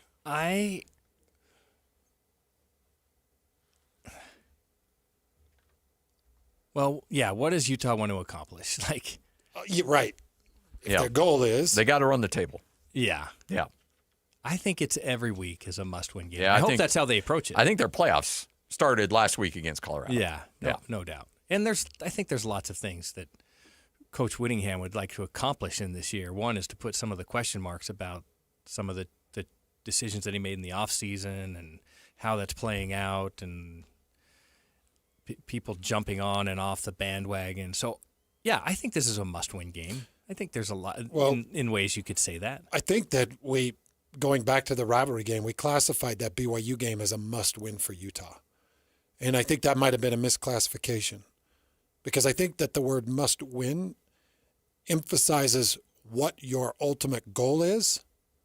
And if your ultimate goal is a Big 12 championship, this is a must-win. Yeah. If you have 3 losses, including Cincinnati, BYU, and Texas Tech, you're completely out of the conversation. You're gone. You're only it's pretty thin to be in it right now. Yeah. The only thing you can control is the next game ahead of you. Yes. Yeah. So the term must win for me signifies what an ultimate goal is, and yet you're done. This would crush every thought and hope and dream and expectation that you might have had for a season. It's officially crushed with 3 conference losses and mathematically all but eliminated from the Big 12 championship race. And the other problem is, if they lose this game, and at that point they would be sitting, 3-3? 3-3 in conference play. They'd be 3-3 with at Baylor, Kansas State, at Kansas. Now you're looking at the potential of having another conference losing season. Yeah. Because you lose this game and you may swirl. Yeah. That team might get fractured. Because then you're not worried about the 53-7 whooping you put on Colorado. You're worried about the 24-21 loss, the 34-10 loss to Texas Tech, and the loss you took on game day to Cincinnati. I think you would spiral. After a Big 12 or a big noon loss and a game day loss. Right. Then you got your fans that are chomping at the bit too. That's another. Yeah. So if I'm Kyle Whittingham, I'm looking at first of all, I'm elated that game day is coming back because I've got an opportunity to put myself back on display and represent it better than I have. Yeah, I think that's a big part of it as well. If Utah goes with game day and plays like they did against Arizona State, if they play like they did against Colorado, that gives a completely different perspective on this particular football team. If they can have the same everything offensive changes. The conversation line changes. play, domination at the line of scrimmage, the same violent attacking mentality on the defensive side. I think those are the two games where you had the kind of a combination of those two things, better than any of the other games. And I also feel like that Utah plays that way in all of the games leading up to this. They may have one loss. They may be undefeated. Regardless, I think the blueprint is clear for Utah how to win football games. What's crazy is when you look at the last 4 games, you've got 3 slobber-knocking wins, beating the trash out of West Virginia, beating the crap out of Arizona State, beating the crap out of Colorado. If you had a restaurant, I'd imagine that's what you would name it. Slobber knocker? Maybe. Slobber knockers. But then you've got that crazy rivalry game that always sits with a crazy number and a crazy outcome, and BYU gets the win 24-21. I look at the 3 games outside of the rivalry game more as, all right, that's the Big 12 Conference Utes. Because I think the rivalry game is always just a toss-up. It's a mix and match. And in that game, it was a turnover battle. I have 2 questions about that game. In a future matchup, could you call that game? If we said, hey, Utah and BYU are playing next week, could you call that game? Meaning, could you have a definitive answer on the outcome? No. Right. The second question is, was the officiating really that terrible? Frank, I know you're doing that just to needle people. I know you are. Frank's mad at us, and he's taking it out on you, the listener. I mean, but honestly, don't you think that people probably got called into the office? Got a little hand slapping. It seemed like it was a pretty well officiated game. I mean, for the most I know part. winners always say that. Hey, here's the other thing. If you beat Cincinnati, your remaining 3 teams, it's a very winnable schedule. Yeah, it is. Hey, BYU's going through murderer's row. Utah, after the Cincinnati, has put that stretch behind them. Right.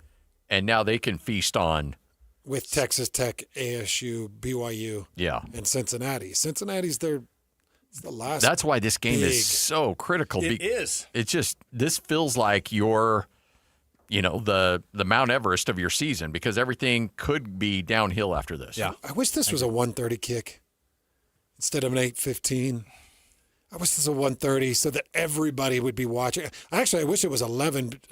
I like those games that come out of the game day at game day that roll right into the game.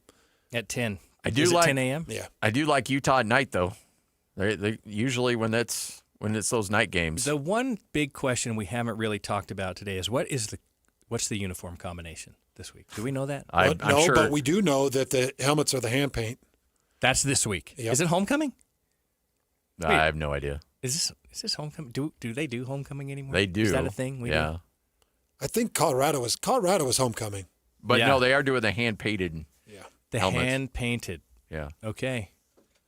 What is Utah's record with a hand painted helmet. That's what we There's should. some nerd out there that knows that. Lloyd's not that nerdy. No. He wants to be alone on Thanksgiving. I mean, We all want to That be a doesn't little make bit. me a nerd, That's Frank. a pretty good And he indication. doesn't want to. He just thinks the idea of it might be somewhat. Yeah, I don't want to. I love my family. Yeah. But it sounds pleasant. Same. Yeah. Did you hear how he answered? Yeah. Look, No, I don't want to be alone. Honestly, I always thought that'd be good. And then I was stuck calling a basketball tournament in South Dakota on Thanksgiving Day, and I had Buffalo Wild Wings DoorDash to my room. And it was one of the most miserable experiences of my life. So, you think it's a good idea, and then you go through it, you're like, this sucks. It's a terrible idea. Yeah. That's no good. Yeah. You have to have people around on Thanksgiving. Exactly. It's All right. a great blessing.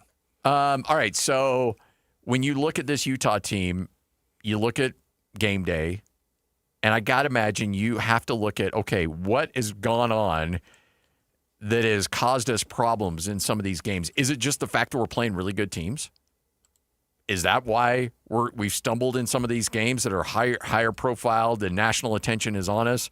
Or is there something in our preparation? What's going on? Because you mentioned there's a little bit of a trend here when the focus is on that it hasn't gone particularly well. It feels to me like it's an execution issue. That may be too simple, but it does feel like that. Like one of Coach Whittingham's great assets is his preparation never changes.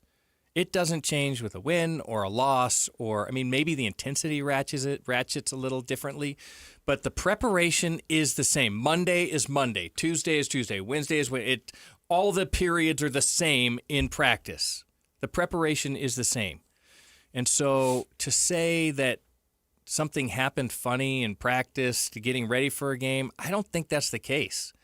I would say that execution, two things. Execution maybe felt different in 2 of those 4 games. There was 2 games where I thought execution was really good, 2 games where I felt like execution was not as good. I'm not taking anything away from the competition. That certainly plays a role in that. But as I've watched this team, I've also thought, well, if this team is playing at its highest level in every game, they should be knocking on the door of being undefeated this year.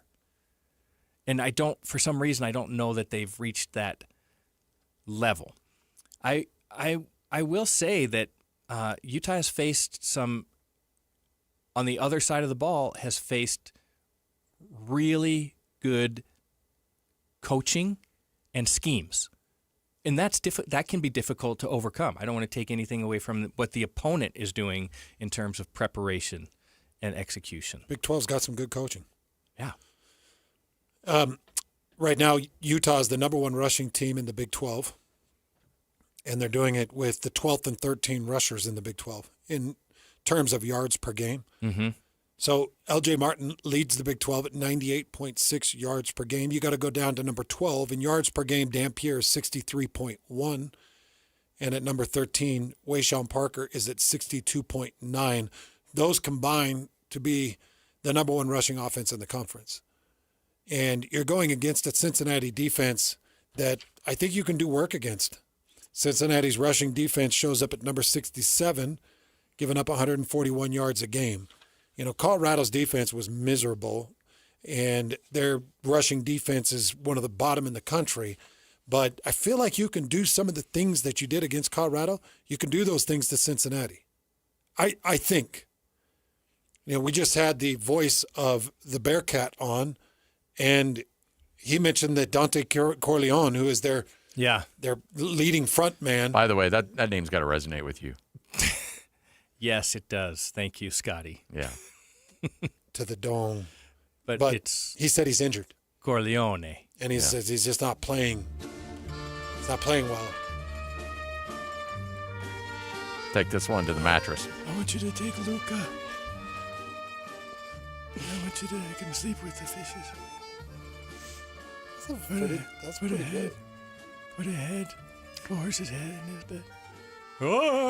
Yeah, that was an ugly scene. Yeah, not okay. One of the great movies of all time. Number 2 as good as number 1? That's the one where you say that the sequel might be as good, if not better than the first. Yeah, here's what we can definitively say. Number 3 should have that, never been made. No, should have never seen the light of day. It's like Indiana Jones 4. Wow. It doesn't exist. Wow. Yeah. Terrible. Yeah. Yeah. Number 2, I think slightly better than number 1. Yeah. Yeah, one of the very few. You're right.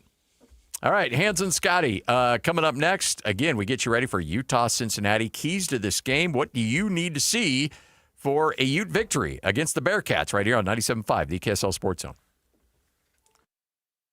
You've been listening to The Zone for decades. Yes! But now you can watch the guys break down your favorite teams. Some viewers may find the following video disturbing. Viewer discretion is advised. Catch the video stream of DJ and PK, Jake and Ben, Hanson, Scotty, and JJ and Alex right now at KSLSports.com or by searching KSL Sports on YouTube. Utah's best sports radio is on air, online, and on the KSL Sports app. This is 97.5, the KSL Sports Zone. Upgrades, repairs? Hercules has the rate for you. Open a home equity line of credit with Hercules First Federal Credit Union now through November 30th and get an introductory 4.99% APR for the first 6 months. Use your home's equity for that kitchen refresh, roof repair, or new deck you've been dreaming about. But don't wait. This limited time offer ends November 30th. Visit HerculesCU.com to get started. Hercules First Federal Credit Union, growing stronger together. Ski Chevy is back with season passes to Solitude Mountain Resort. So drop into a participating Rocky Mountain Chevy dealer now. Plus, upgrade to a discounted Icon base pass when you purchase or lease any new Chevy model.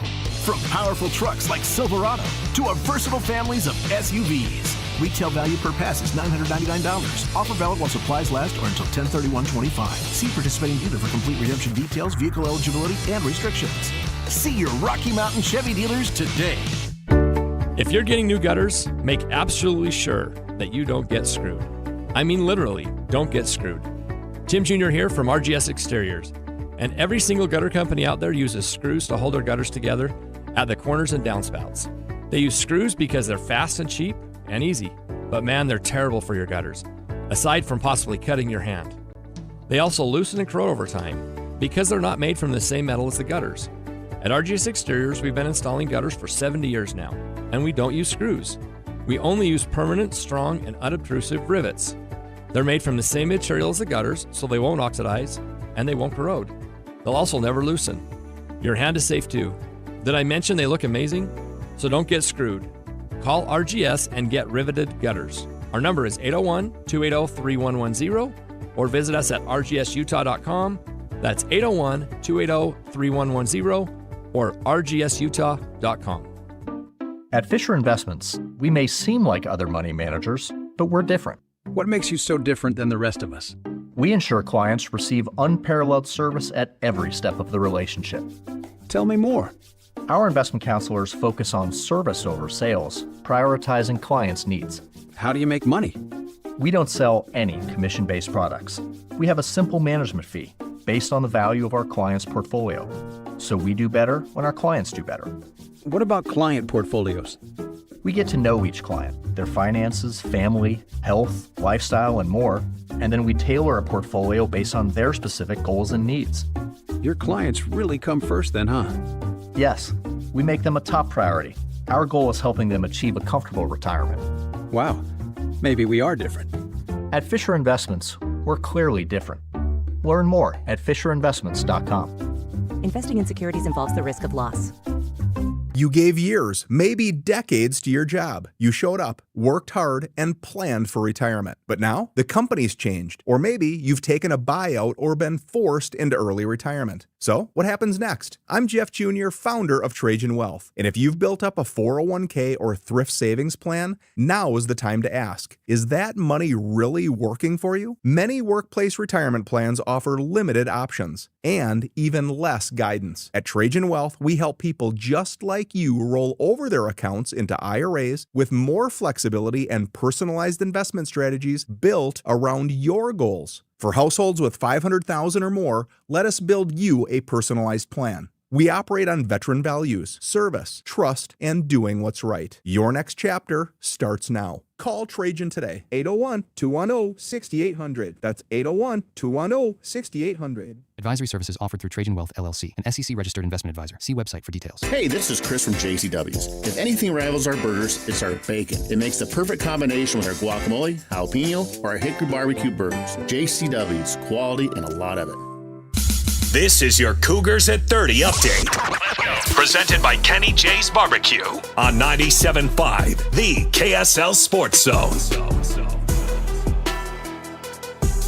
Hans and Scotty, 97.5, the KSL Sports Zone.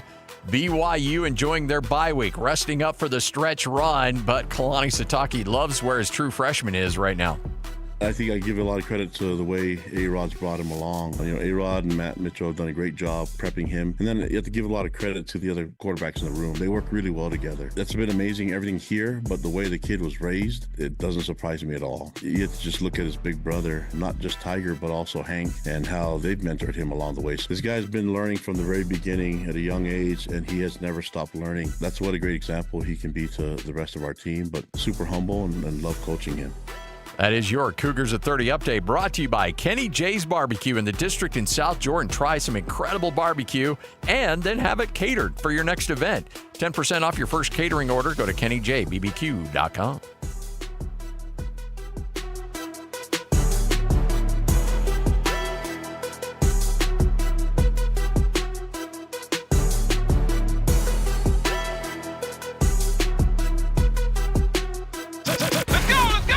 Complete game coverage of the Cougars is right here on the KSL Sports Zone.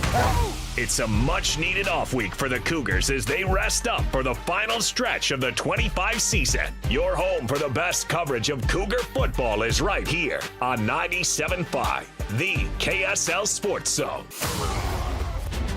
This is Hans Olsen and Scotty G, presented by Mountain Land Supply on 97.5, the KSL Sports Zone. Woo!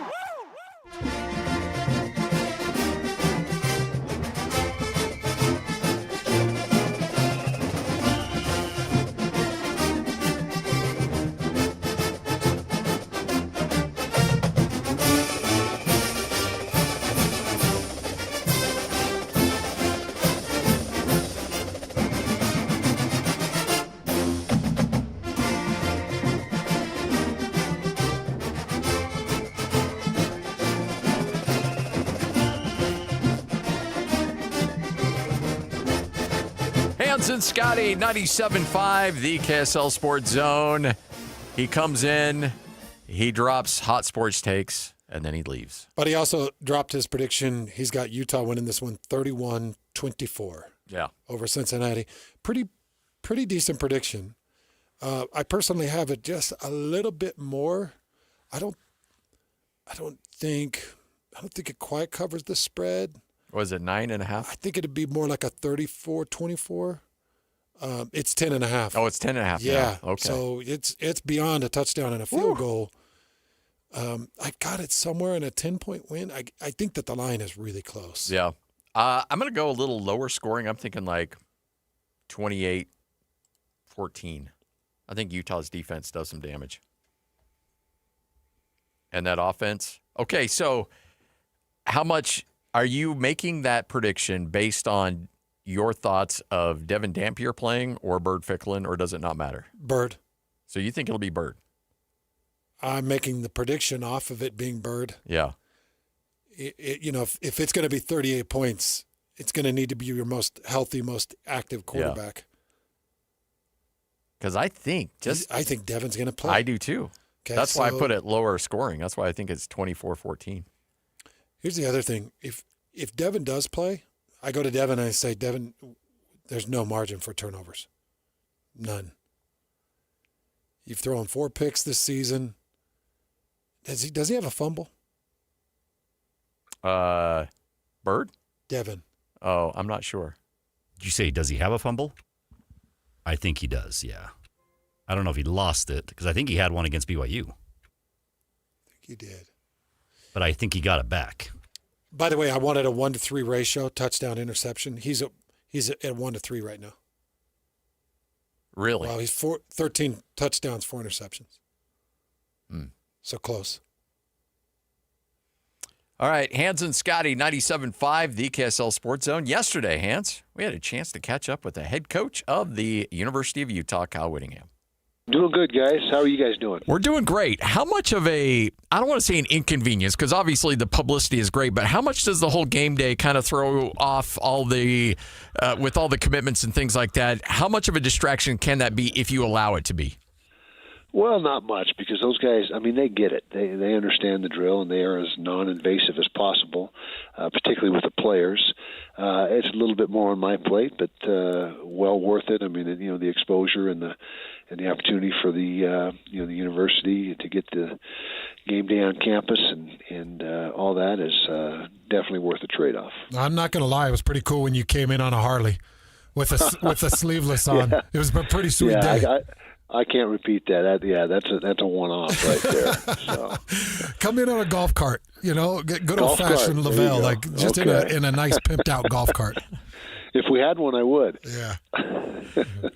Coach, so much is made for your team and or made about your team this year, and you come off that disappointing loss to BYU. Were you concerned about an emotional hangover, or did you feel that week going into Colorado that your team was incredibly motivated, because you left no element of doubt in that Colorado game? Yeah, you're always concerned about hangovers after a disappointing loss, and when it's a rivalry game, it's only even it's intensified. And so, I thought our guys did a great job of putting it behind us, and that's part of being able to go through a season and navigate. The season itself is being able to put wins and losses behind you as quickly as possible and move on to the next opponent. And that's just part of the equation. I think our team has done a really good job of doing exactly that, and very proud of them from the way they responded this past week. Yeah, I think it's a sign of leadership. Doesn't that kind of go down to leadership? Yeah. It does, 100%. 100%. So is that coming from the offensive line? Who's the guy standing up in the locker room, coach, saying, hey, this isn't how it's going to go down. Not my senior year, not my final year. Who are some of the guys that are standing up and saying it? Well, it starts with our captains. We have outstanding captains this year, and they've done a phenomenal job. And a big positive is that they've all been available, every week. And so, in the years past, we've had captains by the end of the season. We had none left because they were on the injury shelf. But with Spencer Fano and Jared Kump, that's where it starts on offense. And Logan Fano and Lander Barton are the ones that really lead the defense. And then we've got several others on both sides of the ball, upperclassmen that assist as well. Kyle Whittingham joining us, getting ready for Cincinnati. Was this a team that on your radar going into the season that you anticipated would be this good, or have they kind of caught you by surprise? I think they've caught everybody by surprise. And what you got a 16-team league, and you've got the transfer portal, which means teams are going to flip their rosters, some 70-80% every year. I think it's becoming almost impossible for the preseason predictions with dealing with that many teams and that much roster turnover. I'm telling you, every year there's going to be 3 or 4 teams that surprise in both directions, both better than everyone thought they were going to be and not as good as everyone thought they were going to be. So I'm not sure anybody saw, what Cincinnati's been able to do so far.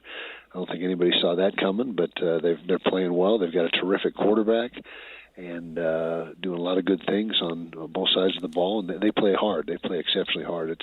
It's a team that's very well coached. Speaking of surprises, Coach, I don't think I've been as surprised by anything more in this entire football season than John Henry Daly. I got to imagine there's dudes that come into your program that just light the world on fire, and you're probably looking at them like, well, where did you come from? Or maybe you knew it was going to happen, but how much of this has been a surprise to you? Just his production, his physicality, and his uniqueness as a defensive end. Well, the way he worked in the off season, it was no surprise at all. I mean, first of all, he's got excellent size. He's 6'4", 250 plus. He's physical. He's quick. He's got a great motor. Just so many things are working in his favor. And this season, it just seemed to all come together. And he's one of the most determined guys I've ever been around. And going back to that leadership, he's one of those guys that has been a great leader for us this year. Even though he's not a captain, he's a guy that everybody looks to, and he really leads by example. He's one of the hardest workers out there on the field.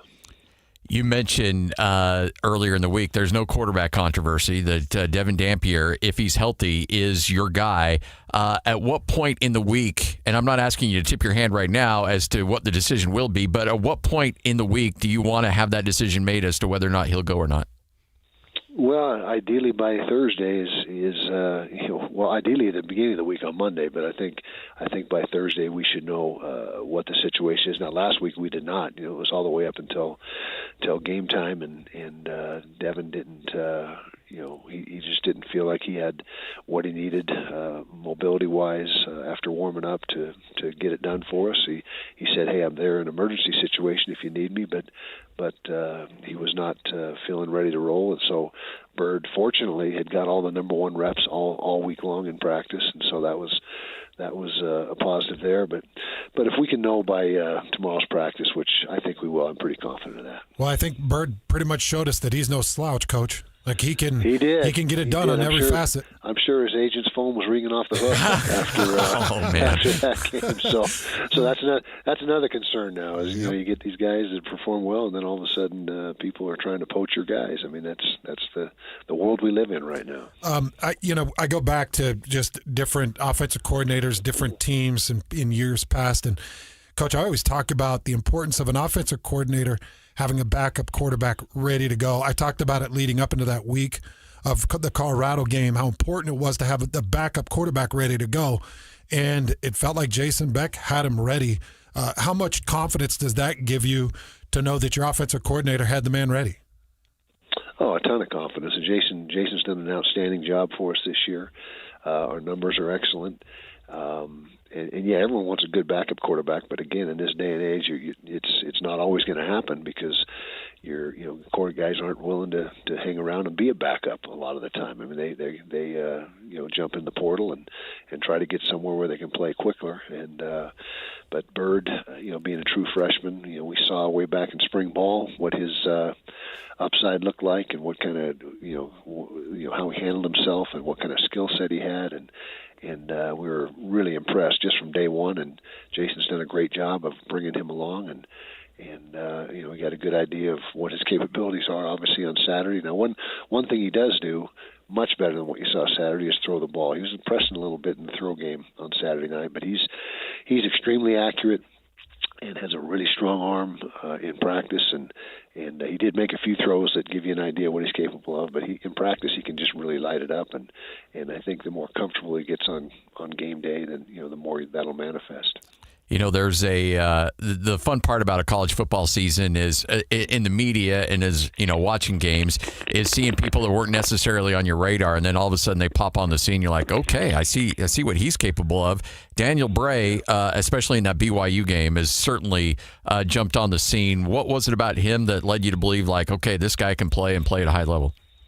Yeah, well, same thing. I mean, ever since he set foot on campus, we identified him as a guy that we thought had a big upside, and Daniel just wasn't quite ready, early in the season to do what we needed him to do. Sometimes, he's a true freshman, just like Bird, and right out of high school, and so sometimes it takes a little bit of time for them to acclimate.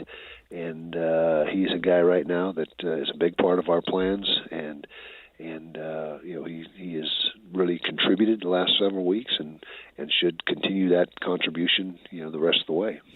Coach, in terms of health, just in years past, it's been tough to watch just the health of this team. But in comparison, how do you feel like this team is right now as maybe compared to the last couple of years at this point? I think we're in a good place compared to that. I mean, that was a nightmare, and so I don't think we're even anywhere near that level. We have lost 4 or 5 starters and are guys that play a lot, one or the other. We lost both safeties, Nate Ritchie and Rabbit Evans, Paul Fitzgerald, the defensive end, and so we've had some guys along the way that were major contributors that we lost. But I think every team in America is in that situation. So nobody's got every single guy available to them, but we can't complain right now. I mean, we think we're in a pretty good spot, and knock on wood, hopefully we got 4 games left, we can continue that. There you go, Kyle Whittingham, our conversation we had with him yesterday. And, boy, I tell you what, when you look at what's available for Utah in this game against Cincinnati, I think they understand the magnitude of it and how important it really is. By the way, if you want to hear that entire conversation, go to our podcasting page at KSLSports.com. But better yet, just make it really easy on yourself. Whether you use Spotify, Apple's, iTunes, whatever the case might be, just search Hans and Scotty in your podcasting platform of choice, and then subscribe, leave a rating, and you can have all portions of the show sent right to you. Whether you want individual interviews, whole shows, whatever the case is, we would appreciate as many downloads as possible because it pretty much keeps us employed. So thank you. Appreciate it. Yeah. And you get your Sunday morning podcast, too. That's where that's at. All right, Hans and Scotty. We'll wrap up this bad boy next right here on 97.5, the KSL Sports Zone.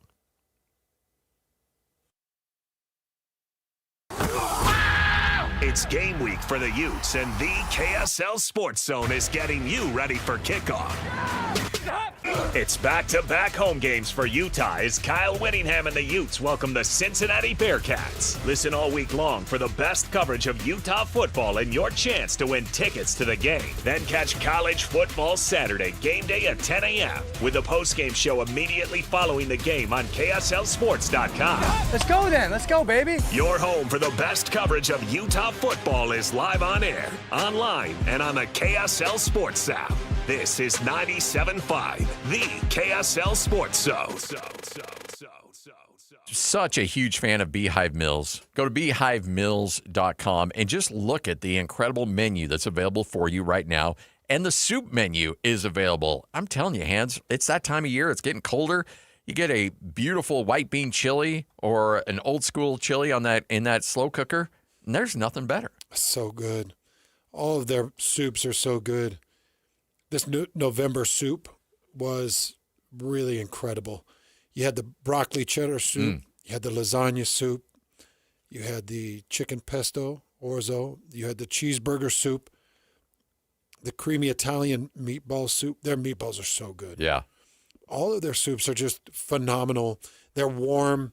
They keep you nice and cozy on a cold winter or late fall day. So try their soups. If you're going to just try anything, get the soups. Your family will love it. Go to beehivemills.com. Use the promo code THEZONE. That's going to save you $20. And then sign up for a subscription, and that'll save you another 10% off. But you're thinking, well, wait a minute. I don't want to sign up for a subscription if I don't really haven't tried it yet. Well, guess what? There's no contracts. So you can get the 10% off and then cancel if you'd like. But I don't think you will, because once you try those Beehive Mills, you're all in, folks. Go to beehivemills.com. That's beehivemills.com.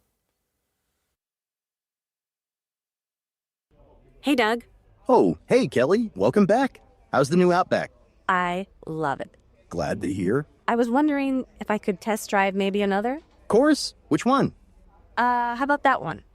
But that's another Outback. You already have an Outback. Yeah, but I don't have a red one.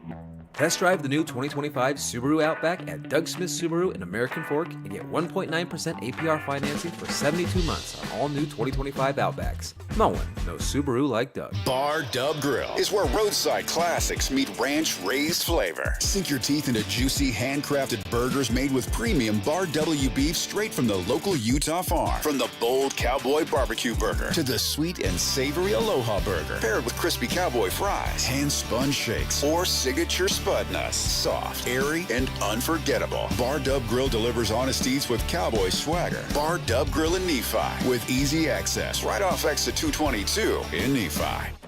Attention high schoolers, are you ready to power up your future? The Hercules Scholarship Competition is officially open now through November 1st. You can win up to $2,000 towards your tuition. It's simple. Fill out the application, answer one essay question, submit before November 1st. Don't miss your chance to invest in your future. Apply today at HerculesCU.com for your Hercules Scholarship and make your education unstoppable. Hercules First Federal Credit Union, growing stronger together. Hi, this is Doug Wright. The other day I was reading an article, and it talked about the finest restaurants around the United States. And right at the very top of the list, it was Ruth's Chris Steakhouse. And I'm quoting now. They say, high-quality food in an atmosphere that is sure to impress. Isn't that the perfect description of Ruth's Chris Steakhouse? And here in the state of Utah, we have two locations. Hotel Park City, that's where Dee and I celebrated our anniversary the other night, and downtown Salt Lake City at 275 Southwest Temple.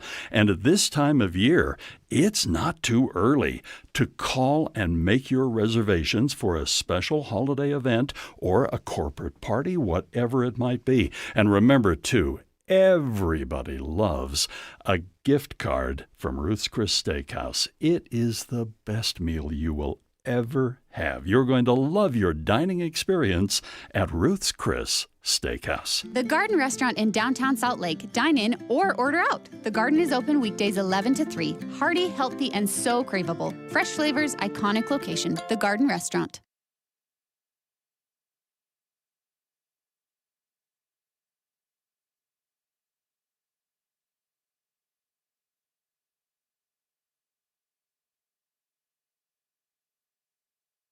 Three, two, one. This is your Utes at 50 update. 58! Presented by Kenny J's Barbecue on 97.5, the KSL Sports Zone.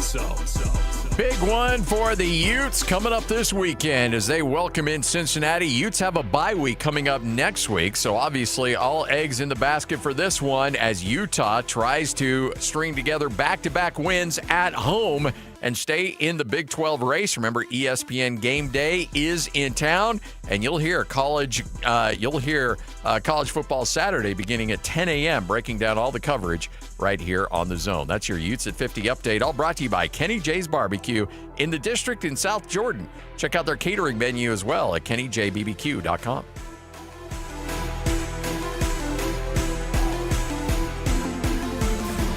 Nobody gets you ready for Utah football more than the KSL Sports Zone. Ready?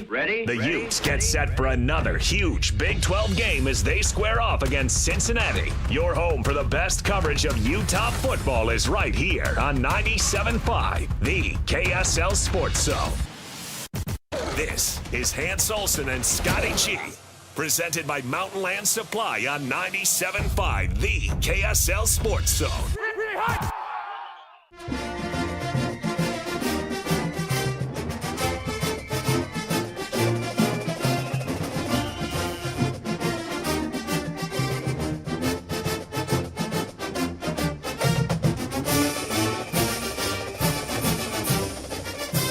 Hans and Scotty, 97.5, the KSL Sports Zone, wrapping up another edition of the show. Big thanks to Frank Dolce for hanging out with us. And we know that the show sucks once he leaves, but we try. You're going to have to deal with it. Yeah. But, yeah, Frank, every other Thursday, Frank has obligations. He's a mover and a shaker. So you suffer because of it. Because Frank's got obligations. And I don't know if there's anybody out there that I love more than Frankie. Okay, a couple things. You want to get into a couple of these things? Yeah, let's do it. All right. So these are Utah's Big 12 leaders, top 5 leaders, or some of the leaders that they've got. So John Henry Daly leads in TFLs and sacks, 13.5 TFLs and 8 sacks. Sorry, 10.5 sacks. Yeah, double digits. Jackson Benny is number 2 in the Big 12 in interceptions with 3 interceptions. Ryan Davis is number 2 in the Big 12 in receptions at 48. So number 2 at 48. I talked about where Dampier and Wayshawn Parker check in rushing per game, number 12 and number 13, and they combine for the number 1 rushing offense in the Big 12. But You got to go all the way down to number 13 to find Devin Dampier in his passing game. 196.4 yards per game for Devin Dampier. So kind of low in the passing game, but big in the defensive game, big in the room. You know, as far as PBUs and great lockdown defense, Smith Snowden leads in almost every category. So you've got great defenders. You've got a great team. You know, the ultimate shame of this would be the same as the shame of last year, to have a great team go down the way that last year or even the year before went down. Yeah. Yep. Can't have it. Because you've got too much personnel. You've got too much riding on this team. You've got too many good numbers. 1, 2, 3, 4, 5, 6, 7, 8, 9, 10, 11, 12. They lead in 13 of the major statistical categories. 13 out of 15, 16, 17, 18. They lead 13 out of 19. They lead in the top 25 in those categories. Can we mention how special Jackson Benny has been? Yeah, he's Dude awesome. has a pick six, a blocked field goal, and a blocked punt. Yeah. Yeah, he's awesome. And you know, another guy that you mentioned in there as well is Ryan Davis. Yeah.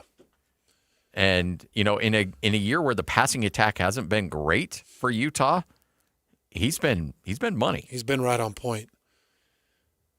And I hope that Merriweather's back for this game. We'll see how his injury situation comes along. But when we asked Kyle Whittingham in comparison, Kyle, this year to last year with injuries, they said much better this year. Much better. Much better. What they've dealt with the last 2 years before this year was just ridiculous. But wouldn't it be an undeniable heartbreaker to see this Utah roster fall in this game, have 3 losses, and start to they spiral at that point. Everybody's self-doubt. Everybody's finger-pointing, blaming. Everybody's questioning, hires. And it just, I don't even want to deal with it. I don't want to deal with the outcome of it. Yeah, you win this game, and Utah may very well run the table. You lose this game, and you may be looking at a 7-5 year. Win this game and put it. Yep. Win this game and put it to chance. Yep. Win this game, put it to chance, and show that Baylor and your next 3 opponents, it's going to be a long day for you because we've found our resolve. The Texas Tech game, we had an unhealthy quarterback. The BYU game, it's a rivalry game, always unpredictable. Never know which way it's going to go. They showed up, balled out. Outside of that, we know who we are. We know who we are with the numbers. We know who we are with the quarterbacks. We're a defensive staple, and we're going to be aggressive. Mm-hmm. So I just feel like it's all on it. It just feels like this is the precipice of the season right here. Right here. And if you could beat Cincinnati, man, that is a huge story to send to everybody. Cincinnati is on a 7-game winning streak. Yeah, they're on a heater for sure. Lost their opener to Nebraska and have not lost since, and lost their opener to Nebraska by 3 points or something. Yeah, win this game. It's a big statement. The eyes of college football are on you with game day. You win this game, and let's just say you win it convincingly, like the 10-point spread that you and I think it'll be. You win that game by 2 scores, then the ship has been righted at Utah for sure. All right, 2:59, wrapping up another edition of the show. Tomorrow, remember, you'll hear from Alema Harrington, Ron McBride. It'll be a Football Friday. We'll be down at Tim Daly Mazda Southtown. Jake and the crew ready to help you out. Make sure to stop by. We'll have some donuts for you. We'll have some great car deals available for you as well. It's all there at Tim Daly Mazda Southtown. Coming up on tomorrow's show, 97.5, the KSL Sports Zone. Want to get the latest info on Utah's newest sports franchise? Sign up for the Utah Mammoth newsletter. Get exclusive analysis, plus the latest news and notes on the Utah Mammoth. Sign up today at KSLSports.com for the Utah Mammoth newsletter. Get the latest Utah sports headlines delivered to your inbox with the KSL Sports Newsletter. From the Jazz, Utah Hockey Club, BYU, Utah, Real Salt Lake, and more. Be in the know of all things sports in the state of Utah. Visit KSLSports.com to sign up for the KSL Sports Newsletter.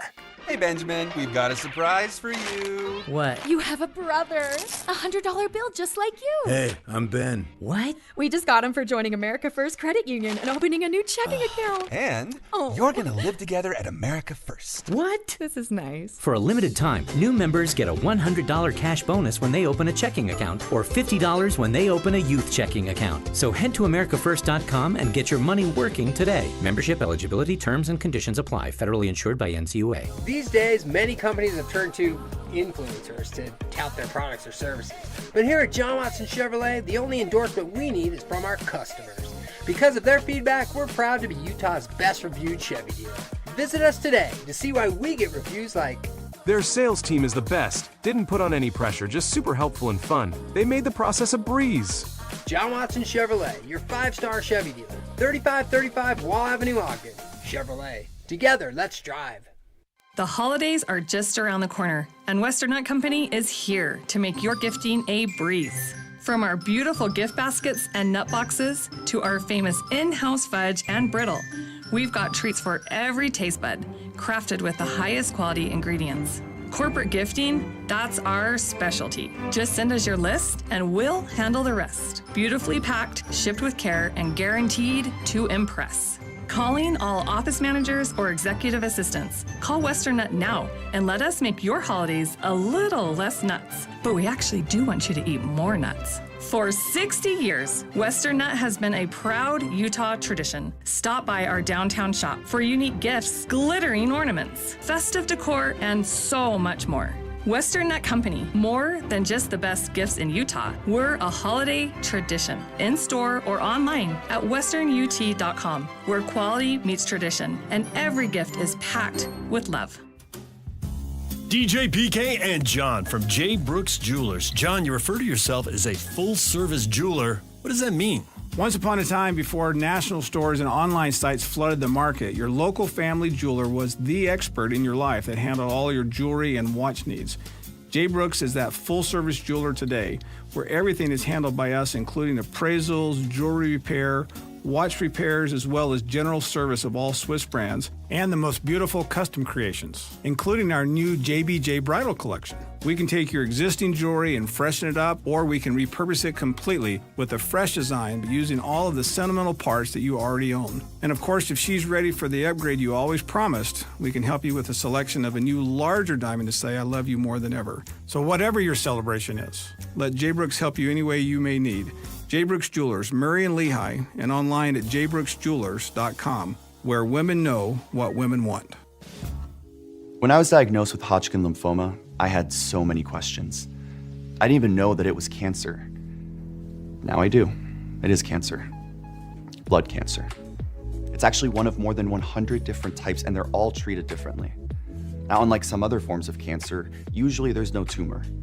You can't screen for it to prevent it, and the symptoms can look like other things, so it could be hard to diagnose.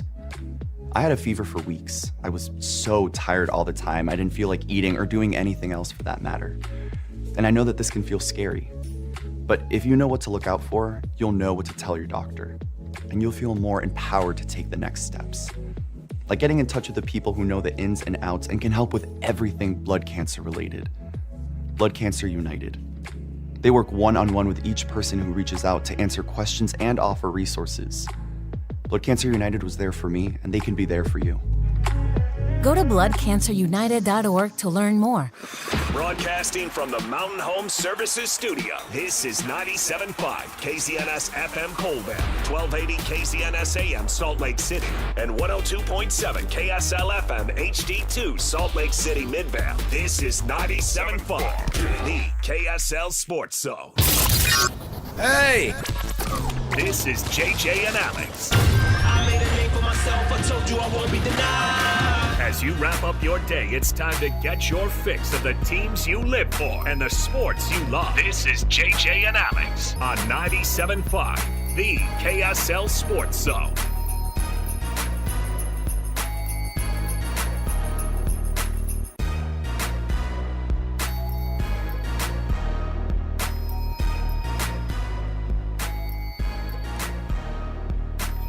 All right, everybody, welcome on in. JJ and Alex, 97.5 the KSL Sports Zone, marching our way to the day you hand out a bunch of candy to a bunch of strangers. It's okay to tell the teenagers that haven't put on any outfits, they're just there like saying whatever or whatever, trick or treat or whatever. It's okay to tell them no. I do it. And I am ready to accept the responsibility. If they want to come back and give me the trick because I didn't give them a treat, this is your reminder. You don't have to give candy to the 15-year-old who shows up at your house at 9:45 after the light is off on the porch. So the Curies are going to get egged and toilet papered late Friday night, and you're going to deserve it. Here's the thing. What's your deal? Okay, I had this. What's the line? Where do you draw the line on how old a kid can be to come trick or treat? If they make effort, I give it to anybody. I give candy to anybody. When they show up at the door and they're like, just hand over the goods. It feels like a mild robbery. It kind of is. I know, but there's no smiles on their faces. They're like, I'm just here so I don't get fined. Give me that. And you know what? I have a thing. I have a hierarchy of candy. All right? Well, we all have that. I'll give you the crap. I'll give you the stuff that I don't want. I'll give you the stuff I hate. Now, if you come to the door and you're like... Just have a big box of Good and Plenty and you start pouring just grab handfuls of like... Have you young kids ever tried black licorice before? Grab handfuls and it's just bare candy with my bare hands. And Everyone I'm like, here you go. talks about the best candy, like you say, the hierarchy. What's the worst candy? For Halloween, you remember those peanut butter taffies? Like that were just generic orange. Peanut butter taffies. I remember them so well that I can't think of them. I know, but it's like they were black. They're like black and orange, just like twisted up in like a wax paper. Yeah. They're terrible. I vote for any banana flavored candy. I think when you roll out raisins, or even when you do, but if you try to like, I'm going to make it nice though. I'm going to put chocolate covered raisins over here. Gross. Even then, yeah. I'm like, we don't do that right now. But I will say the candy gets better and better every year. My kids come home with stuff and I'm like, holy cow. Like it was special when you got. You're going to go trick-or-treating this year? It was special. Remember when you'd get like maybe 2 Reese's peanut butter cups? That was like, wow. Yeah. Now that's the baseline. People are like, Reese's peanut butter cups. That's where we start. Well, they come in the minis now, which is great. Yeah, but like when you start getting the king size stuff. Well, Costco's made it a lot easier and affordable for you people to give out the full size. You want to give me full size candy bars? Let me give you a tip. And if you want to be the hero of Halloween, yeah, but let me give you a tip. You want to win your neighborhood? Yeah, give her out the big ones. Go all in on the full size candy bars. But I will say this, and I'm 100% behind this. Because I've done it. I looked at Costco. I was looking, and then the other day I was at Sam's Club. Sam's Club, way better. They have, or Costco only has like the one bag of the chocolate stuff, one bag of the gummy stuff, and then like the box of the full size candy bars. Those are like your only options. Sam's had like a million different options on the large size candy. Anyway, I'm just saying, if you're looking to get your last minute candy shopping done, just I would say buy some stuff you don't like. Buy some stuff that for the medium people that you like, and then hand out the good stuff to the neighborhood kids that you're like, hey man, we like your family. I like your family. Tell you what I do, like your family. Here, take this. Boom. There were some people in my neighborhood that one year they gave out 2-liter sodas. Every time? Yes. That is hard to carry. That's hard to carry around. One year they gave out full cereal boxes. Now that's funny. Insane. You can go get the 10 for 10. It probably would work out. That's what I'm saying. Yeah, I guess. All right. We're just trying to, that's part of our PSA to start the show off here, just how to get your candy dialed up right for Thanksgiving, for Halloween. Hey, you've got 24 hours. You better lock in. Come on. You better lock in. You got to be ready to go. Get something decent like a king-size pillowcase for your kids so they can really fill it up, all right? We got tons to get to. Let's kick the show off. We've got tons of hockey to get to today. Why? Because this is the radio home of your Utah Mammoth, but also fresh conversation we're going to have here in a few minutes with Logan Cooley, the newest extended member now of the Utah Mammoth. We'll talk to him about his new contract and just about how, hey, Ryan Smith said it. You got to build it. You got to get yourself a house now, man. You're here. You're here. You're here forever. Come on.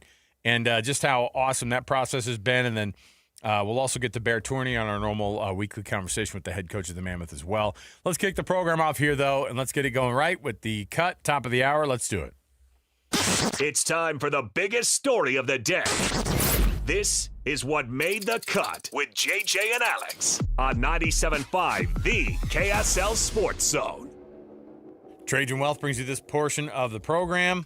TRAJANwealth.com is the website. That's all you have to do. Go check it out for yourself, and you can get yourself on the track to retirement the right way. Okay. The back and forth that happens to be able to get these guys on the ice. Here's the thing is that I've noticed there are some differences with the NHL guys versus the NFL guys versus the NBA. Every league has their own collective bargaining agreement, and there are some things that are kind of like, hey, this is sort of the industry standard. They already do that over here. Let's push for that. And some things that are distinctions between the NFL, the NHL, and the NBA, for example, and even Major League Baseball. Major League Baseball has its own crazy stuff that they do. But the thing that I've noticed with hockey is like this: the contract always feels so much more secondary. These guys want to play hockey so freaking bad. Is that the vibe that you get too? Like it's like obviously these guys want to get paid, but at the same time, like that, and they go, hey, look, and of course I want to be here. I want to do this. I want to make the money. And there are people who are disgruntled some places. They really love being in other places. But it just seems like hockey takes, and the actual sport itself takes precedence. And they want to get these deals done, but they want to get them and so they can just get back onto the ice and play. Yeah, I see that a little bit. You care. I think that hockey players and football players have a similar vibe because I think the more physical and demanding a sport is, I think it requires a different type of mentality. I think that you see that in the NBA, it's a different way of thinking, it's a different culture, and that's totally fine and great. But hockey has its own unique culture and way of thinking and way of doing things. And that's exactly the case. And I think that, yeah, you don't hear as much about lockouts and holdouts and forcing trades and all those kind of things that happen in the NBA or other leagues than you do in hockey. I mean, when does that happen? I'm sure it happens, but not very often.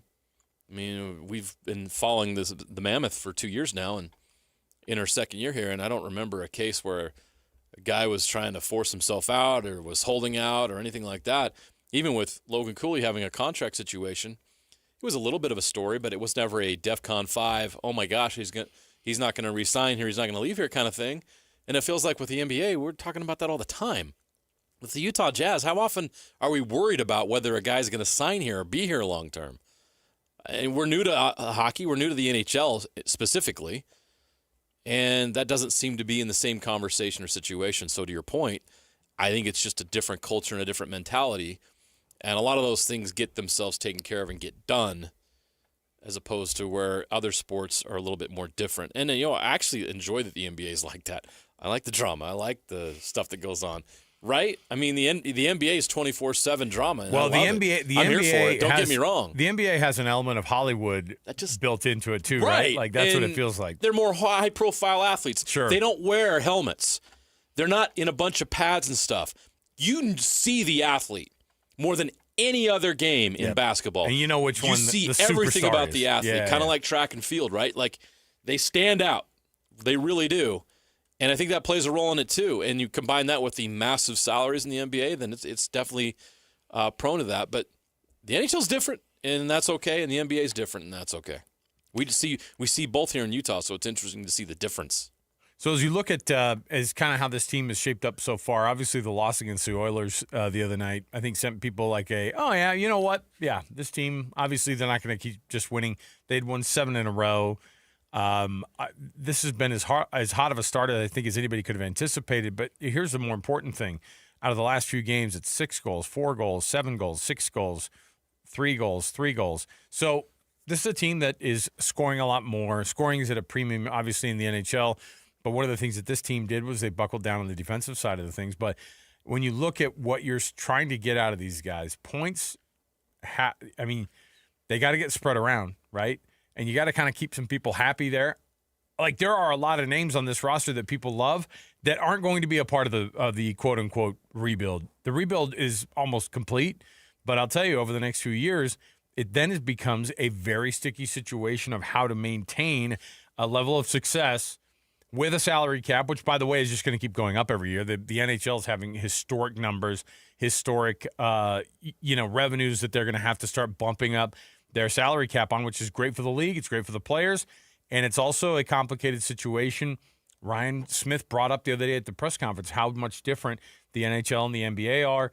Asking somebody to stay for 8 years like Logan Cooley is not an easy thing to do. It's not unheard of, but this is the third richest contract out of a rookie deal that we've ever seen in this NHL, and you're going to see that happening more and more now. Yeah. It's just different. You mentioned the length of the contracts in the NHL. Another reason, another example to your point earlier of how different this league is. You see at a maximum 4-year NBA contracts, and then extensions are negotiated. The long-term commitment of a hockey player to a market, to a team, to a fan base is pretty extraordinary when it comes to pro sports. You don't see it. Man, baseball, I guess, the big stars sign the big long-term deals, but they usually get traded 2 or 3 years into those things. I mean, I don't know how serious you take that. The NHL is quite different. These guys are really committed, and the process that these teams go under to try to build themselves into a winner is a long and lengthy process. There seems to be more patience in the NHL than other major sports as well that we've noticed when it comes to building championship rosters. So, yeah, it's different. But I love that the NHL has that type of a contract commitment because it allows fans to really latch on to these players. I mean, you can, if you're a Utah Mammoth fan, you can go over to the Delta Center on Sunday when they're hosting the Lightning and go purchase yourself a Logan Cooley jersey and know that you're most likely going to be able to wear that without any reservation for at least the next 8 years. And that's a good feeling because look what happened to the Jazz. I mean, what was the big feature of opening night? Hand back all these jerseys of guys you don't want to see, you want to forget about. All the old jerseys you have of guys that aren't here anymore, which is a lot. Hey. Go trade those in and get to know the new guys. Did your ex-wife give you this ex-player's jersey? Flush it all down tonight. Come on in and swap that jersey out. You know, it's interesting because I do wonder, though, as you start to look and see these guys, how long they're going to get signed up for how long they're going to be together. Think of Dylan Guenther and Logan Cooley. Those guys are going to be together for, it was 8 years last year that you signed up. Dylan Guenther signed the 8 year. Yep. So they're going to be together for the next 7 years. That's a pretty decent bet on those two guys. 100%. I don't have in front. Well, what was Dylan Guenther picked overall? Because I know that it was a little later than Cooley. Cooley was the third overall pick like a couple years ago. 7th or 8th? Think about how quickly he's developed.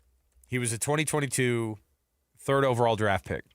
That in hockey years means he is exceptionally far down the line, right? Like that, right. He has come very, very far, very, very quickly, which is what you want out of draft picks. But at the same time, they almost plan for 3 or 4 years of development before. And then we're talking. The reason this is the third richest contract out of a rookie deal is because it takes them a minute to get good out of their rookie deal. So that's always to me a hard line to be able to go. All right, here's what you're going to get: 22-year-old Dylan Guenther, 21-year-old Logan Cooley. And those guys are going to be here for a long, long time. These are guys that were born in the early 2000s. Can you freaking believe it? Like how young these guys are. And yet they're some of the best in the world.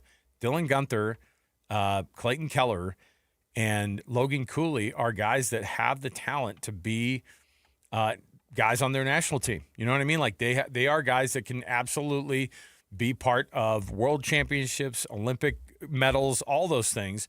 And they are on this team together. And that makes a difference. Look, ask Edmonton what it's like to have Connor McDavid and Leon Draisaitl on the same freaking ice at the same time. Like it's world changing, and it gets you to the Stanley Cup Finals. It doesn't necessarily win them all the time, but you know what it does? It gets you further than you could get with anybody else. So I think they're hoping that type of development and the type of development they're going to get and the type of lines that Bear's going to be able to build over the next few years is going to be pretty interesting. Now, here's the heartbreak part. You're going to see some of these names that you love on these rosters, and they're not going to be here for 8 years. That's the truth. Clayton Keller has 3 years left on his deal. How long does he including stay? This season. Right.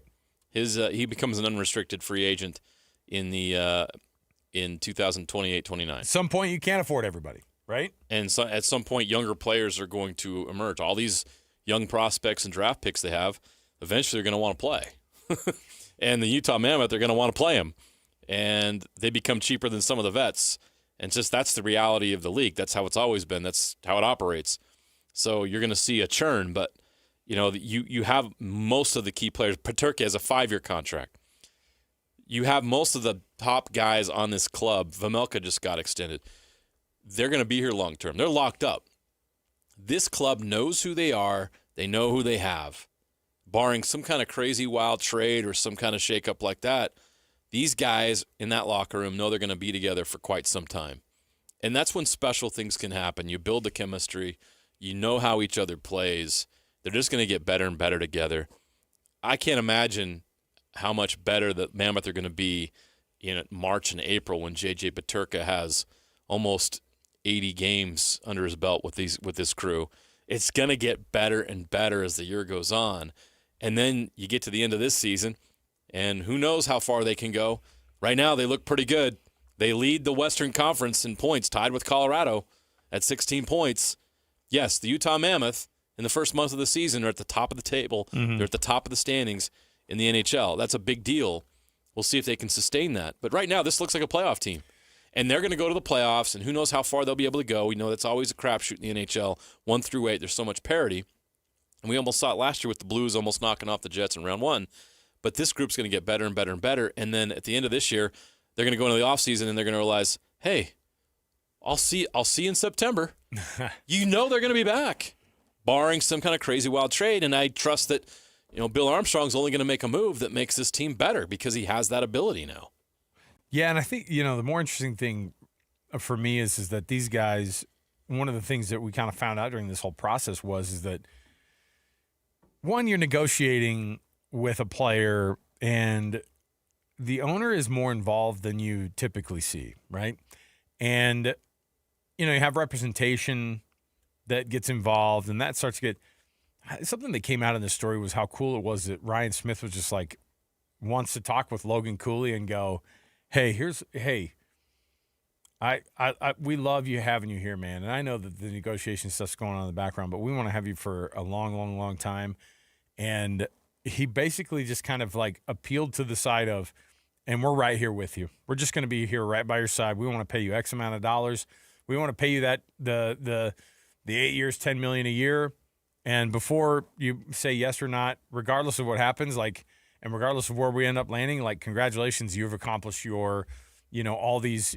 This is an amazing dream that you were picturing happening when you were a 13-year-old. So he's like, regardless of where we end up, just before we get started down that road, congratulations. And I was like, that's a great way to do it. And you know what happened? Logan Cooley's like, oh, this is an owner who likes us. This is an owner who's not just likes it, he's involved. This is not just an owner who's involved. This is one of the most important things to him on the planet. And that means that this guy is. And he's made the decision to not just go, the term we keep using is all in, right? Not just from a money perspective. Like Ryan and Ashley Smith and Smith Entertainment Group are invested and all in on something deeper than just the name of the Mammoth or what all the stuff that goes along with it. It's the people that are involved in it. Have you learned anything about this, the Smiths yet? Community matters, family matters. These guys are part of family, and they like the people along the way that they make these relationships with. It's important to them. So the amount of perspective you get from an owner is phenomenal. So it's just it's just one of those. It's one of those crazy things. Yeah, imagine the CEO of your company knows you're up for a raise or a contract negotiation, and he asks to go meet with you. And just sit down and not put the pressure on you to make decisions, but just try to get to know you better as a person. Does that happen out in the real world? Maybe. Jerry Jones would be like, I don't know. Come to my lair. Come to my lair. I want to have a little. That sounds a little creepy. Come on into my lair. I want to have a discussion. I promise you this. I'm never stepping foot in anyone's lair. Hey, Michael. It's me, Jerry. You know we love you, Michael. Now, there's a contrast. Right. There's a contrast. How did Jerry Jones handle the Michael? I fell for his trick. I got you. Michael Parson. Michael Parson. How did he handle the Micah Parsons deal? Probably Poorly. not very well. At some point along the way. Probably not in the way that Ryan Smith handled the situation with Logan Cooley. You know what Jerry Jones is? He's become, in a weird way, and almost just as creepy and maybe almost just as bad of a person. Not totally, but that Donald Sterling ownership of the Clippers, where it was just like the most important thing on the planet is I am the owner of the Dallas Cowboys. It had nothing to do with whether or not the Cowboys were good or the Clippers were good with Donald Sterling, right? Right. I don't think the Cowboys. Jerry thinks it's about him. I don't think he actually cares if the Cowboys are any good. He doesn't. As long as he's getting the attention he wants and the money he wants. And the franchise will always print money. There's nothing that can stop that thing rolling down the mountain now. So, all right. We'll take a break. We'll come back. We've got more to go on the program.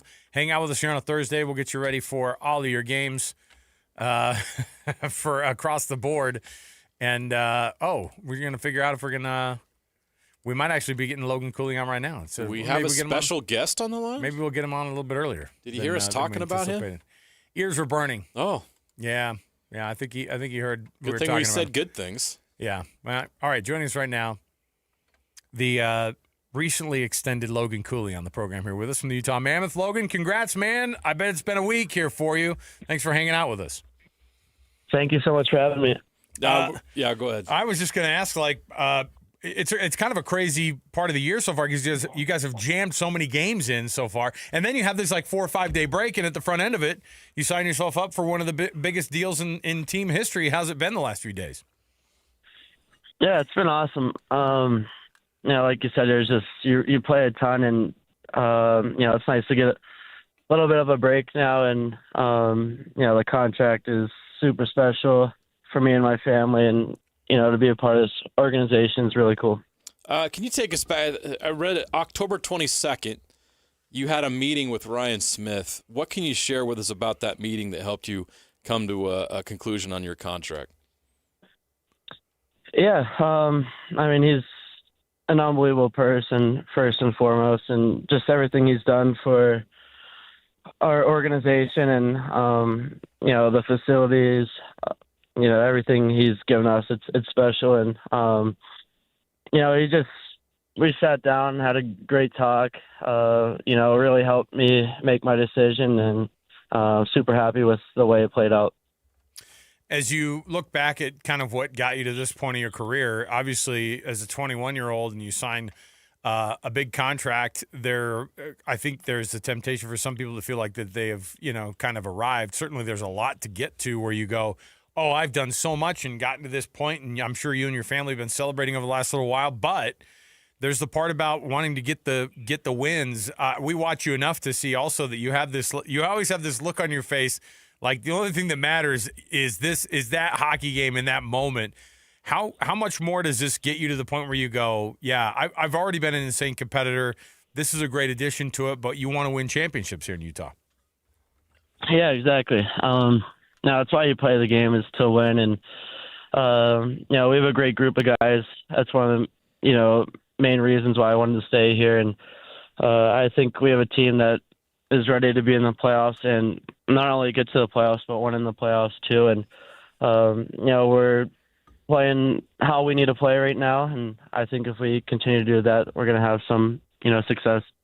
Yeah, Logan, obviously you've been on fire lately, and it's helped contribute to this great start. What has been the difference in the great start so far? 16 points, you're tied with Colorado for the Western Conference lead. We all knew you guys would be good. I don't know if any of us expected you guys to be this good this early in the season. What's been the difference so far?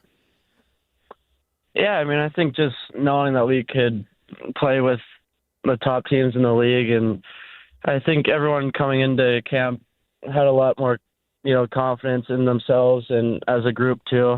I think, last year we took a good step of, wanting to play meaningful games. And I think this year is just, we're out of that rebuild stage and we're ready to, accomplish being in the playoffs and doing what we need to do to, win these games.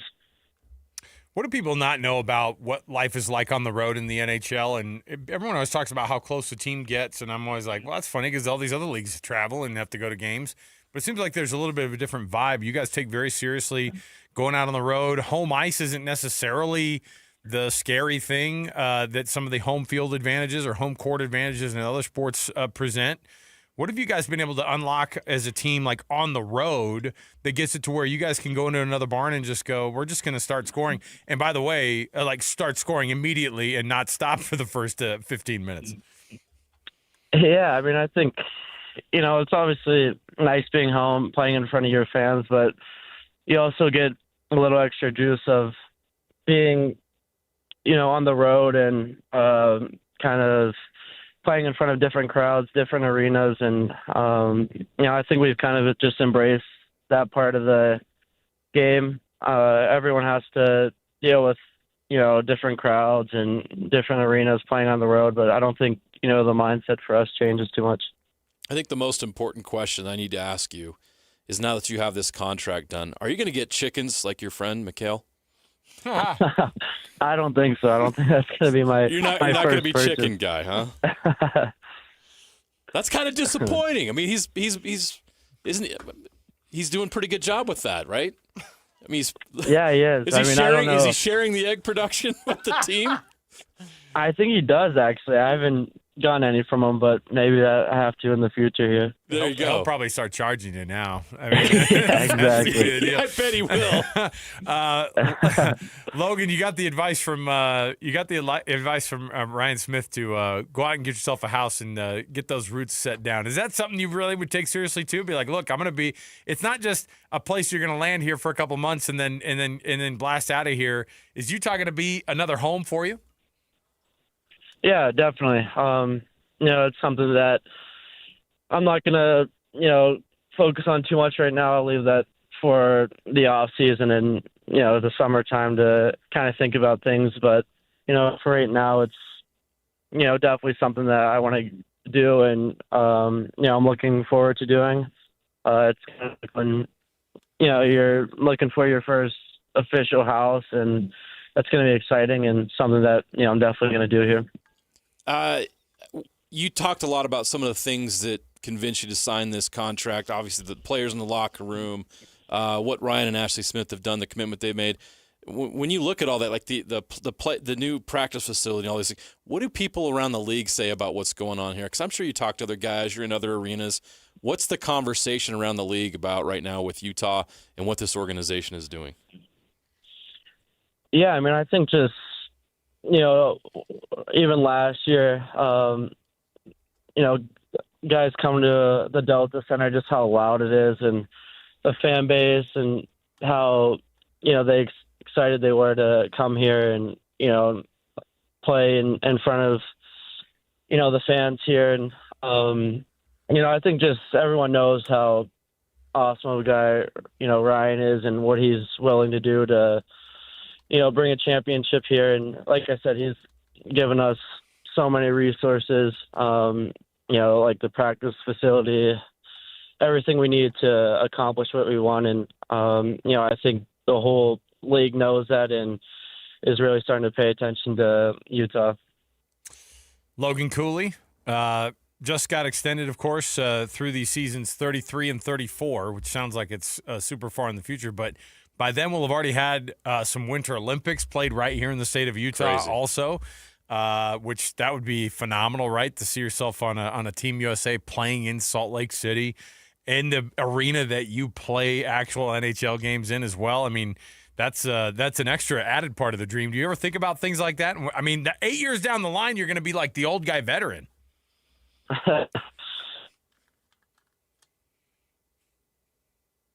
Part of your question, I kind of cut out a little bit. Oh, sorry. No, I was just asking about if the possibility of you playing in the Olympics in this arena in 2032, which is when they come to Salt Lake City. Yeah. Now, first and foremost, it's, a huge honor to represent your country and wear that USA jersey and come to Utah and to be able to play a place that you're familiar with and know everything. I think, it'd honestly be a little bit of an advantage too, but, it definitely would be a dream come true. Logan Cooley. Logan, we appreciate you taking some time. We're going to chat with your coach in a few minutes here. We'll tell him that you were that you're a great interview as well. We'll make him live up to it as well. But congrats, man. Thanks for being a part of the program. We'll chat with you again. Awesome. Sounds good. Thank you. Congrats, Logan. Thank you. Logan Cooley, everybody. I mean, life's coming 1,000 miles an hour for that guy, and it's not stopping. He should try the chickens. I love how he laughed it off like, that's not even – come on. He's probably going to move – If Mikhail Sergachev is listening, talk to your boy Cools. Yeah, hey. Convince him. Well, he says your egg production is not that great and you haven't given him any, so show up. You have to get those eggs to him. All right. Where do you think he's looking for houses? Hooper? Hey, There's some nice developments going on I up there. know. I was out that way. That's what I'm saying. Last week. You talk about chickens. I was in Taylor. Other cities I never even knew existed. All right, we'll take a break. We'll come back. We've got more around the corner here when we return. Like I said, Bear Turney's going to join us the 4 o'clock hour, just right at the top of the hour. So stay right here with us. More to go. Stay tuned in. 97.5 the KSL Sports Zone. And now, a look at traffic from the KSL Traffic Center. Usual slowdown southbound I-15 Murray to Sandy, slow on Ogden Highway 89 to Highway 84, southbound and Entola Highway 36 slow Erda to 24 North Temple. Prep for winter, get a furnace inspection from a certified heating contractor to check for safety and efficiency. A reminder from Enbridge Gas. With your traffic update, I'm Alex Namplis here on 97.5 the KSL Sports Zone. Way to hit! Way to hit!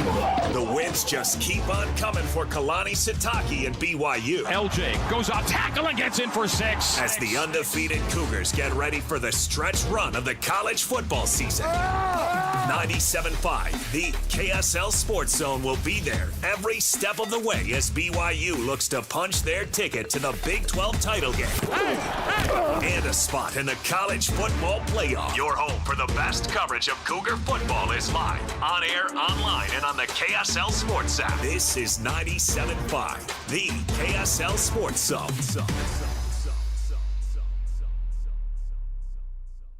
Five guys walk into a JCW's and order burgers. A pastrami, a mushroom Swiss, a guacamole bacon, a hickory barbecue, a ribeye steak, 2 onion rings, 3 french fries, a strawberry, mint, peanut butter, chocolate, and marshmallow shake, and not one left to tip. Because at JCW's, we don't ask for it. We think the price you see should be the price you pay. And all that, would you like to leave a tip stuff, is for the birds. JCW's. Quality and a lot of it. Open in American Fork, Lehigh, Provo, South Jordan, and Harriman. It might only be October, but Utah is getting ready for a brand new immersive holiday tradition in South Jordan. Step into the magic and holiday lights at the ballpark at America First Square, sponsored by Mickey Couture. A walk through winter wonderland like no other. Dazzling lights, festive music, and family fun for all ages starting November 14th. Reserve your tickets now at the ballpark at afs.com. Make this season unforgettable by celebrating Utah's newest holiday tradition. Holiday lights at the ballpark. Attention RV owners or RV wannabe owners. It's the used RV blowout sale. RVs from all over the Intermountain West have been sent to the Layton Hills Mall for this RV liquidation event. Repos, buybacks, rental returns, and trade-ins. Blowout pricing. Every RV has been inspected, serviced, and ready to go. Free admission, free parking, dealers welcome. It's the used RV blowout sale that has been extended now through Saturday, 10 a.m. to dusk. Go to UtahRVEvent.com. Sponsored by Paris RV. Paris RV is your locally owned, family-run RV dealership. We strive hard to find the very best RVs for the price. With 4 locations, over 1,000 RVs in stock, 42 service bays, and 4 super parts stores. We're sure to help take your family on the best RV vacation. Check out our perfect family bunkhouse trailer, the 26BH. That sleeps 9 for $19,995 or $227 a month. Zero down. Life is short. Enjoy it. North Murray, South Murray, Payson, and Pocatello. ParisRV.com. Hi, this is Doug Wright. The other day I was reading an article, and it talked about the finest restaurants around the United States. And right at the very top of the list, it was Ruth's Chris Steakhouse. And I'm quoting now. They say, high-quality food in an atmosphere that is sure to impress. Isn't that the perfect description of Ruth's Chris Steakhouse? And here in the state of Utah, we have 2 locations. Hotel Park City, that's where Dee and I celebrated our anniversary the other night, and downtown Salt Lake City at 275 Southwest Temple.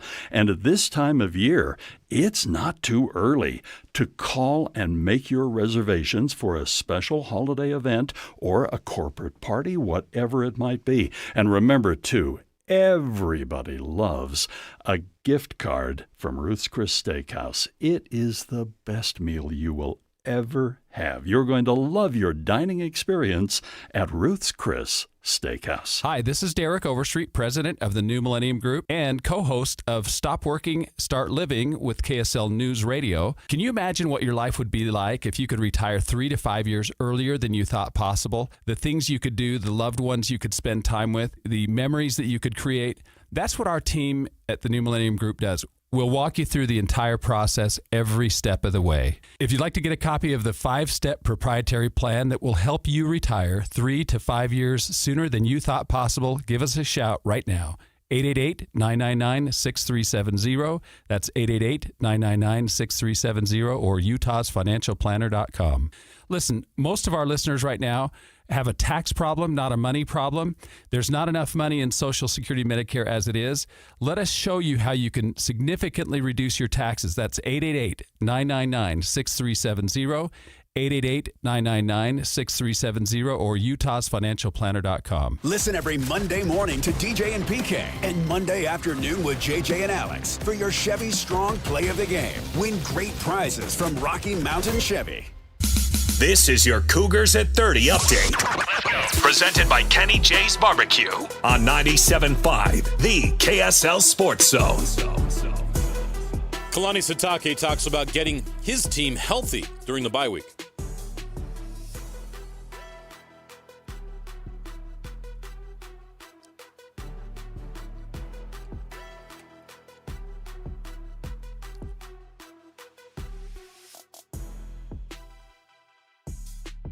We have to attack this week like we're going to play this weekend. And obviously we don't, so we're going to get the benefit of getting guys healthy. The Big 12 conference is a physical conference, so you're going to have people get banged up. Nobody's feeling 100% right now. But we knew we'd get to this point, and we knew that we're going to take advantage of this opportunity. You don't heal up by just sitting around. You heal up by studying film, going back to work. So I'm feeling really good about how we handled the first bye. Now we're at the second one. I feel really good about where we're going now. And my job as a head coach is to make sure their mindset is right. That is your Cougars at 30 update. Kenny J's Barbecue will cater your work parties, luncheons, weddings, family get-togethers, and holiday parties. New catering clients get 10% off their first order. Hot and cold's next. College football playoff predictions on JJ and Alex, 97.5, the KSL Sports Zone. Nobody gets you ready for Utah football more than the KSL Sports Zone. Ready? The Utes get set for another huge Big 12 game as they square off against Cincinnati. Your home for the best coverage of Utah football is right here on 97.5, the KSL Sports Zone. You're locked on to JJ and Alex on 97.5, the KSL Sports Zone.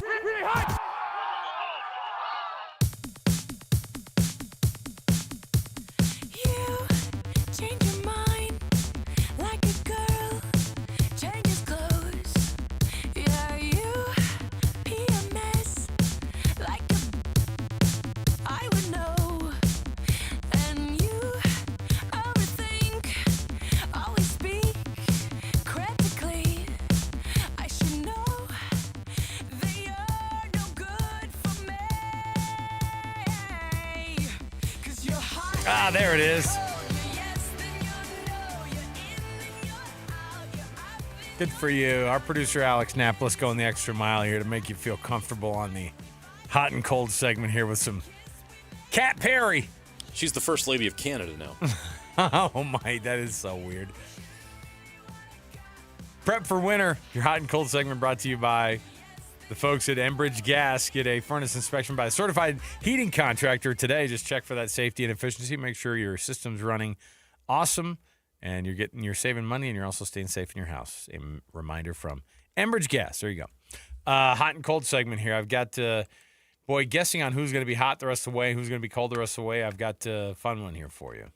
I wanted to bring this up with you because Joel Klatt put his college football playoff predictions out there. Now I thought, we're gonna get a college football playoff prediction for the first rankings that are coming out next Tuesday. No, he's just like, I'm going all in. I'm gonna go all the way to the end here.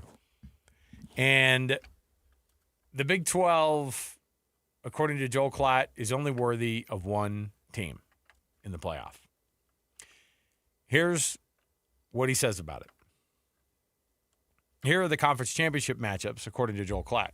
Ohio State beating Indiana in the Big Ten. Texas A&M beating Alabama. That's chalk so far with the rankings at least. And then Texas Tech beating BYU in the Big 12 championship game. So there's your power four.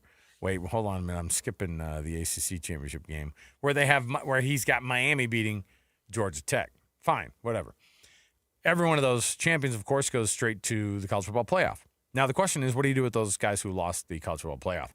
In Joel Klatt's case, he's making the case for, or not making the case. Obviously, Indiana losing to Ohio State, I think we all agree, would definitely be a team that should be in the college football playoff, if that's their only loss of the year. If they lose a couple before then we might change our minds. But Texas A&M beating Alabama in the Big 12 or in the SEC championship game, and then Alabama getting in as a second team, I don't think anybody has a problem with. It's the third, fourth, and fifth teams, and I'm not joking about third, fourth, and fifth teams when I say that about the SEC. Because there are so many scenarios where they have 4 teams and sometimes even 5 on that list. However, his first rankings have Texas Tech being ranked 7th in the college football playoff ranking at the very end of the season. And he has them beating BYU in the Big 12 championship, which puts them as a 7 seed, which has them playing a 10 seed in the first round.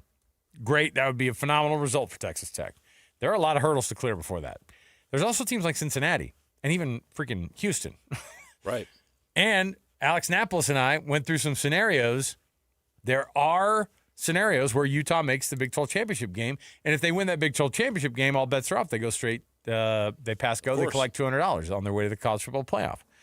And it's not that crazy of a stretch because Cincinnati losing 2 games would probably need to happen. Texas Tech losing 2 games would need to happen. 3, actually. They could. Texas Tech has to lose 3. However, if they just lose 2, that could be the team that they face in the college football playoff. But they would need BYU to also lose 3 conference games. So they would have to have some help there. And we looked and we went through. There's a predictor. What is it? What is it you kids use? Flow chart. Wow. Yeah. Venn diagrams and flow charts. I've never used a flow chart before. I'm old. Venn diagrams and flow charts. That's what got us to the possibility of Utah getting there. Now, Joel Klatt gives the example of, Texas Tech beating BYU twice.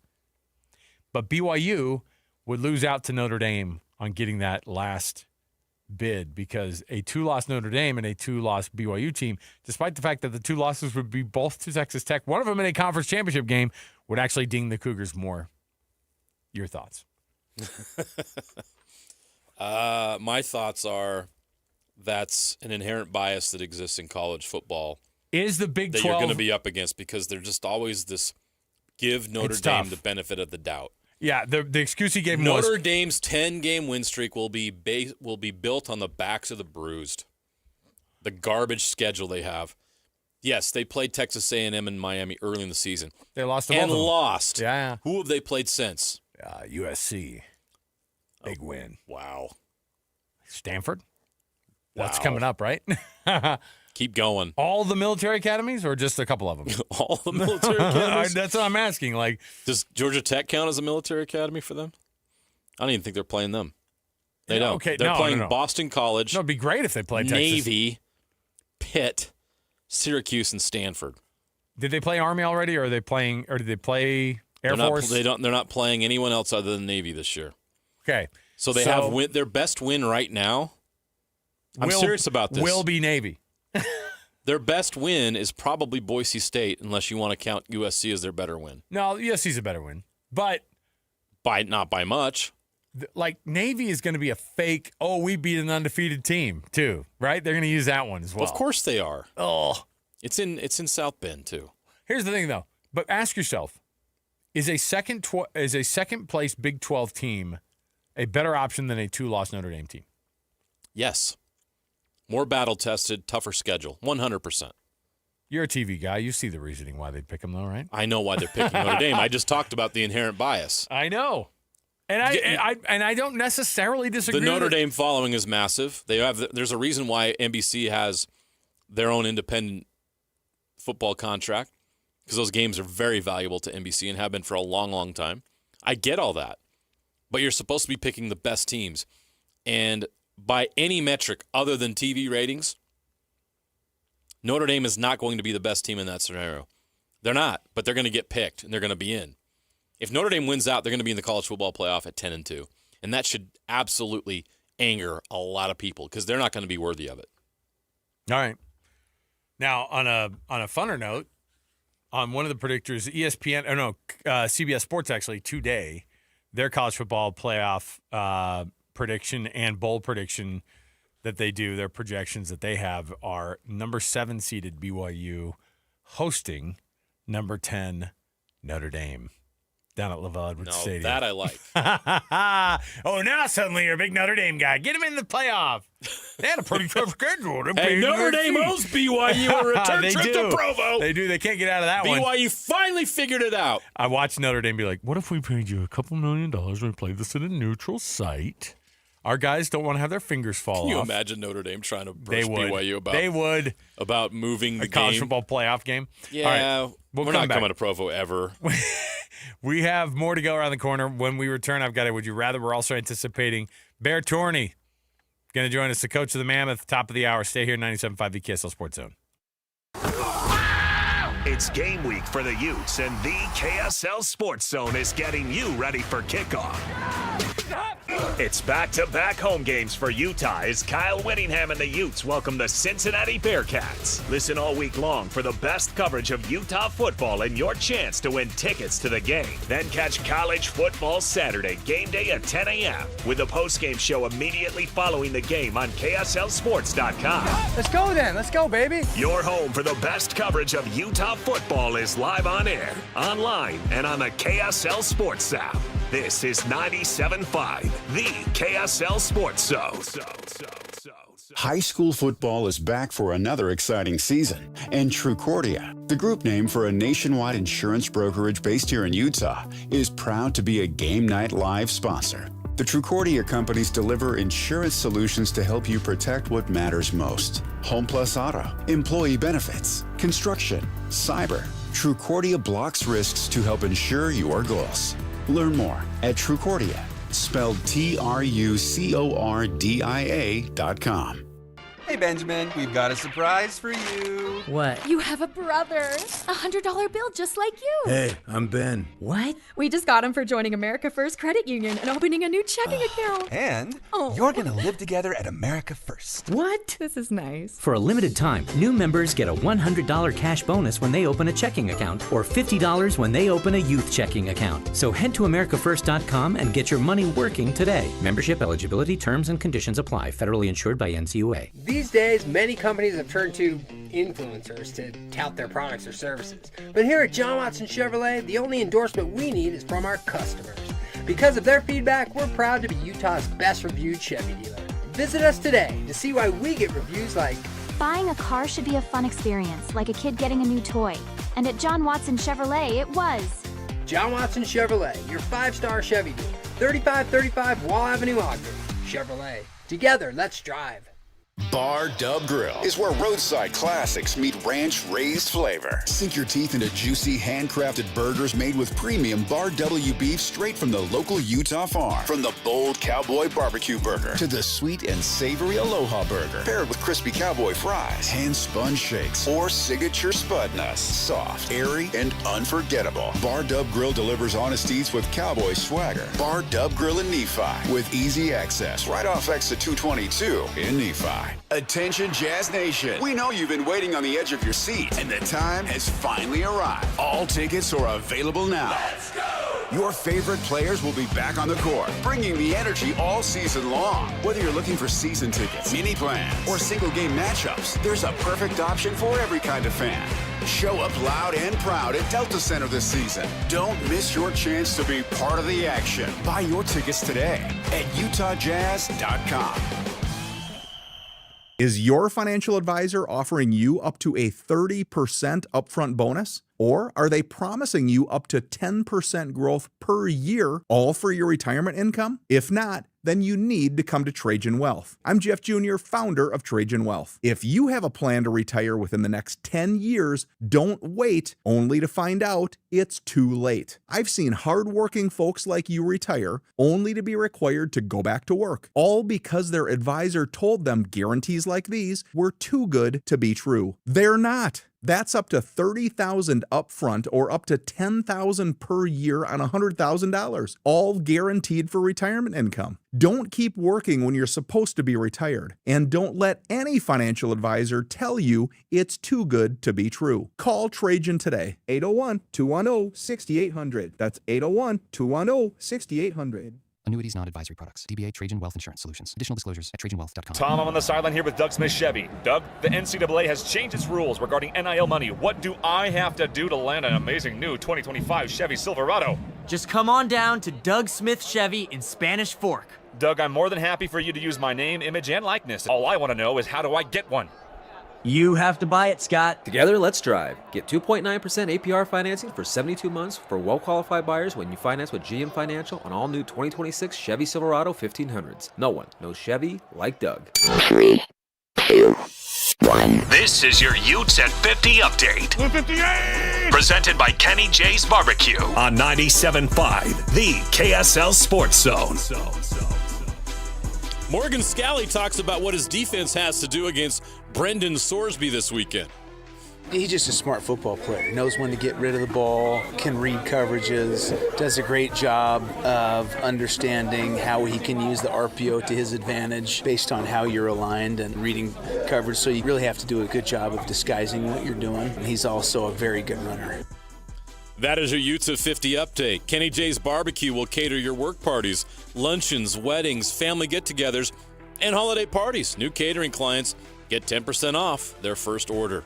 Would You Rather's next on JJ and Alex, 97.5, the KSL Sports Zone. Listen, everybody! Real-life hypotheticals to get your brain churning. As JJ and Alex ask, would you rather?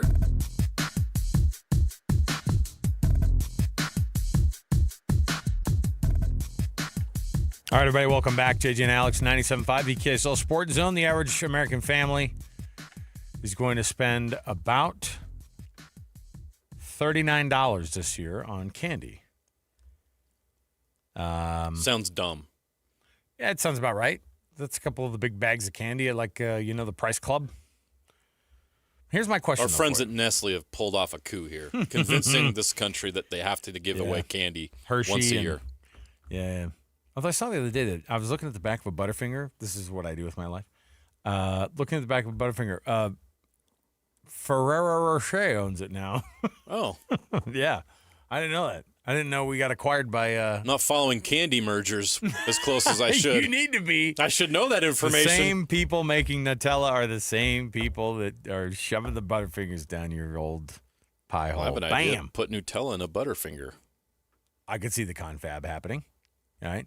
They do have the marshmallow-covered Butterfinger inexplicably this year. I'm not aware of that. People.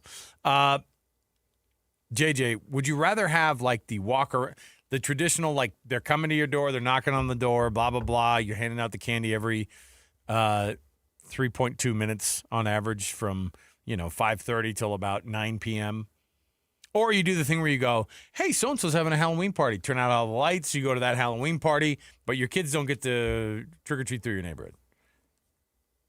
What?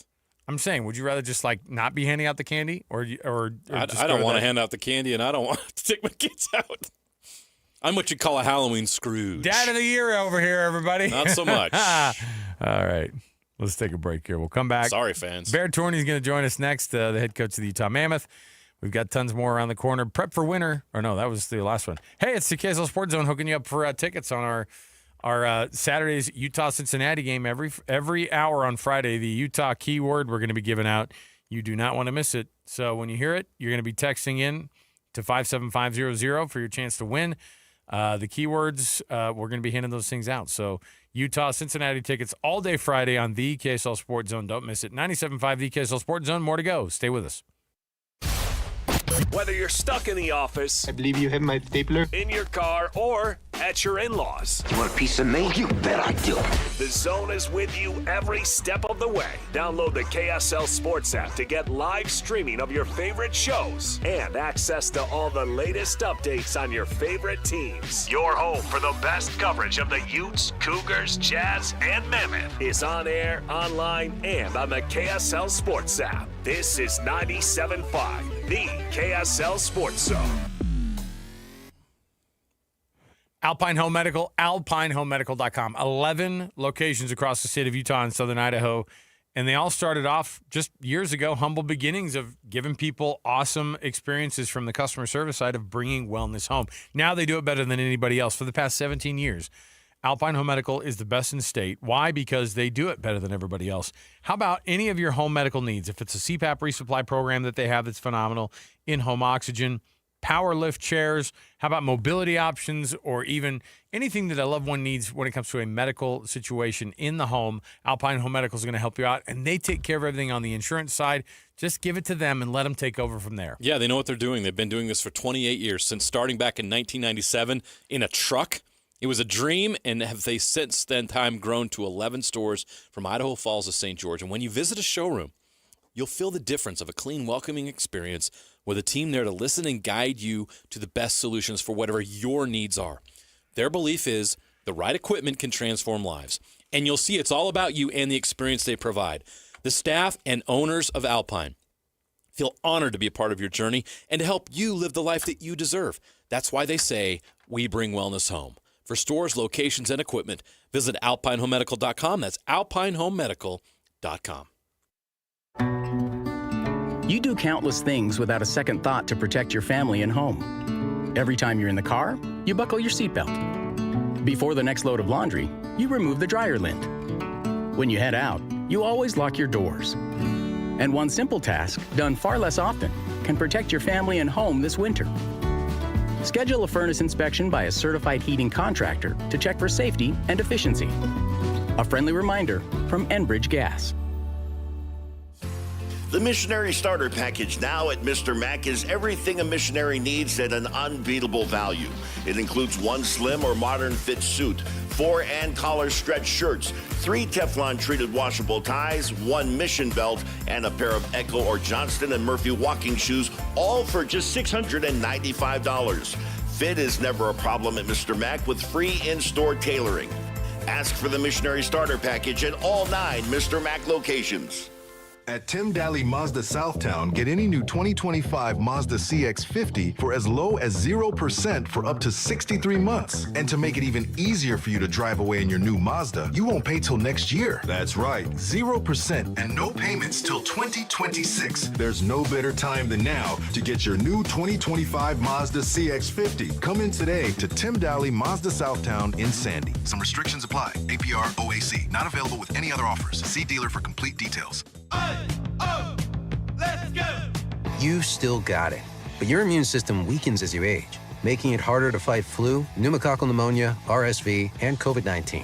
Ask your doctor or pharmacist which vaccines you need. Sponsored by Pfizer. Vanity Fair calls BritBox a delicious streamer. Collider says everyone should be watching. Catch Britain's next best series with BritBox. Stream acclaimed new originals like Code of Silence. You read lips, right? And Linley, based on the best-selling mystery series. Say hi, Linley. Take it from here. And don't miss the new season of Karen Piri, coming this October. You don't look like police. I'll take that as a compliment. See it differently when you stream the best of British TV with BritBox. Watch with a free trial today.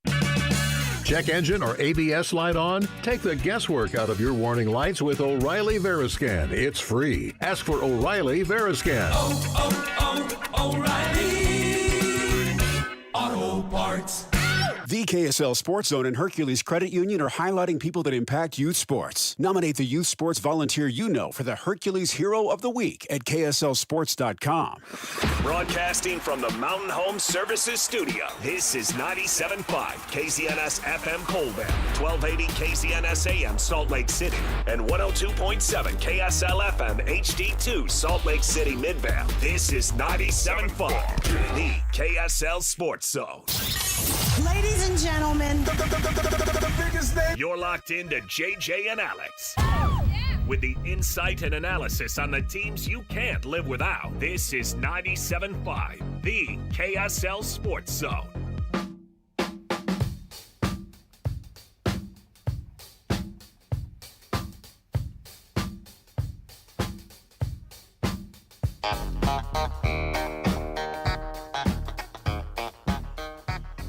All right, everybody, welcome on in. JJ and Alex, 97.5, the KSL Sports Zone. Alex Curie, Jeremiah Jensen, thanks for being a part of the program today. We always appreciate it. You can download the podcast wherever podcasts are found. We love that you participate in the show that way. Our show is always this hour brought to you by the good folks at the Doug Smith family of dealerships in American Fork, Spanish Fork, and in Linden. Nobody knows cars like Doug. We just got off of the horn a couple of minutes ago with newly extended member of the Utah Mammoth, Logan Cooley. He gets that contract, and I think that's probably a sigh of relief for a lot of people in the front office, and also his head coach, Bear Tourney, who joins us for his weekly dial-up for us to be able to get to see what's going on with the team on the inside. Coach Bear, how are you? Very good. What about you guys? Oh, we're good. We just got off the phone with pretty happy Logan Cooley as well, who told us that Mikhail Sergachev has not brought him any eggs from his chicken coop. Has he brought any to you yet? Not yet. Come on. We've been on the road. We've been on the road a lot. We need to give him a chance, guys. Yeah, you know what? And you know what? They're chock full now, probably now. They've been on the road. He's probably over. Trust me, he's going to bring some here before the game Sunday. I guarantee you that. There you go. Coach, what a run this has been for you guys. I know you came up on short in Edmonton, but this has been phenomenal. Just as a coach, how rewarding has this swing been for you guys? Not an easy slate with all those road games, but your guys delivered. Yeah, it was actually a game in 6 nights and a lot of traveling, and a really tough opponent. But the boys played really well. They played their heart off, and they found a way. We won 3 out of 4, which was really good. Obviously, we wanted to have the last one against Edmonton, but all in all, it was a really good trip. I think really happy about how the guys played. One of the things I noticed in the game the other night, in a lot of these games, the quick starts have been key to this, and being able to put pressure on defense and then opening up things on the offense. It just the fast breaks, so to speak, that end up happening out of those great defensive stands by your team. How impressive you've been with what the blue line has been able to do to help the guys score on the other end. I think it's always a matter of being connected. It's 5 guys connected. It's not the game you can play only your defense or only your forwards. In the offense, you need your D to chip in. You need to play as a unit of 5. And the same thing defensively. You cannot expect your D to shut down an opponent without having the support of the forward. So everything is as a unit of 5, and that's offensively our D did a good job, like you mentioned, to support the rush and to make good play in the O-zone. Yeah, we were so happy for Logan Cooley, and Mammoth fans are so excited that he's going to be a part of this franchise for a long, long time. And I can only imagine how excited you are. But man, was he good on that trip? What did he do to get? It's not just this trip, but all year long he has a knack for scoring goals and early in these games. Yeah, first of all he has a level of maturity this year which grew a lot. You can see as a person, as a young man. I think that maturity helped him to probably in his preparation and everything. But he started his game on time, and he's on puck as a line, not just him, as his 2 partners, JJ and Gunnar as well. I think they had a really good start. They got on our opponent early, and obviously they needed to be opportunistic, and then they were. So they gave us momentum in a lot of games. Coach JJ Peterka, you mentioned him. He's a guy who he's steady, and he's also one of those guys that, those goals are just going to keep coming. But it seems like every time, if he's open and that puck is on the end of his stick, that he puts that thing in the back of the net more often than not. What has he brought to your team so far? Yeah, his level of skill, his shot, his IQ, his vision on the ice. He can find his partner. I think those 3 guys together, they see each other and they move the puck to each other. Their support is really good. So obviously, there's always stuff you're looking at and area of the game can be better. but we're really pleased about the pace they're playing, the speed they're playing, and they're capable of making play at that high speed. So that's very good. I don't think a lot of hockey experts, national hockey media, thought Nick Schmaltz would lead the NHL in points at this point, but he has. What has he done, and what is it about him that's allowed him to take his game to another level this season? Yeah, I think there's a combination of things. I think, first of all, the team's playing well. So now the offense is coming from a little bit everywhere. We're tougher to cover. That opened up space for a player like him. But the way he plays since the start of the season, the number of battles he win, the number of time he get inside and get prime time scoring chance, either by deflection or shot from the slot, I think that's elite. And you need to have a really high IQ to be able to find those space in between coverage in the slot and stuff like that. So did a really good job at doing those things. And as well, I think his play both sides of the puck is really, really good since the start of the season. I'm sure you guys love the opportunity for a couple of days. I say off, but the reality is you guys don't really take any days off. But I mean, like, to not have games, night after night, which it seemed like it was coming at you guys like so much on the road there, and then suddenly you take a few days off. Is there a part where you go, okay, we got to make sure, guys, you got to stay sharp. When you have a few days off, you got to stay sharp, but also balance that out with the rest. How do you approach the team with that?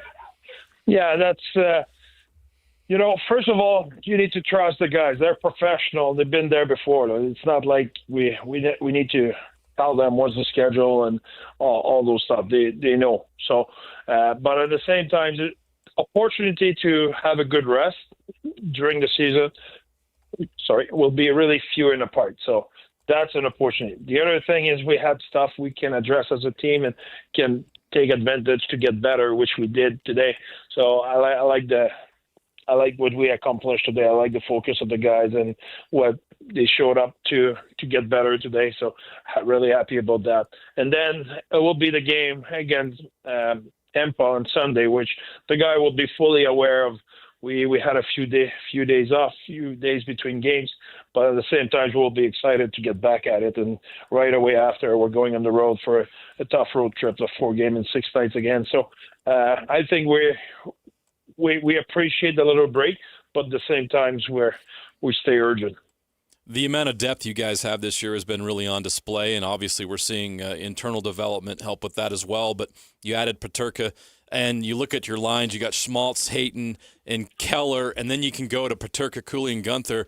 For some of our listeners who aren't as familiar with hockey, what goes into your decisions on who to pair together on those lines? What goes into your decision-making before the season or during the season to build those lines? Well, first of all, the 8 Schmaltz and Keller have a chemistry together for years. It's not just since training camp or what happened this summer. They like to play each other. They see each other. They make play together. So that was an easy one. And Gunnar and Cools play together a lot since they're with our team. They see each other. The chemistry was already there. So when we acquired JJ, the logic was to put him with Cools and Gunnar because he can play with them, can skate with them. And Cools and Gunnar, these two guys who go to the net, and JJ in his profile in the past was a guy who had a good inside game. So we knew we could share the responsibility on that line to do that kind of a job. So that was the rationale. There was nothing really science. I didn't need to go in the lab for long for that one. It was just a common sense. But, there's more than that in our team. We often not talk enough about Stanley's line and the work he does in the PK and the energy guys like Tanev and Obi or Yami brings to the team. And it's the same thing for Banner's line. If you look their expected goal share, they have a lot of really good night where they generate a lot of offense. The puck did not go in yet for them, but the physicality, the intensity they bring, that open up space as well. You ask me sometimes about the Peterka or the Schmaltz, but that's the work of a lot of stuff. When you go against, like I said, the Banner's line or the Stanley's line, and they wear you down, they hit you, they get on the forecheck, they bring momentum and intensity in the game. That open up space and hold on the next play for the other line. So I think it's a combination. You need to have a little bit of everything in your team. If you have only one style of lines or players, you become predictable and then easier to play against. The way our team is built, it's really a 4-line team who can hit you from different angles. Coach, Dmitry Simachev, speaking of guys who are really young on your team, he's one of the youngest, and he's one of these guys that's shown just absolute crazy flashes for a young guy, and he's talented. He's looking for his first points there, but what have you been impressed with him so far? Obviously, making the roster is not just like a little like consolation for people. They make the roster because they can actually they make their contributions to the team. What have you liked about what Simachev's been able to do and give you as that young kid on the defense? What I like about Sima is really professional. He's focused. He has urgency every day. He has a level of consistency for a young kid like him who's really good. I think is the offensive part of the game is not his first tool. Is what he does really well. He can defend, he can shut down, he can skate with anybody in the league. He can play in your fight style of hockey. So that helped a lot. Our team is playing with Sergei, playing as the top player on the other side and being able to close quickly and take their confidence away. So that's what he does really well. What does it mean to you for a coach to have the, I guess the word I'm looking for is the continuity with roster? Because this Cooley signing gives you a lot of continuity moving forward with some of your best players. You look at this roster, you know who these guys are going to be. You know they're going to be here for a while. As a head coach, how does that impact you and what you do and your comfort here with this team? What I like a lot is earlier you asked me about Schmaltzy, Keller, and Ace. I told you they played together for a long time, and now they don't have to even talk to each other. They just look at each other and they know what the other guys mean, and they know exactly where he will be and stuff like that. And I told you about Cooley and Gunnar. They're building that, and they're really pretty good. They're already pretty good at it. They read off each other without so easily. And now with JJ in the pack, same thing when you have Boehner and Crosser played together for a long time now. The chemistry is built over time. So having a duo like Gunnar and Cools who are with us for long term, locked on long term, I think you look at it and say, okay, that chemistry, that growth, that knowledge of each other will just keep growing and help our team moving forward. Bear Tourney is the head coach of the Utah Mammoth. He joins us every week right here on your radio home of the Utah Mammoth, 97.5, the KSL Sports Zone. Coach, looking forward to Sunday. Have fun against Tampa Bay this weekend, and then we'll see you. Also, we'll catch up with you next week on that long road trip. Thank you for having me, boys. Talk next week. Bye. Thank you. There's the coach. I mean, that's as consistent of a dude as you can get, right? Like. No, that's what you have to have in that position. Not high, not low. Yeah. Right? He just is – it's exactly, I think – I mean, what a good combo with Bill Armstrong and that front office who just is, doing their darndest to get the best version of this team out there on the ice, and then this guy – and that's what they're getting. Puts it all together. Yeah, it's just – it's really fun to watch so far. Anyway. Man, lots of Mammoth this hour. I love it. It's great to have them on the air. I know, and chatting about all this stuff. For Crazy. You listening, I know a lot of you are new to the Mammoth. Some of you may be longtime NHL people, but obviously embracing this team now that they've moved here.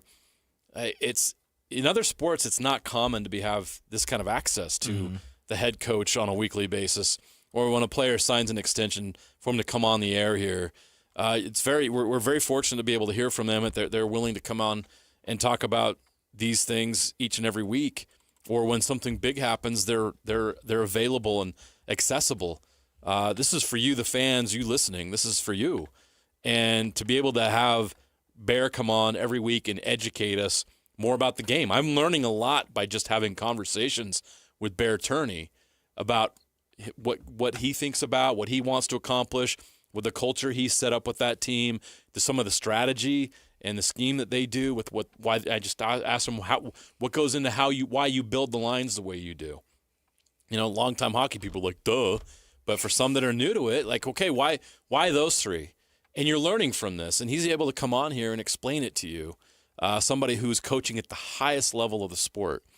I'm learning a lot, and it's really interesting and intriguing to listen each and every week to the insights that we're given and learning more about how this sport is played at the highest level. It's really fun. Let's take we're not taking a break. We're still going here. I was thinking about this though, because we were chatting with Bear about it, and I think that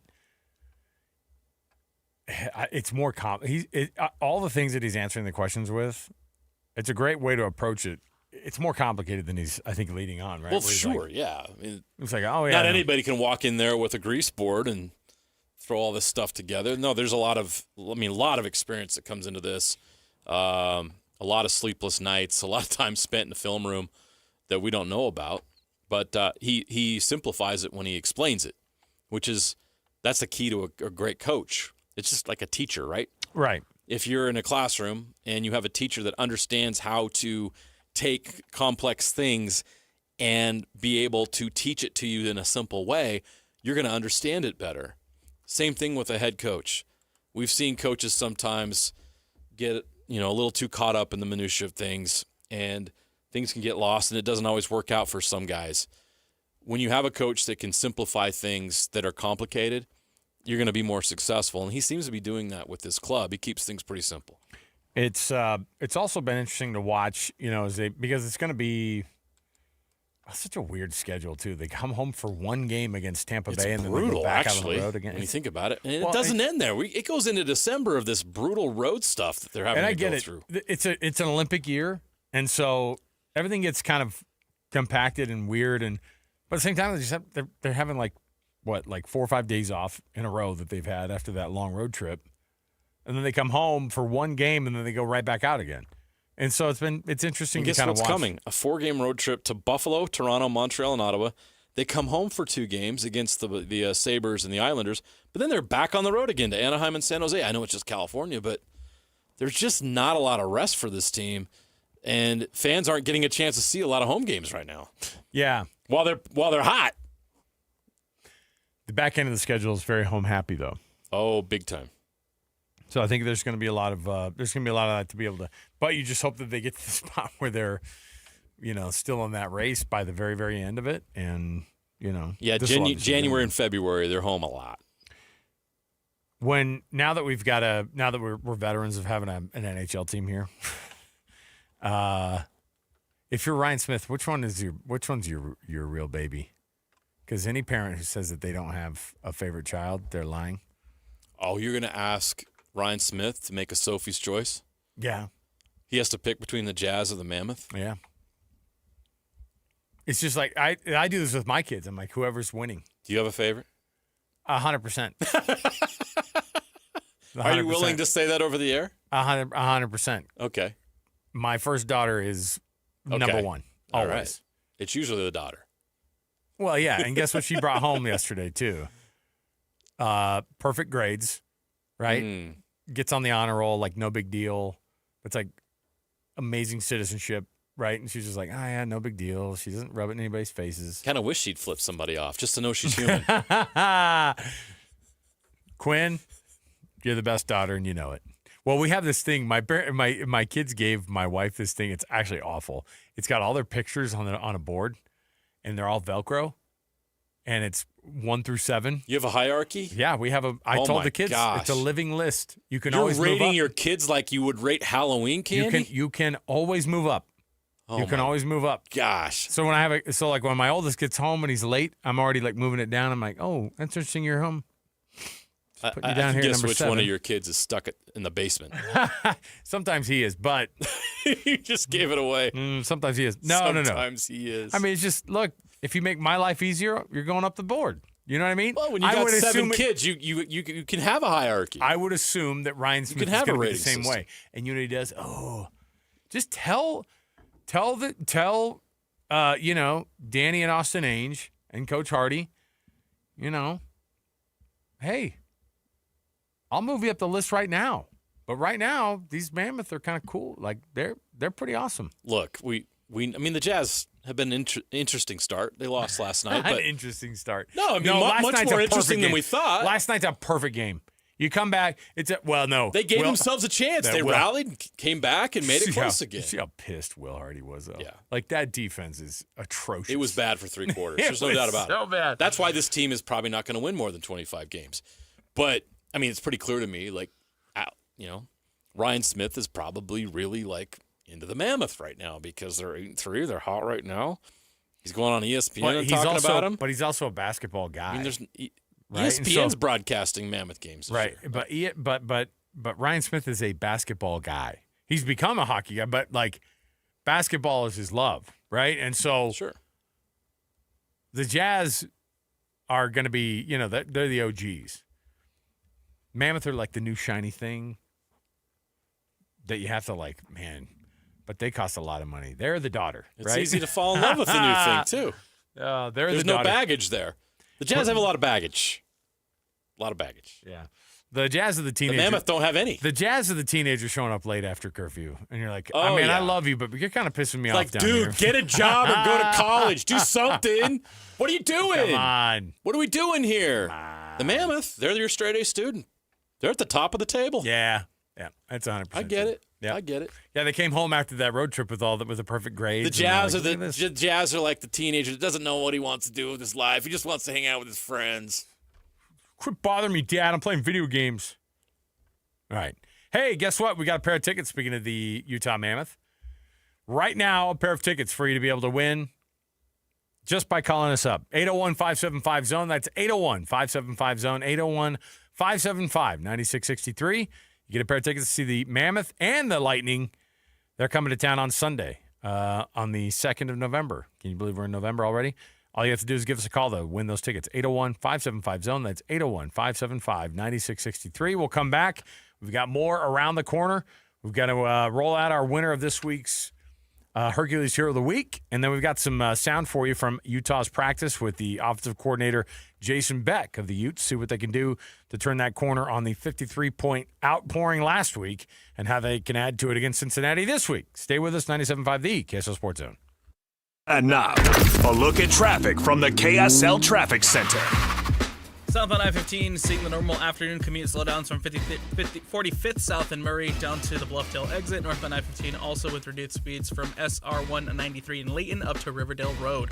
From system install to fast fixes to deliver award-winning heating, cooling, plumbing, and electrical, call Whipple Services champions for the win today. With your traffic update, I'm Alex Napolis here on 97.5 The KSL Sports Zone. Way to hit! The wins just keep on coming for Kalani Sitake and BYU. LJ goes off tackle and gets in for 6. As the undefeated Cougars get ready for the stretch run of the college football season. 97.5, the KSL Sports Zone will be there every step of the way as BYU looks to punch their ticket to the Big 12 title game. And a spot in the college football playoff. Your home for the best coverage of Cougar football is live, on air, online, and on the KSL Sports app. This is 97.5, the KSL Sports Zone. Bar Dub Grill is where roadside classics meet ranch-raised flavor. Sink your teeth into juicy, handcrafted burgers made with premium Bar W beef straight from the local Utah farm. From the bold cowboy barbecue burger to the sweet and savory Aloha burger, paired with crispy cowboy fries, hand-spun shakes, or signature spud nuts. Soft, airy, and unforgettable. Bar Dub Grill delivers honest eats with cowboy swagger. Bar Dub Grill in Nephi with easy access right off exit 222 in Nephi. Tonight on KSL, Saltaire, a Utah landmark filled with history and ghosts. Doors open and close. I kept hearing footsteps all around. From the man facing Utah's worst fears for more than a decade. Wants to talk to me. Yeah. What do you want to know? Andrew Adams takes you inside, if you dare. Did you die here? Spooky Saltaire, tonight at 10 on KSL. Since 1954, Mountain Home Services has been Utah's trusted name in home comfort. Right now, get your AC and furnace tune-ups for just $49. A furnace tune-up helps prevent wear and tear, catches small issues early, improves efficiency, enhances safety, and keeps airflow balanced, adding years to your system's life. And Mountain Home Services is not just heating and cooling. They offer free second opinions on everything, including electrical, plumbing, and fireplaces. Plus, you're backed by Mountain Home Services' upfront pricing guarantee and 100% satisfaction guarantee. No surprises, just honest service. Call 801-543-2222 or visit mountainhomeservices.com to schedule your $49 tune-up today. Mountain Home Services. Comfort starts here. Again, that's 801-543-2222 or visit mountainhomeservices.com to schedule your $49 tune-up today. Calling all Jazz fans. If you can't wait another second to see stars like Ace Bailey, Lowry Markkanen, and Walker Kessler tear up the court, you're in luck. Tickets are on sale now. Let's go! No matter what you're looking for, the Utah Jazz has your back. With season tickets, mini plans, and single game options available, there's something for everyone. Whatever your schedule or budget, there's a plan for every fan. Don't miss a moment of the action this season. Secure your tickets today at utahjazz.com. Step into the warmth of the holidays at Western Nut Company. It's a season for connection, gratitude, and sharing. And we're here to make gift-giving special and stress-free. Grandpa's favorite peanut brittle, a festive nut and treat basket for the neighbor who brings in your garbage cans. And your coworkers? We've got you covered with our pre-wrapped nut gift boxes. Homemade caramels, baking nuts, popcorn brittle, cashews galore, and more. Want a gift that keeps on giving? Our Nut of the Month subscription delivers a variety of nut boxes right to your door all year long. Western Nut's downtown location is a holiday wonderland filled with beautiful gifts for everyone on your list. Don't miss our holiday preview sale, November 6th, 7th, and 8th at 4th South and 3rd West, where you'll save on everything in store. Can't make it in? Visit westernut.com or call our friendly team. We'll pack and ship your gifts with care. For nearly 60 years, Western Nut has been a part of Utah's holiday traditions because here, it's more than nuts, it's memories. Ski Chevy is back with season passes to Solitude Mountain Resort. So drop into a participating Rocky Mountain Chevy dealer now. Plus, upgrade to a discounted Icon base pass when you purchase or lease any new Chevy model. From powerful trucks like Silverado to our versatile families of SUVs. Retail value per pass is $999. Offer valid while supplies last or until 10/31/25. See participating dealer for complete redemption details, vehicle eligibility, and restrictions. See your Rocky Mountain Chevy dealers today. The KSL Sports Zone and Hercules Credit Union are highlighting people that impact youth sports. Nominate the youth sports volunteer you know for the Hercules Hero of the Week at KSLSports.com. This is your Cougars at 30 update.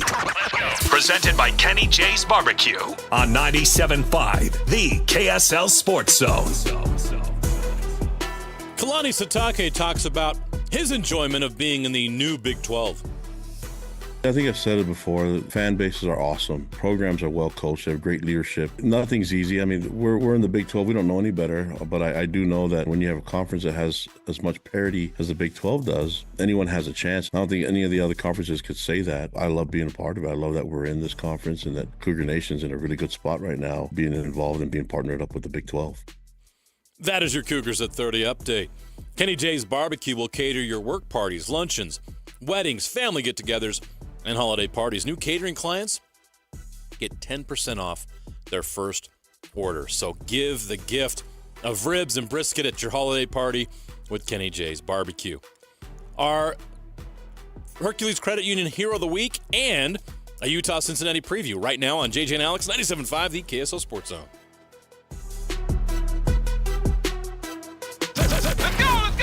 Complete game coverage of the Cougars is right here on the KSL Sports Zone.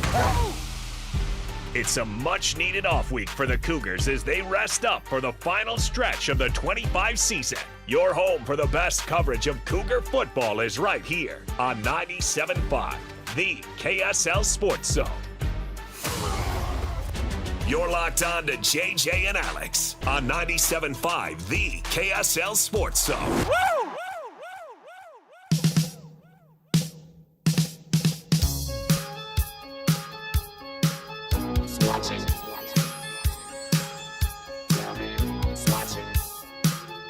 Watching me.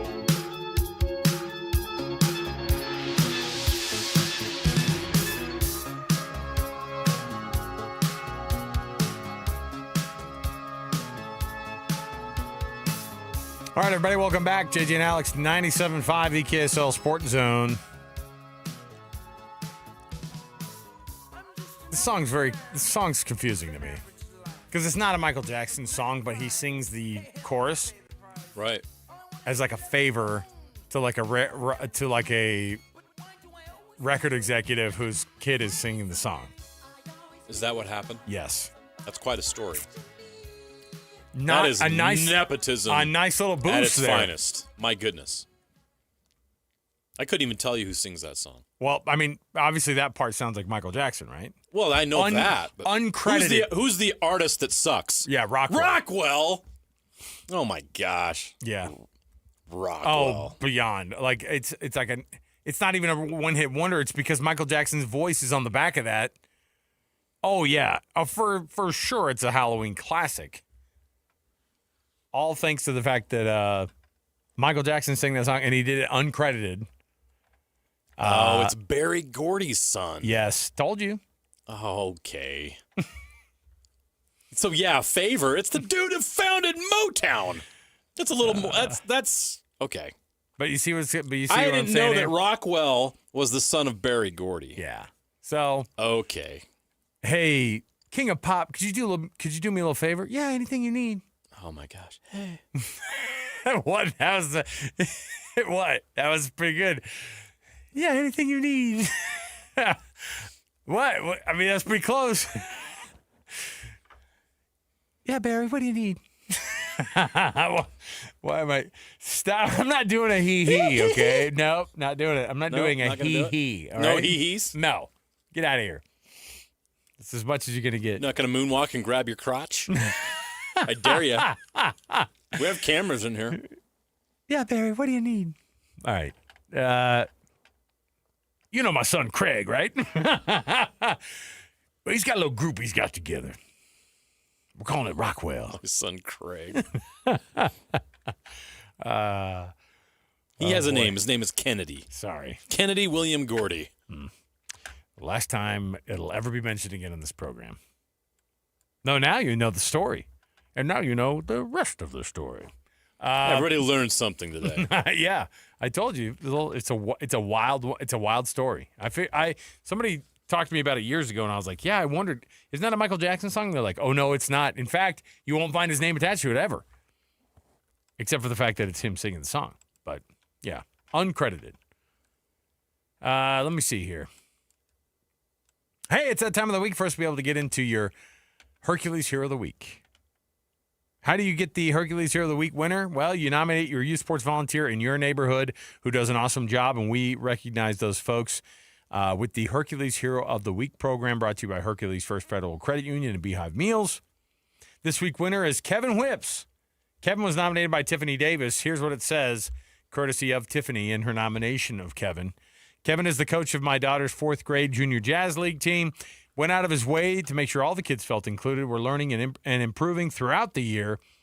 And even though they're very different skill levels from the first-time kids who came out and played since kindergarten, he was a model coach and planned out practices, taking time with each of these kids, making sure they felt included and supported.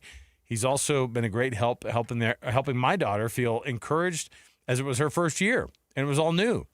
On the last day of practice, he arranged a scrimmage between parents and the kids and gave each kid a few extra chances on the rebounds to make sure each kid scored a hoop. Like that is top-tier coaching from just another dad on the team. He inspired me to volunteer for my son's league coming up because it was just such a good leader, gave me the advice to help lift kids up as their coach. So congrats to Kevin Whips, who wins a prize from Hercules First Federal Credit Union and Beehive Meals, who are the great sponsors of this program. So there you go. You can nominate the youth sports volunteer you know by going to kslsports.com/contests, and we can honor them right here in this very program. So there you go. Congrats to Kevin Whips. JJ, Utah's got a challenge this weekend as Cincinnati comes to town. This is by far, I mean, I know that Coach Whittingham would say, well, every game in front of us is the most important game, but this one has all sorts of implications now. As the week has gone on, it's becoming more and more evident how big of a deal this game is going to be because number 17 Cincinnati comes in. Game day is going to be there. All eyes are on you. Utah has a chance to build off what they did the last – look, don't look now, but they lost 5 of their first 5 games in conference play at home at Rice-Eccles Stadium, and now, of course, they've run it up the past 2 games on their opponents scoring 95 points over those 2 games and absolutely sticking it to Colorado and Arizona State. Cincinnati could find themselves very well in that same spot. I'm going to say something about Utah. So all the metrics will say this. Any person who follows, okay, here's the little tiny bit of this and that get you to a national championship. I'm not joking when I say this. They put these together, and if you're not a top 10 in total offense and points per game on offense, and also in the top 10 of total defense and points per game defense, you're not going to win a national championship. Out of the last 20, it's 16 are in those 2 categories. There's only 5 teams in the country that are in there, and Utah's one of them. Utah has a phenomenal offense right now. They're killing it on the defensive side of things. Things are humming right now for Jason Beck and his offense. But Utah is at the top of the table in a lot of these categories, including in total offense, points per game. The differential that you win your games also is part of that same deal. And part of that is that if you score a lot of points, but you're also not giving up very many, that goes without saying you're going to win a lot of games. Utah's offensive coordinator, Jason Beck, this week talked to the media about how they've improved week on week and just what they're doing to plan for this Bearcats team who comes into town into Rice-Eccles on Saturday for a huge one. Yeah, he took a lot of the reps Tuesday, Wednesday, and did a really nice job. We've been fortunate that we've been able to get him in games quite a bit leading up to this point to help, just in his development and getting ready. And he's made the most of all those opportunities and just kind of continued to build on it and play well. So, really happy for him. Has anything surprised you just how early he's kind of been able to take on the offense, take on a leadership role in this offense as a true freshman?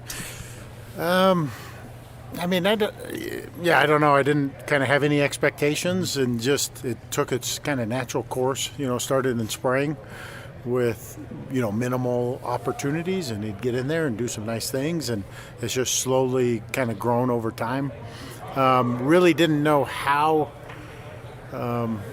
good he was until those opportunities to be live would come, and he'd just make things happen and continue to do that in the game. And so he's just been really consistent with playing well and doing a really nice job to earn more trust and more opportunity, and he's made the most of it along the way. When you have a quarterback injury, how does that change your approach to game planning, or because they have similar skill sets, does it change at all? That's been the thing with Bird, is he kind of fits our offense right now, both in terms of what Devin does, but also in terms of what's best for our team. And that is a run first approach, a running quarterback, adding the numbers. And so he's kind of provided being a natural backup that way, and it's played to his skill sets. So it hasn't, there's a minor things of being lefty and working some things that way, but otherwise, it's allowed it to kind of transition pretty seamlessly. How would you assess the throw game so far? I mean, there's been games like the West Virginia one where it was very pass heavy, but then there's been other games, like Arizona State and even last week where it wasn't as throw heavy. But overall, how would you assess the passing attack? Even coming into the year, that was one of the bigger unknowns of what would emerge in that room and who the targets would be, and that started to play out. It's still a little inconsistent outside of RD, Dallin, JJ. To a point, those 3 have all done a really nice job week in, week out, and then it's been that next person up. What's their role? How are they contributing? What can we count on? And so it was nice to see Larry had some big plays this past weekend that helped move the chains and score points, and he did a really nice job stepping into a little bigger role and making the most of it. And so we'll just kind of continue to hash that out and see the production there. I'd say, we're efficient in the throw game, and we'll just kind of look to keep building on that. What's the key for Larry to kind of emerge more and more in the offense? It is very much kind of an earned, you earn it through your production, through the results.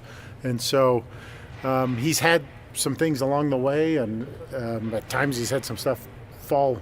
His role's diminished, but he got a couple big opportunities this week, and he made the most of it. And we really, going back to like the identity of our offense and what we're best at, being a run first, it's also blocking in the run game. And so a lot of those big plays, explosive plays, RD's doing a great job out there. JJ was hustling, making stuff happen on Bird's long run.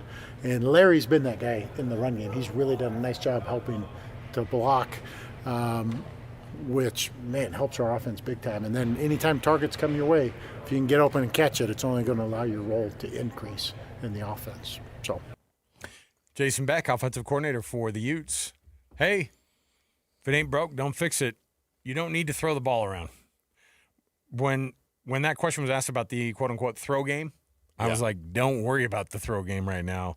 You're getting 350 yards on the ground the last 2 games at home. Yeah, don't complicate things. So do what you're doing well. Let's here's the thing too. You talk about the trifecta of Coach Whittingham being happy. You're running the ball, number one. You're controlling the clock, number two. And then you're giving the best shot for your defense to just absolutely have that success that they've been having. And so you control every part of the game if the running attack is going. And Brendan Swartzby's not going to be able to get going. On the Cincinnati side of things, limit his opportunities on the field. Look, you don't want just keep the Cincinnati offense off the field, and you're going to get yourself. Look, here's the deal too. They had massive explosive plays last week against Colorado, right? Yeah. But part of it is that some of those explosive plays happened because of the defense. The special teams were working. They blocked a punt, right? They blocked a punt. They blocked a punt. They faked a punt. And they faked a punt. So everything was working perfectly. So I've not seen Utah execute that way in a long, long time. And they've had some great execution over the years.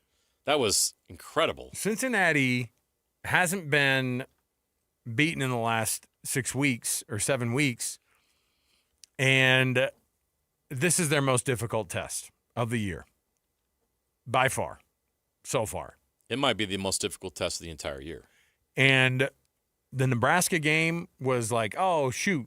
They could have won that game. But it wasn't neutral side. I know there was a lot of Nebraska fans there, but it was a neutral site game. It was, but it's also a game that doesn't really count against you.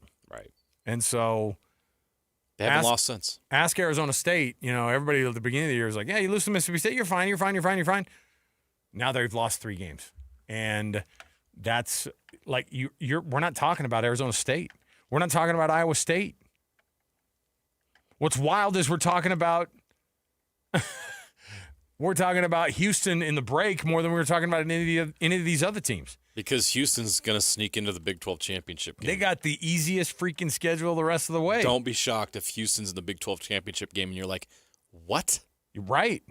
Because they're playing UCF, West Virginia, Baylor and TCU. That's it. And look, Baylor and TCU aren't the Baylor and TCU we thought they were going to be before the season started. No. Now, here's the weird thing about the Big 12. They could lose all those games by 20 points. You know what I mean? I mean, the TCU and the Baylor game. It could happen. And it has happened. And that's likely what is going to happen, but there is a path for them to make the Big 12 championship game right now. It's very realistic. Well, the difference is they don't have to play a team that's in front of them on the tables. No, they're not chasing it. Those teams are not chasing. Right. So their only loss is to Texas Tech. So that's the only team in the top that would have a tiebreaker over them. They don't play BYU. But if you're they Utah, don't play Cincinnati. If you're Utah, you're praying for them to lose 2 more games. Because if Utah wins out, which they very well could. That's crazy. Houston didn't play Utah, BYU, or Cincinnati on their schedule. Yeah, it's bonkers. They got lucky there. Mm-hmm. And they beat Arizona State to their credit. But as far as Utah goes, Utah fan, are you nervous about the Cincinnati game? 1,000% you should be. Well, but at the same time, no, I mean you should be because every game, everything's on the line now, right? Every game is a must-win the rest of the way to be able to be a part of this conversation. if you have any semblance of hope, which there is some, because this conference is freaking nuts. It is nuts. But let me throw a couple things out that should give Utah fans some comfort going into this. Not a guarantee, but some comfort. Utah's last 2 home games, they beat Arizona State 42-10 and Colorado 53-7. Arizona State was ranked at the time. Colorado was coming off a win over Iowa State. And they absolutely obliterated those teams in the dark at Rice Eccles Stadium. What's it going to be on Saturday? You may sound like the lights were all the way out. In the dark. Well, the Utah's even wearing some black uniforms on Saturday. You're really not going to see that rush coming. They kick the ball off, the lights go out, and then they start punching them. That's really what happens. That's how it felt. A couple more things. Utah's a 10.5-point favorite in this game. Cincinnati's 7-1, ranked ahead of Utah in the polls, undefeated in Big 12 play. Utah's a 10.5-point favorite. The ESPN analytics give Utah an 80.5% chance of winning this matchup. 80.5? 80.5. Nice knowing you, Cincinnati. That's like Texas against Texas State type prediction. That's nuts. Look, I have a lot of respect for Cincinnati. Just sharing these numbers with you because the numbers heavily favor Utah in this game. Can they back that up with their play on the field? We'll find out. But Utah fans should feel good going into this game about where Utah is at and their chances of winning this game. We'll see if this team can execute, but there has been some inconsistency with Utah this season. They're either lights out or they're like, what's wrong with these guys? And what's wrong with these guys has only happened twice against 2 top 15 teams. Top 15? What about top 10? Hey, that's coming up next. Got the top 10 right around the corner. That's called a segue. Join us, won't you? Join us on our journey with the top 10 coming up next. We've got a bunch going on here. Bill Bender's going to join us at the top of the next hour. Talk a little bit of college football. Of course, he's from the Sporting News. Love having Bill on. Stay right here with us. More to go around the corner. 97.5 the KSL Sports Zone. And now, a look at traffic from the KSL Traffic Center. A westbound crash on I-80 near the State Street exit causing some immediate delays back to 7th East. Big freeway slowdown southbound on I-15 from Murray to Sandy. And some northbound slowing just past 90th South as well. When you take UTA, you can do just about anything while you ride. You won't even notice all the traffic that you're missing. Plan your trip at rideuta.com. With your traffic update, I'm Alex Napolis here on 97.5, the KSL Sports Zone. You've been listening to The Zone for decades. Yes!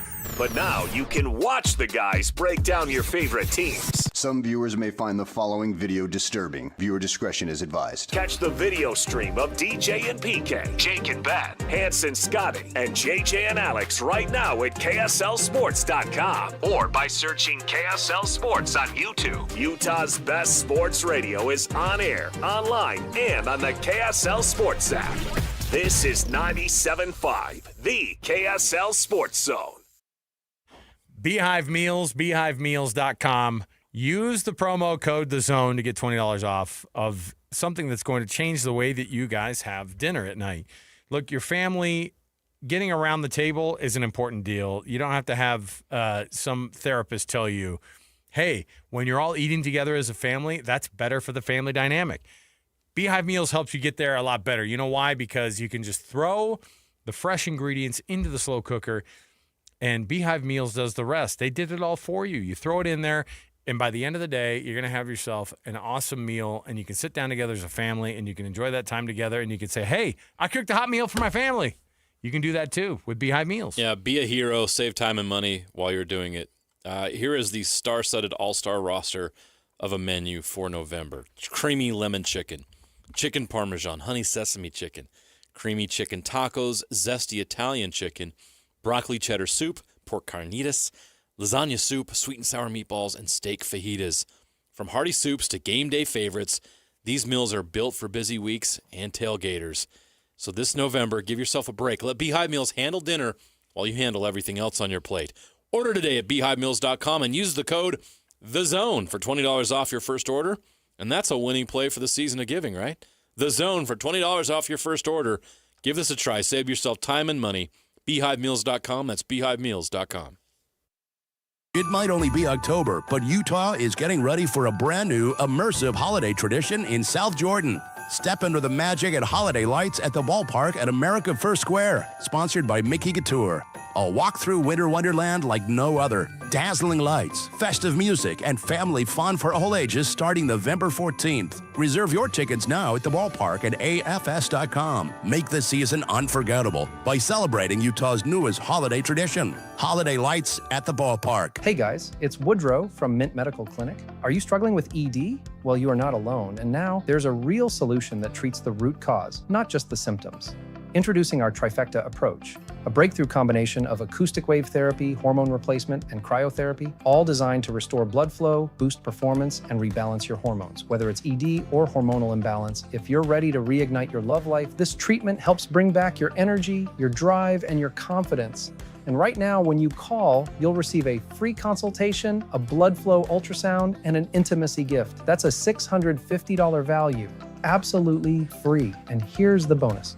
The next 20 callers will also receive a 5-night stay at a luxury resort in Hawaii just for taking the first step. But you must call now. With 2 convenient locations in Layton and Sandy, help is closer than you think. Call 801-804-8000 now. That's 801-804-8000. Mint Medical Clinic. We'll get you back to mint condition. Hey, Doug, I hear you're giving out free test drives. Yeah? How about bringing around that sweet black 1500 and we go for a little spin? Seth, you're 16 and don't have a dime to your name. Yeah, but my daddy does. When I pass the test on Thursday, I'm going right back here to Doug Smith. You don't even have a license? Drop in at Doug Smith and American Fork for our Drive into Fall event and get 0% APR financing for 72 months on all new 2025 Ram 1500s and 2025 Jeep Grand Cherokees. No one knows Ram like Doug. You gave years, maybe decades to your job. You showed up, worked hard, and planned for retirement. But now, the company's changed. Or maybe you've taken a buyout or been forced into early retirement. So, what happens next? I'm Jeff Jr., founder of Trajan Wealth. And if you've built up a 401k or thrift savings plan, now is the time to ask, is that money really working for you? Many workplace retirement plans offer limited options and even less guidance. At Trajan Wealth, we help people just like you roll over their accounts into IRAs with more flexibility and personalized investment strategies built around your goals. For households with $500,000 or more, let us build you a personalized plan.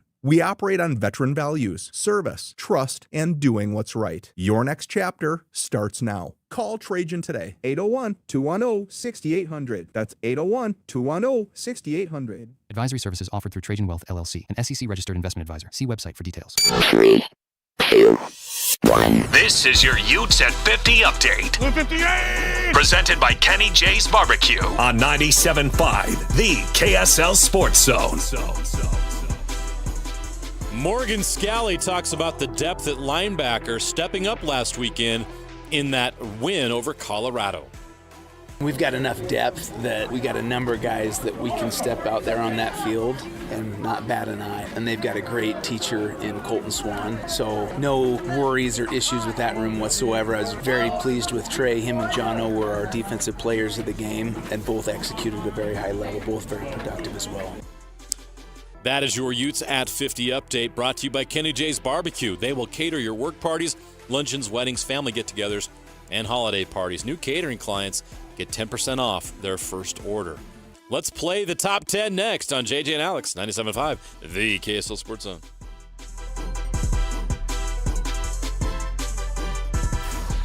Nobody gets you ready for Utah football more than the KSL Sports Zone. Ready? The Utes get set for another huge Big 12 game as they square off against Cincinnati. Your home for the best coverage of Utah football is right here on 97.5, the KSL Sports Zone. You're locked on to JJ and Alex on 97.5, the KSL Sports Zone.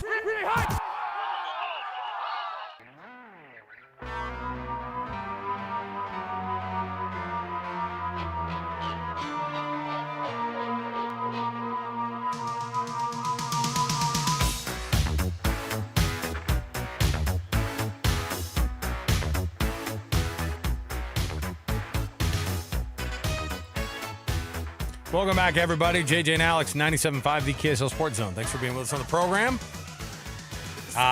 Appropriately themed music here.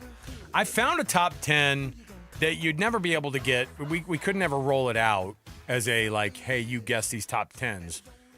Before I get to my official top 10, I wanted to roll this one out. Top zip codes for trick-or-treating. The 801 better be there. Oh, zip code. Zip codes. Like 840. Yeah, whatever, wherever it is that you live. Yeah. Across America. Now, this is based off of candy sales and what people spend per household in each kind of locale. Are you including outdoor decorations? No. This is just to get for the best trick-or-treating. Best candy. Okay? Best candy. Like they give out the best. They give out the most and the best. Okay? Top zip codes. Number 10 is Lancaster, California. Number 9 is Morristown, New Jersey. Number 8 is Garden City, New York. Number 7 is Beaumont, California. Chicago's 6. Fine. Weighing it at number 5 is Saratoga Springs, Utah. Hey! Southlake, Texas, number 4. Houston, Texas, number 3. I will say Southlake is like, that's like the rich right. part of, one of the rich parts of Dallas-Fort Worth area. A lot of growth there. Dallas, number 2. The number 1 place for candy score for the U.S. zip codes across the country is the humble 84043, which is Lehigh, Utah. Hey. Saratoga Springs and Lehigh. Yeah, listen. Does that mean people are busting their kids in? They're going, all right, we're going to work hard. I need 78 pounds of the best candy on the planet. Go, go, go. They start putting them out of the I got a new name for northern Utah County. What is it? The Candy Belt. Oh, yeah. Oh, I could eat a candy belt. Sounds good, doesn't it? I could eat a candy made of belt. I mean, a belt made of candy. What? Make it happen. All right. I do have in front of me the top 10 candies. Ooh, a real top 10. All Are you right, ready? Here we go. Top 10 candies? Quickly here. Top 10 candies according to consumption. Okay? Per pound consumption. Okay. Here we go. On your mark, get set, go. Kit Kat, M&M's, Ding, ding. Twix, Ding. Snickers, Hershey bar, Peanut Butter Cup. Wait, did you say Hershey? Yeah. Ding. Peanut Butter Cup. Give me a brand. Reese's. There you go. Is that all? Reese's Pieces? No. Nerds. Candy ropes. Candy belts. I got like a brown. Mounds. Almond Joy. Butterfinger. What? Peach rings, Sour Patch. What the heck? Who gives out peach rings? Sour Patch? Whatchamacallit? Whatchamacallit? No, but it should be given out. I agree. I love that freaking thing. What else? What's left? Do people give out paydays? Take 5. You guys are missing on some big ones. Snickers? You said Snickers. I did say Snickers. Milky Snickers Way. is by the way, Snickers. Milky Way. What? Milky Way. What? Mm-hmm. What am I missing? Big hunk? You got it, big hunk. Old fashioned? What is this, a church dance? My grandma liked big hunks. Give me a big hunk. My grandma always had big hunks. Yeah, she did. What? All right, here's your top 10. I'm disappointed because you guys were just going all chocolate. Now you did say Annapolis. You said Sour Patch. Starburst 10. Yeah. Kit Kat 9. Candy corn is 8. Barf. Boo. Now again, I'm proud I didn't say I know. candy Me corn. too. I'll take a 9 out of 10. Sour Patch, Hershey's, Twizzlers. I know. I don't like them either. Yeah. Now, again, this is a per pound thing. I think it's just they're in the bag, I think, or there's a bag of them, and people are giving them out. Tootsie Pops, number 4. Yeah, I guess. Regular M&Ms, peanut M&Ms, and then the Reese's Peanut Butter Cup. Yeah, shocker. No Snickers, no Butterfinger. Yeah. That's an upset. It's No Snickers? terrible. Come on, that's not a real list. I mean, I don't know what to tell you. Did you ask AI? Hey, AI. They say here in the state of Utah, peanut M&Ms are they're giving out the most. No freaking way. No way.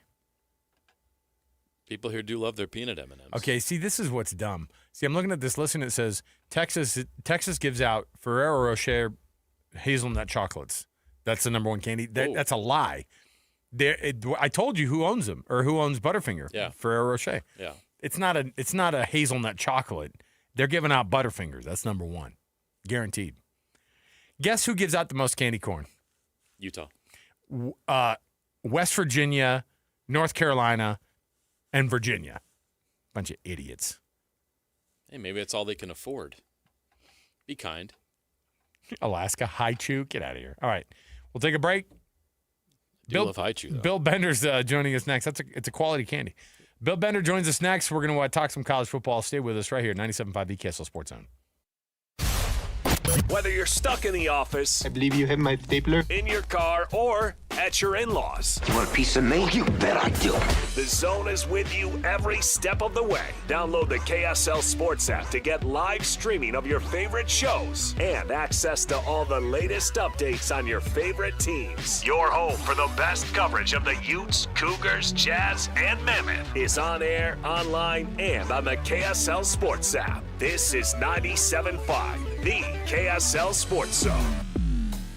At Tim Daly Mazda Southtown, get any new 2025 Mazda CX-50 for as low as 0% for up to 63 months. And to make it even easier for you to drive away in your new Mazda, you won't pay till next year. That's right, 0% and no payments till 2026. There's no better time than now to get your new 2025 Mazda CX-50. Come in today to Tim Daly Mazda Southtown in Sandy. Some restrictions apply. APR OAC. Not available with any other offers. See dealer for complete details. Attention Jazz Nation, the long wait is finally over. Mountain basketball is back and better than ever. Let's go! All tickets are on sale now, and you won't want to miss the action. Jump on the opportunity to watch your favorite players live and in person. Whether you're after season tickets, mini plans, or single game matchups, the Utah Jazz has got your back. There's a plan for every fan. Don't miss out. Secure your seats today and be part of the excitement all season long. Let's go! Visit UtahJazz.com today. I'm Walker Kessler, and I play basketball for a living. So I know how important it is to have the support of a team you can trust. That's why I love UCCU. UCCU is more than a credit union. They're a true financial partner, a local team of experts your entire family can trust at every step of your financial journey. Just visit uccu.com and elevate your banking experience. Bar Dub Grill is where roadside classics meet ranch-raised flavor. Sink your teeth into juicy, handcrafted burgers made with premium Bar W beef straight from the local Utah farm. From the bold cowboy barbecue burger to the sweet and savory Aloha burger, paired with crispy cowboy fries, hand-spun shakes, or signature spud nuts. Soft, airy, and unforgettable. Bar Dub Grill delivers honest eats with cowboy swagger. Bar Dub Grill in Nephi with easy access right off exit 222 in Nephi. Alpine Home Medical, we bring wellness home. Hi, I'm Jay Broadbent from Alpine Home Medical, and I'm humbled to win Utah's Best of State for 2025 for the 15th year in a row. After 28 years, we're all about you. Over 1,700 5-star Google reviews and a 4.8 customer satisfaction score to prove it. We'll keep working hard for you. I've spent this year advocating with lawmakers for better Medicare reimbursement, ensuring you always have the best access to medical supplies you need. From Idaho Falls to St. George, our 11 stores are your home for comfort.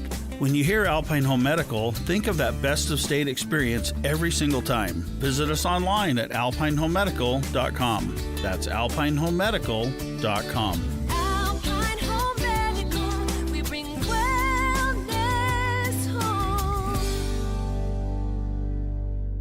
Isn't fall one of the best times of year? The weather's cooling down, leaves are changing, and so is our menu at the Garden Restaurant. Stop in and try some Garden favorite. The jalapeno pork sandwich perfectly balances sweet and spice. Plus, all things turkey, the Turkey Club and turkey cranberry sandwiches, or the delicious turkey pot pie that is made fresh daily. Warm up with our yummy soups like our tomato bisque, broccoli cheddar, or chicken noodle. Or pair a crisp salad with a savory sandwich for a delicious duo. What really makes the Garden special is the fresh ingredients and the handmade care that goes into each dish each time it is made. Like our massive cinnamon rolls, shareable between 4 people, our famous Lionhouse rolls, our gooey chocolate chip cookies, or our brand new caramel coconut cereal bar treat. Healthy, hearty, customizable, and very craveable. We're the Garden Restaurant. Convenient location with new street access on the ground floor of the Joseph Smith Memorial Building. Open weekdays 11 to 3, and soon, extended fall hours. Visit our menu at thegardenslc.com. Fresh flavors, iconic location. the Garden Restaurant. Broadcasting from the Mountain Home Services Studio, this is 97.5 KZNS FM Colville, 1280 KZNS AM Salt Lake City, and 102.7 KSL FM HD2 Salt Lake City Midvale. This is 97.5, the KSL Sports Zone. Let's go! Complete game coverage of the Cougars is right here on the KSL Sports Zone. It's a much-needed off week for the Cougars as they rest up for the final stretch of the 25 season. Your home for the best coverage of Cougar football is right here on 97.5, the KSL Sports Zone. You're locked on to JJ and Alex on 97.5, the KSL Sports Zone. Woo!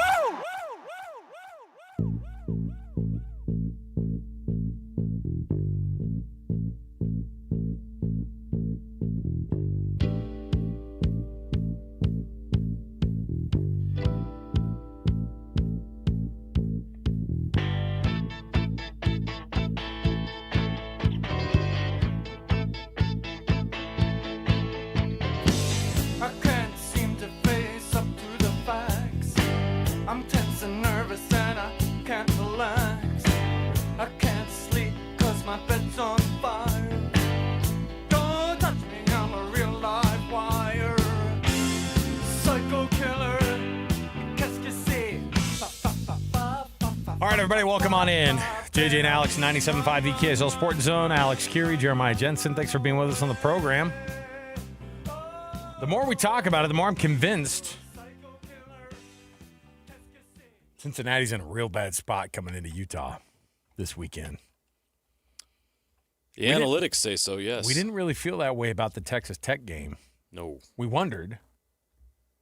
But Cincinnati coming to Salt Lake City after Utah's put up 95 over the past 2 weeks at home. Crazy. We'll see, though. Lots to talk about in the world of college football. Our program, of course, is always brought to you by the good folks at Trajan Wealth this hour. Trajan Wealth, TRAJAN Wealth.com for all your trusted local needs in retirement. Let's jump in right here with Bill Bender from Sporting News. He's going to give us some college football updates here. And, of course, it all starts here with The Cut. It's time for the biggest story of the day. This is what made the cut with JJ and Alex on 97.5, the KSL Sports Zone. Bill Bender, you can read his byline, Sporting News, and get all the updates on college football. Look, across the board, Bill, we're all guessing at this point about how this college football playoff is going to the first rankings next week. Of course, we got to get through week 10 first, but welcome to the program, man. How are you? Well, let's give Bill a call back. How about that? I'm right here. There he is. Sorry. There he is. No, it's okay. Hello. Yep, now we got you. There you are. Yeah, I'm here. I was going to say, what gives you guys in Utah? I picked them to win, but that's a good Cincinnati team coming in. Oh, no doubt. We were actually, to be honest, we were shocked. The Vegas line's 10.5 for Utah. That's a bit crazy. ESPN's matchup predictor has Utah winning the game 80.5%. We were actually shocked by all that, too. Yeah, I think both teams are playing really well. I do believe this is going to be one of the more intriguing games of the weekend because I've watched Cincinnati. Obviously, I live in Ohio, so I throw them on whenever I can. Brendan Sorsby's having a great year. Yeah. He had the one interception late against Nebraska. They got greedy in that game, but I've picked against them a couple times this year, and Iowa State's a great example. Then they just jumped on Iowa State, and they've passed every test so far in Big 12 play. You mentioned Utah and how hot the offense has been the last few weeks. I know there's some good SEC games on Saturday, but this one should be fun. It's worth staying. For me, I got to stay up super late, but it's going to be worth it. Yeah, Utah loves playing at night, though, and the Utes are really, really good at night. And then when they wear the black unis, it's also kind of an added boost for them. But, I think the thing that's been interesting is that Utah, known for their defense, and obviously, Kyle Whittingham always has a defensive team dialed up, and Morgan Scalley is defensive coordinator. But Jason Beck's been a revelation for him here as an offensive coordinator in year one. They're leading the country in a lot of different categories in the offensive side of things. They're scoring a lot of points. They're getting a lot of yardage. And so when you look at a game like this and you see what the Big 12 has become, because these are just a couple of the teams that are in that insane race to try to get to the Big 12 championship game in Arlington. But who's the odds-on favorite for you out of this conference? Is it still just a world that everybody's living in with Texas Tech kind of leading this thing out? They have the one loss, and everybody knows this thing can get wild by the end of the season. Yeah, they're still kind of my favorite, but if last year was any indication, you got 5 or 6 teams that could be in this mix. I mean, the thing about Texas Tech is, yes, they would be my pick as a favorite, but they have a tricky game on Saturday. Kansas State's not the Kansas State from September. They're playing a lot better. They've won, I believe, six in a row against Texas Tech, and they've had control of that series, and it's in Manhattan. So you said it. The Big 12 is living up to the Big 12 reputation of high-scoring offenses, minute finishes, those kind of things, and it should be a really fun race. Like I said, I'll take the Red Raiders, but we could do a draft and I'll be happy if you want. Right now, you can go to the Sporting News and read what Bill Bender has to say about the college football playoff bracket projection for Week 10. And I'm looking it over, and it's interesting because everything changes week to week. And I encourage everybody to go read what you put together here because you got a lot of interesting thoughts. You only have one Big 12 team right now currently, and that is BYU, and that makes a lot of sense with the success they're having, being undefeated. What is the path for 2 Big 12 teams getting in? Can you see it happening? I can. It would probably take a lot of ACC carnage. For example, this weekend, let's say Virginia Tech beats Louisville, and then Miami loses to SMU, and you get Georgia Tech could lose to NC State, and then these ACC teams kind of beat each other up to the point. Remember, Georgia Tech has to play Georgia too. So if you had a 2-loss or 3-loss ACC champion, like they did last year, it's entirely possible. I think the SEC is going to have 4, and I've got a pretty good idea who the 4 are going to be. I'll call this shot now. I think Alabama, Georgia, Ole Miss, Texas A&M all look really good for the playoff. The only question is whether or not they squeeze in a Vanderbilt as a 5th team, if Vanderbilt can go out and beat Texas on Saturday, for example. The way that Texas has played, I'm like, well, why not? Right. And the way that Vanderbilt's been playing, I was the first to be like, yeah, right. Diego Pavia needs to shut up during the offseason. He's saying way too much, and yet they've backed it up the entire time. What's a bigger shock, Vanderbilt or Indiana right now, what these two teams are pulling off, both top 10? Obviously, Indiana's in a top 3 team, a top 2 team. But in terms of historic, what we expect versus watching Vanderbilt and Indiana be at the top of tables is pretty wild. I think shocking in 2 different ways. For me, Indiana went to the playoff last year. Right. So it's not a shock they're good. Kind of a shock to me. They look like they're going out and mowing teams, and we're able to go out and win at Oregon. And I'm actually watching them thinking about, okay, what's this going to look like when they play Ohio State? Matching it up and saying, oh, man, that might be a really fun game, as opposed to last year when I kind of knew Ohio State was going to beat them and be the better team. Right. Vanderbilt being the headliner every week is a stunner to me. They beat LSU. They were the better team. They hung with Alabama. They had turnovers. You just said it.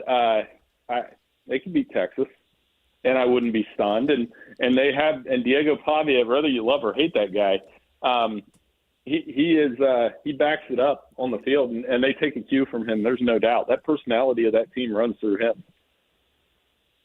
We're watching this playoff thing shake out, but we're almost watching as much of the coaching carousel play out as well. That's been even more intriguing lately, especially after Brian Kelly getting fired at LSU. It's crazy how many openings there are at high-profile Power 4 programs. Of those openings, which one do you think is the best opening, and which one is the one you wouldn't touch with a 10-foot pole? I still think LSU is the best opening. And by the way, covering coaches is its own separate beat at this point. Seriously. You have 8 Power 5 openings before November 1st, which each of the last 3 Saturdays I've spent writing about a fired coach from a major program. I do think LSU is still the best job. I didn't think the governor would get involved this week, but how wild that story Is he continues to ruining get. that job? Jeez. You know, that's a great point, because if you're a coach, and here's the two, not just that one's separate. Yeah, like, okay, what am I doing taking this job if the government, or if the governor, not the government, is going to interfere? And then Penn State, it's like, you're going to go take a job where they just fired a guy that won 70% of his games and in the college football playoff semifinals last year? I mean, that's a question I would ask if I was interviewing. Yeah. Be like, what if I have an 8-4 season? You going to fire me too? That kind of thing. So, but LSU, you're going to have top 5 recruiting class, top 10 recruiting class. You're going to have a really good base there. You're in the SEC. I mean, 3 of the last 4 guys won a national title there, and they all had different personalities, from Ed O to Nick Saban to Les Miles. So I still think that's the best job out there. And the worst, right now, it's probably, this is debatable because it can change, but I'm wondering what Oklahoma State's going to be without Mike Gundy. I think whoever takes that job is going to have a larger remodel than what they probably think when they get to the door. Wow. Who's the best guy available out there? Is it just like, hey, James Franklin got absolutely, it was a weird fall off, right? But again, in the national semifinal last year, and by the way, like that's further than Penn State normally would go, right? And on top of it, it was pretty stark to see what his record was versus the top 10 AP opponents over his career. But at the same time, is he just the best candidate out there for teams like Virginia Tech and Oklahoma State? Like, they should be beating that door down to figure out how to get a guy like that in their town, right? I agree.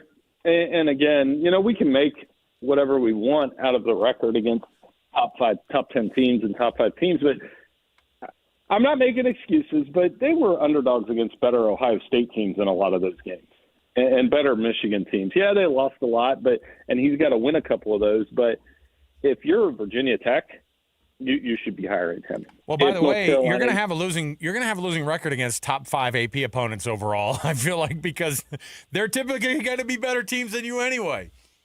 Right, and the other part is I always say, when we talk about coaches and their records against ranked teams, it generally comes from the same people who tell you polls don't matter. They only matter when we want to criticize coaches, I suppose. But I'm a proponent of the polls anyway. So, you make a great point there. But Virginia Tech, they should be calling him. If North Carolina were to move on from Belichick, wouldn't you call somebody like James Franklin? Oh, and be like, first call. I mean, right away. That's the first call.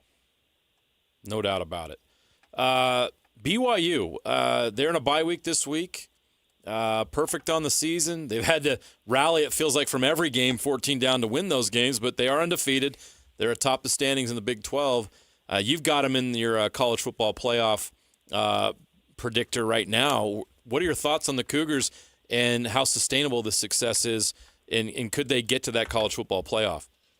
I mean, yeah, they can, and the big game against Texas Tech next week, obviously. But, it's very familiar. They've been there, done that. They were in the mix just like this last year. Bear Bachmeier, we get obsessed, like, the casual college football fan might see his number, but, man, he's a tough kid. He really is. The running game's strong. Their defense plays well. They take advantage of turnovers. And it's funny how we were just talking about how offensive the Big 10 is, or the Big 12.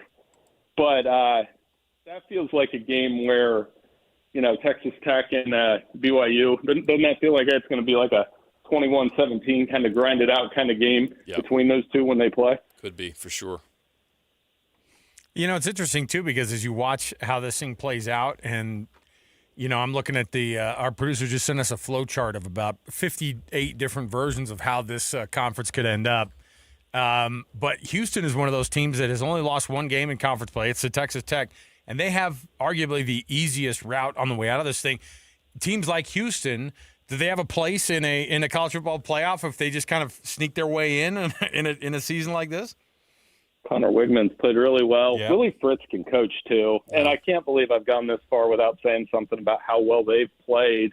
That's an oversight by me. But it's funny you mentioned the flow chart. I'll start doing those next week. And I was really bad at Algebra 2 Trig in high school, and I feel like figuring out these tiebreakers is somehow harder sometimes.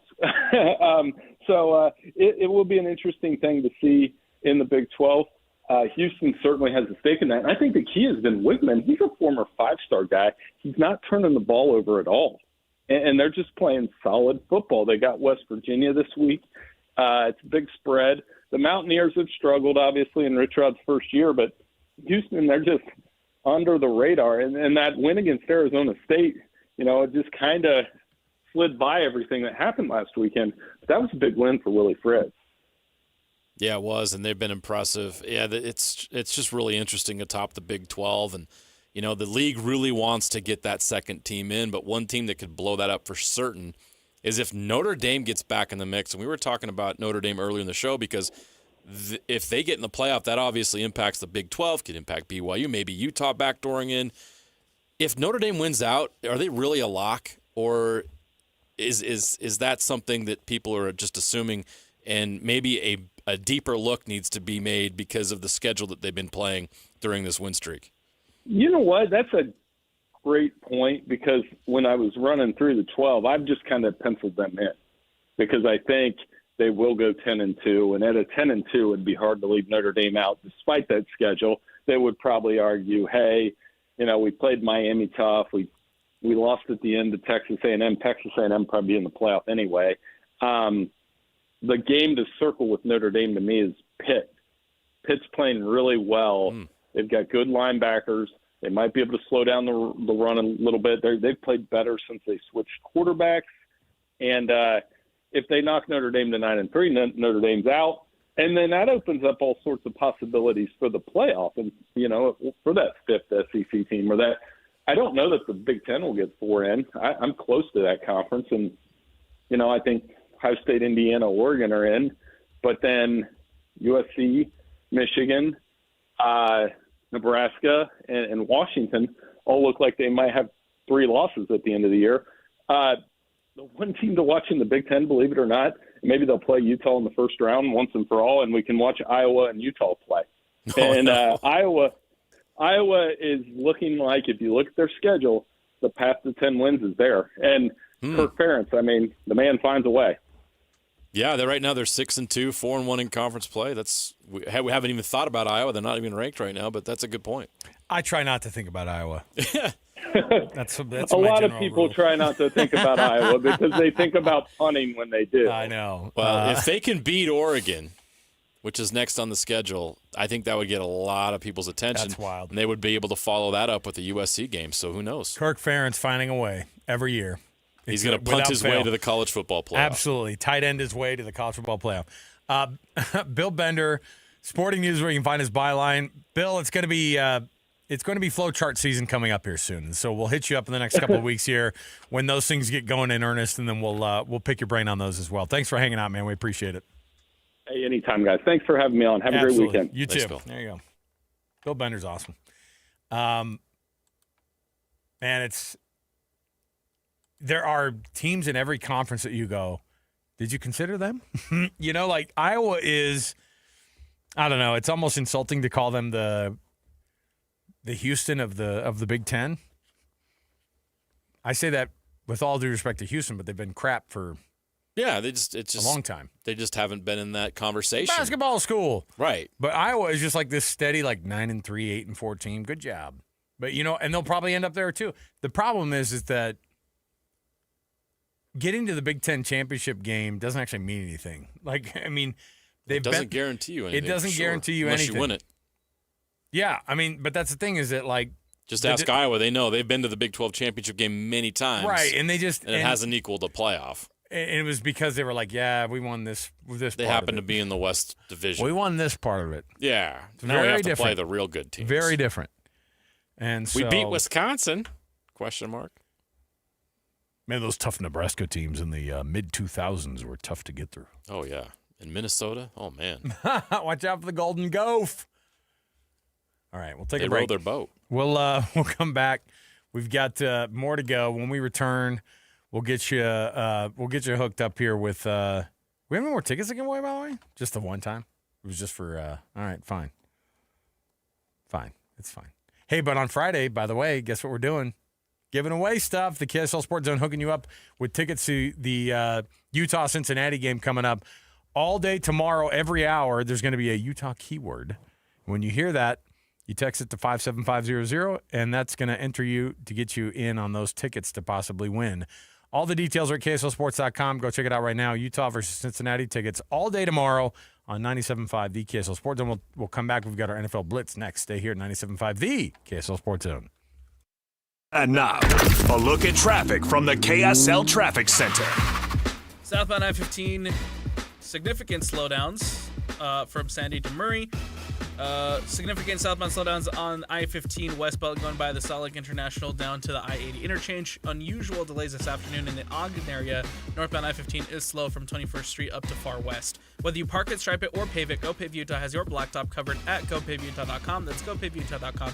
Call or visit GoPaveUtah.com. With your traffic update, I'm Alex Napoles here on 97.5, the KSL Sports Zone. This is Jake Scott and Ben Anderson.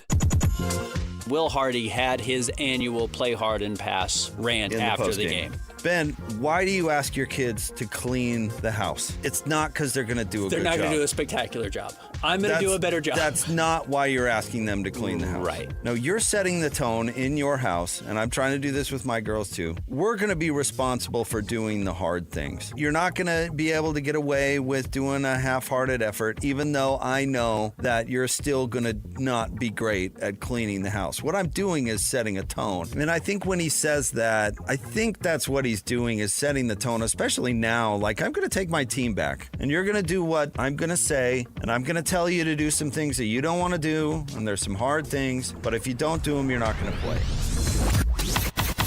Catch Jake and Ben weekdays from 10 to noon on 97.5, the KSL Sports Zone. Attention Jazz Nation. We know you've been waiting on the edge of your seat, and the time has finally arrived. All tickets are available now. Let's go! Your favorite players will be back on the court, bringing the energy all season long. Whether you're looking for season tickets, mini plans, or single game matchups, there's a perfect option for every kind of fan. Show up loud and proud at Delta Center this season. Don't miss your chance to be part of the action. Buy your tickets today at UtahJazz.com. Attention RV owners or RV wannabe owners. It's the used RV blowout sale. RVs from all over the Intermountain West have been sent to the Layton Hills Mall for this RV liquidation event. Repos, buybacks, rental returns, and trade-ins. Blowout pricing. Every RV has been inspected, serviced, and ready to go. Free admission, free parking, dealers welcome. It's the used RV blowout sale that has been extended now through Saturday, 10 a.m. to dusk. Go to UtahRVEvent.com. Sponsored by Paris RV.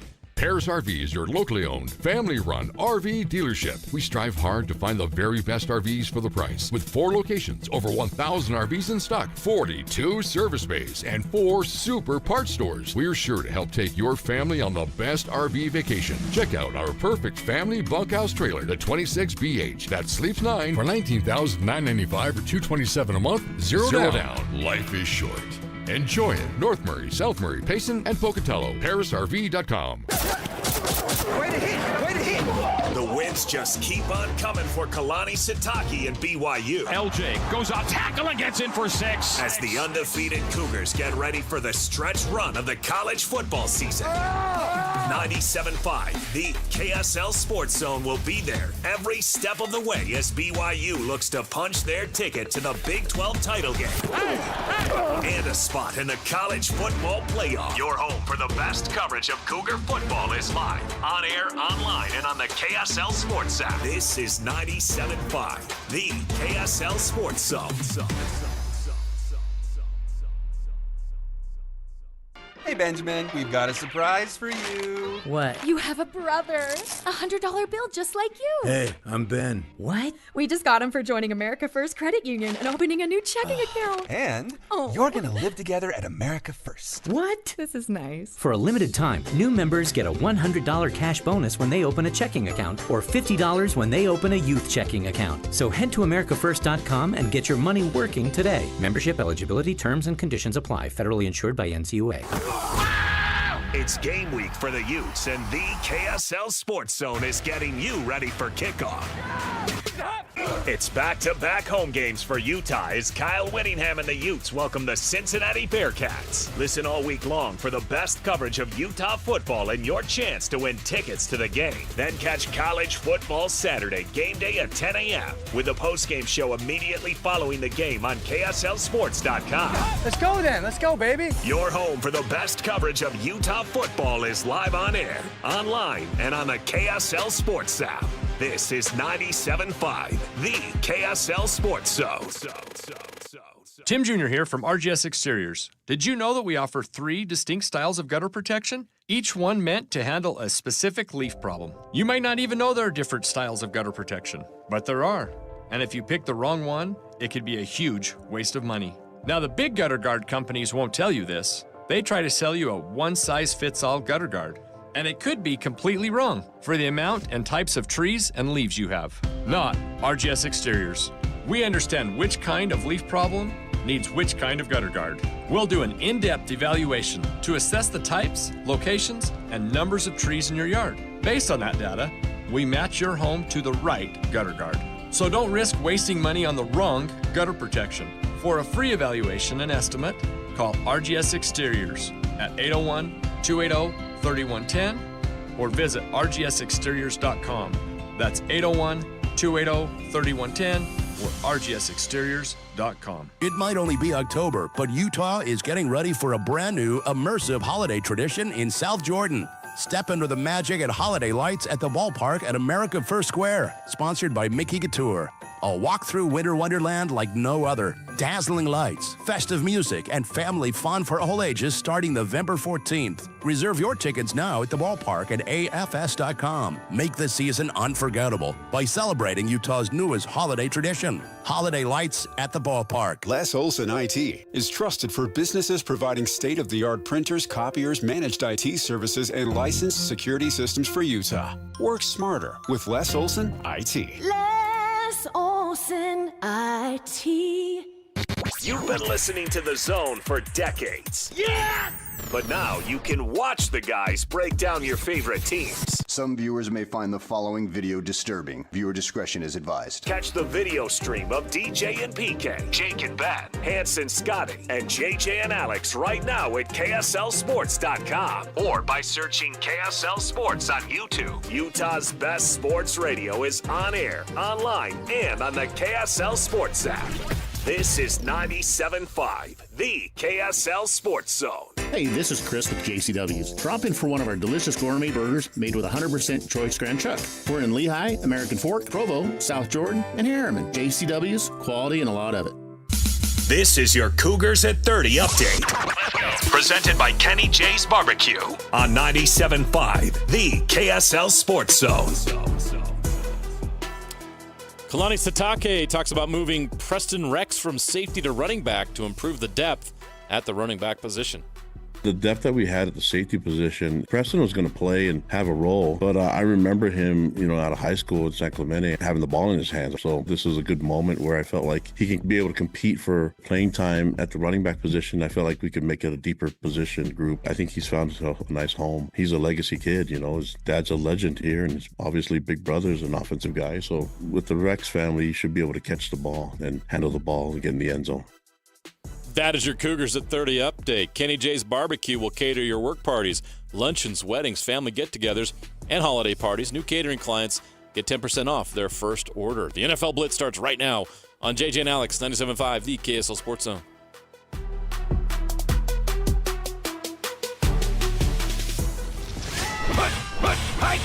All the latest news and notes from the league and the locals in the NFL. JJ and Alex bring you the NFL Blitz on 97.5, the KSL Sports Zone.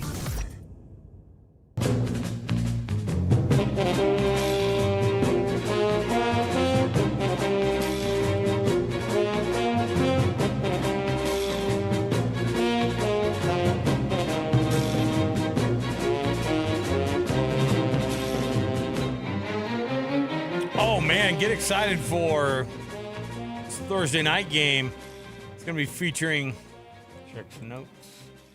Oh, yeah. Ravens at Dolphins. Oh, boy.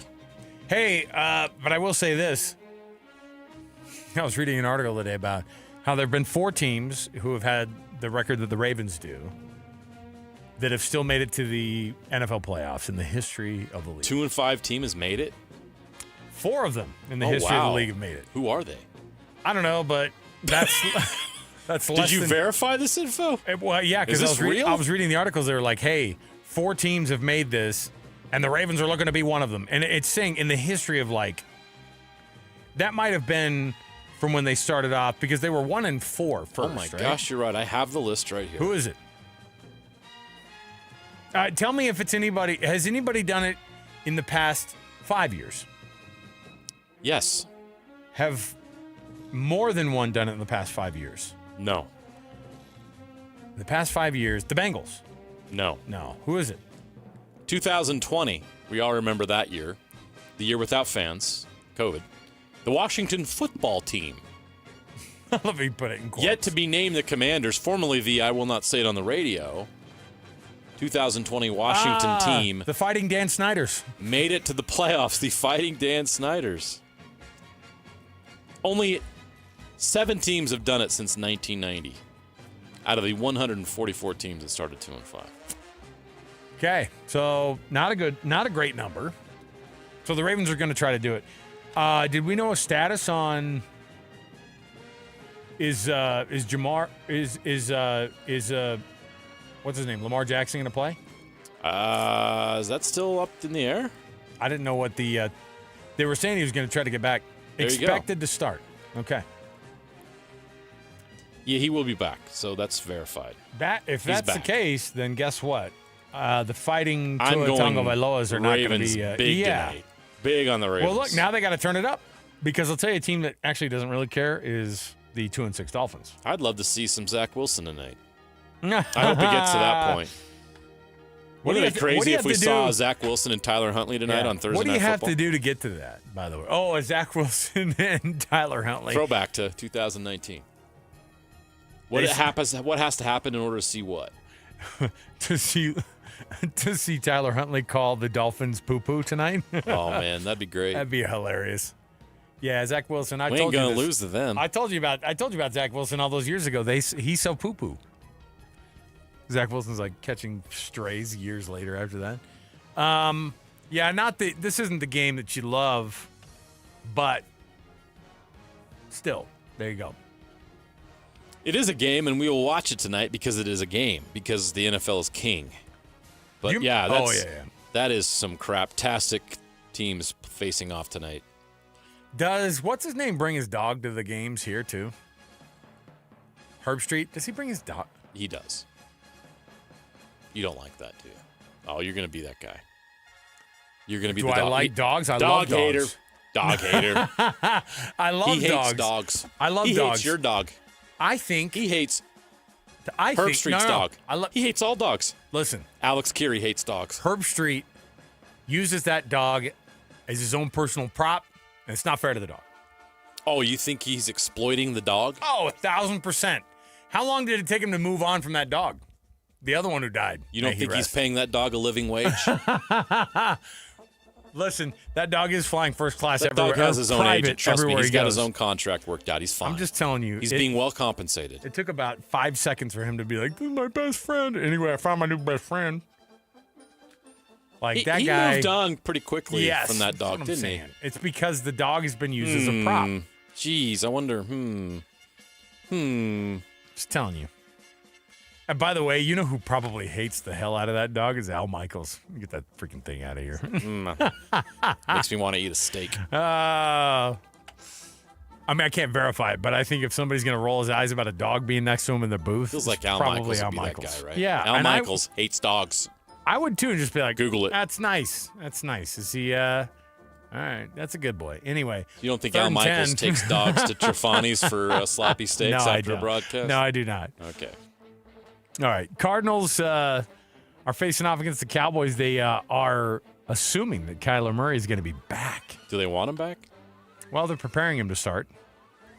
The Cardinals have lost how many in a row? Yeah, and the Cowboys aren't much better. No. Hey, but if you're going to get things ramped up on your offense, if you want to try it out against a team, it's the Cowboys. No doubt. They're one of the worst defenses, if not the worst defense in the league. Maybe if you wouldn't have given away one of the best defensive players in the entire world, things have been going a little bit better for you. Brilliant move, Jerry. Hey, by the way, Kellen Moore says that Tyler Shuck, he's not just QB1 this week. He's going to be QB1 the rest of the way. They've seen enough of Spencer Rattler. Until they draft his replacement. Oh, yeah. No, 1,000%. But I'm just saying. Next spring. What a disaster. It is a in mess. New Orleans. I feel bad for Kellen Moore because... I feel bad for Taysom Hill. He deserves better. Yeah, he's had a good run. Free Taysom. Let him out of it. Everybody's Rashid like... Shaheed, too. Just all the locals that we don't want to play for bad teams. A lot of guys from Utah on that roster. Terrell Burgess plays for the Saints. Oh, that's right. Didn't Nephi Sewell. Yeah, Devon Vele's there. Nephi Sewell plays for the Saints now? I thought he was a Bear. No, that's Noah's brother. Oh, that's Noah. That's right. Oh, You can't keep track of how many Sewells are on NFL rosters these days. You got Penne, you got Noah. If you don't have a Sewell, you can't win a Super Bowl No. title. Well, You gotta get a Sewell. The Saints aren't going to do it. So there you go. Tyler Shuck, he's QB1 for the foreseeable future. Actually, that's a great strategy to be able to get yourself to the number one pick overall in the next year's draft, right? That's exactly what the Saints are doing. But what college quarterback right now that's going to enter the draft is that guy? I don't think there's a... Who do you want? Drew Aller? Cade Klubnik? There's not that elite quarterback prospect available in this year's draft. It's not a good year to be bad. Carson Wentz, he's the one who says that he didn't take himself out of that game the other day when his shoulder was killing him. The season-ending shoulder injury, by the way. I feel bad for Carson Wentz. I do too, because that's a guy. Think about where things started. Oh, my gosh. You're at which Dakota State did he go to? North Dakota State. You go to North Dakota State University, and you are like, I mean, he skyrockets up those lists, right? And he gets drafted. And my heavens, he started out. I mean, he was going to be the league's MVP as a rookie, it felt like. He was a starting quarterback on a Super Bowl winning team. The problem was he didn't get to play in that Super Bowl because he was injured. And then Nick Foles shows up and goes, you'll never remember who the starting quarterback of this season was beginning of the year because you'll remember, what was the play they ran? Philly Special. The Philly Special. This guy beats Tom Brady. That's all he does over here. That's what you're going to remember. That was the end of Carson Wentz in Philly, and then he's just been a backup ever since. The dude wants to play. I mean, he wanted to prove he could do it. He got a great opportunity with the Vikings, and it didn't work well because he got injured, and he kept trying to play hurt, and it got worse and worse and worse. And now the Vikings are not looking good. That's not a good football team right now. The Vikings are taking a lot of heat because they're like, you kept that guy in the game. Like the league's looking at it going, what were you guys doing? Well, who do they have behind them? Nobody knows what J.J. McCarthy's deal is. Isn't that weird? Like he's was he over hurt that bad? Well, he's like over on the sideline. People are like, are you noticing him jumping up and down when they're like, what's going on with first that? downs? Like, what is up with J.J. McCarthy? You just pull a. Well, yeah, he's going to start this weekend because you got you got an arm falling off of Carson Wentz. They're going to throw him out to the Lions. They're going to feed him to the Lions on Sunday. He's out. JJ's out. We made it. They're tossing him into the Lions. It was a good run, but the dad jokes showed up in the third hour of the program. I came in clutch. Nice. All right. Did you say that because they're in Detroit and they make cars there? Maybe. Playing at Ford Field, they're coming in clutch. Huh? All right. Taking a break.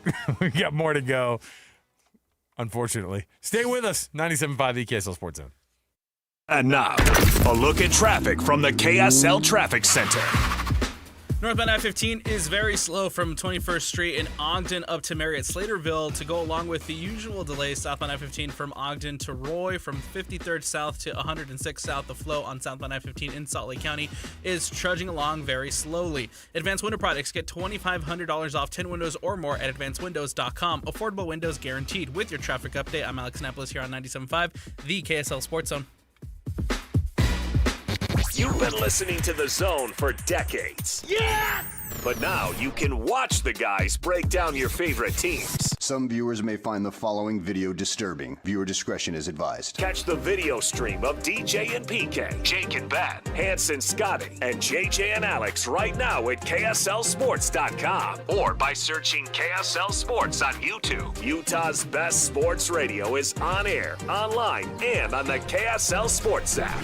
This is 97.5, the KSL Sports Zone. Hi, this is Derek Overstreet, president of the New Millennium Group and co-host of Stop Working, Start Living with KSL News Radio. Can you imagine what your life would be like if you could retire 3 to 5 years earlier than you thought possible? The things you could do, the loved ones you could spend time with, the memories that you could create. That's what our team at the New Millennium Group does. We'll walk you through the entire process every step of the way. If you'd like to get a copy of the 5-step proprietary plan that will help you retire 3 to 5 years sooner than you thought possible, give us a shout right now. 888-999-6370. That's 888-999-6370 or utahsfinancialplanner.com. Listen, most of our listeners right now have a tax problem, not a money problem. There's not enough money in Social Security Medicare as it is. Let us show you how you can significantly reduce your taxes. That's 888-999-6370, 888-999-6370, or utahsfinancialplanner.com. Calling all Jazz fans. If you can't wait another second to see stars like Ace Bailey, Lowry Markkanen, and Walker Kessler tear up the court, you're in luck. Tickets are on sale now. Let's go! No matter what you're looking for, the Utah Jazz has your back. With season tickets, mini plans, and single game options available, there's something for everyone. Whatever your schedule or budget, there's a plan for every fan. Don't miss a moment of the action this season. Secure your tickets today at utahjazz.com. At Tim Daly Mazda Southtown, get any new 2025 Mazda CX-50 for as low as 0% for up to 63 months. And to make it even easier for you to drive away in your new Mazda, you won't pay till next year. That's right, 0% and no payments till 2026. There's no better time than now to get your new 2025 Mazda CX-50. Come in today to Tim Daly Mazda Southtown in Sandy. Some restrictions apply. APR OAC. Not available with any other offers. See dealer for complete details. Let's go! You're still glowing, flirting, grooving. You've still got it. But your immune system weakens as you age, making it harder to fight flu, pneumococcal pneumonia, RSV, and COVID-19. Vaccines are a key part of any health routine and help strengthen your immune response. Ask your doctor or pharmacist which vaccines you need. Schedule in minutes at vaxassist.com. Sponsored by Pfizer. I can't believe how spotless my floors look after using the Swiffer Power Mop. No more dragging around a heavy mop and messy bucket. Now I get the same deep clean without all the work. Thanks to the powerful solution and scrubbing pad of the Swiffer Power Mop, dirt and grime don't stand a chance, and I don't break a sweat. Mic drop. Mop drop. Swiffer Power Mop. Swiffer Power Mop. A smarter way to mop. Try it or your money back. These days, many companies have turned to influencers to tout their products or services. But here at John Watson Chevrolet, the only endorsement we need is from our customers. Because of their feedback, we're proud to be Utah's best reviewed Chevy dealer. Visit us today to see why we get reviews like, "Their sales team is the best. Didn't put on any pressure, just super helpful and fun. They made the process a breeze." John Watson Chevrolet, your 5-star Chevy dealer. 3535 Wall Avenue, Ogden. Chevrolet. Together, let's drive.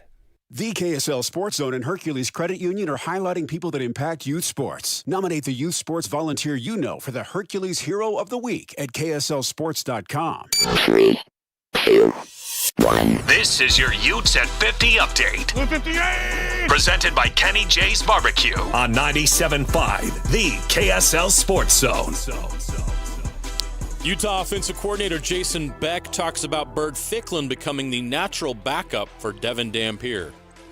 That's been the thing with Bird is he kind of fits our offense right now, both in terms of what Devin does, but also in terms of what's best for our team. And that is a run-first approach, a running quarterback, adding the numbers. And so he's kind of provided being a natural backup that way. And it's played to his skill sets. You know, there's a minor things of being lefty and working some things that way. But otherwise, yeah, it's allowed it to kind of transition pretty seamlessly. That is your Utes at 50 update. Kenny J's Barbecue will cater your work parties, luncheons, weddings, family get-togethers, and holiday parties. New catering clients get 10% off their first order. Best and worst is next. JJ and Alex, 97.5, the KSL Sports Zone.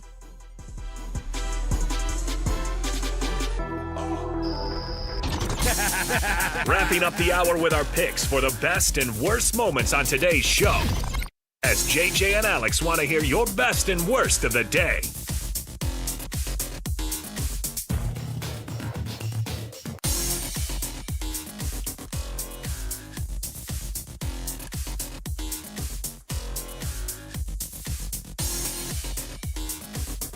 All right, everybody, welcome back. JJ and Alex, 97.5 the KSL Sports Zone.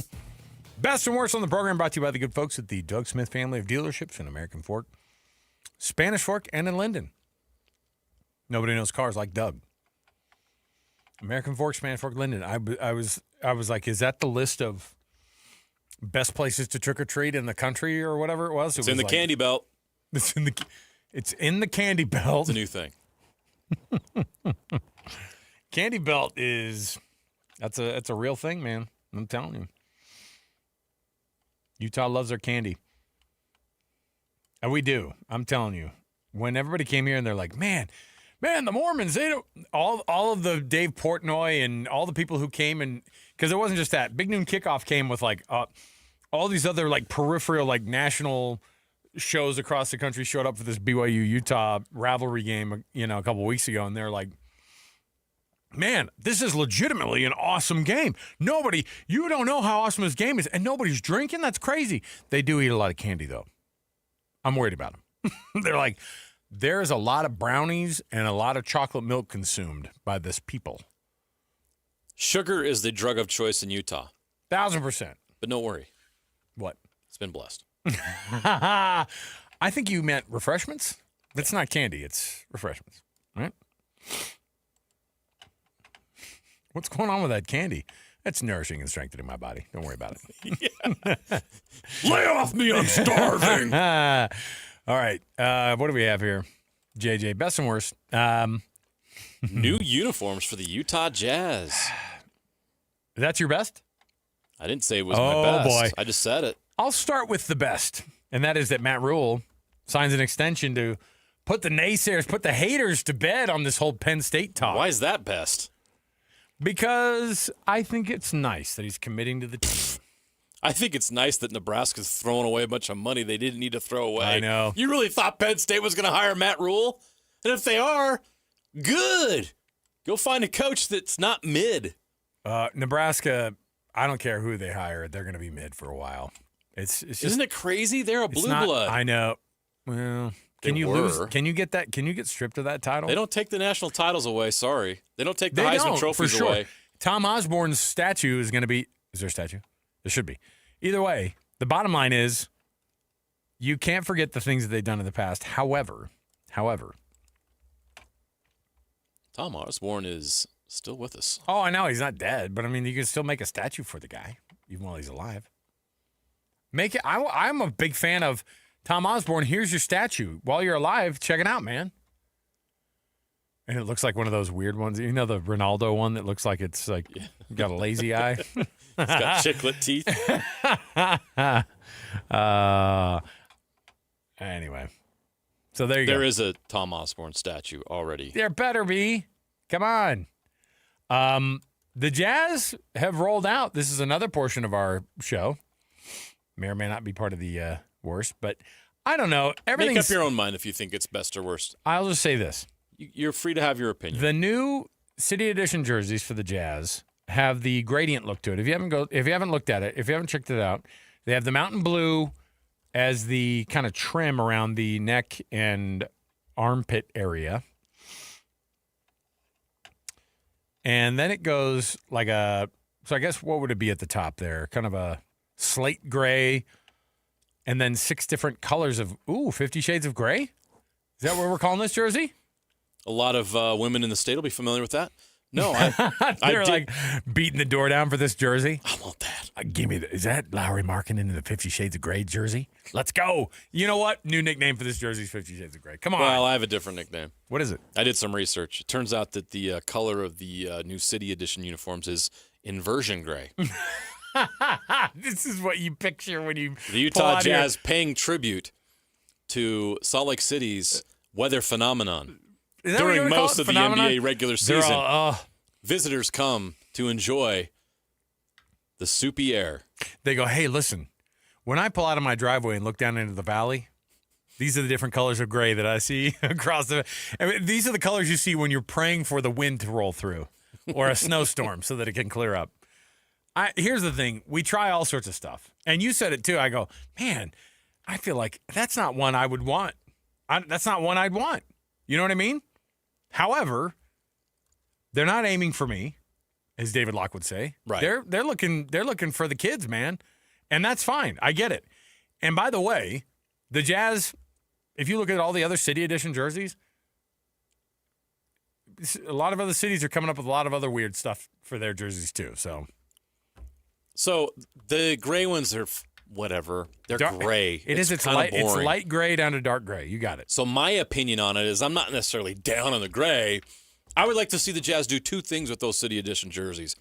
Bring back the black mode City Editions that are perfection with the gradient and then the black, which were awesome. The red and yellow and orange, yeah. Or just use the City Edition to use throwback jerseys like they did with the Maravich New Orleans. Is that what you're doing? You're wearing the purple. You're wearing the old school purple Jazz shirt right now. Yeah. Just to protest the. If we're gonna have a City Edition jersey, let's go retro. Let's celebrate the past. Or, and they're doing this with the Salt Lake City Stars. Let's put the Jazz in a Utah Stars jersey from the early 70s. Oh yeah, the old red, white, and blue. I know it's not the same franchise. That's cool though. I get that. I don't care. Let's give a nod to the basketball in the past. This is a basketball-rich state with an incredible tradition. I want to see a Utah Stars jersey worn by the Utah Jazz at some point. Let's pay tribute to Ron Boone and his teammates from the 70s. In the meantime, go check out Lowry Markkinen and his 50 Shades of Gray jersey right out there on KSLSports.com. You're not allowed to see those jerseys. All right. It's a little too risque. Let's take a break. Alex. We got to come back. We got more to go around the corner. Stay with us. 97.5, the KSL Sports Zone. Want to get the latest info on Utah's newest sports franchise? Sign up for the Utah Mammoth newsletter. Get exclusive analysis, plus the latest news and notes on the Utah Mammoth. Sign up today at KSLSports.com for the Utah Mammoth newsletter.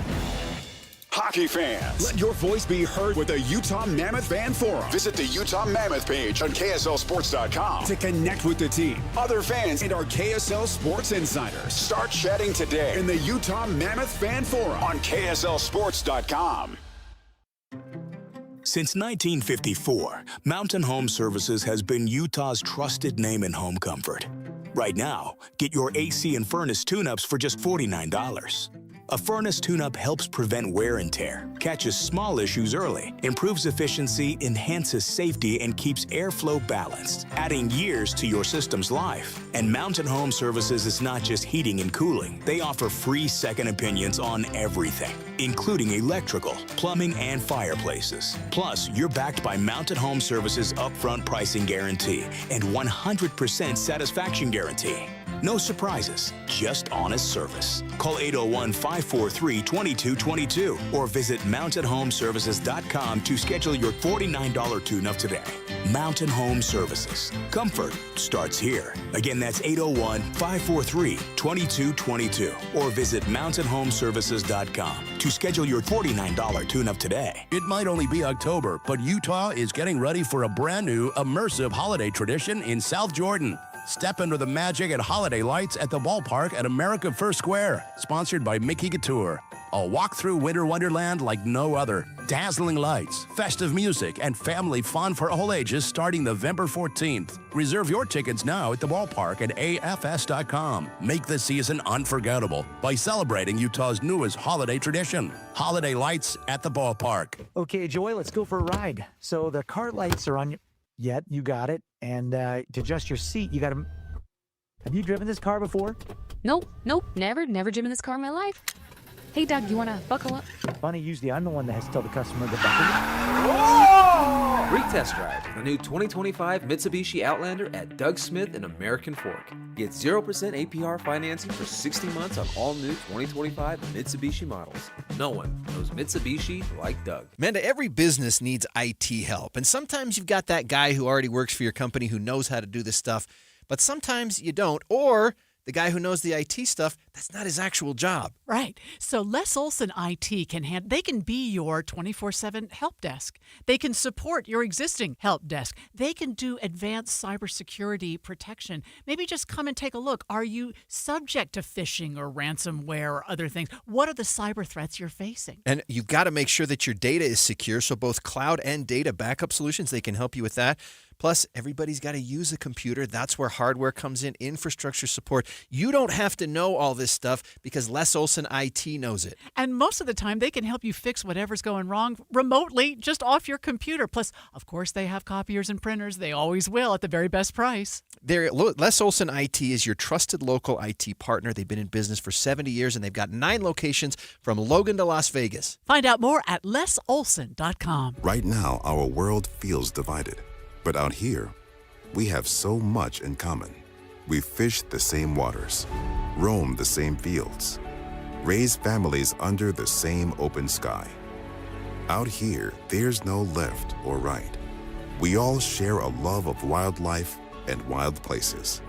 But now, the animals we love and the lands we treasure are threatened, gone, unless we defend them. This isn't about right or wrong. It's about standing together, because up to 1 million species face extinction unless we unite and act to save them. We are their last line of defense. We are defenders of wildlife. Join us as we band together to protect our wildlife and wild places, because in our love for what we share, we are closer than you think. Be a wildlife defender. Learn more at defenders.org.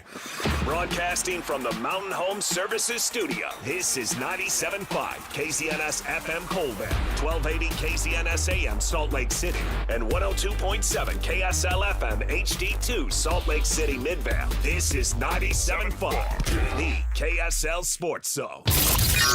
Hey! This is JJ and Alex. I made a name for myself, I told you I won't be denied.